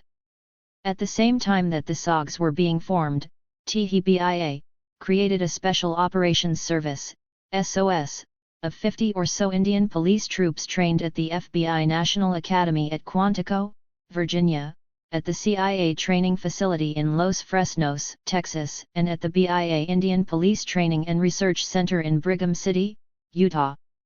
According to researcher Rick Lacourse, FBI reports on Wounded Knee were routed to Leonard Garment at the White House, where they were sifted by the Goons, Cable Splicer, and Garden Plot 195. FICE of Indian Services and forwarded to SOS Coordinator James Cooper. Cooper's information went to 11 BIA area offices, each having a Chief Law Enforcement Officer Delmar Eastman at Pine Ridge who maintains intelligence relations with local BIA agency and reservation officials such as Dick Wilson. Tellingly, SOS personnel from all 11 BIA area offices converged on Pine Ridge to work with FBI and SOG team members, as well as the Goon squads, shortly after the beginning of the siege of Wounded Knee. The Garden Plot/Cable Splicer prospectus accords well with Attorney General Richard Kleindienst's dispatch of SWAT-trained FBI personnel and a 65-man SOG from the U.S. Marshals Service to Pine Ridge on February 12, 1973, as well as the involvement of the Pentagon in the persons of Colonel Volney Warner and Jack Potter, sent by Alexander Haig. See Chapter 5. Warner's credentials for the job included formal counterinsurgency training at the U.S. Army Special Warfare School, FT Bragg, NC, and 2 tours in Vietnam specializing in application of counterinsurgency doctrine. His second tour was with civil affairs and pacification programs associated with Operation Phoenix. Warner countered a proposal advanced by SAC, Minneapolis, Joseph Trimbach and U.S. Marshal Director Wayne Colburn made during a secret meeting between the three at Ellsworth Air Force Base near Rapid City, SD, during the early morning hours of March 3 that 2,000 troops be immediately introduced to the reservation. The colonel suggested that they continue to increase the size of FBI and Marshal forces, and he would give them the military supplies necessary to do the job. If it failed, the 82nd Airborne Division would come to their rescue. He would later compare the military's role at Wounded Knee to that of the Military Assistance and Advisory Command, MAAG, in Vietnam. Even before the meeting was conducted, the Air Force, acting on a request by Colburn, had initiated sophisticated aerial reconnaissance flights over the Wounded Knee area, turning the resulting photographs over to federal police. By noon of March 3, Colonel Jack Potter, Deputy Chief of Staff of the U.S. 6th Army, arrived on the scene to facilitate the transfer of equipment from military to FBI and U.S. Marshal usage. 5 hours later, Haig approved the loan of 15 armored personnel carriers, APCs, the first step of an infusion of lethal paraphernalia which continued despite a DOM staff intelligence report made the very next day, March 4, stating that the AIM Indians do not appear intent upon inflicting bodily harm upon the legitimate residents of Wounded Knee, nor upon the federal law enforcement agents operating in this area. And because of its isolated geographical location, the seizure and holding of Wounded Knee by AIM poses no threat to the nation, to the state of South Dakota, or the Pine Ridge Reservation itself. The seeming paradox of devoting a massive buildup of lethal force to the suppression of a political organization under such circumstances is perhaps explained in part as the intelligence report continues. However, it is conceded that this act, the occupation of Wounded Knee, is a source of irritation, if not embarrassment, to 196. The administration in general, and the Department of Justice under which the FBI is lodged in particular emphasis added. All of this was, as is noted in Chapter 5, carried out with an attempt at great secrecy, in accordance with standard counterinsurgency doctrine. By March 5, there were 243 federal officers surrounding Wounded Knee, a figure that grew to over 300 by March 12. Corresponding provisions of military material included over 130 M16 rifles with 100,000 rounds of ammunition, 75 high-powered sniper rifles, M14s, M1s, and Springfields, all with scopes and ammunition. These were the weapons with which AIM members Buddy Lamont and Frank Clearwater were killed and several other AIM members wounded: helmets, flak vests, signal flares, mine detectors, C-rations, jeeps, trucks, and maintenance technicians for the APC's registered trademark. On April 12, the FBI, via the Justice Department, followed up by requesting a prepositioned package of military equipment, including 200 baseball-type CS gas grenades, M79 grenade launchers with 100 rounds of high explosives, 600 rounds of CS gas and 600 rounds of red smoke, usually used as markers in targeting air strikes, 750 pounds of dry CS and air delivery canisters, helicopters, and additional military advisors.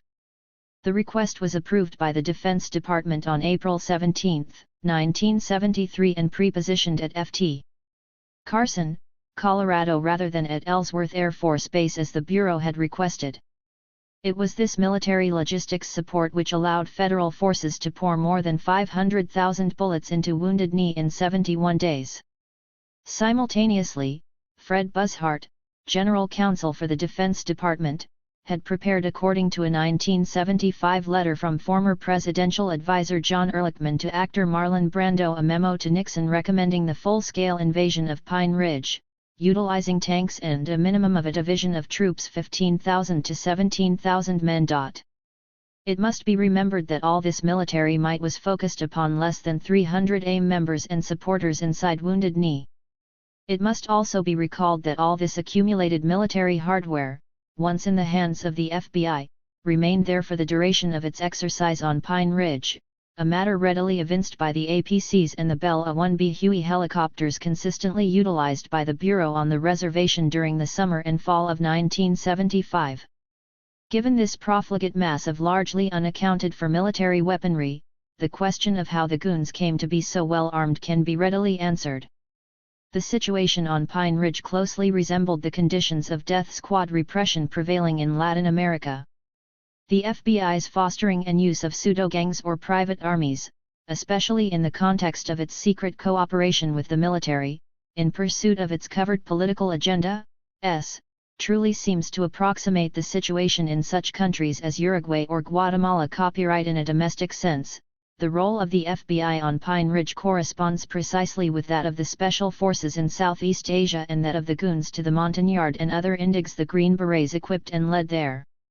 It was perhaps for this reason that President Richard Nixon refused, when ordered by federal Judge Fred Nickel during the 1974 Wounded Knee leadership, the goons' Cable Splicer and Garden Plot 197. Trial of Russell Means and Dennis Banks, to deliver tapes of Oval Office discussions of Wounded Knee. Both former FBI Director L. Patrick Gray and former White House counsel John Dean had already testified that the siege was a common conversational topic with Nixon in 1973 and that the military figured prominently in such talk. Nixon, however, sent a letter stating that it would not be in the national OT-SASA to make public the content of these candid, if informal, policy considerations. In sum, the actual circumstances of federal police behavior on Pine Ridge during the crucial period lends considerable support to Tim Butts's observation that, the experiment with militarizing the police did not begin with Wounded Knee. Wounded Knee was simply a field test where the military was allowed to clandestinely control a rather large army composed of specially trained U.S. Marshals and FBI agents. This, coupled with Senator Sam Ervin's pointed warning during his committee hearings on military intelligence domestic operations, 1975, that the military cannot be relied on to check its own growing power, and the rather self-evident fact that the practices of the COINTELPRO era did not end when the FBI said they did, should be cause for a considerable sense of alarm to thinking people everywhere. FOT Era Boater IA 43. Chapter 7. The only way to deal with the Indian problem in South Dakota is to put a gun to AIM leaders' heads and pull the trigger. William Wild Bill Janklow, South Dakota Attorney General, 1975. As the Hampton-Clark assassinations proved in Chicago, the FBI is not above using surrogate police agencies to bring about the physical elimination of political leaders. In other instances, such as with the Sow, see Chapter 6, In Southern California, the Bureau has been known to use, or attempt to use, paramilitary civilian organizations under its control and sponsorship for such purposes. In still other situations, including the deliberate fostering of violent strife between a U.S. organization and the BPP during the late 1960s, it has orchestrated the murder of targeted dissident leaders by rival factions within their own ethnic or political communities, e.g., John Huggins and Bunchy Carter. Finally, as with the case of Fred Bennett, the Bureau has employed the technique of badjacketing to facilitate the execution of key individuals by members of their own political groupings. In some instances, all of these COINTELPRO approaches may be seen to coexist. Such was certainly the case with regard to the BPP by the early 1970s, and such was the case on Pine Ridge from late 1972 through early 1976. As was noted in Chapter 5, a vastly disproportionate number of AIM members and supporters died violently during the period of heaviest FBI operational involvement on Pine Ridge. In Chapter 6, a number of examples illustrate the violence perpetrated by one of the Bureau's surrogate entities, the Goon Squad. While much of this appears to be more or less randomly directed against the entire dissident socio-political constituency, and thus cannot be accurately cast within assassination activities per se, other examples, notably the 2 attempts to kill AIM leader Russell Means and the murder of Jeanette Bissonnette, apparently mistaken for ION leader Ellen Movescamp, must be understood as attempted assassinations. For purposes of this study, the term assassination will be used to connote the individually targeted political murders undertaken by individuals outside the victim's own group. Badjacketing, which often results in assassinations carried out from within the victim's circle, is not always lethal, or lethally intended. These 199, 200, 2 distinct but related categories of COINTELPRO type activity will therefore be handled separately in this chapter. The following examples, however, should serve to demonstrate clearly that both techniques were integral to the campaign of repression visited by the FBI upon the American Indian opposition on Pine Ridge. Assassinations. The case of Pedro Bissonnette. On October 17, 1973, Pedro Bissonnette, head of OSCRO and a leader of the ION which had emerged during the siege of Wounded Knee earlier that year, see Chapter 5, was hunted down and shot to death by BIA police.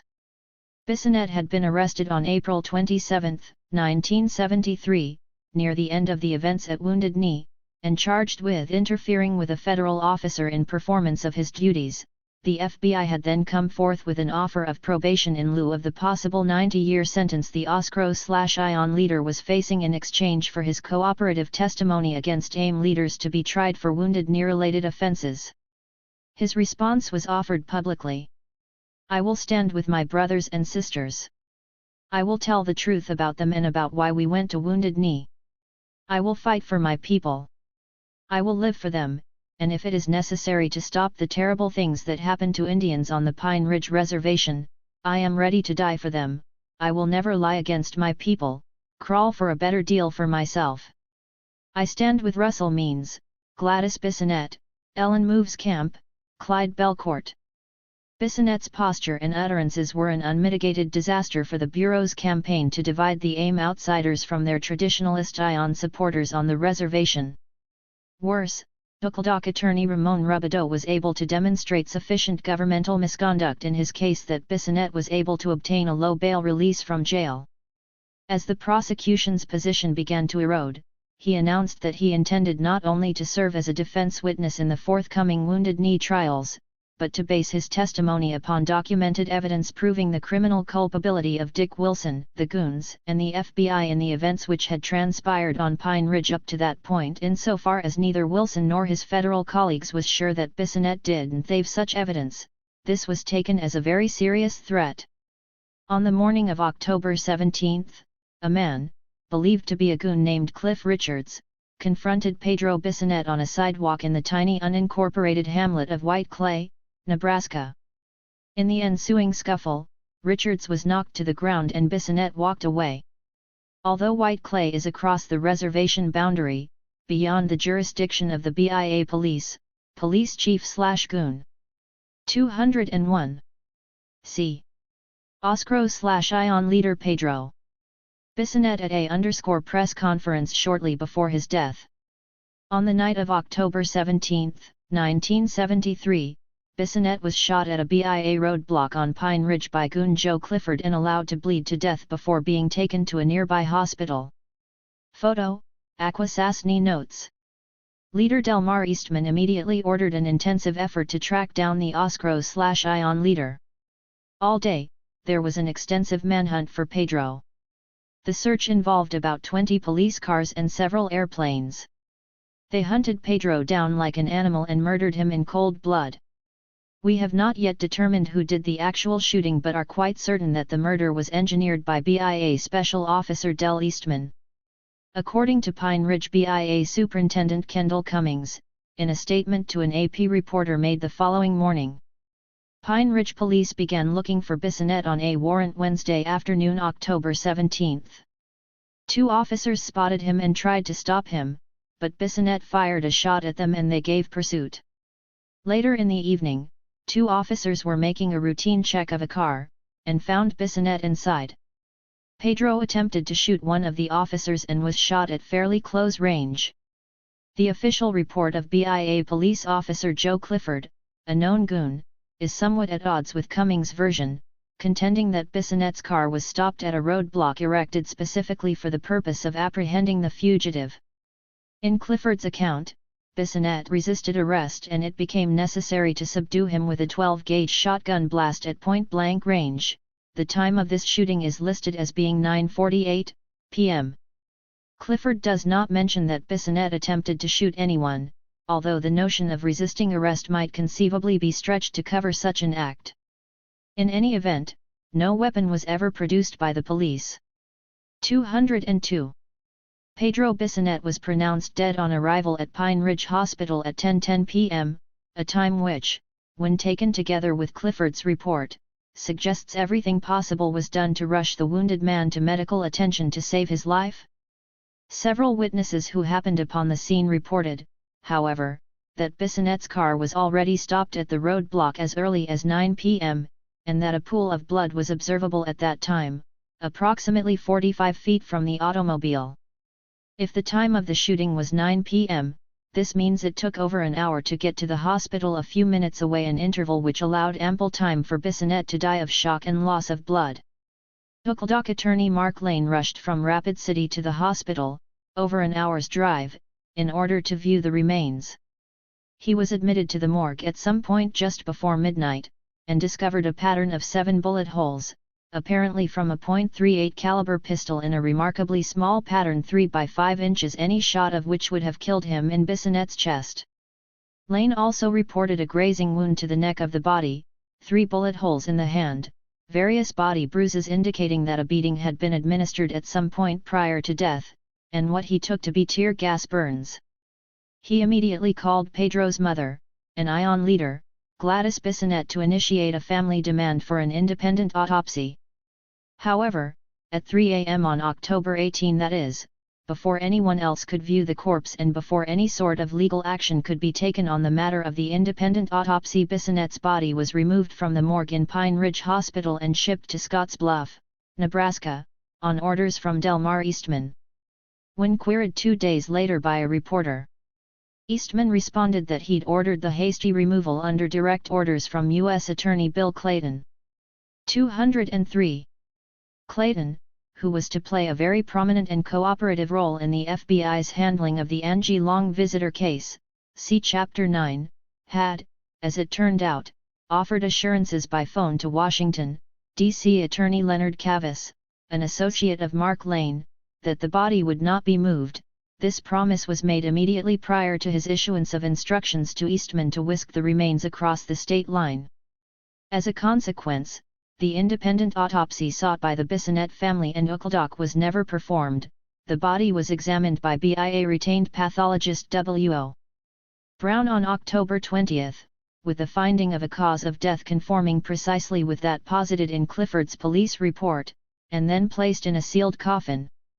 The burial occurred on October 23, 1973. When Delmar Eastman's BIA police arrived, they were turned away by AIM security. They eventually set up a command post across the road from which they attempted to keep the ceremony under surveillance. The FBI considered this an open and shut case of justifiable homicide on the part of Joe Clifford.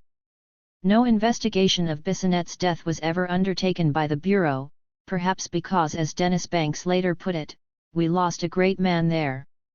The federal police killed Pedro in an assassination conspiracy, and the reason was obvious: he knew too much about Wilson and the BIA and about what the police were up to, and he intended to expose them. Also, I think they decided that if Pedro was dead, AIM could no longer function on the reservation. The murder of Byron DeSouza.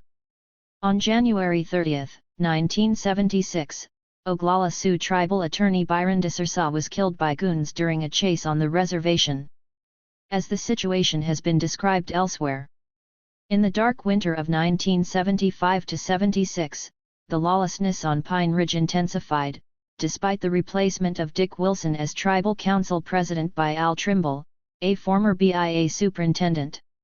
Trimble soon found that at least 25% of the federal monies allocated to small businesses and job development on the reservation had found its way into the pockets of two brothers, whom he did not have to name.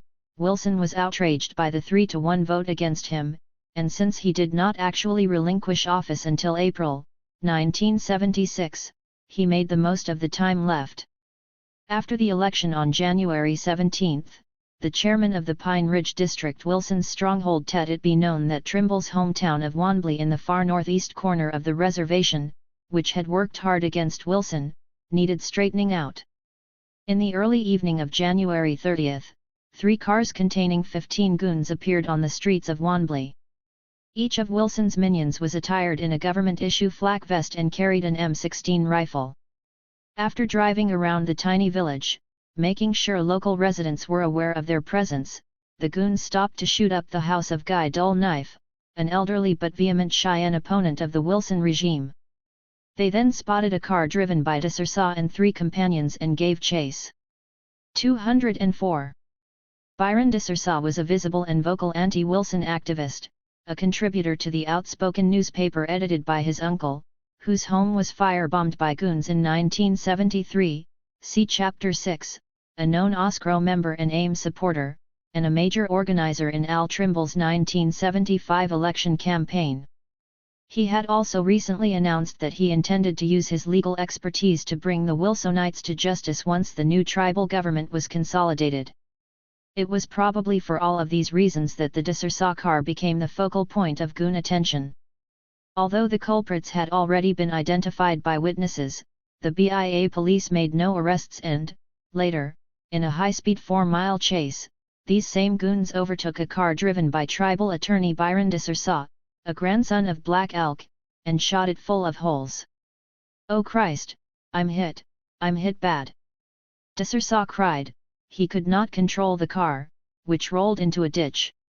His passengers fled across a field, all but George Betleun, who tried to help him, crying, "They're gonna kill you."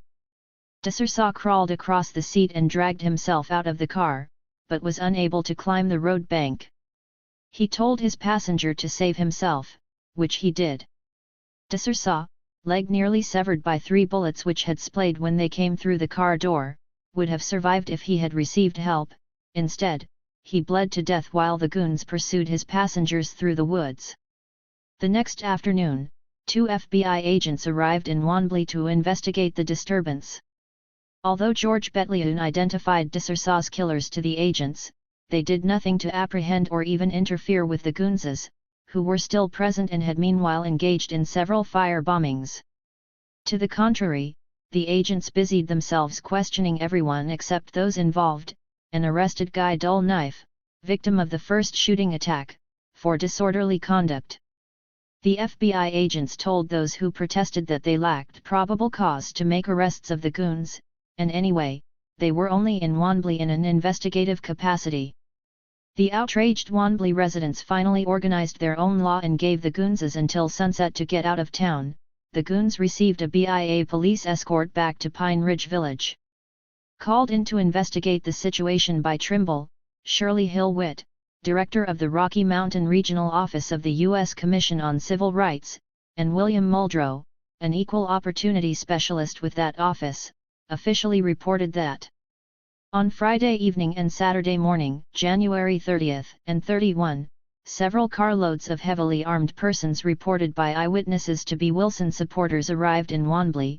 Byron Dissersaw, a resident of Wanblee, was shot and killed during a high-speed automobile chase, reportedly by persons recognized by passengers in Dissersaw's car as being the same individuals. Attackers jumped out of their cars to chase those who were with Dissersaw, and he bled to death for lack of medical attention. A later Civil Rights Commission inquiry into the circumstances of Dissersaw's death concluded the BIA police simply ordered Winters, the goon most personally responsible, out of town.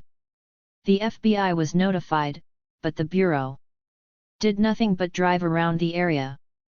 Winters was later picked up by the Martin, South Dakota Police Department. Hill-Witt and Muldrow concur on this last point. Saturday evening, January 31, one person, Charles David Winters, was arrested for the murder of Dissersaw. No attempt was made by the FBI or BIA police to apprehend or arrest the other passengers in Winters' car, even though persons who were with Dissersaw when he was shot claimed they were chased by Winters' companions after the shooting and could readily identify their attackers. Nor have further arrests been made in connection with the terrorization of the town over 2 days. The Winters arrest is an anomaly in the odyssey of anti-AIM goon violence insofar as it was effected by off-reservation local police and pushed beyond federal control by Winters' near-immediate confession that he had fired the fatal shots at Dissersaw. More, he also implicated several of his colleagues as being directly involved in the murder before being released on $5,000 bond, compared to $125,000 bail required for release of Russell Means on non-capital, wounded near-related charges in 1973, see Chapter 5. In the end, 4 goons were taken to trial: Billy Wilson, Dick Wilson's son, and Chuck Richards, his son-in-law, were both acquitted on the basis of self-defense, although neither Byron Dissersaw nor his passengers had been armed at the time of the murder. Winters and goon leader Dale Janis were allowed to plea bargain to second-degree manslaughter and ultimately served 2 years each for what had clearly been cold-blooded murder. The execution of Anna Mae Aquasib. On February 24, 1976, the body of AIM member Anna Mae Pictou Aquaj, a Micmac from Nova Scotia, was discovered near Highway 73, close to the village of Wanblee, in a deserted area of Pine Ridge. Her body was found by a Lakota rancher named Roger Amiot in a wash on his land, some distance from the road.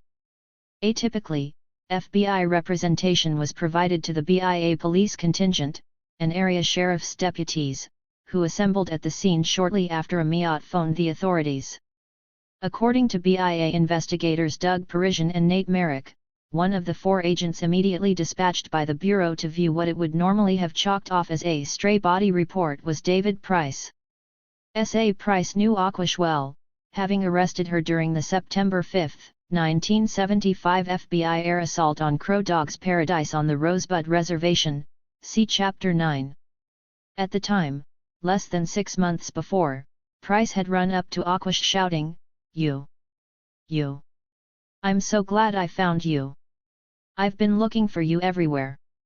He subsequently interrogated her at some length in Pierre, SD as to the whereabouts of AIM leader Dennis Banks, sought on an interstate flight warrant, as well as Leonard Peltier and others sought in connection with the deaths of S.A. Jack Kohler and Price's close friend S.A. Ron Williams on June 26, 1975, again, see Chapter 9.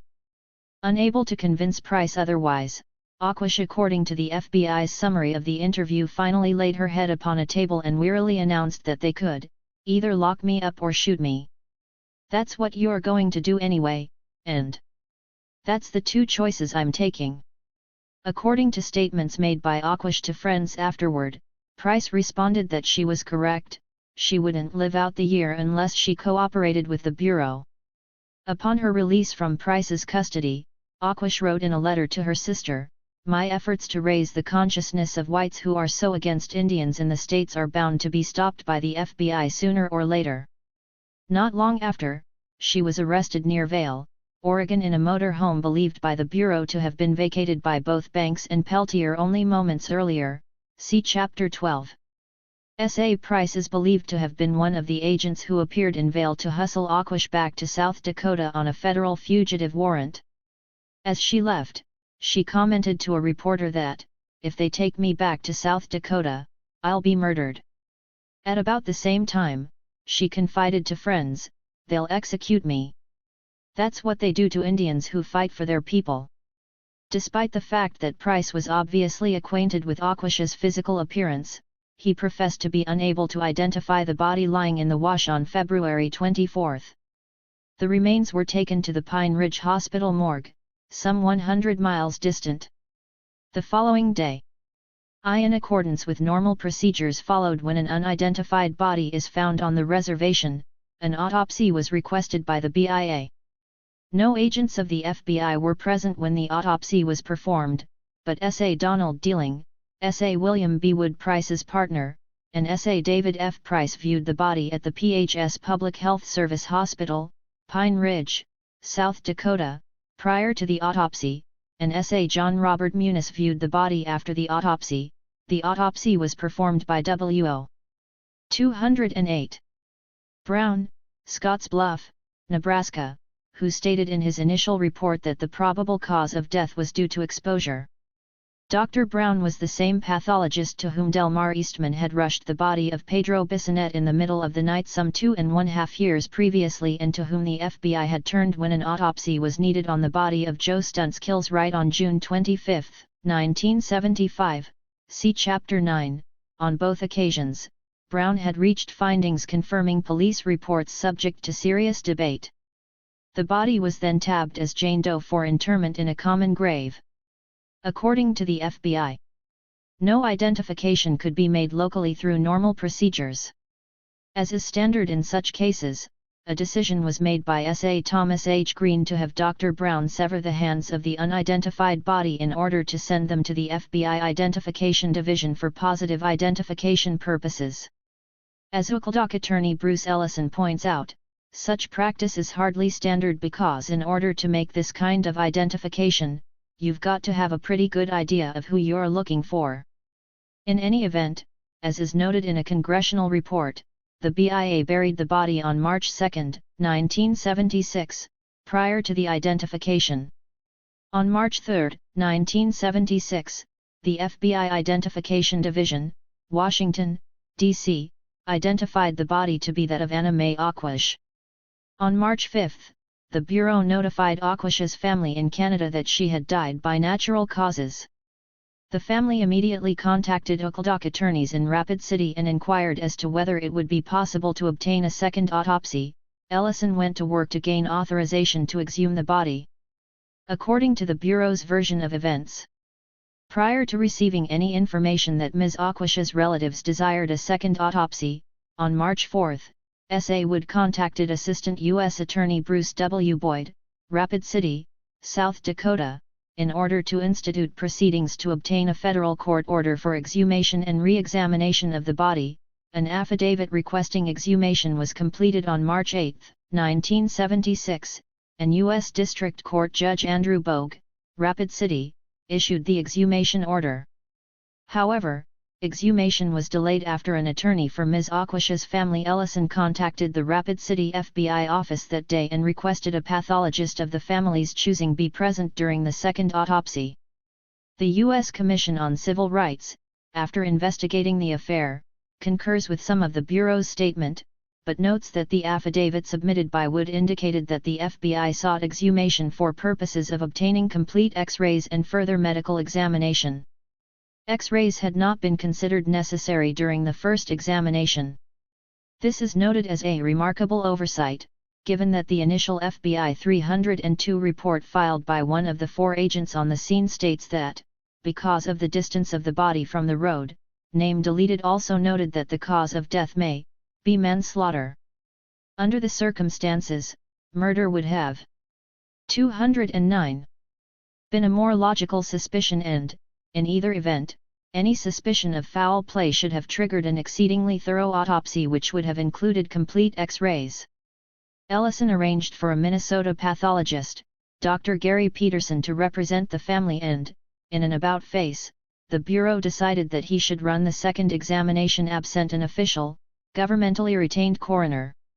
Hence, upon Peterson's arrival on March 11, 1976, the remains of Ms. Aquash were exhumed. Through X-ray examination, conducted by PHS personnel at Pine Ridge Hospital and Dr. Peterson, it was determined a bullet had entered the skull. FBI SAS Wood and J. Gary Adams were present during the X-ray and subsequent pathological examination of the body. The bullet was recovered from the skull at the time of the second examination by Dr. Peterson. Even before the X-rays, Peterson noticed a bulge in the dead woman's left temple and dry blood in her hair, clearly visible to the naked eye even after interment and exhumation. Further, he could see the back of the head had been washed and powdered, a .32 caliber bullet accounting for the bulge in the temple. There were powder burns around the wound in the neck. Anna Mae Aquash had died from a bullet shot at close range into the back of her head. The U.S. Commission on Civil Rights officials who investigated the FBI handling of Aquash's death termed it incredible that the wound was not reported in the first autopsy, and this gave rise to allegations that the FBI and/or BIA police had covered up the cause of her death. The fact that officers of both agencies examined the body in situs, wrapped in a blanket beside the road and far away from any populated area, lends credence to these allegations in the minds of many people. Hospital personnel who received the body at the hospital on February 24 reportedly expected violence because of the blood on her head.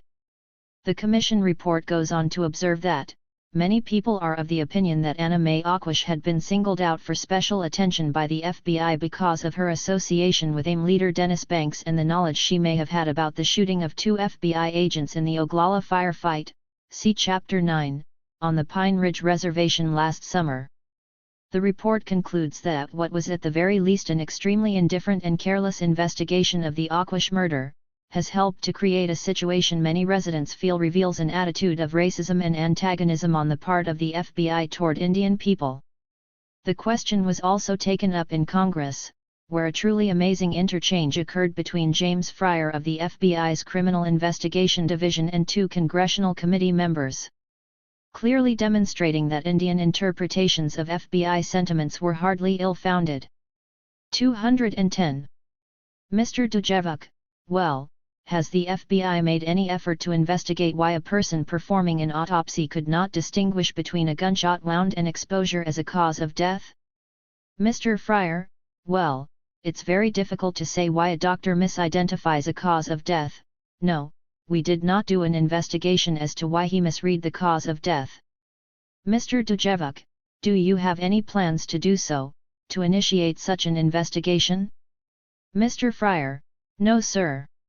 It is extremely removed from the time this testimony occurred in 1981, and I don't think anything would come of it. Mr. Edwards, how do you know?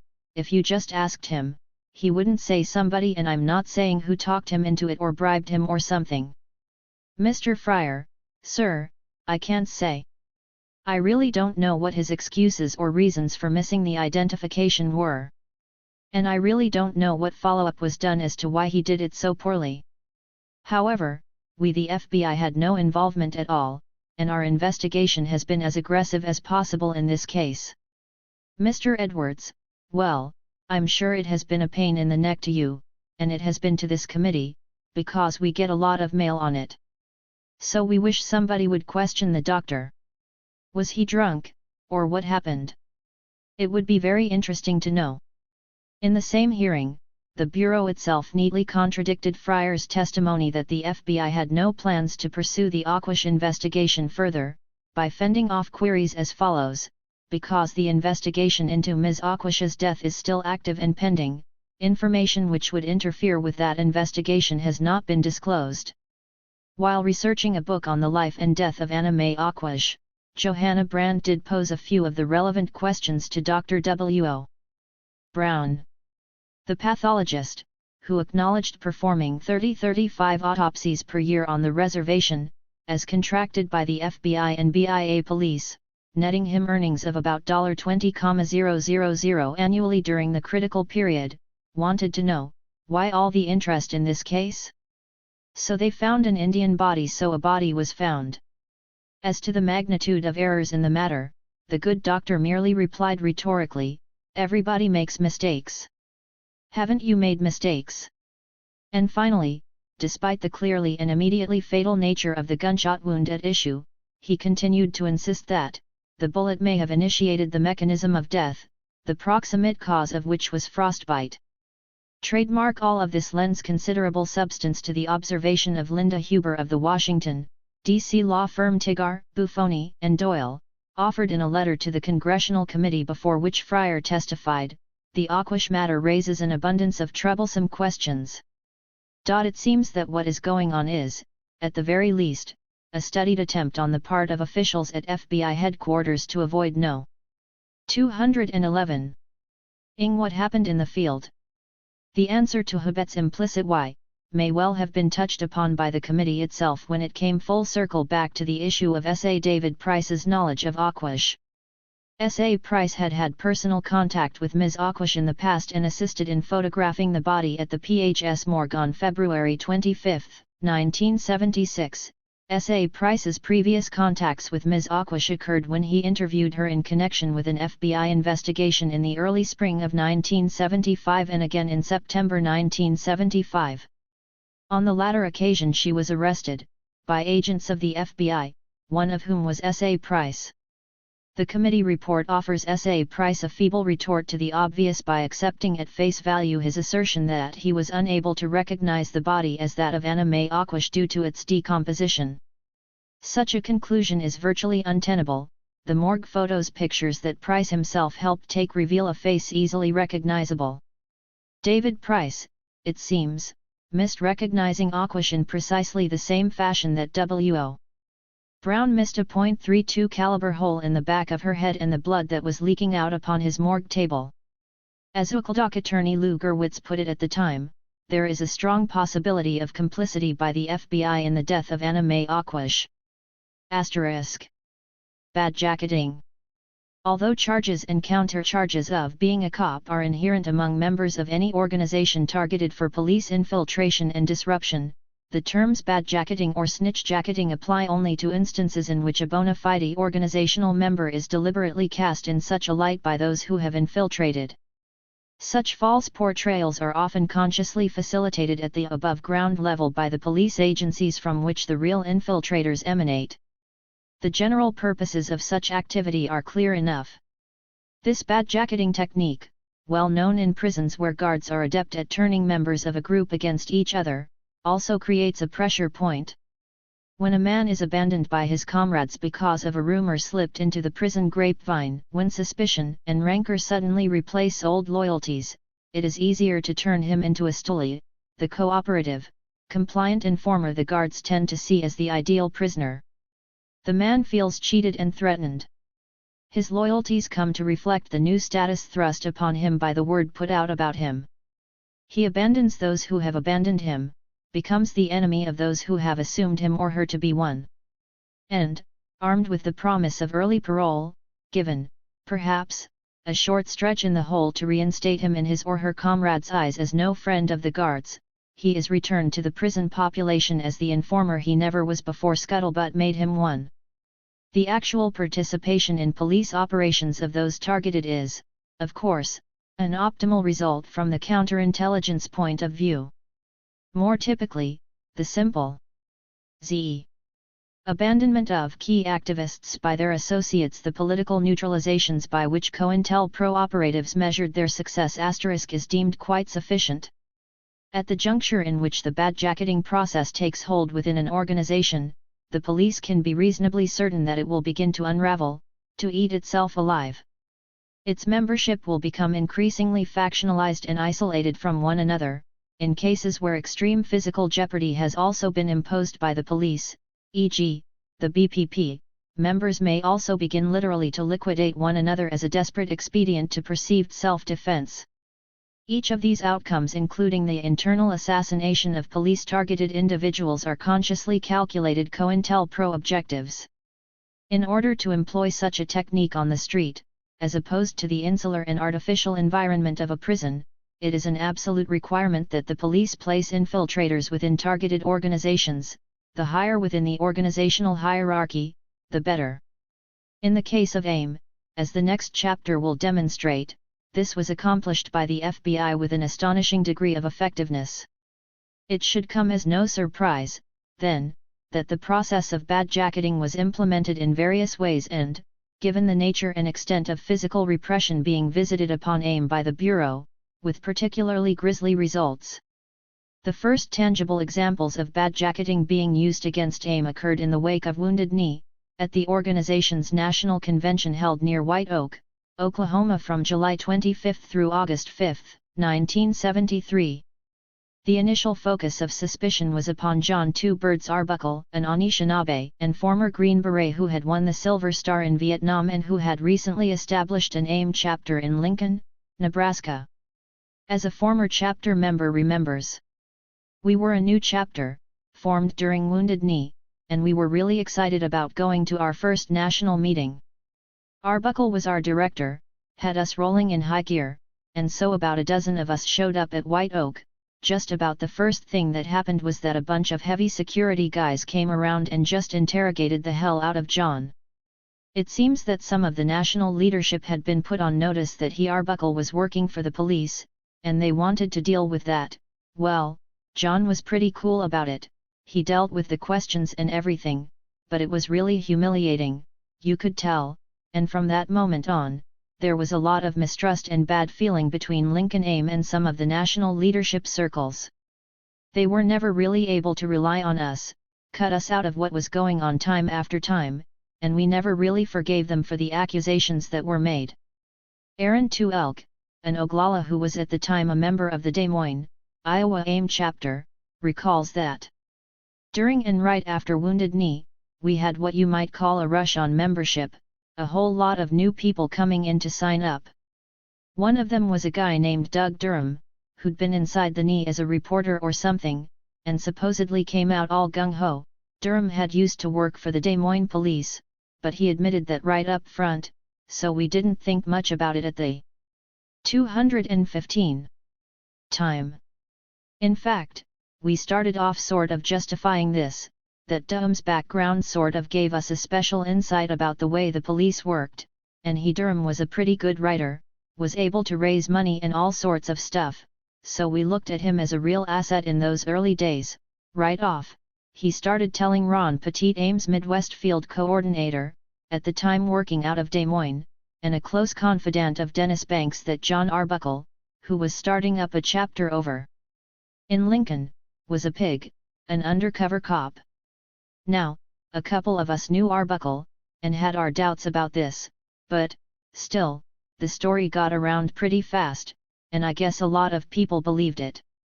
Although no evidence has ever emerged to substantiate the idea that John Arbuckle was in any way associated with police activities, Douglas Durham was very definitely functioning as an FBI infiltrator and provocateur by this point. See next chapter. Nor was Arbuckle the only target of Durham's whispering campaign. For instance, Carter Camp, elected AIM National CO Director, along with John Trudell, was rumored to be arranging a deal with the feds which would result in the reduction or dismissal of Wounded Knee-related charges against him. When Camp sided with Arbuckle, insisting the Lincoln AIM leader was being unfairly impugned, such rumors proliferated. By the time of the Sioux sovereignty hearings in early 1974, in Lincoln, matters were coming to a head. Rumors of FBI informers among the leadership caused a showdown. Trademark, as Russell Means put it, federal officials were paying off some of the AIM leadership to turn on other leaders. Clyde Belcourt thought Camp was being paid off. In any event, Camp borrowed a revolver from Lincoln. 214.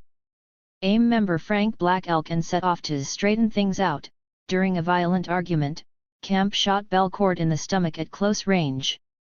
Although Belcourt survived, refusing to press charges, and quickly joined Leonard Crow Dog in trying to rehabilitate Camp's shattered reputation, for the sake of unity, he later explained, Means angrily threatened to resign from AIM altogether unless Camp was excommunicated. The issue was never really resolved, despite the fact that Carter Camp was rapidly eclipsed. taking much of AIM's incipient Oklahoma support with him. The fractures within the organization's leadership structure, deepened by the shooting, became increasingly apparent over the next several years. In To Elk's account, by this time, we were becoming very suspicious of Doug Durham in Des Moines. But he'd already gotten real tight with Ron Petit, and this led him into becoming Dennis Banks' bodyguard and personal assistant, or something.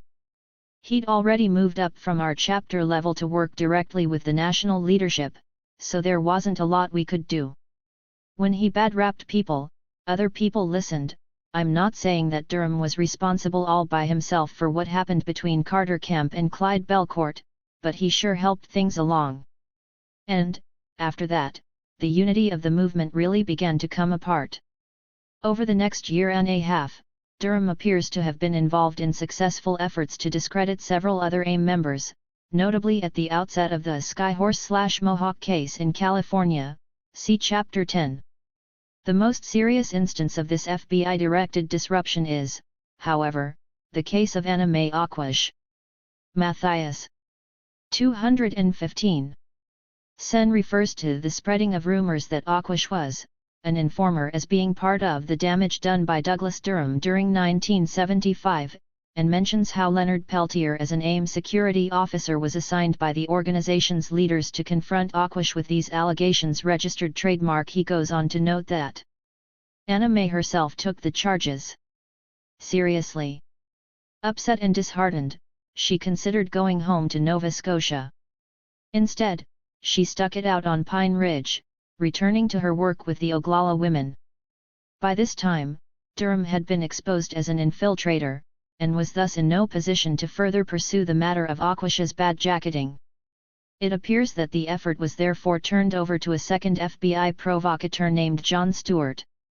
As is noted elsewhere, after her death, Anna Mae's friends tracked the source of the rumor that she was a bureau informant back to an Oglala Village resident, John Stewart, also known as Darrell Blue Lake Sick, Blue Legs, and in the summer of 1976, Stewart appeared as a government witness in the trial of two Indians Butler and Robideau.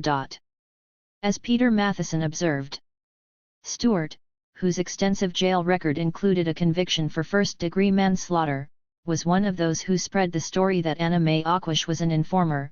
He was also rumored to know more than he should about her death. In the spring of 1976, his estranged wife, Dorothy, brings him back, showed Oakledock attorneys a note sent to Stewart at her address which read in part, "I have to talk to you, Dave."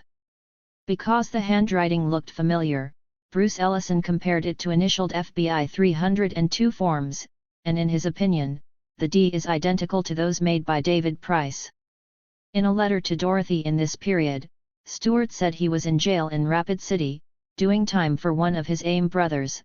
He gave her a telephone number for leaving messages which turned out to be the local number of the FBI. A month later, he turned up on the list of prosecution witnesses for the trial of Butler and Robideau. In all likelihood, most people feel, the original suspicions about Anna Mae Aquash were spread by Douglas Durham, who tried to discredit anyone he did not control, and these rumors intensified after David Price questioned her in March 1975. Apparently, Price was working with John Stewart, who then started the rumors in Oglala. Given the circumstances of jeopardy under which AIM was existing by late 1975, the peril in which such rumors placed Aquash was quite clear, a situation reflected in a desperately enigmatic statement made by the victim to her sister shortly before her death: "They're out to kill me. They'll get me if the FBI doesn't get me first." This could have referred to the Goonses or any of several area non-Indian vigilante groups, the BIA police or area state and local authorities, or even to other AIM members whom she may well have feared had become convinced she really was preparing to finger them for death or long prison sentences. As Russell Means observed, Dennis Banks was so paranoid after Douglas Durham. He thought everyone was an informer, even Anna Mae. Trademark. The notion that Aquash's bad-jacketing was pursued, or at least sanctioned at a fairly high level within the FBI, receives circumstantial corroboration from an entirely atypical bureau denial, published in the March 11, 1976 edition of the Rapid City Journal. The article, entitled FBI Denies AIM Implication that Aquash was informant, appeared on the day of the second autopsy on her body, and insofar as no one in AIM had as yet publicly raised such implications, seemed designed specifically to make them a topic for discussion and an attempt to divert suspicion concerning the murder to AIM. Actually, preparation for this move had begun at least as early as March 8, at which time it had become obvious that the victim's family and Uckeldock were going to demand a second autopsy. On that date, David Price's partner, William Wood, hurriedly entered the Bureau's own request for exhumation of Aquash's body. Wood specified as a rationale, information received from one Anna Mae Tonagale Sikh, Tenequattle, Tulsa, Oklahoma, that Anna Mae Aquash was suspected by AIM members as being an FBI informant. Tenequattle, known to AIM by her alias, Ella Mae Taneagle, had long been considered to be a Bureau informant and had consequently not been privy to such inside knowledge for a considerable period. This brings forth the bizarre prospect of Agent Wood, and probably Price as well, conjuring up a scenario in which he has an Indian informant inform him that Aquash is thought to be an informant of the FBI. Again, these maneuvers to cast suspicion upon AIM were occurring in the context of a murder the Bureau had ostensibly determined 217 not to have happened and, in any event, still maintains it did not yet know about. In spite of its transparency, the effectiveness of this gambit in sowing confusion about the Aquash murder was quickly revealed in Dennis Banks' cancellation of an AIM investigation into the circumstances of her death. If AIM was involved, it would crush our movement. As a consequence, the suspicion remains that Anna Mae Aquash was killed by an AIM member, who was convinced she was an informer and murdered her in a desperate attempt to stem the flow of information to the FBI and protect hunted leaders. There was no precedent for such treatment of informers within the organization, but according to one observer, if ever there was to be a first, the time was ripe for it. The situation was even further compounded, and federal motivations in the Aquash case further revealed, when, a short time later, with specific reference to the death of Anna Mae Aquash, South Dakota Attorney General William Janklow went on the public record openly advocating further internal AIM murders. Some of the best AIM members and leaders are our informants. They would be surprised to learn who our informants are and how many we have. In the end, as one AIM member, who wishes to remain anonymous, put it, I really don't know who pulled the trigger of the gun which killed Anna Mae. I doubt very much that it was actually David Price or any other agent of the FBI. They're too smart to do it themselves, at least not directly. It was probably an Indian who killed her, and I won't deny it might have been somebody in AIM. But, I'll tell you this, however it happened, Price and Wood and the rest of the feds were up to their necks in setting it up. They spent a jot of time and energy making her out to be an informer, and because of that, she'd become very isolated within AIM. If the goons got her, which is very possible, it was because she was isolated and not receiving the protection and security from our guys that she should have been entitled to as an AIM member. And, if one of the AIM people did it, it was because they'd been led to believe she was a serious threat to the well-being of others.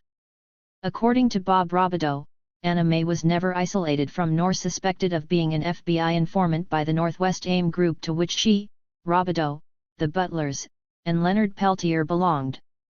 I'm not putting this up as an excuse. There is no excuse for what happened to Anna Mae. But, it's a reason. And AIM has been paying dues on this ever since, regardless of whether or not an organizational member was the guilty party. And maybe that's correct. We don't come off looking very good, no matter how it went down. But what I want to know, what's bothered me all these years, is how it is that these feds guys like Price, and it was a personal thing between him and Anna Mae, could have just got off scot-free. I mean, how much more blatant could they have been than they were in this case? And // nothing happened to them. There are reasons why snitches and infiltrators are considered to be the worst scum on the face of the earth. And it has nothing to do with the people holding such opinions being guilty of any crime. All you have to do is look at the reality of the profession involved. I mean, what kind of person is it who makes his living trading on the friendships he develops in order to invent reasons to railroad his friends into prison? Even when he knows them to be blameless. What kind of man uses the trust he gains in political work to get those who trust him killed? What is the character of an individual who has so little conscience or principle that he will tell any lie to destroy a movement that even he believes is socially needed and in the right? And what kind of agency is it that habitually employs people of this type for such purposes? Aaron 2 Elk, Oglala Lakota, AIM member. The FBI utilized a large number of informers, infiltrators, and agents provocateurs against AIM between the years 1972 and 1976. While the full extent of this practice is unknown, it began at least as early as the Trail of Broken Treaties, see Chapter 4, with the introduction of Chicano Indian militant John Ariano and other undercover police operatives into the ranks of the group occupying the BIA building. Throughout this book we discuss instances in which the Bureau cynically turned people Myrtle Poor Bear, Marvin Bragg, Lewis Moves Camp, Marvin Redshirt, Wish Draper, Mike Anderson, and Norman Brown among them to its own advantage, bearing false witness against AIM members.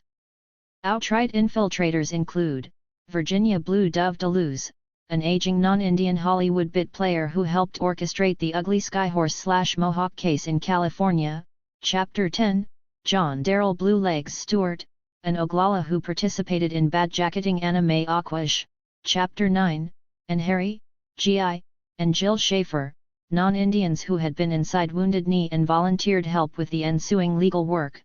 The Schaefers had infiltrated Students for a Democratic Society, SDS, in 1969 and later worked in the Red Star Collective, a bogus communist group which served as an FBI front.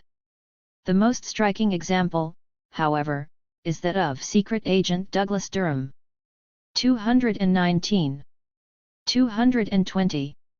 Durham was a non-Indian with a shady past even for an FBI infiltrator. After high school, 1956–59, Durham served in a Special Forces team under CIA direction. He was trained in demolitions, sabotage, burglary, and other skills useful in clandestine warfare. From 1959 to 61, he was sheep-dipped apparently stationed at a CIA base in Guatemala. He worked with the CIA's Secret Army of Gusanos, Cuban counter-revolutionaries, at gun running, sabotage, and helping with air support for the Bay of Pigs invasion of 1961. After the Bay of Pigs fiasco, Durham became a Des Moines, Iowa, patrolman and immediately became involved in burglary, prostitution and taking bribes, for which he was investigated several times. Apparently, he was using various ethical short circuits he had been trained in. Things progressed from there. Durham's involvement in prostitution, running a string of girls from a cafe called Why Not, led to bitter quarrels with his wife. In July 1964, he beat her brutally. She died July 5. Durham was investigated for second-degree manslaughter and, in the course of the investigation, was examined by a police psychiatrist. The psychiatrist pronounced Durham a violent schizoid, unfit for office involving public trust, and recommended commitment and treatment at a mental institution. He was fired from the police in October of 1964. From then on, before he became involved in political work, he moved rapidly up the ladder of organized crime. He operated several restaurants fronting for mafia interests. He was investigated for large-scale heroin smuggling, pandering, receiving stolen goods, and convicted in an odd mafia/political case in 1971. This was the background and character of the individual retained by the FBI in mid-1973 to penetrate AIM and perform a range of tasks within the organization. He was paid $1,000 per month, cash, by the Bureau for his services, a matter he later elaborated upon in Senate subcommittee testimony. The following is an exchange between Durham and Richard Schultz, chief counsel to the Senate Subcommittee on the Judiciary, in 1976. Schultz: Mr. Durham, you mentioned that you were a paid operative of the Federal Bureau of Investigation. Would you tell us what were the period of time, the dates, and approximately what you were paid? Durham: the period of time was from approximately March 1973 to March 1975, on an escalating scale for a 2-year period. It involved approximately $20,000.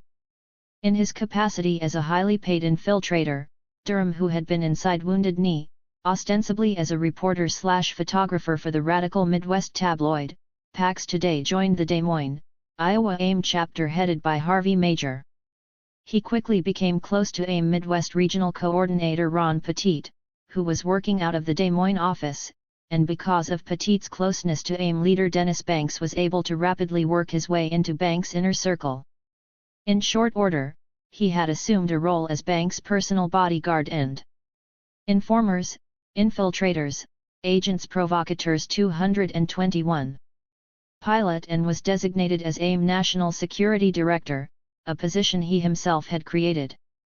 Later, an AIM national office was opened in January 1974 in St. Paul, Minnesota by Dennis Banks and Douglas Durham, who was serving Banks as an organizer and administrator as well as pilot.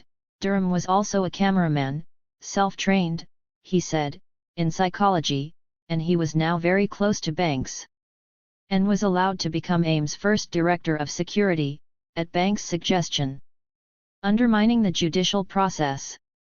Given his status, Durham was designated coordinator of the Defense Committee working in behalf of Banks and Russell Means, CO defendants in the Wounded Knee leadership trial, see Chapter 11. Banks and Means went to trial on the Wounded Knee charges on January 8, 1974 and, by then, Durham had become AIM Security Director and coordinator of the Uckaldock Support Group. He became AIM's chief bureaucrat, taking charge of the trial records and setting up the AIM National Office in St. Paul. He had access to AIM and Uckaldock bank accounts. AIM estimates he may have stolen as much as $100,000 in organizational and defense funding during this period. By Durham's own account, during this time, I was security director of the American Indian Movement, working with the Wounded Knee Legal Defense Committee in the capacity of security and working to establish the AIM national offices at St. Paul. To this, he immediately added the disclaimer, I had been advised by the Federal Bureau of Investigation to not involve myself in transmitting defense tactics to them. However, intelligence information gleaned by Durham was used improperly to influence the course of the judicial proceedings. Durham, for example, acknowledged that he immediately reported to the Federal Bureau of Investigation both the fact and content of a meeting between Dennis Banks, trial judge Fred Nickel, and Nickel's wife at the judge's home subsequent to a pre-trial hearing held during October 1973. He also notes that this report to the FBI produced results.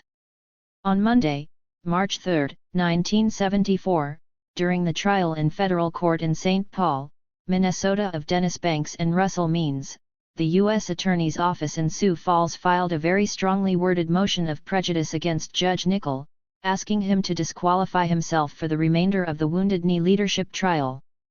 Although Judge Nickel was absolved of any misconduct with regard to his handling of the trial, the government's motion resulted in a hearing conducted at the insistence of federal attorneys in the last of May or the 1st of June, 1974. It was a 7.5-hour hearing with about 6 defense attorneys and 2 U.S. attorneys present. 222. Outside the federal building in St. Paul, 1974, from right, Douglas Durham, in his capacity as AIM Security Director, Dennis Banks and Harry Belafonte. Photo, North Country Anvil. The implications of prosecution pressure brought to bear upon a trial judge, in an effort to intimidate him into arriving at the right conclusions, are rather obvious here. Such federal misconduct was compounded when, on April 3, 1974, Chief Government Prosecutor R.D. Hurd submitted an affidavit to the court in response to a defense motion demanding disclosure of FBI infiltration of the defense team. Hurd's reply stipulated that an exhaustive search of bureau files contained no material which could arguably be considered as evidence of the FBI's invasion of the defense camp. The prosecution was reinforced on this point by SAC, Minneapolis, Joseph Trimbach, who swore that there were no government informers in the defense camp. The government contention at trial flatly contradicts the reality of the situation, as well as Durham's later testimony that well before the trial began he advised the FBI that I had been asked to accompany Banks to the trial. After his exposure as a bureau operative, Durham identified SAS Ray Williams and Robert Taubert, two Oakland attorneys, as his Minneapolis FBI liaisons, to whom he'd reported regularly and on numerous occasions during the trial itself. Prosecutor Heard is quoted as having stated that during the trial, his affidavit to the contrary notwithstanding, he'd been informed by the FBI that it had an informant very close to one of the defendants. Sack Trimbock later professed to have had no knowledge of Durham's infiltration of AIM or the defense team, despite admitting that just one of his agents had nearly 50 contacts with the infiltrator during the trial. Durham's significance to the FBI and the prosecution is undeniable. Informers, infiltrators, agents provocateurs. 223. Durham's job during the 8-month trial was to ensure that no government informers were among the attorneys and legal workers who worked on the defense team. He was the only person other than the AIM Oakland attorneys, legal workers, and defendants who had access to the defense strategy room, and he controlled security clearance for both the attorneys and the defense volunteers. As he later described his role, "I exercised so much control you couldn't contact any other chapter without going through me, and if you wanted money, you had to see me." As Oakland coordinator Ken Tilson summed up the situation, there was no person other than defense counsel and the defendants themselves who knew more about the total plans, concerns, and stratagems of the defense than Douglas Durham. Such obviously sensitive, and legally protected, information would appear to have been fed directly to the FBI, thence to the prosecuting attorneys, a matter reflected in the Bureau's upgrading of Durham's pay for the value of services rendered from $900 to $1,000 per month during the trial. Durham himself later tacitly admitted such an information flow, though it is still officially denied, when he testified that, if Dennis Banks and I were sitting in a room and an attorney would walk in and start talking, I couldn't jump up and say, "I can't be here. The FBI won't allow it." Under such circumstances, it is plain that there was no possibility whatsoever of Banks and Means receiving a fair trial. Equally clear is the fact that the FBI and U.S. Attorney's prosecution team had collaborated to bring about this reality, thus deliberately aborting the due process of justice they were mutually charged with upholding. Little could have gone further in validating Judge Nichols' view, offered during his dismissal of all charges against the defendants, that, "I am forced to conclude that the prosecution and the FBI, personified by Sack Joseph Trimbock, acted in bad faith, and was seeking convictions at the expense of justice."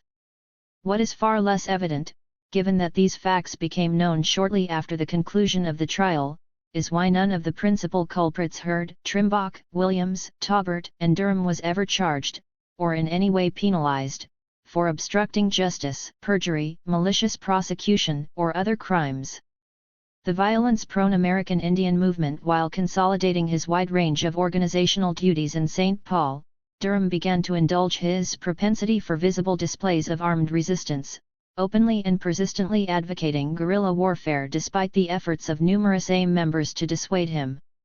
This included the release of several unauthorized memos, disseminated on organizational letterhead, indicating that AIM was preparing to launch a campaign of systematic violence.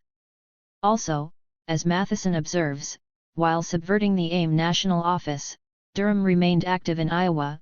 By encouraging rash, inflammatory acts, he all but destroyed Iowa AIM. In his Senate subcommittee testimony, Durham refers to a number of physical confrontations undertaken by the Des Moines AIM chapter when he was an A.C.Tiv member, among them the occupation of the Grimes State Office building during August 1973. He attributes the instigation and leadership of these activities to individuals such as Ron Petit, now deceased, chapter leader Harvey Major, now deceased, and Aaron 2 Elk. 2 Elk, however, is very clear that it was Durham who was always right out front, urging everybody to get it on. His thing was that if you didn't have continuous confrontations going on, you weren't really serious, that if we weren't engaged in confrontations, we couldn't generate any sort of progress for Indian people. 2 Elk states it was Durham rather than Ron Petit who issued a somewhat notorious memo over Petit's signature on August 28, 1973, ordering all AIM members nationally to carry arms at all times. 2 Elk also recalls, It was about this same time that Durham started to bad rap John Arbuckle, see Chapter 7, and Harvey Major was getting to be seriously convinced that there was something really wrong about Durham. But then Durham aired, just picked up and left with Ron Petit to go and work for Dennis Banks, and we never said much, cause we were never sure, and we didn't want to get into being cop baiters. Besides, Durham was real tight with Banks by then, but it wasn't so long before Harvey turned up dead in a car wreck. The cops claimed it was an accident, and closed the case without really looking into it, but even they admitted that Harvey's brachylenes looked to have been messed with. Meanwhile, Durham was proving his mettle as a slick operator to Banks. During the fall of 1973, the AIM leader was becoming increasingly paranoid, according to a Minneapolis AIM member, who worked in the national office and wishes to remain anonymous. Informers, infiltrators, agents provocateurs 225. He had this heavy trial coming up because of Wounded Knee, and another on the boards because of the Custer courthouse confrontation, and so on, and so on. And he was getting phone calls and stuff. We always figured they were from the FBI saying, "We're gonna get you, Dennis." There was no place that Banks didn't hear footsteps coming up on him from behind. He figured, and you can't blame him for it, that he was gonna get offed before he ever got to trial. To make matters worse, the feds were running this number on him through Doug Durham. Dennis would have a flash about something the feds might try and do to him, and right away Durham would say, "Yeah, you're right." And this is probably how they'll go about it. A day or two later, sure enough, the feds would do something weird, and it always fit Durham's script, although it was always set up that it would happen someplace where Dennis wasn't. But it would prove Durham correct, you see? And Dennis would say, "Oh, wow. They're really out to get me. What should I do now, Doug?" The whole thing was driving all of us nuts because, even though we hadn't tumbled to the fact that he was a cop yet, Durham was such an arrogant asshole. It was decided that Banks, with Ron Petit as a close advisor, should go into hiding at Ray Lakes, near the town of Yellowknife in Canada's Northwest Territory, until the Wounded Knee leadership trial began. This action quickly brought about the issue of a federal fugitive warrant for the AIM leader. Further, the location, reputedly suggested by Durham, proved itself far too isolated for AIM's logistical capabilities. In short order, Banks found himself not only wanted on yet another charge, but destitute and cut off from organizational support and communication. At this point, Durham salvaged a difficult situation by flying north to Edmonton, Alberta, renting a plane and spiriting Banks illegally across the border. Banks was impressed by Durham's skillful maneuvers, which seemed to have taken him out of the FBI's clutches. His admiration for Durham and the general climate of pursuit meant that the mechanics of Durham's achievements were not closely scrutinized. This establishes an intriguing scenario wherein the FBI maintained a high-level undercover operative specifically to ensure that an organizational leader designated as one of the Bureau's most wanted fugitives remained a fugitive so long as its operatives were able to exert decisive influence upon the leader's thinking and upon the evolution of organizational policy. Meanwhile, the Bureau utilized both Banks' status as a fugitive and AIM's policy pronouncements as a propaganda basis for publicly discrediting the organization and justifying the increasingly virulent FBI/local police repression of the organization's membership. In his subsequent Senate subcommittee testimony, Durham indicated that a good deal of the mechanics involved in his aerobatic services to Banks came through the funding of a mysterious Los Angeles-based character named George Roberts, who was also involved in the funding of the notorious AIM Camp 13 and whose idea it was that Banks moved from Canada to Cuba in order to become the new Che Guevara, Chapter 10. While at least some AIM members concluded that 226. Roberts was probably a CIA operative, Banks was asking no questions of his benefactors. To the contrary, Durham and Roberts were rewarded for their performance by being designated as Banks' sole stateside conduits of communication trademark. It was at this juncture that Durham's handprints began to appear most clearly on major AIM policy documents. Most notable is a lengthy and confidential immediately passed along to the FBI memo entitled Operational Goals of National AIM, released in September 1973 from George Roberts' Los Angeles office over Banks' signature. Point 7 of this document articulates a plan for an AIM railroad operation by which groups of traveling warriors could move freely in the execution of their appointed tasks and involving safe places, vehicle exchanges, and so forth. The document continues, on the following page, that Central i.e., Banks, Pettit, Durham and Roberts will validate all identities and personnel, know at all times where all personnel are located, and continually contact all local chapters. Significantly, in a handwritten note attached to the neatly typed policy memo, Banks assigned AIL operational authority over the plan to Durham and Roberts. Also of considerable significance is the fact that the entire, highly centralized paramilitary structure envisioned in the memo, but never actualized, derives from Carlos Mariela's mini-manual of the Urban Guerrilla, a booklet which Durham refers to in his subcommittee testimony, and which many AIM members recall Durham having introduced and promoted as the Bible of our political education, although very few people read it. See Chapter 10. In any event, no COINTELPRO theorist could have envisioned a neater scenario than one in which an infiltrator was placed in a position to order a targeted organization's membership to engage in clandestine activities, all of which were to be reported directly and immediately to the infiltrator. Douglas Durham had crossed every conceivable line separating his role from that of an agent provocateur, and it is a clear testament to the real principles of the AIM membership that the Bureau was unable to capitalize on this gambit through criminal prosecutions. Still, the FBI made the most of the situation, citing its infiltrator's statements, and those engineered by him, as proof that AIM was indeed violence-prone. Durham, in his subsequent testimony, inadvertently acknowledged that the change from nonviolent to violent, as concerns AIM's public image and policy formation, as opposed to concrete actions, coincided precisely with the time during which he held greatest organizational sway. In order to separate Durham's impact from the realities of the movement he was assigned to disrupt, the image of AIM as a violence-prone, guerrilla-oriented entity must be contrasted to the AIM positions articulated immediately prior to his ascendancy. AIM is first a spiritual movement, a religious rebirth, and then a rebirth of Indian dignity. AIM succeeds because it has beliefs to act on. AIM is attempting to connect the realities of the past with the promises of tomorrow. AIM wishes to represent itself as informers, infiltrators, agents provocateurs. 227. A peaceful movement.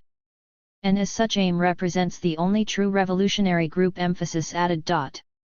It is also noteworthy that AIM abandoned its supposed armed struggle posture, as opposed to armed self-defense, a short while after Durham's exit from its leadership.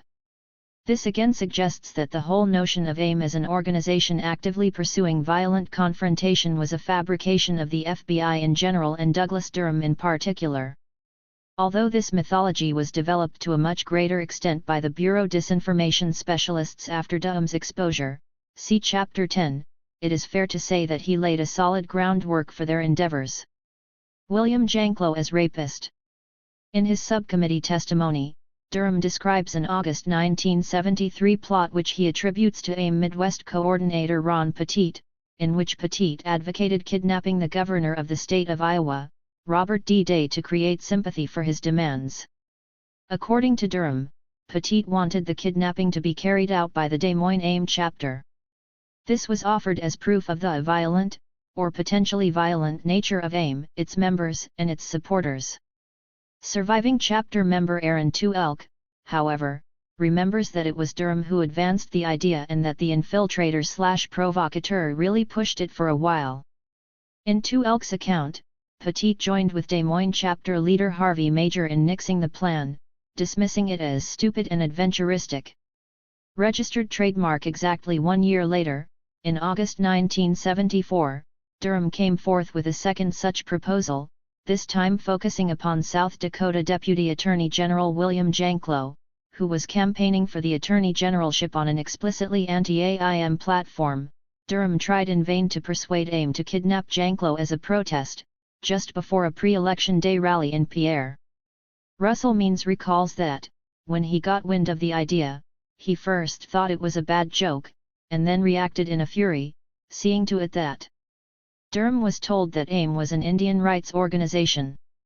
As such, we had absolutely no interest in kidnapping and murder and sabotage. He was told that if these were the sorts of actions that appealed to him, he should go join the John Birch Society or the Minutemen, but that AIM did not want to hear any more of that sort of thing. For the record, Dennis Banks agreed. At that point, Durham dropped temporarily out of sight. When he re-emerged, he brought with him a young Brule Lakota woman named Jancida Eagle Deer, who had been living in Iowa. As it turned out, on January 14, 1967, Eagle Deer, then 15, had reported to the BIA police on her native Rosebud reservation that she had been raped the night before. She named her assailant as William Janklow, who, at the time, was employed as tribal attorney for the Rosebud Sioux, and whose children she had been babysitting during the evening in question. The alleged rape, 228, occurred while Janklow was driving her home. On January 15, then SAC, Minneapolis, Richard G. Held dispatched S.A. John Penrod to investigate the charge, and, a day later, the agent reported back by memo that it is impossible to determine anything. 6 weeks later, Held reported to FBI headquarters that there was insufficient evidence, the allegations were unfounded, we are closing the matter. In the interim, Janklow seems to have used his position to close the files on the matter at the tribal level, then resigned his job and left Rosebud, and tribal jurisdiction, altogether. Eagle Deer, feeling stigmatized by her victimization, also left about a year later. For some reason which has never been made clear, SAC Held appears to have thought it important to keep track of Jancida Eagle Deer's whereabouts. Although he had no reason to even be aware of the 1967 controversy, other than being informed of it by his FBI liaisons, Douglas Durham was able to immediately find her in Iowa in 1974. According to Eagle Deer's mother-in-law, Durham easily convinced the young woman that, if she were to accompany him back to South Dakota, justice might yet be done in her case. Durham then appears to have gone to work on Dennis Banks, pointing out that the original FBI investigation of the rape charge against Janklow had been cursory at best, with the Bureau even missing the fact that the suspect might have been considered a prior sex offender. Undoubtedly, he also pointed out that Janklow, as a colleague in justice and law enforcement, was the type of individual whom the FBI would wish to protect on principle, and that the Bureau typically plans ahead. SAC Held might well have calculated that, in covering Janklow at this early stage of his career and then quietly holding the matter over his head, the FBI would garner a useful ally to do its bidding. In the context of Janklow's inexplicably virulent anti-AIM campaign in 1974, such logic must have been persuasive. Whatever the exact nature of Durham's arguments, Banks became convinced that the infiltrator/provocateur had discovered a route to undo Janklow, who was exhibiting a spectacular animus against Banks personally at the time, which was legally, ethically, and morally correct. Consequently, against the advice of Okaldoc coordinator Ken Tilson, Russell Means and others, on October 16, 1974, AIM leader Dennis Banks publicly accused Janklow of the Eagle Deer rape charge. The next day, Banks filed a formal petition before Tribal Judge Mario Gonzalez, in Rosebud Sioux Tribal Court, calling for Janklow's disbarment. Jancida Eagle Deer testified in support of the petition, and Gonzalez duly initiated disbarment proceedings. On October 18, Judge Gonzalez issued subpoenas for William Janklow to appear at the disbarment hearing, scheduled for October 31, and for relevant FBI and BIA files to be produced. The same day, Janklow publicly announced that the entire matter was nothing more than an AIM smear campaign. On October 20, BIA Acting Area Director Harley Zephyr, based in Aberdeen, S$D, followed up by sending a telegram to Acting Special, BIA Police, Officer in Charge Norman Beer, at Rosebud, ordering him not to deliver the requested documents to the court. Informers, infiltrators, agents provocateurs 229. Be advised that 68 IAM 5.6 reads as follows: all reports listed above will be marked U.S. government use only, thus limiting access to appropriate officials. Furnishing the case reports to other than appropriate federal officials must be cleared prior to release with the U.S. Attorney. You are directed by Judge Mario Gonzalez and respectively to decline SID to produce records on the grounds that the production is prohibited and are considered confidential in nature. Emphasis added. On the day after, the BIA, at the insistence of the Justice Department, refused to deliver the subpoenaed file. The FBI also refused to cooperate in any way. Instead, the Bureau announced it had conducted another investigation, apparently in secret and without so much as interviewing anyone on Rosebud or the alleged victim, and reported the charges against Janklow to be completely unfounded. Thus freed of the specter of any investigative documents being introduced against them, Janklow and his attorney thereupon declined to appear at the disbarment hearing. Furious at this blatant federal obstructionism and flouting of even the little authority left a tribal judge under American law, Gonzalez penned an opinion that the court is satisfied that the rape allegations against Janklow are proven for the purposes of the hearing today, i.e., to determine whether there was a basis for formal charges, and promptly filed warrants for the Deputy Attorney General's immediate arrest should he venture onto the Rosebud Reservation for assault with intent to commit rape, and carnal knowledge of a female under 16. Douglas Durham arranged for Jansida Eagle Deer to appear on Sioux Falls television the same evening, October 31, 1974. Absent documentation, and in the face of the FBI's denial of the validity of her, and Ames/Gonzalez's, charges, Eagle Deer's TV statements left Janklow in a perfect position to build upon his branding of the whole matter as a crude smear. In South Dakota's intensely racist climate, this translated into overwhelming white voter support for Janklow, who won the November 2 election by more than a 2-to-1 margin. Given the complicity of Durham in virtually every phase of this fiasco, and the obvious compatibility of William Janklow's views on AIM with those of the FBI, it is difficult to avoid the conclusion that the entire pre-election rape controversy might have been an extremely thoughtful and sophisticated COINTELPRO maneuver to engineer the landslide victory of the Bureau's preferred candidate, providing him with a Nixon-esque mandate to go after AIM in South Dakota. If so, the undercutting of AIM's credibility nationally that also ensued can only be viewed as an added benefit of one of the FBI's most successful counterintelligence operations. The strange death of Jansida Eagle Deer. By the time the Janklow rape controversy reached its culmination, Durham had already made his opening moves in the sensational Skyhorse/Mohawk case in Los Angeles, see Chapter 10. Also by this time, Jansida Eagle Deer had become Durham's companion. Following her appearance on Sioux Falls television, Durham installed Jansida Eagle Deer in his St. Paul apartment. She astounded workers in the National AIM office by announcing that she and Durham would marry after his recovery from a non-existent deadly illness. As she spoke of Durham's large salary as an AIM director, AIM directors were/are not salaried. This is thought to be in reference to Durham's FBI salary and possibly to his embezzlement of AIM defense funds.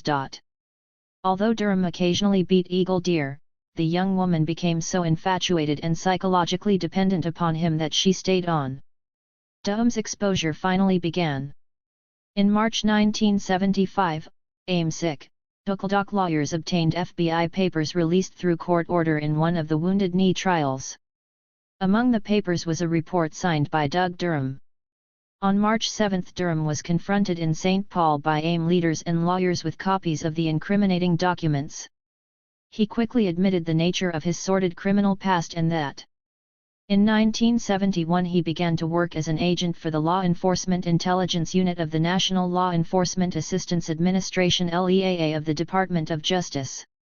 When he began working directly for the FBI in 1973, his assignment to informers, infiltrators, agents provocateurs 231. Wounded Knee required he pose as part Indian, so he obtained brown contact lenses to cover his gray eyes, dyed his hair black, and began passing himself off as 1/4 Chippewa. 1. Soon after his exposure and subsequent interviews by Duckledock Adomays, which ended with a press conference in St. Paul on March 12, Durham left the city, pilfering AIM files before he went, and took Eagle Deer with him to Phoenix. When she tried to call her mother en route, he dragged her from a telephone booth and beat her severely. When she appeared at an AIM house in Phoenix, announcing that he was an informer, he beat her again. 2 young AIM supporters who witnessed the incident were also beaten by Durham. The pair then apparently went to Los Angeles, before heading to South Dakota. Eagle Deer was deposited at the home of her brother, Alfred, near Valentine, Nebraska, while Durham began an anti-AIM speaking tour of the High Plains, sponsored by the John Birch Society. Apparently he had finally taken Russell Means' advice on the matter. However, around 1 p.m. on April 4, 1975, Jan Saida was picked up at the home of her brother. Alfred Eagle Deer said the car was a late 60s blue Chevrolet driven by a dark-haired man he didn't know and didn't get a good look at. In the early evening, her crumpled body was discovered alongside a lonely Nebraska back road. At about 9:15 p.m. that day, Jan Saida's body was examined by a coroner's physician in Aurora, Nebraska, Dr. Donald J. Larson. No autopsy was performed. Massive injuries, as a result of being hit by a car, was listed as the cause of death.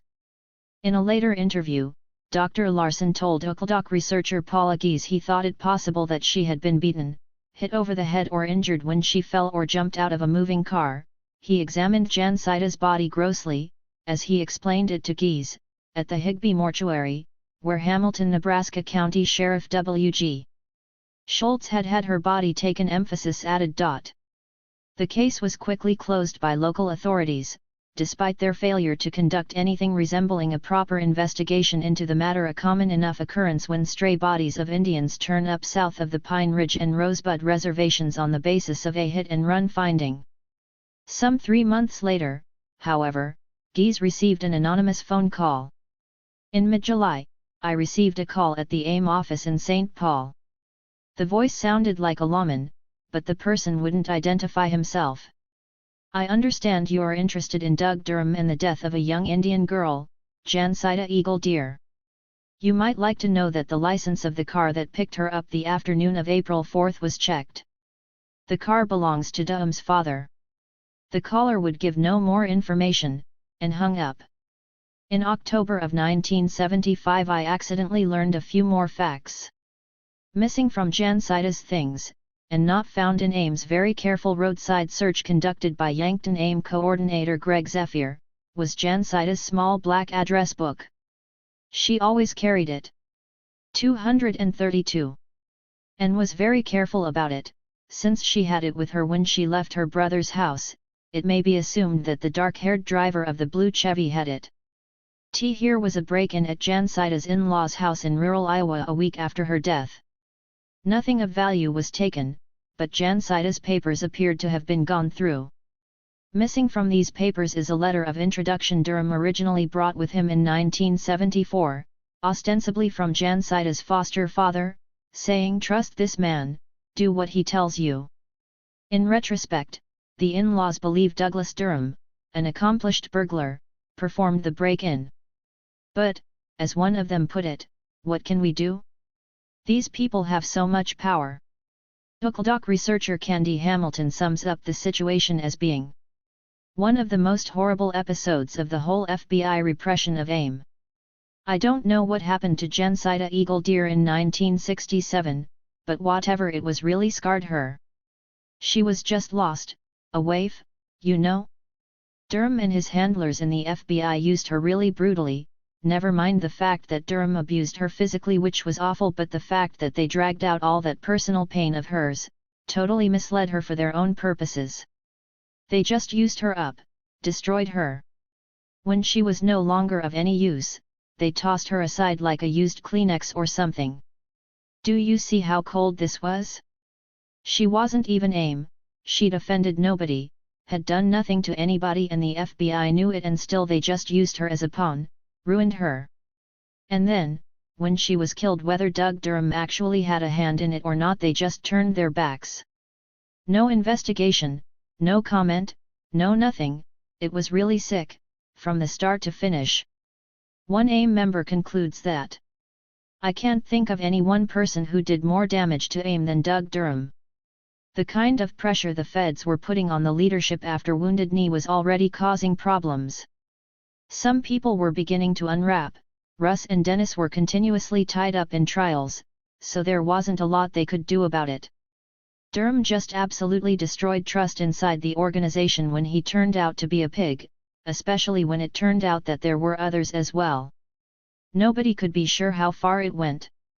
This wasn't a joke. The feds were trying to put people in prison on totally bogus charges, remember? And this was for heavy time, like 90 years, or 150 years or more than 200 years in a couple of cases. And people were getting killed right and left. So, nobody could afford to be real trusting, if you catch my drift. They were really trying to do us in, the game had become as serious as it gets. The thing with Harvey Major proved that, and the thing with Anna Mae Aquash, no doubt. And then there was Skyhorse and Mohawk, and the thing with Jansida Eagle Deer, and it just kept calming down. All of that was Doug Durham.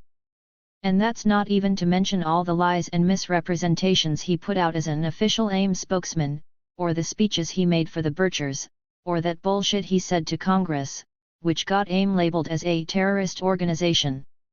You could say that a lot of the spirit went out of the movement around what Durham did. Oh, it wasn't just him. The FBI was doing a lot of other stuff which contributed too. And AIM made its own mistakes. But Dennis Banks was never the same after he got taken in. And a whole lot of that early feeling, the openness of AIM disappeared. Informers, infiltrators, agents provocateurs 233. It got to be small groups who already knew each other real well, who couldn't give up the resistance, but who were thinking more in terms of survival than anything else. That's what AIM was by 1975. And that's what happened at Oglala in the summer of '75. See Chapter 9, some feds finally ran into one of these groups which they'd forced into being, and they finally got back what they'd been putting out. They took it on the chin for what Doug Durham and the whole damned FBI had been doing to people registered trademark. Finally, an elder of the Colorado AIM chapter, Vivian Locust, an Oglala, frames the matter at another, perhaps more important level, that Durham, he showed us what we were really dealing with. We was trying to act like human beings, reaching out to other human beings, the way Indians always do. But that Durham, he didn't act like no human being. And I'm not sure what to say he did act like. No conscience. No guilt. No remorse. No human emotion at all. I'd say he acted like a snake, but that's not fair to snakes. Snakes aren't that cold. He was more like some kind of machine, a robot, and then we figured out there was a lot more just like him, that S.A. David Price was one, and that S.A. William Wood was another. And there was that S.A. Norman Zagrossi, and Sack Joseph Trimbach, and on and on. None of them acted human at all. We Indians don't have any way to cope with people like this. Chapter 9. The Oglala Firefight. That firefight at Oglala, it ruined things for all of us. The feds set it up, then used it as an excuse for all kinds of violence against us that they couldn't have gotten away with otherwise. They broke a lot of people's spirit after that, and the results are still coming down. Rick Williams, AIM member, Oglala/Cheyenne. By the early summer of 1975, Wilsonite violence had proven so sustained and pervasive that the Ion traditionals were requesting that AIM provide armed security for their homes, persons, and communities.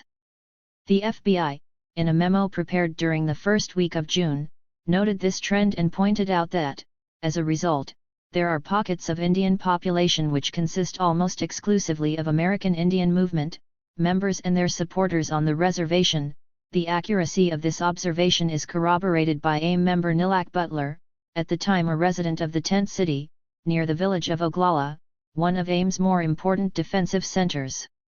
She recalls that the concentration had occurred because Oglala was so violent at that time, that we were asked to be like a peacekeeping force. Roslyn Jumping Bull, the middle-aged proprietor of the Jumping Bull compound, the property on which the tent city was located, concurs with both Butler and the Bureau. We asked AIM boys to come help us. The boys said okay. We'll come to help you all we can, our own, non-AIM boys can't even do nothing, they can't even speak up for themselves 'cause they're so scared of Dick Wilson and his goons. The Bureau, having put its finger squarely on this bit of reality, nonetheless abandoned truthfulness in its summary, stating, "It is significant that in some of these AIM centers the residents have built bunkers which would literally require military assault forces if it were necessary to overcome resistance emanating from the bunkers." With regard to the Jumping Bull property in particular, the memo goes on. 235. 236. According to the agents, it had been determined that the Indians were prepared to use these bunkers as a defensive position, and it was believed they were constructed in such a fashion as to defend against a frontal assault. To successfully overcome automatic or semi-automatic fire from such bunkers, it appeared as though heavy equipment such as an armored personnel carrier would be required. The bunkers in question were observed from a moving automobile for approximately 2 minutes. The agents recommended no attempt be made to obtain a closer view, as the people residing in the area were AIM members and were known to be unfriendly to the FBI. This wholly fictional notion of AIMs having constructed fixed fortifications on the Jumping Bull land would, by the end of the month, figure prominently in an FBI disinformation effort, see Chapter 10. In the meantime, however, the camp served as a symbol of the challenge to federal control still being mounted by the AIM/ION amalgam after 2 solid years of escalating Bureau-fostered repression. Further, the removal of armed defensive enclaves was beyond the capabilities of the goon squads. The point had been reached where a large-scale intervention by the FBI itself was needed to bring about the final destruction of AIM and allied traditionals. Agents in the area were being psyched up for the coming battle. The only substantial questions which confronted Bureau strategists were simply how, where, and when to provoke a confrontation of sufficient magnitude to warrant another massive application of federal force to Pine Ridge. The answers were shortly forthcoming. The Cowboy Boot Caper.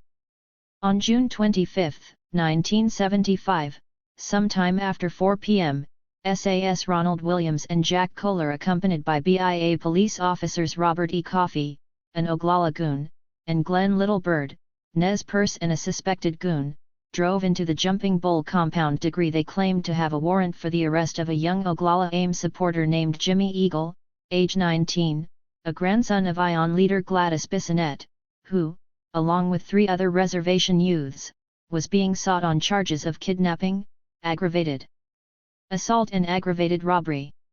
In actuality, what is difficult to explain is the triviality of the offense for which a federal warrant had been issued. On June 23, Jimmy Eagle and the other 3 youths saw Teddy Poirier, Hobart Horse, and Herman Thunderhawk had been drinking at Poirier's house with 2 young white ranch hands whom they had known for most of their lives. A friendly party turned into a free-for-all, in the course of which Horse got into a wrestling match with one of the whites while Eagle removed a pair of cowboy boots from the feet of the other. If the victim had been Indian, it is very unlikely that charges would have been filed at all. The white youths registered a complaint, which was probably justified. What perplexed the Indians was why warrants were issued without investigation, and why a BIA patrolman was not sent out on this errand, which was a matter for tribal court, and why a petty misdemeanor had been transformed overnight into 2 felonies. For want of a better explanation, one must suppose that a felony was needed to give FBI agents jurisdiction on the reservation. The press were led to believe that a kidnapping, a capital crime, had occurred, when in fact this Alaga 237. A view of the Jumping Bull compound, June 1975, showing the terrain in the background into which the Peltier group escaped after the firefight. Photo, Kevin Barry McKiernan. Shin had no substance whatsoever, and was dropped quickly without explanation. In fact, the whole episode was so inconsequential that all but Eagle were eventually released on unsecured bonds, or in the custody of others, and Eagle himself was tried only on the robbery charge and then acquitted. Thus, with scores of unsolved murders clogging the investigative docket of the FBI on Pine Ridge and the head of the Bureau's Rapid City office, Georgia Clark, pleading lack of manpower in pursuing these investigations, EWO agents had been dispatched to chase down a teenager who, at most, was guilty of stealing a pair of used cowboy boots. The absurdity of this is compounded by the fact that neither of the agents was even in possession of the warrant they were supposedly trying to serve. In any event, SAS Kohler and Williams and their BIA police counterparts, having first performed a warrantless search on the home of Wanda Sears, the residence closest to Highway 18 within the Jumping Bull property, see map, were informed by AIM member Dusty Nelson, an Oglala, aka John Star Yellowwood, that Jimmy Eagle was not present and had not been seen in the vicinity for several days. From the Sears cabin, the agents could see a number of Indians watching in silence from the compound, perhaps 200 yards away, and apparently decided against going any closer. Their preliminary reconnaissance completed, all 4 law enforcement personnel departed. Shortly thereafter, Kohler and Williams confronted 3 young AIM members: Norman Charles, Navajo, Mike Baby Aim Anderson, Navajo, and Wilford Wish Draper, Navajo, who were walking back to the tent city along Highway 18 after 238. Having gone to Oglala to shower.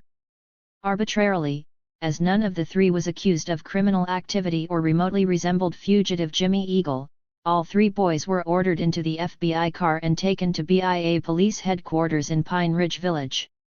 Although quickly released, they were first interrogated, not so much about Jimmy Eagle's possible presence in the tent city or elsewhere on the Jumping Bull property, as about who else was in residence there. As Peter Matheson succinctly points out, it is not difficult to discern why it is widely believed on Pine Ridge that the whole cowboy boot caper was contrived by the Bureau as an expedient to gathering tactical intelligence and establishing a prior justification for an already decided upon confrontation. The shootout. Between 11 and 11:45 a.m. on June 26, 1975, SAS Kohler and Williams returned to the Jumping Bull compound. They drove past the Sears cabin and proceeded along a lane down a slope leading toward Tent City, positioned at the bottom across a meadow at the edge of the timber surrounding White Clay Creek. According to a 302 report filed by S.A. Gerard Waring, who monitored Kohler's and Williams' radio communications, the pair of agents were following a red and white vehicle in which there seemed to be some Indians who appeared to have rifles. For reasons which remain quite unclear, the agents stopped their cars at the bottom of the incline and began to fire at an undetermined number of Indians ahead of them. According to Peter Matheson, Angie Long Visitor, a young Oglala who lived in the greenhouse at the Jumping Bull compound, later recollected. 2 strange cars were parked in the pasture west of the compound and below, down toward the horse corral, at the edge of the creek woods. One of the 2 white men, she assumed they were lawmen because of the radio aerials and good condition of the cars, was removing a gun case from the trunk of his car, the other was kneeling and shooting in her direction with a handgun. Persons in the AIM encampment, believing themselves to be under attack by goons or members of a white vigilante group, registered trademark returned fire. As AIM member Darrell Dino Butler, Tooney, remembers it, I was in the teepee with my wife Nilukal. We were just getting up, and I heard firing up there. Norman Brown came down and said, "There is shooting up there, we got to get up there." So I grabbed my gun and told my wife to take Jean Bordeaux, a 14-year-old Oglala who was staying with the Butlers and the other girl, out of there. Years later, Butler also recounted how, them agents could still have got away without any trouble, the agents could have gone back out that way, but they didn't. AIM member Bob Robideau, Chippewa, concurs. What we couldn't understand was why them 2 men stayed right where they were, down in that field. They couldn't have picked a worse place in the first place. The least they could have done was backed them cars down into the woods. That would have. 239. Nilak Butler, photo. Jenny Vander Wall. Been easy. Or at least run for the corrals, where there was a little cover. They didn't even try to take cover, the most they did was kneel down alongside their car. The rest of the time they just stood there, right out in the open. A clue to understanding such peculiar behavior may be found in a radio transmission made by S.A. Williams almost as soon as the shooting had begun, requesting someone to get to the high ground and provide covering fire for him and Kohler. Exactly who Williams thought would be in a position to accomplish such a feat in the remote locale of the firefight was quickly clarified.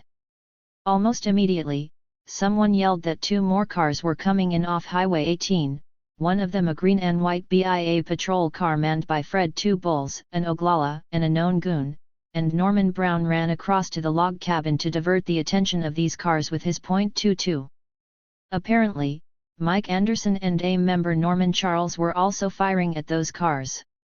At a distance of nearly 200 yards, the young Indians succeeded in shooting out one tire on each of them, and the cars backed up in a wild zigzagging retreat along the lane toward Highway 18, before one of them got stuck in a muddy ditch. After a long-range exchange with a big white man S.A.J. Gary Adams who jumped out of his car and started shooting, Brown returned to the hill overlooking Williams and Kohler. As Nilak Butler recalls, when the firing gained in intensity she asked others, "Lol, what's going on?" They said, "Oh, they're having a firefight over there."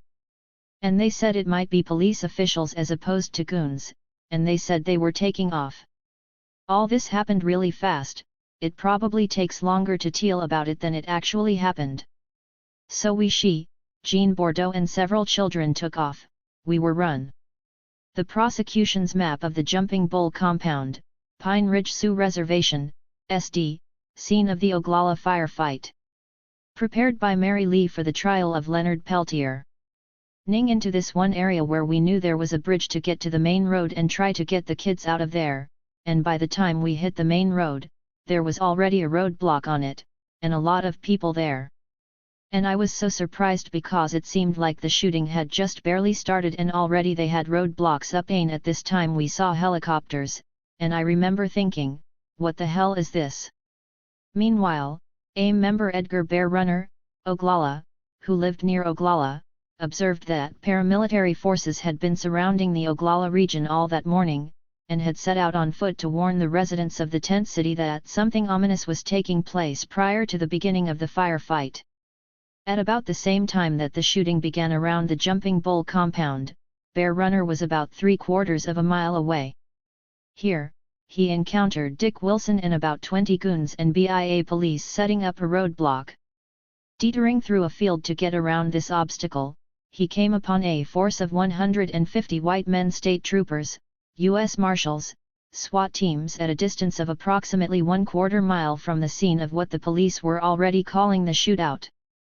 This corresponds very well with the recollection of Dino Butler that, very early in the fighting, Long visitors were already on their way out, and I told them which way to go. They were hurrying toward the road. Later they said that a car came along right away and picked them up, and that just down the road toward Pine Ridge Highway 18, there was a big van parked, and someone was handing out weapons to white lawmen. So that was happening within 15 minutes after the firing began. 241. It being physically impossible that the various police agencies involved could simply have responded to Kohler's and Williams' distress calls, transmitted from a very isolated location, with such strength and speed, it becomes obvious that large numbers of police and goons had been pre-positioned in the immediate vicinity before the two agents approached the tent city. This would explain the odd belligerence with which the two lone lawmen treated a far larger number of supposedly armed and dangerous opponents, and the cavalier behavior they exhibited once the Indians began to return fire. It appears that their mission, using the spurious warrant for Jimmy Eagle as a cover, was to provoke a shooting altercation which overwhelming numbers of their police and goon colleagues would then finish. AIM was to be the loser, not only of the immediate shootout, but in the longer term as the Bureau escalated the tactics employed against the organization and increased the number of agents assigned to Pine Ridge. As both Dino Butler and Bob Robideau put it, Kohler and Williams acted as they did because they thought that people were coming in there quick to back them up. Planning for the operation, however, seems to have been based largely on Kohler's and Williams' reconnaissance of the compound the day before and the subsequent interrogation of Mike Anderson, Norman Charles, and Wish Draper. On the morning of the 26th, the agents probably expected to encounter only the three boys, Norman Brown, Leonard Peltier, Bob Robideau, Dino Butler, and Dusty Nelson, as well as several unarmed women and children in the AIM camp. However, the actions of the agents on the 25th had alerted AIM members and supporters in the Oglala area that something was seriously amiss. As a consequence, a large number of them. S.A. David Price has estimated that there were at least 30 had gravitated to the Jumping Bull property by mid-morning of the fatal day. In addition to the 8 fighters who were anticipated to be present when Kohler and Williams arrived, the Bureau shortly identified David Sky, Oglala, Sam Loudhawk, Oglala, Kenny Loudhawk, Oglala, June Little, Oglala, Bruce Bo Little, Oglala, Jerry Musso, Oglala, Hobart Horse, Oglala, Chris Westerman, Sisseton Wahpeton Dakota, Richard Little, Oglala, Frank Black Horse, a.k.a. Richard Tall Bull, and Frank DeLuca, an Italian from Cleveland who was adopted by a Pine Ridge family. Jimmy Eagle, Leon Eagle, Oglala, Herman Thunderhawk, Oglala, Melvin Lee Houston, Oglala Chippewa, Dave Hill, Russell Means cohort during the Custer Courthouse confrontation and resulting trial, see Chapter 5, and Joe Stuntz Kills Wright, Coeur d'Alene, as being among those it believed had participated in the firefight. The reality, of course, was that Kohler and Williams were vastly outgunned from the moment they commenced firing, although it is doubtful they realized it at the outset. Further, AIM and its supporters had sufficient firepower available to turn back the initial attempts at reinforcement, sealing the 2 agents Custer-like in their self-made trap. At about the same time that S.A. Adams and BIA police officer 2 Bulls were driven back from their attempt to enter the Jumping Bull compound, Kohler was hit by a rifle bullet fired at long range, the round, a .44 Magnum. 242. FBI agents Jack Kohler, left, and Ron Williams were apparently to serve as the point elements of an elaborate plan to trap the Tent City AIM group into a gun battle near Oglala on June 26, 1975. They were sent in, cut off and abandoned by their colleagues. Photos, FBI. First struck the open door of his car and splayed before nearly severing the agent's right arm near the shoulder. The wound, which was probably fatal, put Kohler out of action, leaving Williams truly alone. At this point, the initial cockiness he had displayed deserted him, and the FBI radio log records his desperate transmission: "If someone could get on top of the ridge and give us cover, we might still be able to get out of here." Moments later, his radio communications degenerated to the point of repeating over and over again, "Come on guys! Come on guys!" His transmissions are reported to have ended abruptly with the mumbled statement, "I'm hit," a moan, and then silence. According to the Rapid City FBI office, there were no further transmissions by either agent after approximately 12:10 p.m. Kohler and Williams were simply abandoned once Adams and 2 Bulls retreated. The tactical commander of the BIA SWAT forces pre-positioned near Oglala that day, Marvin Stalt, an Oglala and a known goon, later stated in an interview with a Okoldok investigator that the SWAT team were to serve as a backup unit to the 2 FBI agents, that the FBI agents were aware of the explosive atmosphere which existed at the time and in fact were pre-warned sick about the same. Mr. Stalt expressed his belief that the FBI was testing the situation at Pine Ridge, that they had heard the distress call, radio, come over the air from the 2 FBI agents, that they, SWAT team, were unable to assist the 2 FBI agents because of the heavy gunfire. What is most striking about this is not that Stalt, a relative bit player, might have decided not to risk his neck on behalf of 2 FBI agents, but that both S.A. 243. Adams and BIA police/goon leader Delmar Eastman must have approved the decision to abort the backup effort at the first sign of serious resistance. Rather than attempting to use the perhaps 200 heavily armed men at their disposal to force their way to their embattled comrades barely 200 yards away, they opted to hang back along the main road and engage for about 40 minutes in a long-range and sporadic exchange between the cabins in the Jumping Bull compound and the cluster of official cars out on Highway 18. Meanwhile, reinforcements to the police poured into the area. By dusk, there were more than 250 on the scene, and, as Bob Robideau later wrote, by noon our defensive positions were completely surrounded by FBI agents, some of whom were SWAT-trained, BIA police, BLA SWAT teams, state law enforcement, and non-law enforcement who were comprised of local white farmers and goons. Trademark nonetheless, using the cover of brush along White Clay Creek. AIM and ION people were beginning to slip away at a rapid rate. S.A. David Price, who'd blown the engine of his car while en route, received a ride from Ukaldok Resa Akar Joanna Ledo when she happened by. Upon their arrival near the Jumping Bull property at about 12:30 p.m., Ledo volunteered to go into the tent city and attempt to arrange a ceasefire. According to the 302 report of S.A. Adams for June 26, she was gone about an hour and then returned, stating to BIA Superintendent Kendall Cummings that no negotiation was possible. Before Adams or other agents could question her, Ledo drove away. At about the same time that Ledo returned to Highway 18, 1:30 p.m., another contingent of South Dakota Highway patrolmen showed up, followed immediately by a Fall River County Sheriff's posse headed by South Dakota Attorney General William Wild Bill Janklow and his assistant William Delaney. What Ledo had discovered was that both Kohler and Williams had been dead for some time and that the remaining people within the AIM positions had thinned to a sort of rear guard covering the retreat of others.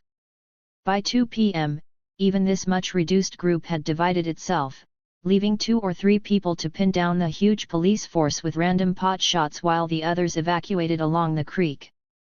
Although, as Robideau noted, various groups of agents, police, and goons had worked themselves around the Jumping Bull property flankering, as S.A. Dean Hughes, head of the FBI SWAT team, was to put it, it was not until 4:20 p.m. that another effort was made to move to Kohler's and Williams' assistance. Even then, the FBI's probe of the AIM positions came in the form of sending Edgar Bear Runner with hands raised all the way, lest he be gunned down by a brave bureau sniper in to find out what was going on. When Bear Runner returned to Highway 18 approximately a half hour later, he informed BIA Superintendent Cummings that both agents appeared to be dead, and the Jumping Bull property seemed deserted. Bear Runner and Cummings were then allowed to walk back in both with their hands raised in order to verify that the agents were indeed dead. Registered trademark at 5:50 p.m., according to S.A. Hughes' 302 report, he finally gave the order to assault the houses. In his testimony at the Cedar Rapids trial of Bob Robideau and Dino Butler, Hughes states that while he was running zigzag fashion, he heard a lot of fire from the group that S.A. David Price had that was assaulting the greenhouse. He goes on that moments later he walked over and observed this dead Indian male. I believe he had a bullet hole in the upper part of his head, although I'm not positive about that. The foremost thing I observed, he was wearing an FBI SWAT jacket which I recognized, and it had the letters FBI on the left breast pocket. The assault group proceeded to shoot up and tear gas all the structures within the Jumping Bull compound, but failed to turn up any more Indians. The dead Indian was Joe Stunts Kills-Wright, apparently among the last remnant of AIM's rear guard. According to the FBI's autopsy report, echoed by Hughes from the witness stand in Cedar Rapids, although he professed to be not positive if it were true, Kills-Wright had been killed by a single, long-range rifle shot to the forehead. However, South Dakota Assistant Attorney General Delaney, who is a prominent member of a vigilante group, was among the first to view the body, stated on June 28, 1975, that, he dead Indian was lying on his back, and when he was turned over, it appeared he had received a burst in the back and there was blood coming from the back of his jacket. NPR reporter, and Minneapolis Tribune stringer, Kevin McKiernan, who in a momentary, confused lapse in the FBI's usual security against on-the-scene press coverage of its anti-AIM operations, was admitted to the Jumping Bull compound, also contends the Bureau's bulletin the forward story is false. McKiernan, who photographed the body from several angles, none of the photos reveals a facial wound, insists that, the only blood I saw was coming down the jacket sleeve, and suggests that the SWAT jacket may have been put on Kills-Wright's corpse to hide how he had died, before outside observers were allowed into the area. Finally, AIM member Mike Anderson later recounted how Norman Charles, Kills-Wright's teammate in the rear guard action, told him shortly afterward that, as the pair was escaping from the FBI's final assault, Kills-Wright had been hit and was bleeding too bad to take along. None of this squares with the official Bureau version of Kills-Wright's death at the hands of a long-range sniper. No FBI investigation into how Kills-Wright died was ever undertaken, and no independent autopsy was ever performed. There is thus a more than passing possibility that S.A. David Price's assault unit may have kept a day of FBI provocation, bungling and cowardice ingredients which led to the deaths of 2 of its agents with the summary execution of an AIM member. This combination of circumstances goes far toward explaining why, in the face of all facts, Bureau spokesmen began their vehement public insistence that the Indians had held off numerically superior forces for hours by fighting from bunkers and that its agents had been unwittingly ambushed while in the normal performance of their duties. See Chapter 10. In any event, by 5:30 p.m. on June 26, SAC Joseph Trimbach and a special sniper team from Minneapolis, as well as other FBI units from around the country were flying into Rapid City, and already, armored personnel carriers and high explosives were on the way to Pine Ridge for the second time in not much more than 2 years. The Bureau, as Dino Butler puts it, was now prepared to clear out the last pockets of real resistance on the reservation. The invasion of Pine Ridge. The morning after the Oglala firefight, the FBI moved on to Pine Ridge and the adjoining Rosebud Reservation in force. Approximately 200 agents, augmented by sizable complements of U.S. Marshals Service SOG personnel, BIA police, goons, and non-Indian vigilantes, utilizing at least 9 armored personnel carriers and several Bell, A-1B, Huey helicopters, conducted massive operations in both locales. Numerous incidents of warrantless search and seizure, breaking and entering, destruction of private property, physical intimidation, false arrest, and other systematic deprivations of civil rights accompanied these Vietnam-style operations. As Jim Messerschmidt has pointed out, assault teams, equipped with M16s, helicopters, and tracking dogs carried out a series of raids on the reservation in the largest display of strength ever mustered by the Bureau. Bruce Johansson and Roberto Meist's amplify this by observing that the day after the shootout, Richard G. Held, arrived in South Dakota with a force of 170 armed agents. More than 40 had already been posted to the Pine Ridge aerial, who began a military-style sweep across the reservation seeking suspects. The agents used M16s, helicopters, tracking dogs, and armored personnel carriers to conduct a series of raids, during which many Lakota said the FBI broke into homes without warrants, physically abused innocent bystanders. 247. SES. FBI SWAT personnel on Pine Ridge, June 1975. Massive numbers of Bureau paramilitary specialists were en route to the reservation prior to the firefight on the 26th, suggesting that the whole shootout was pre-planned by the authorities. Photo Kevin Barry McKiernan. William Muldrow, of the U.S. Commission on Civil Rights Rocky Mountain Regional Office, who was dispatched to Pine Ridge at the time, specifically to investigate FBI methods employed on the reservation, officially concurred with Johansson and Meist's. The FBI immediately launched a large-scale search for the suspected slayers, which involved 100 to 200 combat-clad FBI agents, BIA policemen, SWAT teams, helicopters, fixed-wing aircraft, and tracking dogs. An increasing volume of requests for information regarding the incident and numerous reports and complaints of threats, harassment, and search procedures conducted without due process of law by the FBI prompted my visit to the reservation to gather first-hand information. A later Civil Rights Commission report followed up by noting that THBIA and state police, both of which operated on Pine Ridge during this period under direct control of the FBI, seemed to make a habit of search and seizure without due cause and/or warrant. 248. The Bureau's official designation for this conduct was the Rees-Mers, Reservation Murders, Investigation. However, the Reservation Murders Investigation was concerned only with the killings of the agents Kohler and Williams.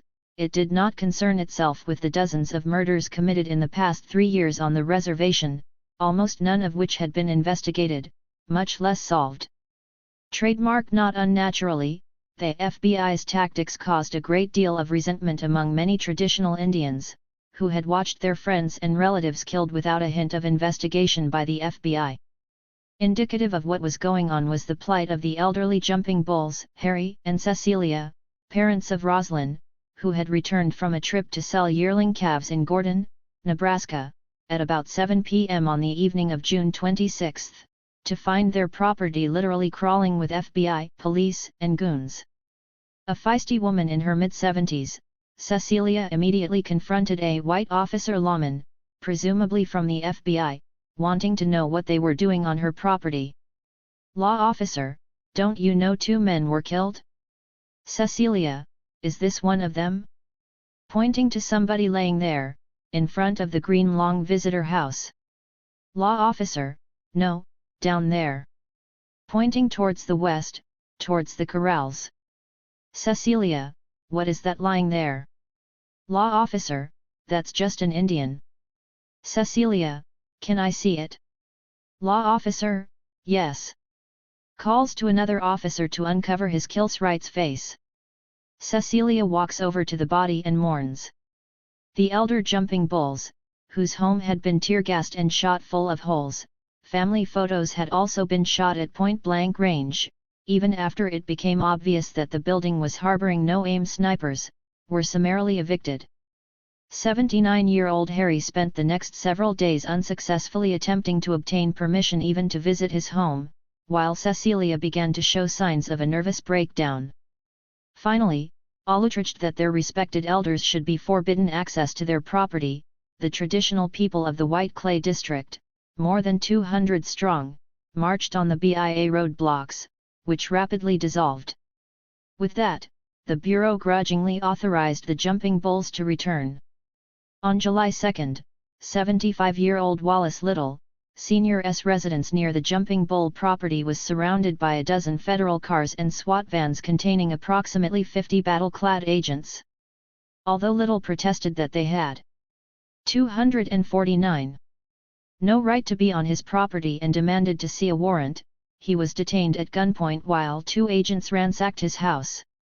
On July 12, SAJ Gary Adams led a similar raid on AIM member Oscar Bear Runner's home in Porcupine, by which time the FBI's bursting into houses and threatening and scaring people had caused the death by heart attack of an old man named James Brings Yellow, in Oglala, and as these searches spread across Pine Ridge, the Indians signed a general petition demanding that the FBI leave the reservation. The breaking and entering, threats, harassment, and many other illegal procedures entirely alienated the Lakota, even Wilson supporters who might otherwise have helped. The Sioux Tribal Council chairman, after a special meeting on July 12, demanded an immediate withdrawal of most of the FBI agents and U.S. Marshals from Pine Ridge and other reservations. They suggested that Oglala tribal officials, Dick Wilson included, be removed from office if they failed to reinstate constitutional procedures, and they also asked South Dakota Governor Neep to reprimand Attorney General Janklow for his inflammatory statements. For once, the BIA's Indian governments were supporting all the Indian people they were supposed to represent. The U.S. Commission on Civil Rights quickly determined that the operations had assumed the characteristics of an overreaction which takes on aspects of a 250 vendetta, and its chairman, Arthur J. Fleming, in a letter of protest to U.S. Attorney General Levi, dated July 22, 1975, described Reesmers as a full-scale military-type invasion of Pine Ridge. He continued, "The FBI's presence in such force has created a deep resentment on the part of many reservation residents who feel that such a procedure would not be tolerated in any non-Indian community in the United States. They point out that little has been done to solve numerous murders on the reservation, but when 2 white men are killed, troops are brought in from all over the country at a cost of hundreds of millions of dollars." Fleming's letter might be seen as a follow-up of sorts to another, written by South Dakota Senator James Aburesk to President Gerald Ford on June 27, requesting that the chief executive intervene directly to forestall the invasion of Pine Ridge. Aburesk noted that he had entered a number of appeals to both the Justice Department and the FBI over the preceding 2 years, to the effect that they do something to curtail the mounting violence on the reservation, only to be met with a bureaucratic response and no action. The senator concluded that, at the very least, they the FBI have an interest in keeping things stirred up. Ford, of course, did nothing at all. The Bureau was able to quash such objections through the ample utilization of propaganda, first through a series of press conferences in Rapid City to provide grossly inaccurate information as to what had actually happened to Kohler and Williams, see Chapter 10, and then by release of equally fictional documents purporting to show that the Oglala firefight was merely the opening round of an incipient wave of AIM violence. An example of the latter reads as follows. Area residents have been warned to get all of their valuables and possessions and themselves out of the Mt. Rushmore area as soon as possible because there is going to be a lot of trouble. Deleted, said that AIM has a suicide squad which is extremely well trained in military and guerrilla tactics. The members of this squad are mostly Vietnam veterans, who are heavily armed and have displayed their weapons at AIM meetings in the past. Deleted, believes that there are about 30 members of this AIM suicide squad. AIM people have been telling the general Indian population that on the 4th of July the mountain will come down. Deleted, is thoroughly familiar with the incident at Pine Ridge which resulted in the killings of the 2 FBI agents. He said that as Deleted talked he could not help but feel that the 2 agents who were killed had accidentally walked into the holding area for the suicide squad. Deleted, feels that sniffer dogs trained to detect explosives should be brought to Mount Rushmore immediately. Nothing happened at Mt. Rushmore on July 4 and there were no signs at all of the supposed AIM guerrilla campaign, although a group of Indians, tired of being buzzed by an FBI Huey dubbed Hotel 1, shot the helicopter down in the hills north of Pine Ridge Village. However, the disinformation campaign was largely successful. The Church Committee, for instance, which was then concluding its INVES 251. Combat-clad FBI personnel boarding a Bell A-1B Huey helicopter, identical to those used in Vietnam, dubbed Hotel 1. The helicopter was shot down by angry local residents north of Pine Ridge Village on July 4, 1975. Photo, Kevin Barry McKiernan. Tigation of the illegalities surrounding the Bureau's formally designated COINTELPRO operations, had announced an intention to investigate the FBI's anti-AIM campaign but suspended that effort on July 3. Attached is a letter from the Senate Select Committee, SSC, dated June 23, 75, addressed to Attorney General Edward S. Levi. This letter announces the SSC's intent to conduct interviews relating to Douglas Durham, a former Bureau informant. The request obviously relates to our investigation at Wounded Knee and our investigation of the American Indian Movement. This request was received June 27, 75, by Legal Division. On June 27, 75, Patrick Shea, staff member of the SSC, requested we hold in abeyance any action on the request in view of the killing of the agents at Pine Ridge Reservation, South Dakota. Once postponed, the investigation of the relationship between the FBI's COINTELPRO methods and what was happening to AIM on Pine Ridge was never reopened. Thus freed of any restraints, the Bureau increased the intensity of its military operations against AIM strongpoints. For example, on July 8, S.A. David Price led a 252 agent air assault on the home of AIM member Sylvester Cello Black Crow, Oglala, near the remote reservation village of Wanblee. Although no illegal weapons, explosives, or fugitives were found, much less bunkers or other fortifications, the heli-borne assault force held Black Crow and his wife Irene at gunpoint while virtually ripping the house and outbuildings apart, destroying much personal property. The agents left in a cloud of dust and a clatter of rotor blades, presumably off to another warrantless search.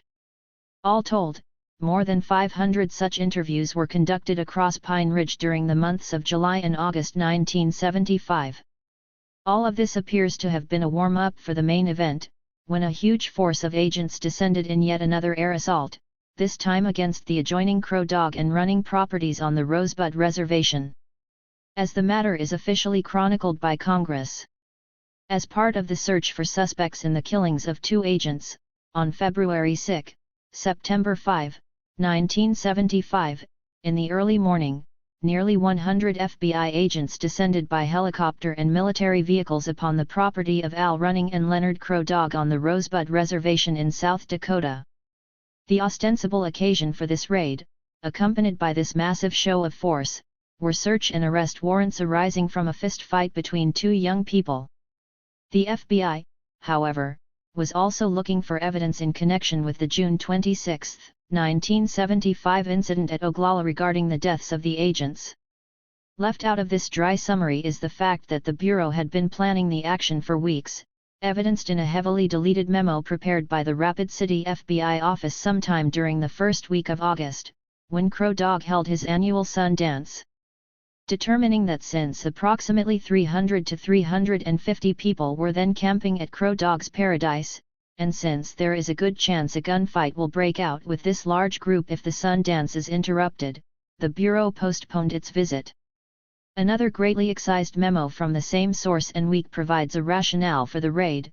The desire to execute or exterminate Dick Wilson was feared to be the prevailing sentiment among the people gathered at Crow Dog's.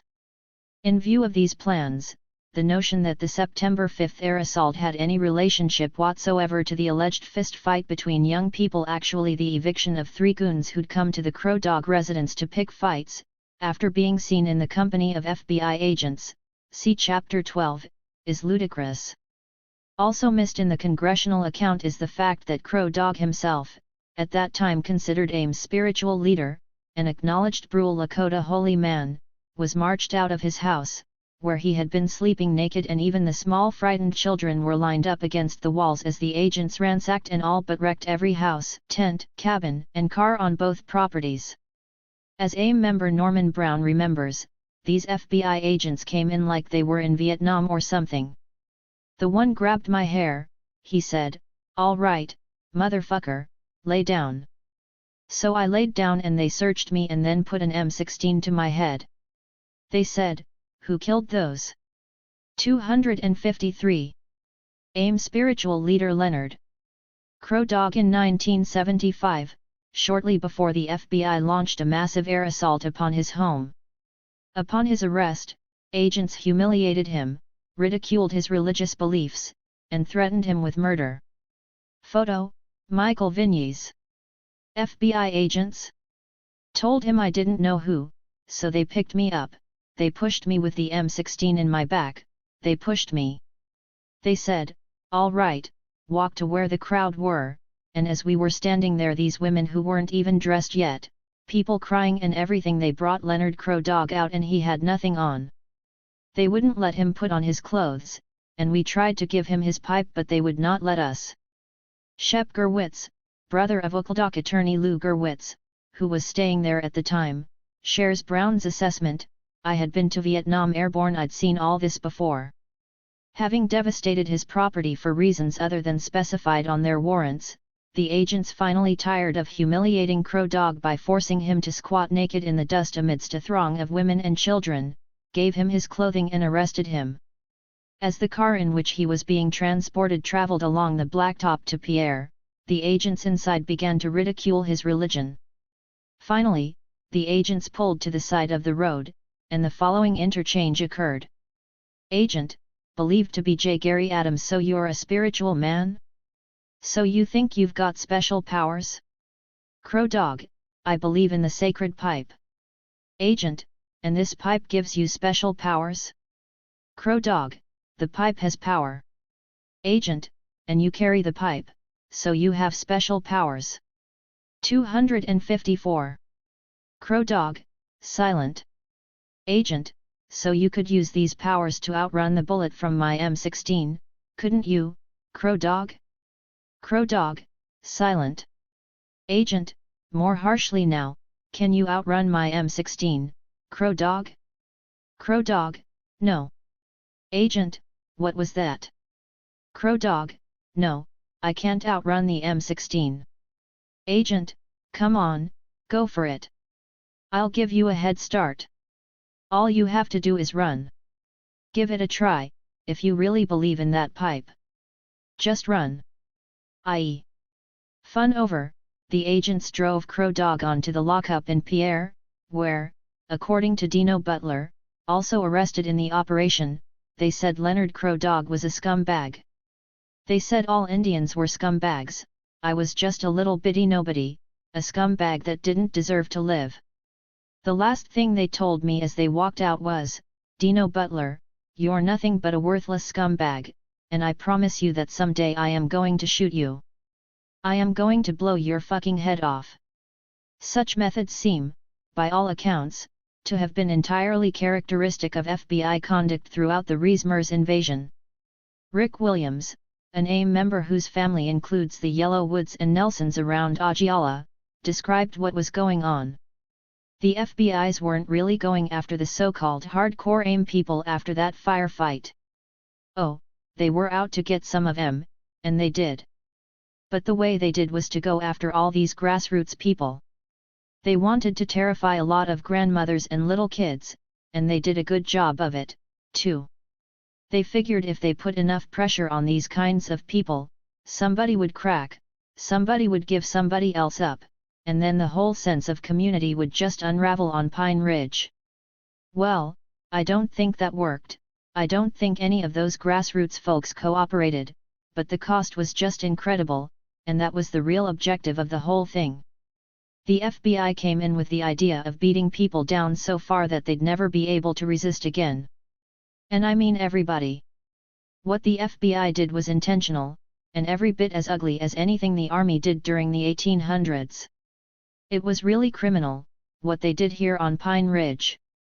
Dennis Banks agrees with this assessment, noting that it was 1975 when AIM began to lose a great deal of its basic support on the reservation, because the killings continued after Dick Wilson was deposed at the polls and the people had just been through too much. They didn't want any more trouble. Elsewhere, he has observed that 255. You really can't blame the traditionals on Pine Ridge. Once the FBI came in full force during the summer of '75, they were just overwhelmed by the violence, all the military stuff. They couldn't make the FBI leave, and AIM could do no better. Hell, we were being shot to pieces by then. So, without ever putting it into words, they sort of asked us to pull back, to do what we had to do to make their pain stop. They had the children to think of, and the old people, and the situation had become just untenable. The feds made sure of it. The ordeal of Angie Long Visitor. Aside from the remarkable display of thuggishness with which the Bureau pursued its invasion of Pine Ridge in the field, other methods of raw coercion were employed against the traditionals. A cardinal element in this regard was the use of grand juries, the first of which was convened in Rapid City on July 14 at the request of SAC Richard G. Held and U.S. Attorney William Clayton. The net it attempted to cast was so broad, and so obviously intended to serve purposes other than mere information gathering, that Okladoc Attorney William Kunstler turned up to contest its right to subpoena more than 15 Indians, none of whom, so far as was known, were from the AIM camp, without an evidentiary hearing. Referring to the reign of terror on the Pine Ridge Reservation, Kunstler declared that unless the situation changed, there's going to be bloodshed, which is in part initiated by the federal government as a retaliation for Wounded Knee, as a retaliation for the emergence of the American Indian movement as a force in American affairs, and in order to set up some innocent people as the so-called murderers of FBI agents. Edgar Bear Runner, one of the few AIM people called to testify, firmly refused, publicly shredding his subpoena, which, in any event, had been improperly served, and announcing his only allegiance was to his own, Oglala Lakota, nation. I'm not a citizen of this colonial system. I'm not a citizen of this federal government. Although it clearly knew Bear Runner could have had no part in the Oglala firefight, he had, after all, been detained in the federal positions along Highway 18 throughout the shooting on June 26. The Bureau responded by placing his name on the list of Rees-Mers suspects on July 17. Still, the AIM members' example, in combination with the mounting anger among traditionals at the Bureau's draconian behavior on the reservation itself, created a near-blanket resistance to the Rapid City proceedings. Because of a stolid refusal by local witnesses to give testimony, the first grand jury had to be disbanded. By the time it reconvened in August, at least 50 Indians had refused to cooperate, among them June Little and Wanda Sears, a small, delicate woman who pointedly shut her mouth and refused to open it every time she was approached by the FBI. No one on Pine Ridge was willing to help out the Bureau except law enforcement officers and goons. 256. Held. Zagrossi and Clayton seem to have rethought their approach between the point the grand jury was cancelled July 19, and a second convened in late August. Their decision was apparently to reissue subpoenas to all concerned, and then concentrate on those they perceived to be weakest among the roster of intended witnesses, requesting that these select few be jailed until such time as they agreed to testify, thus, in theory at least, reversing the bear runner principle of absolute non-cooperation. Hence, of the 50 or more people refusing to go on the stand, all of whom were equally subject to incarceration for contempt of a grand jury, only 3 Ivis and Angie Long Visitor, and Joanna L. E. Doe were targeted for such treatment.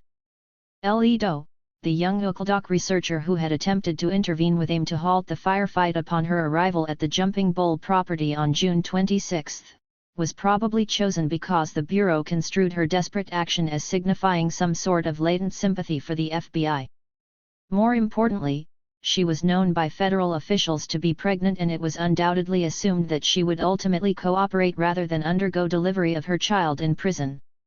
It was probably such reasoning which led Federal Judge Andrew Bogue, who also presided over the Crow Dog trials, see Chapter 12, to inform her, as she was being led away, that, "The keys to your cell are in your mouth." Trademark. In any event, the federal players completely misjudged the depth of L. E. Doe's principles, as she not only had her baby behind bars, but served fully 8 months, mostly at the Federal Women's Facility in San Pedro, California, rather than cooperate with her kidnappers in any way. Atoll. The situation of the Long visitors, elsewhere described as being non-political, scared and bewildered, was even worse. Very poor people, they already had 3 young children to care for. Unlike L. E. Doe, they had also been interrogated by the Bureau in the immediate wake of the firefight and, thoroughly shaken by the pitched battle which had suddenly engulfed their home, had attempted to comply with the demands of their visibly enraged questioners that they talk.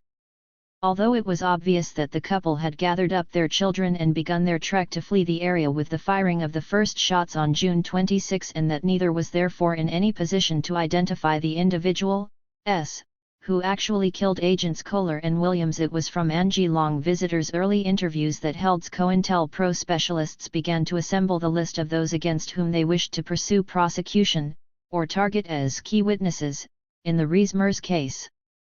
1 Bob Lnu, last name unknown, male, Indian, 5'6" tall, 120 to 130 pounds, 25 years old, medium brown hair. This is the individual previously referred to as firing on law enforcement officials. 2 Norman Lnu, age 17 to 18, male, Navajo Indian, from Arizona, 5'2" tall, 120 pounds, brown hair. This is the individual previously referred to as firing on law enforcement officials. 257. Leonard Lnu, age 25, male, Indian, tribe unknown, 5'8" tall, 200 pounds, brown hair. 4 Dino Lnu, male, Indian, tribe unknown, age 23 to 24, 5'6" tall, 140 pounds, dark brown hair. 5 Mike Lnu, also known as Baby Aim, male Navajo Indian, 17 years old, 5'2" tall, 125 pounds, dark brown hair. 6 Wish, unknown if this is first name, last name, or nickname, male Navajo Indian, 18 years old, 5'2" tall, 125 pounds, brown hair. 7 Norman Lnu, male, Indian, tribe unknown, reportedly from Rapid City, South Dakota, age 18, 5'4", 125 pounds, brown hair, registered trademark. In addition to the specifically AIM-identified men sifted from the FBI's overall RESMUR's suspect list in this compilation, i.e., Bob Robideau, Norman Charles, Leonard Peltier, Dino Butler, Mike Anderson, Wish Draper, and Norman Brown, the AIM women, Jean Bordeaux, Lynolyn Gunston, Nilak Butler, and Jean Day, are also pinpointed via careful bureau questioning. 1 Jean Lnu, female, tribe unknown, resides in Rapid City, age 17, 5'1", 110 pounds, dark brown, shoulder-length hair. Immediately after the gunfight, her mother came from Rapid City looking for her daughter. 2 Lynn, Lnu, female, Indian from Arizona, age 18, 5'5" tall, 110 pounds, dark brown, waist-length hair. 3 Nilak, phonetic, female, Eskimo, reportedly from Alaska, age 19, 5'1", 140 pounds, chunky build. She Ng Long visitor added that Nilak was Dino's girlfriend wife. 4 Jean Lnu, female, Indian, tribe unknown, from Wisconsin, age 24, 5'7" tall, 160 pounds, wore glasses, light brown hair, light complexion. Long visitor indicated this Jean went home approximately 1 week prior to this shooting and that she was the girlfriend of Leonard Lnu. The overt COINTELPRO strategy devised by HELD, ETAL, appears to have been to maximize the forms of pressure brought upon local Pine Ridge residents while omitting them altogether from prosecution in the deaths of its agents. In this scenario, the guiding theory is that it would be easier given the right degree of persuasion for the Ion traditionals to give up outsiders, such as AIM members at Tent City, than other Oglalas, whether AIM members or not. Once this was accomplished, the wedge the FBI had been seeking to drive between AIM as a whole and the Pine Ridge traditional community would be hammered home, the attendant elimination of given AIM leaders and/or members, i.e. their conviction for murder, would be only a tasty fringe benefit to the larger Reesmer's objective of destroying. 258. The political unity achieved among the reservation dissidents. As Peter Matheson has put it, the way the Bureau proceeded was calculated to obtain precisely this result, as opposed to discovery of even the true identities of those who killed Kohler and Williams.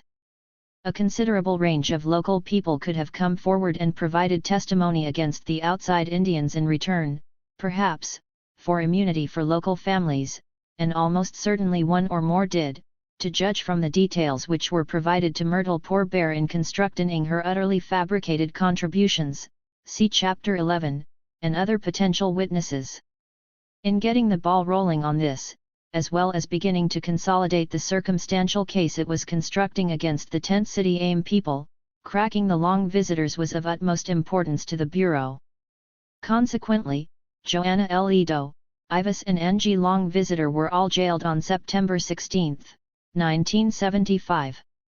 Although the couple had honored their subpoenas, and had merely declined to go beyond their original statements in their testimony, refused to advance desirable testimony, as opposed to the truth as they knew it, they served 3 months each in lockup before being released at the end of 1975, to think it over. Given that Ng's, rather than Ivis, initial statements were more useful to the federal case being erected, he was not called again. Ng, on the other hand, received 5 more Reesmers-related subpoenas during 1976, on each occasion, she honored the papers, but refused to expand upon the information she had provided at the outset. Finally, in obvious frustration that she had not yet been broken, Rapid City FBI head Norman Zagrossi kicked off the new year of 1977 by conjuring up a factual basis, in the form of an affidavit prepared by himself, for her to be re-jailed.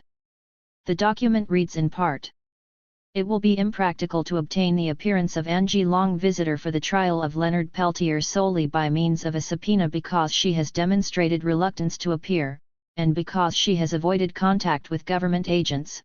Long visitor eluded intensive effort to locate her by various means, including avoiding contact with known associates and departing the state of South Dakota trademark." As it turned out, Zagrossi's reference to Long visitor's elusive behavior, a contention which failed to mention the 6 subpoenas she'd honored, concerned her possible testimony at the Butler-Robideau trial in Cedar Rapids in 1976.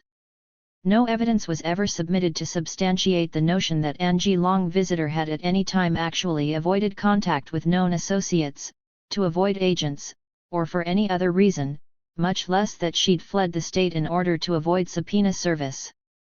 For that matter, no evidence was posited to substantiate the contention that an intensive effort was undertaken through various means by Zagrossi's agents to locate and serve her.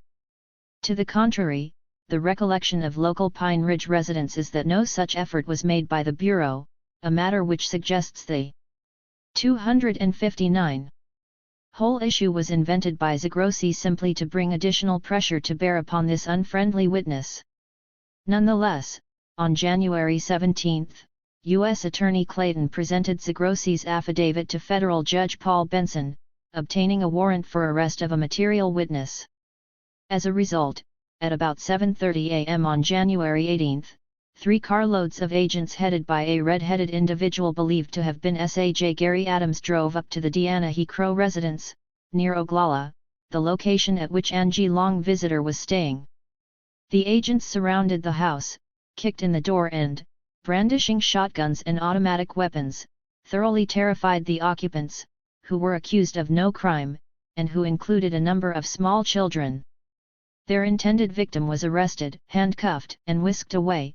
The He Crow home was simply left with its shattered door, its residents exposed to the freezing winds of a South Dakota winter. Upon arrival at the federal building in Rapid City, Long visitor's bail was set at $10,000 despite the fact that she had no prior arrests, was accused of no crime and had attempted neither to run nor resist arrest. She was denied permission either to phone or to see Oglala attorney Bruce Ellison, who was waiting to meet with her in an anteroom. At noon, Ellison was informed by federal magistrate James Wilson that no bail hearing would be held, and that he would be allowed neither to see nor communicate with his client in any way insofar as Oglala was disallowed from representing her. Oglala Director Ken Tilson then telephoned Wilson directly from Minneapolis and arranged for a neutral attorney, Alfredo Pifia of Denver, to serve as counsel to Long visitor during mandatory bail review hearings. However, when Pifia arrived in Rapid City, he too was informed that no such hearing would be held, and that he was barred from any communication with his client. This provision was dropped temporarily during the late afternoon of January 19. On January 20, despite the frenzied efforts of her lawyers to obtain due process, Angie Long visitor was secretly transferred to the jail in Sioux Falls, where she was held pending her transport to Fargo, ND to testify against Leonard Peltier. There, the final act in the cruel federal charade was carried out. Although her statements did little harm to Peltier, they did serious injury to her self-respect. On the stand, she wept almost continually with shame and fear, her voice all but inaudible. Ives, afraid that he too would be used as an example of federal power to trample upon human dignity, actually had gone into hiding, a circumstance quickly seized upon by the Bureau to foster even more terror and divisiveness within the community. As his mother, Rosalind Jumping Bull, put it, the FBI say he has to testify. One of them told my daughter-in-law Angie that even after the Leonard Peltier trial is over, he's going to jail if they ever catch him, he's not going to get away with it. Right now they said Pine Ridge people are telling each other that whoever tells where my son is, they're going to get $700 which the agents were offering out of pocket as an impromptu reward to anyone who would break faith. 260. Although Fargo was the end of Angie Long visitor's ordeal, and nothing ever came of the FBI's threats concerning Ives, much psychic maiming had been gratuitously imposed upon them both. Similarly, the near 2-year experience of brutal bureau harassment could not have failed to scar their young children. The example into which these innocent people were converted for purposes of federal law enforcement had exactly the tangible and ugly chilling effect upon the traditional Oglalas which the COINTELPRO planners desired. Theda Nelson, aunt to Dusty, a longtime Oglala resident and AIM member, sums up the effect. The way the FBI's worked this, offering money to poor people to tell lies about each other, offering to drop charges against people in exchange for false testimony about other people, it was sick. They didn't get many people to take 'em up on it, but all they needed was 1 or 2. Then instead of trust, you had suspicion. Then, instead of a movement, you had individuals, or individual families, trying to look out for themselves, to protect each other no matter who else got hurt. It's a normal human reaction to what the FBI's were doing to people. And, you know what? It never did the FBI no good in court, even though it sure messed up a lot of lives on this reservation. A lot of folks never have got back their self-respect after what the FBI's put 'em through. But, maybe that was their point, Like the invasion of Pine Ridge and the Oglala firefight itself, the FBI's utilization of grand juries, subpoena power, and related incarcerations during its Rees-Mers investigation had little to do with law enforcement, pursuit of justice, or the desire to punish the guilty. Rather, from beginning to end, the entire operation was simply a drive to break the spirit of a people, to break their will and ability to resist the imposition of unjust authority. Chapter 10. The Disinformation Campaign. Anyone who becomes involved with the media quickly learns that the advantage of the first news reports being favorable to one's own side is overwhelming. The first reports are usually the ones generally believed, and it is hard to reverse an unfavorable first report. Are soldiers obliged to tell the truth to the media, even if it would be damaging to the government's cause? A soldier appearing before the press and television must obey an order to conceal an unpalatable truth and an order to tell a palatable lie. It is most important that this should be understood by both the press and public. Robin Evelegh, Peacekeeping in a Democratic Society, TB Lessons of Northern Ireland. As discussed in our introduction in Chapter 1, the process described above as a technique of counterinsurgency warfare has been cultivated by the FBI since the earliest days of J. Edgar Hoover's tenure. Indeed, the same dual emphasis upon the spreading of false information intended to discredit its enemies while projecting equally inaccurate positive images of itself and its friends has been a standard of Bureau counterintelligence activities throughout its history, a matter which reached a zenith of perfection during the COINTELPRO years of the 1960s and EARLY 1970s, see Chapters 2 and 3. The more virulent Bureau efforts in this regard are often found in the broader context of propaganda exercises undertaken by the supporters/designers of the socio-political status quo. In the case of the FBI's anti-AIM media campaign from 1972 onwards, this meant the promotion of certain token Indian leaders and federally subsidized organizations, each of which dutifully parroted government-approved views and values, as being the real and legitimate representatives of Indian country. In contrast, all Indian dissidents and their organizations were by definition illegitimate and non-representative. Among the most obvious examples of this was the injection, by the Departments of Justice and Interior, of the arch-reactionary National Tribal Chairmen's Association, NTCA, into a central position in the public commentary following the trail of broken treaties in 1972. The ploy involved not only the Washington, D.C. press conference mentioned in Chapter 5, in which NTCA leader Webster II Hawk denounced AIM as being a bunch of irresponsible self-styled revolutionaries who had no real support from Indians, but a series of more localized denunciations of trail participants by their NTCA member, tribal chairmen on reservations across the country. The NTCA statements were then used by such friend of the Bureau columnists as Roland Evans and Robert Novak to substantiate their own ideological attacks on AIM. Representative of the thrust of this carefully orchestrated editorializing is this excerpt. The tragedy is that the stupid and barbaric behavior of a few hundred militants, who probably do not represent the aspirations and needs of the great mass of the Indians, could serve to obscure the real problems and legitimate hopes of their people. As Malcolm X once aptly noted, if you are not careful, the newspapers will have you hating the people who are being oppressed and loving the people who are doing the oppressing. The charade continued as, only 60 days after the conclusion of the trail of broken treaties, the government flew II Hawk into Washington, D.C., at the taxpayers' expense, to ride in Nixon's second inaugural parade, straddling a pathetic horse that must have come from a Washington hackney cab and wearing an Indian suit that could only have come from a costume shop. A war bonnet fluttered over the Rev. II Hawk's close-cropped crew cut. The effect was one of monstrous parody, a middle-class clergyman posing for the end of the trail. On television this was projected, through straight-faced commentary, as being proof that American Indians were indeed pursuing, and included within, the American dream. Ultimately, the government's pretensions concerning the nature and attitudes expressive of typical Indian sentiment were demolished as each of the NTCA's Uncle Tomahawks were deposed by their own people. This was amply demonstrated in 1974, the year Dick Wilson used massive fraud and force to for the Disinformation Campaign 263. stall a similar fate at the hands of Russell Means. See Chapter 6, when the Brule Lakota of the Rosebud Reservation turned out Webster Two Hawk himself for the outspoken critic of the government, Robert Burnett.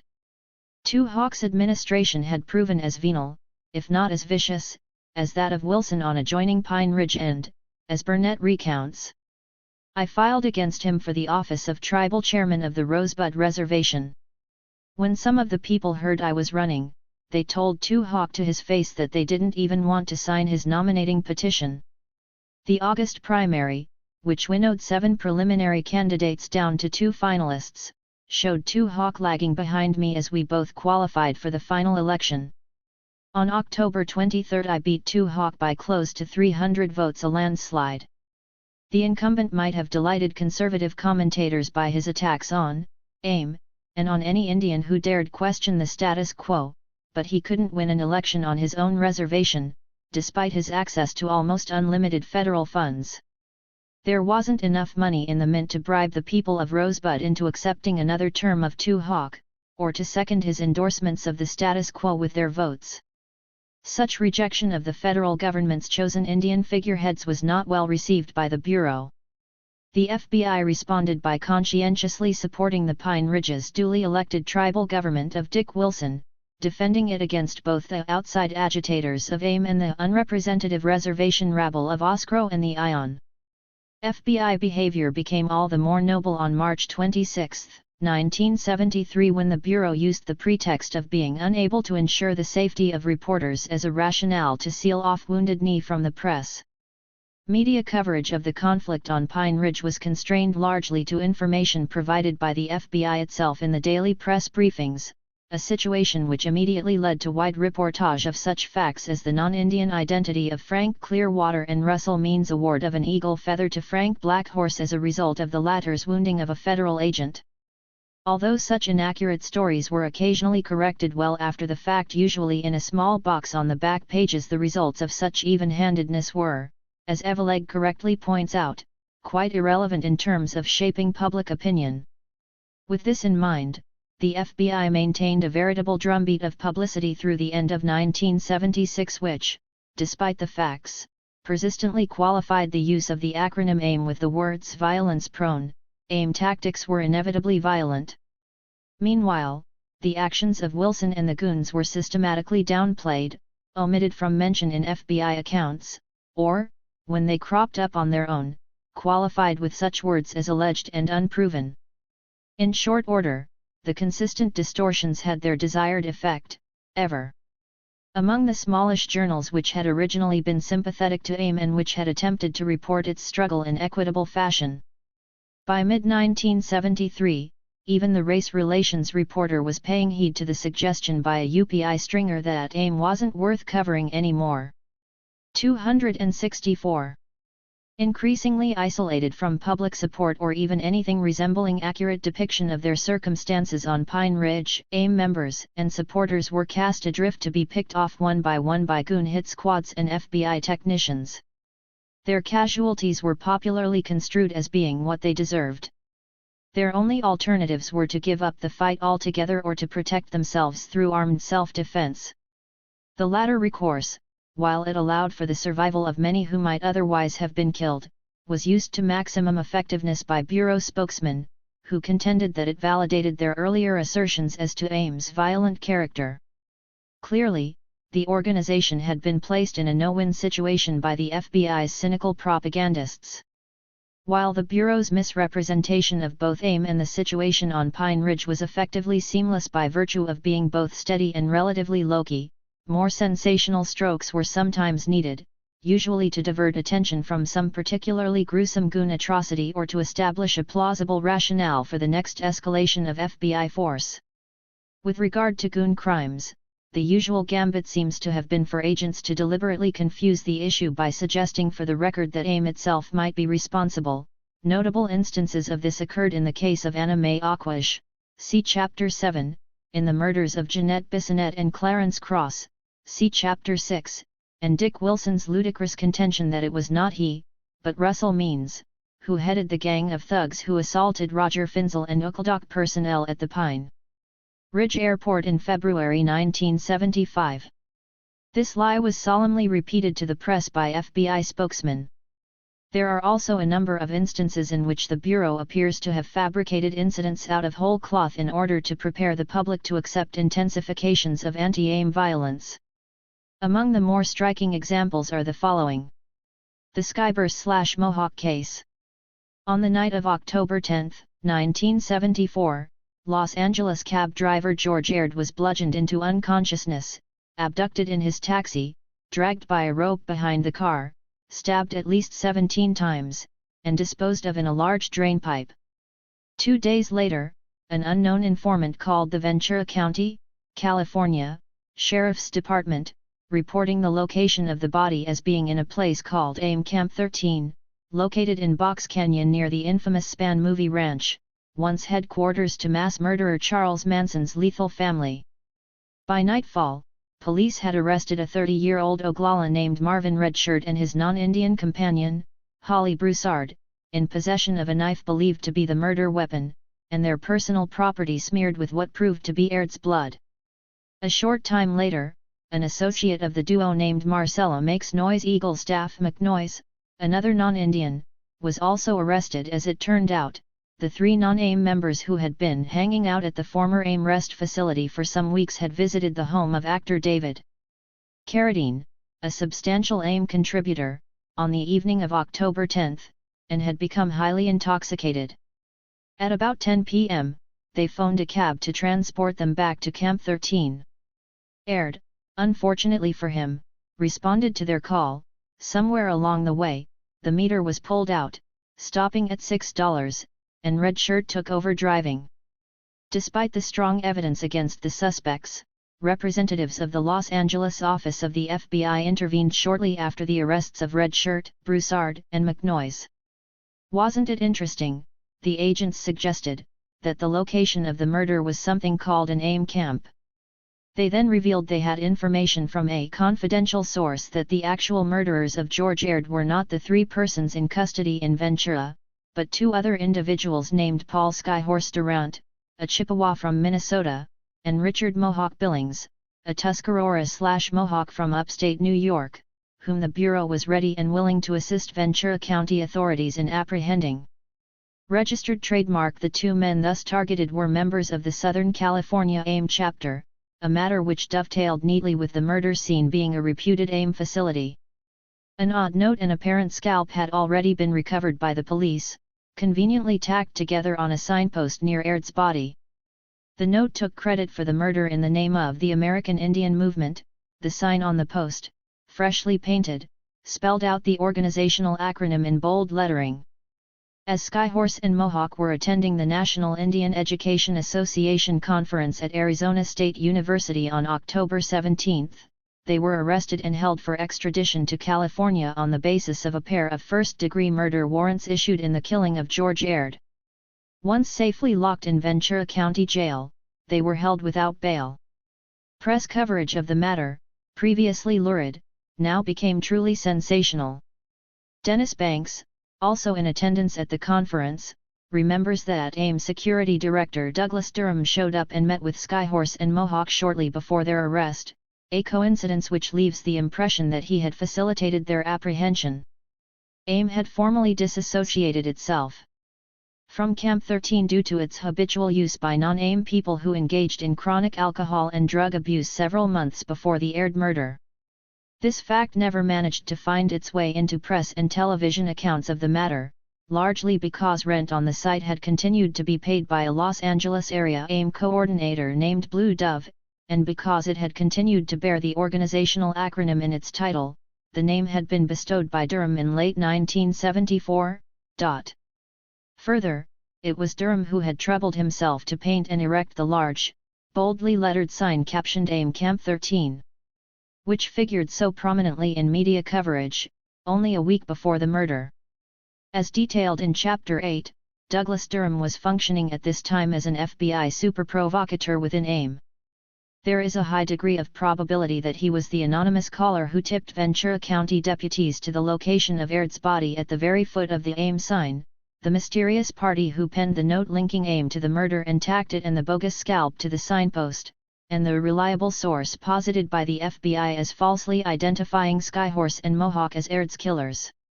In addition, the funds with which Duham's FBI provocateur colleague, Virginia Blue Dove Deleuze, rented Camp 13 after AIM abandoned it apparently came from the Bureau for this express purpose.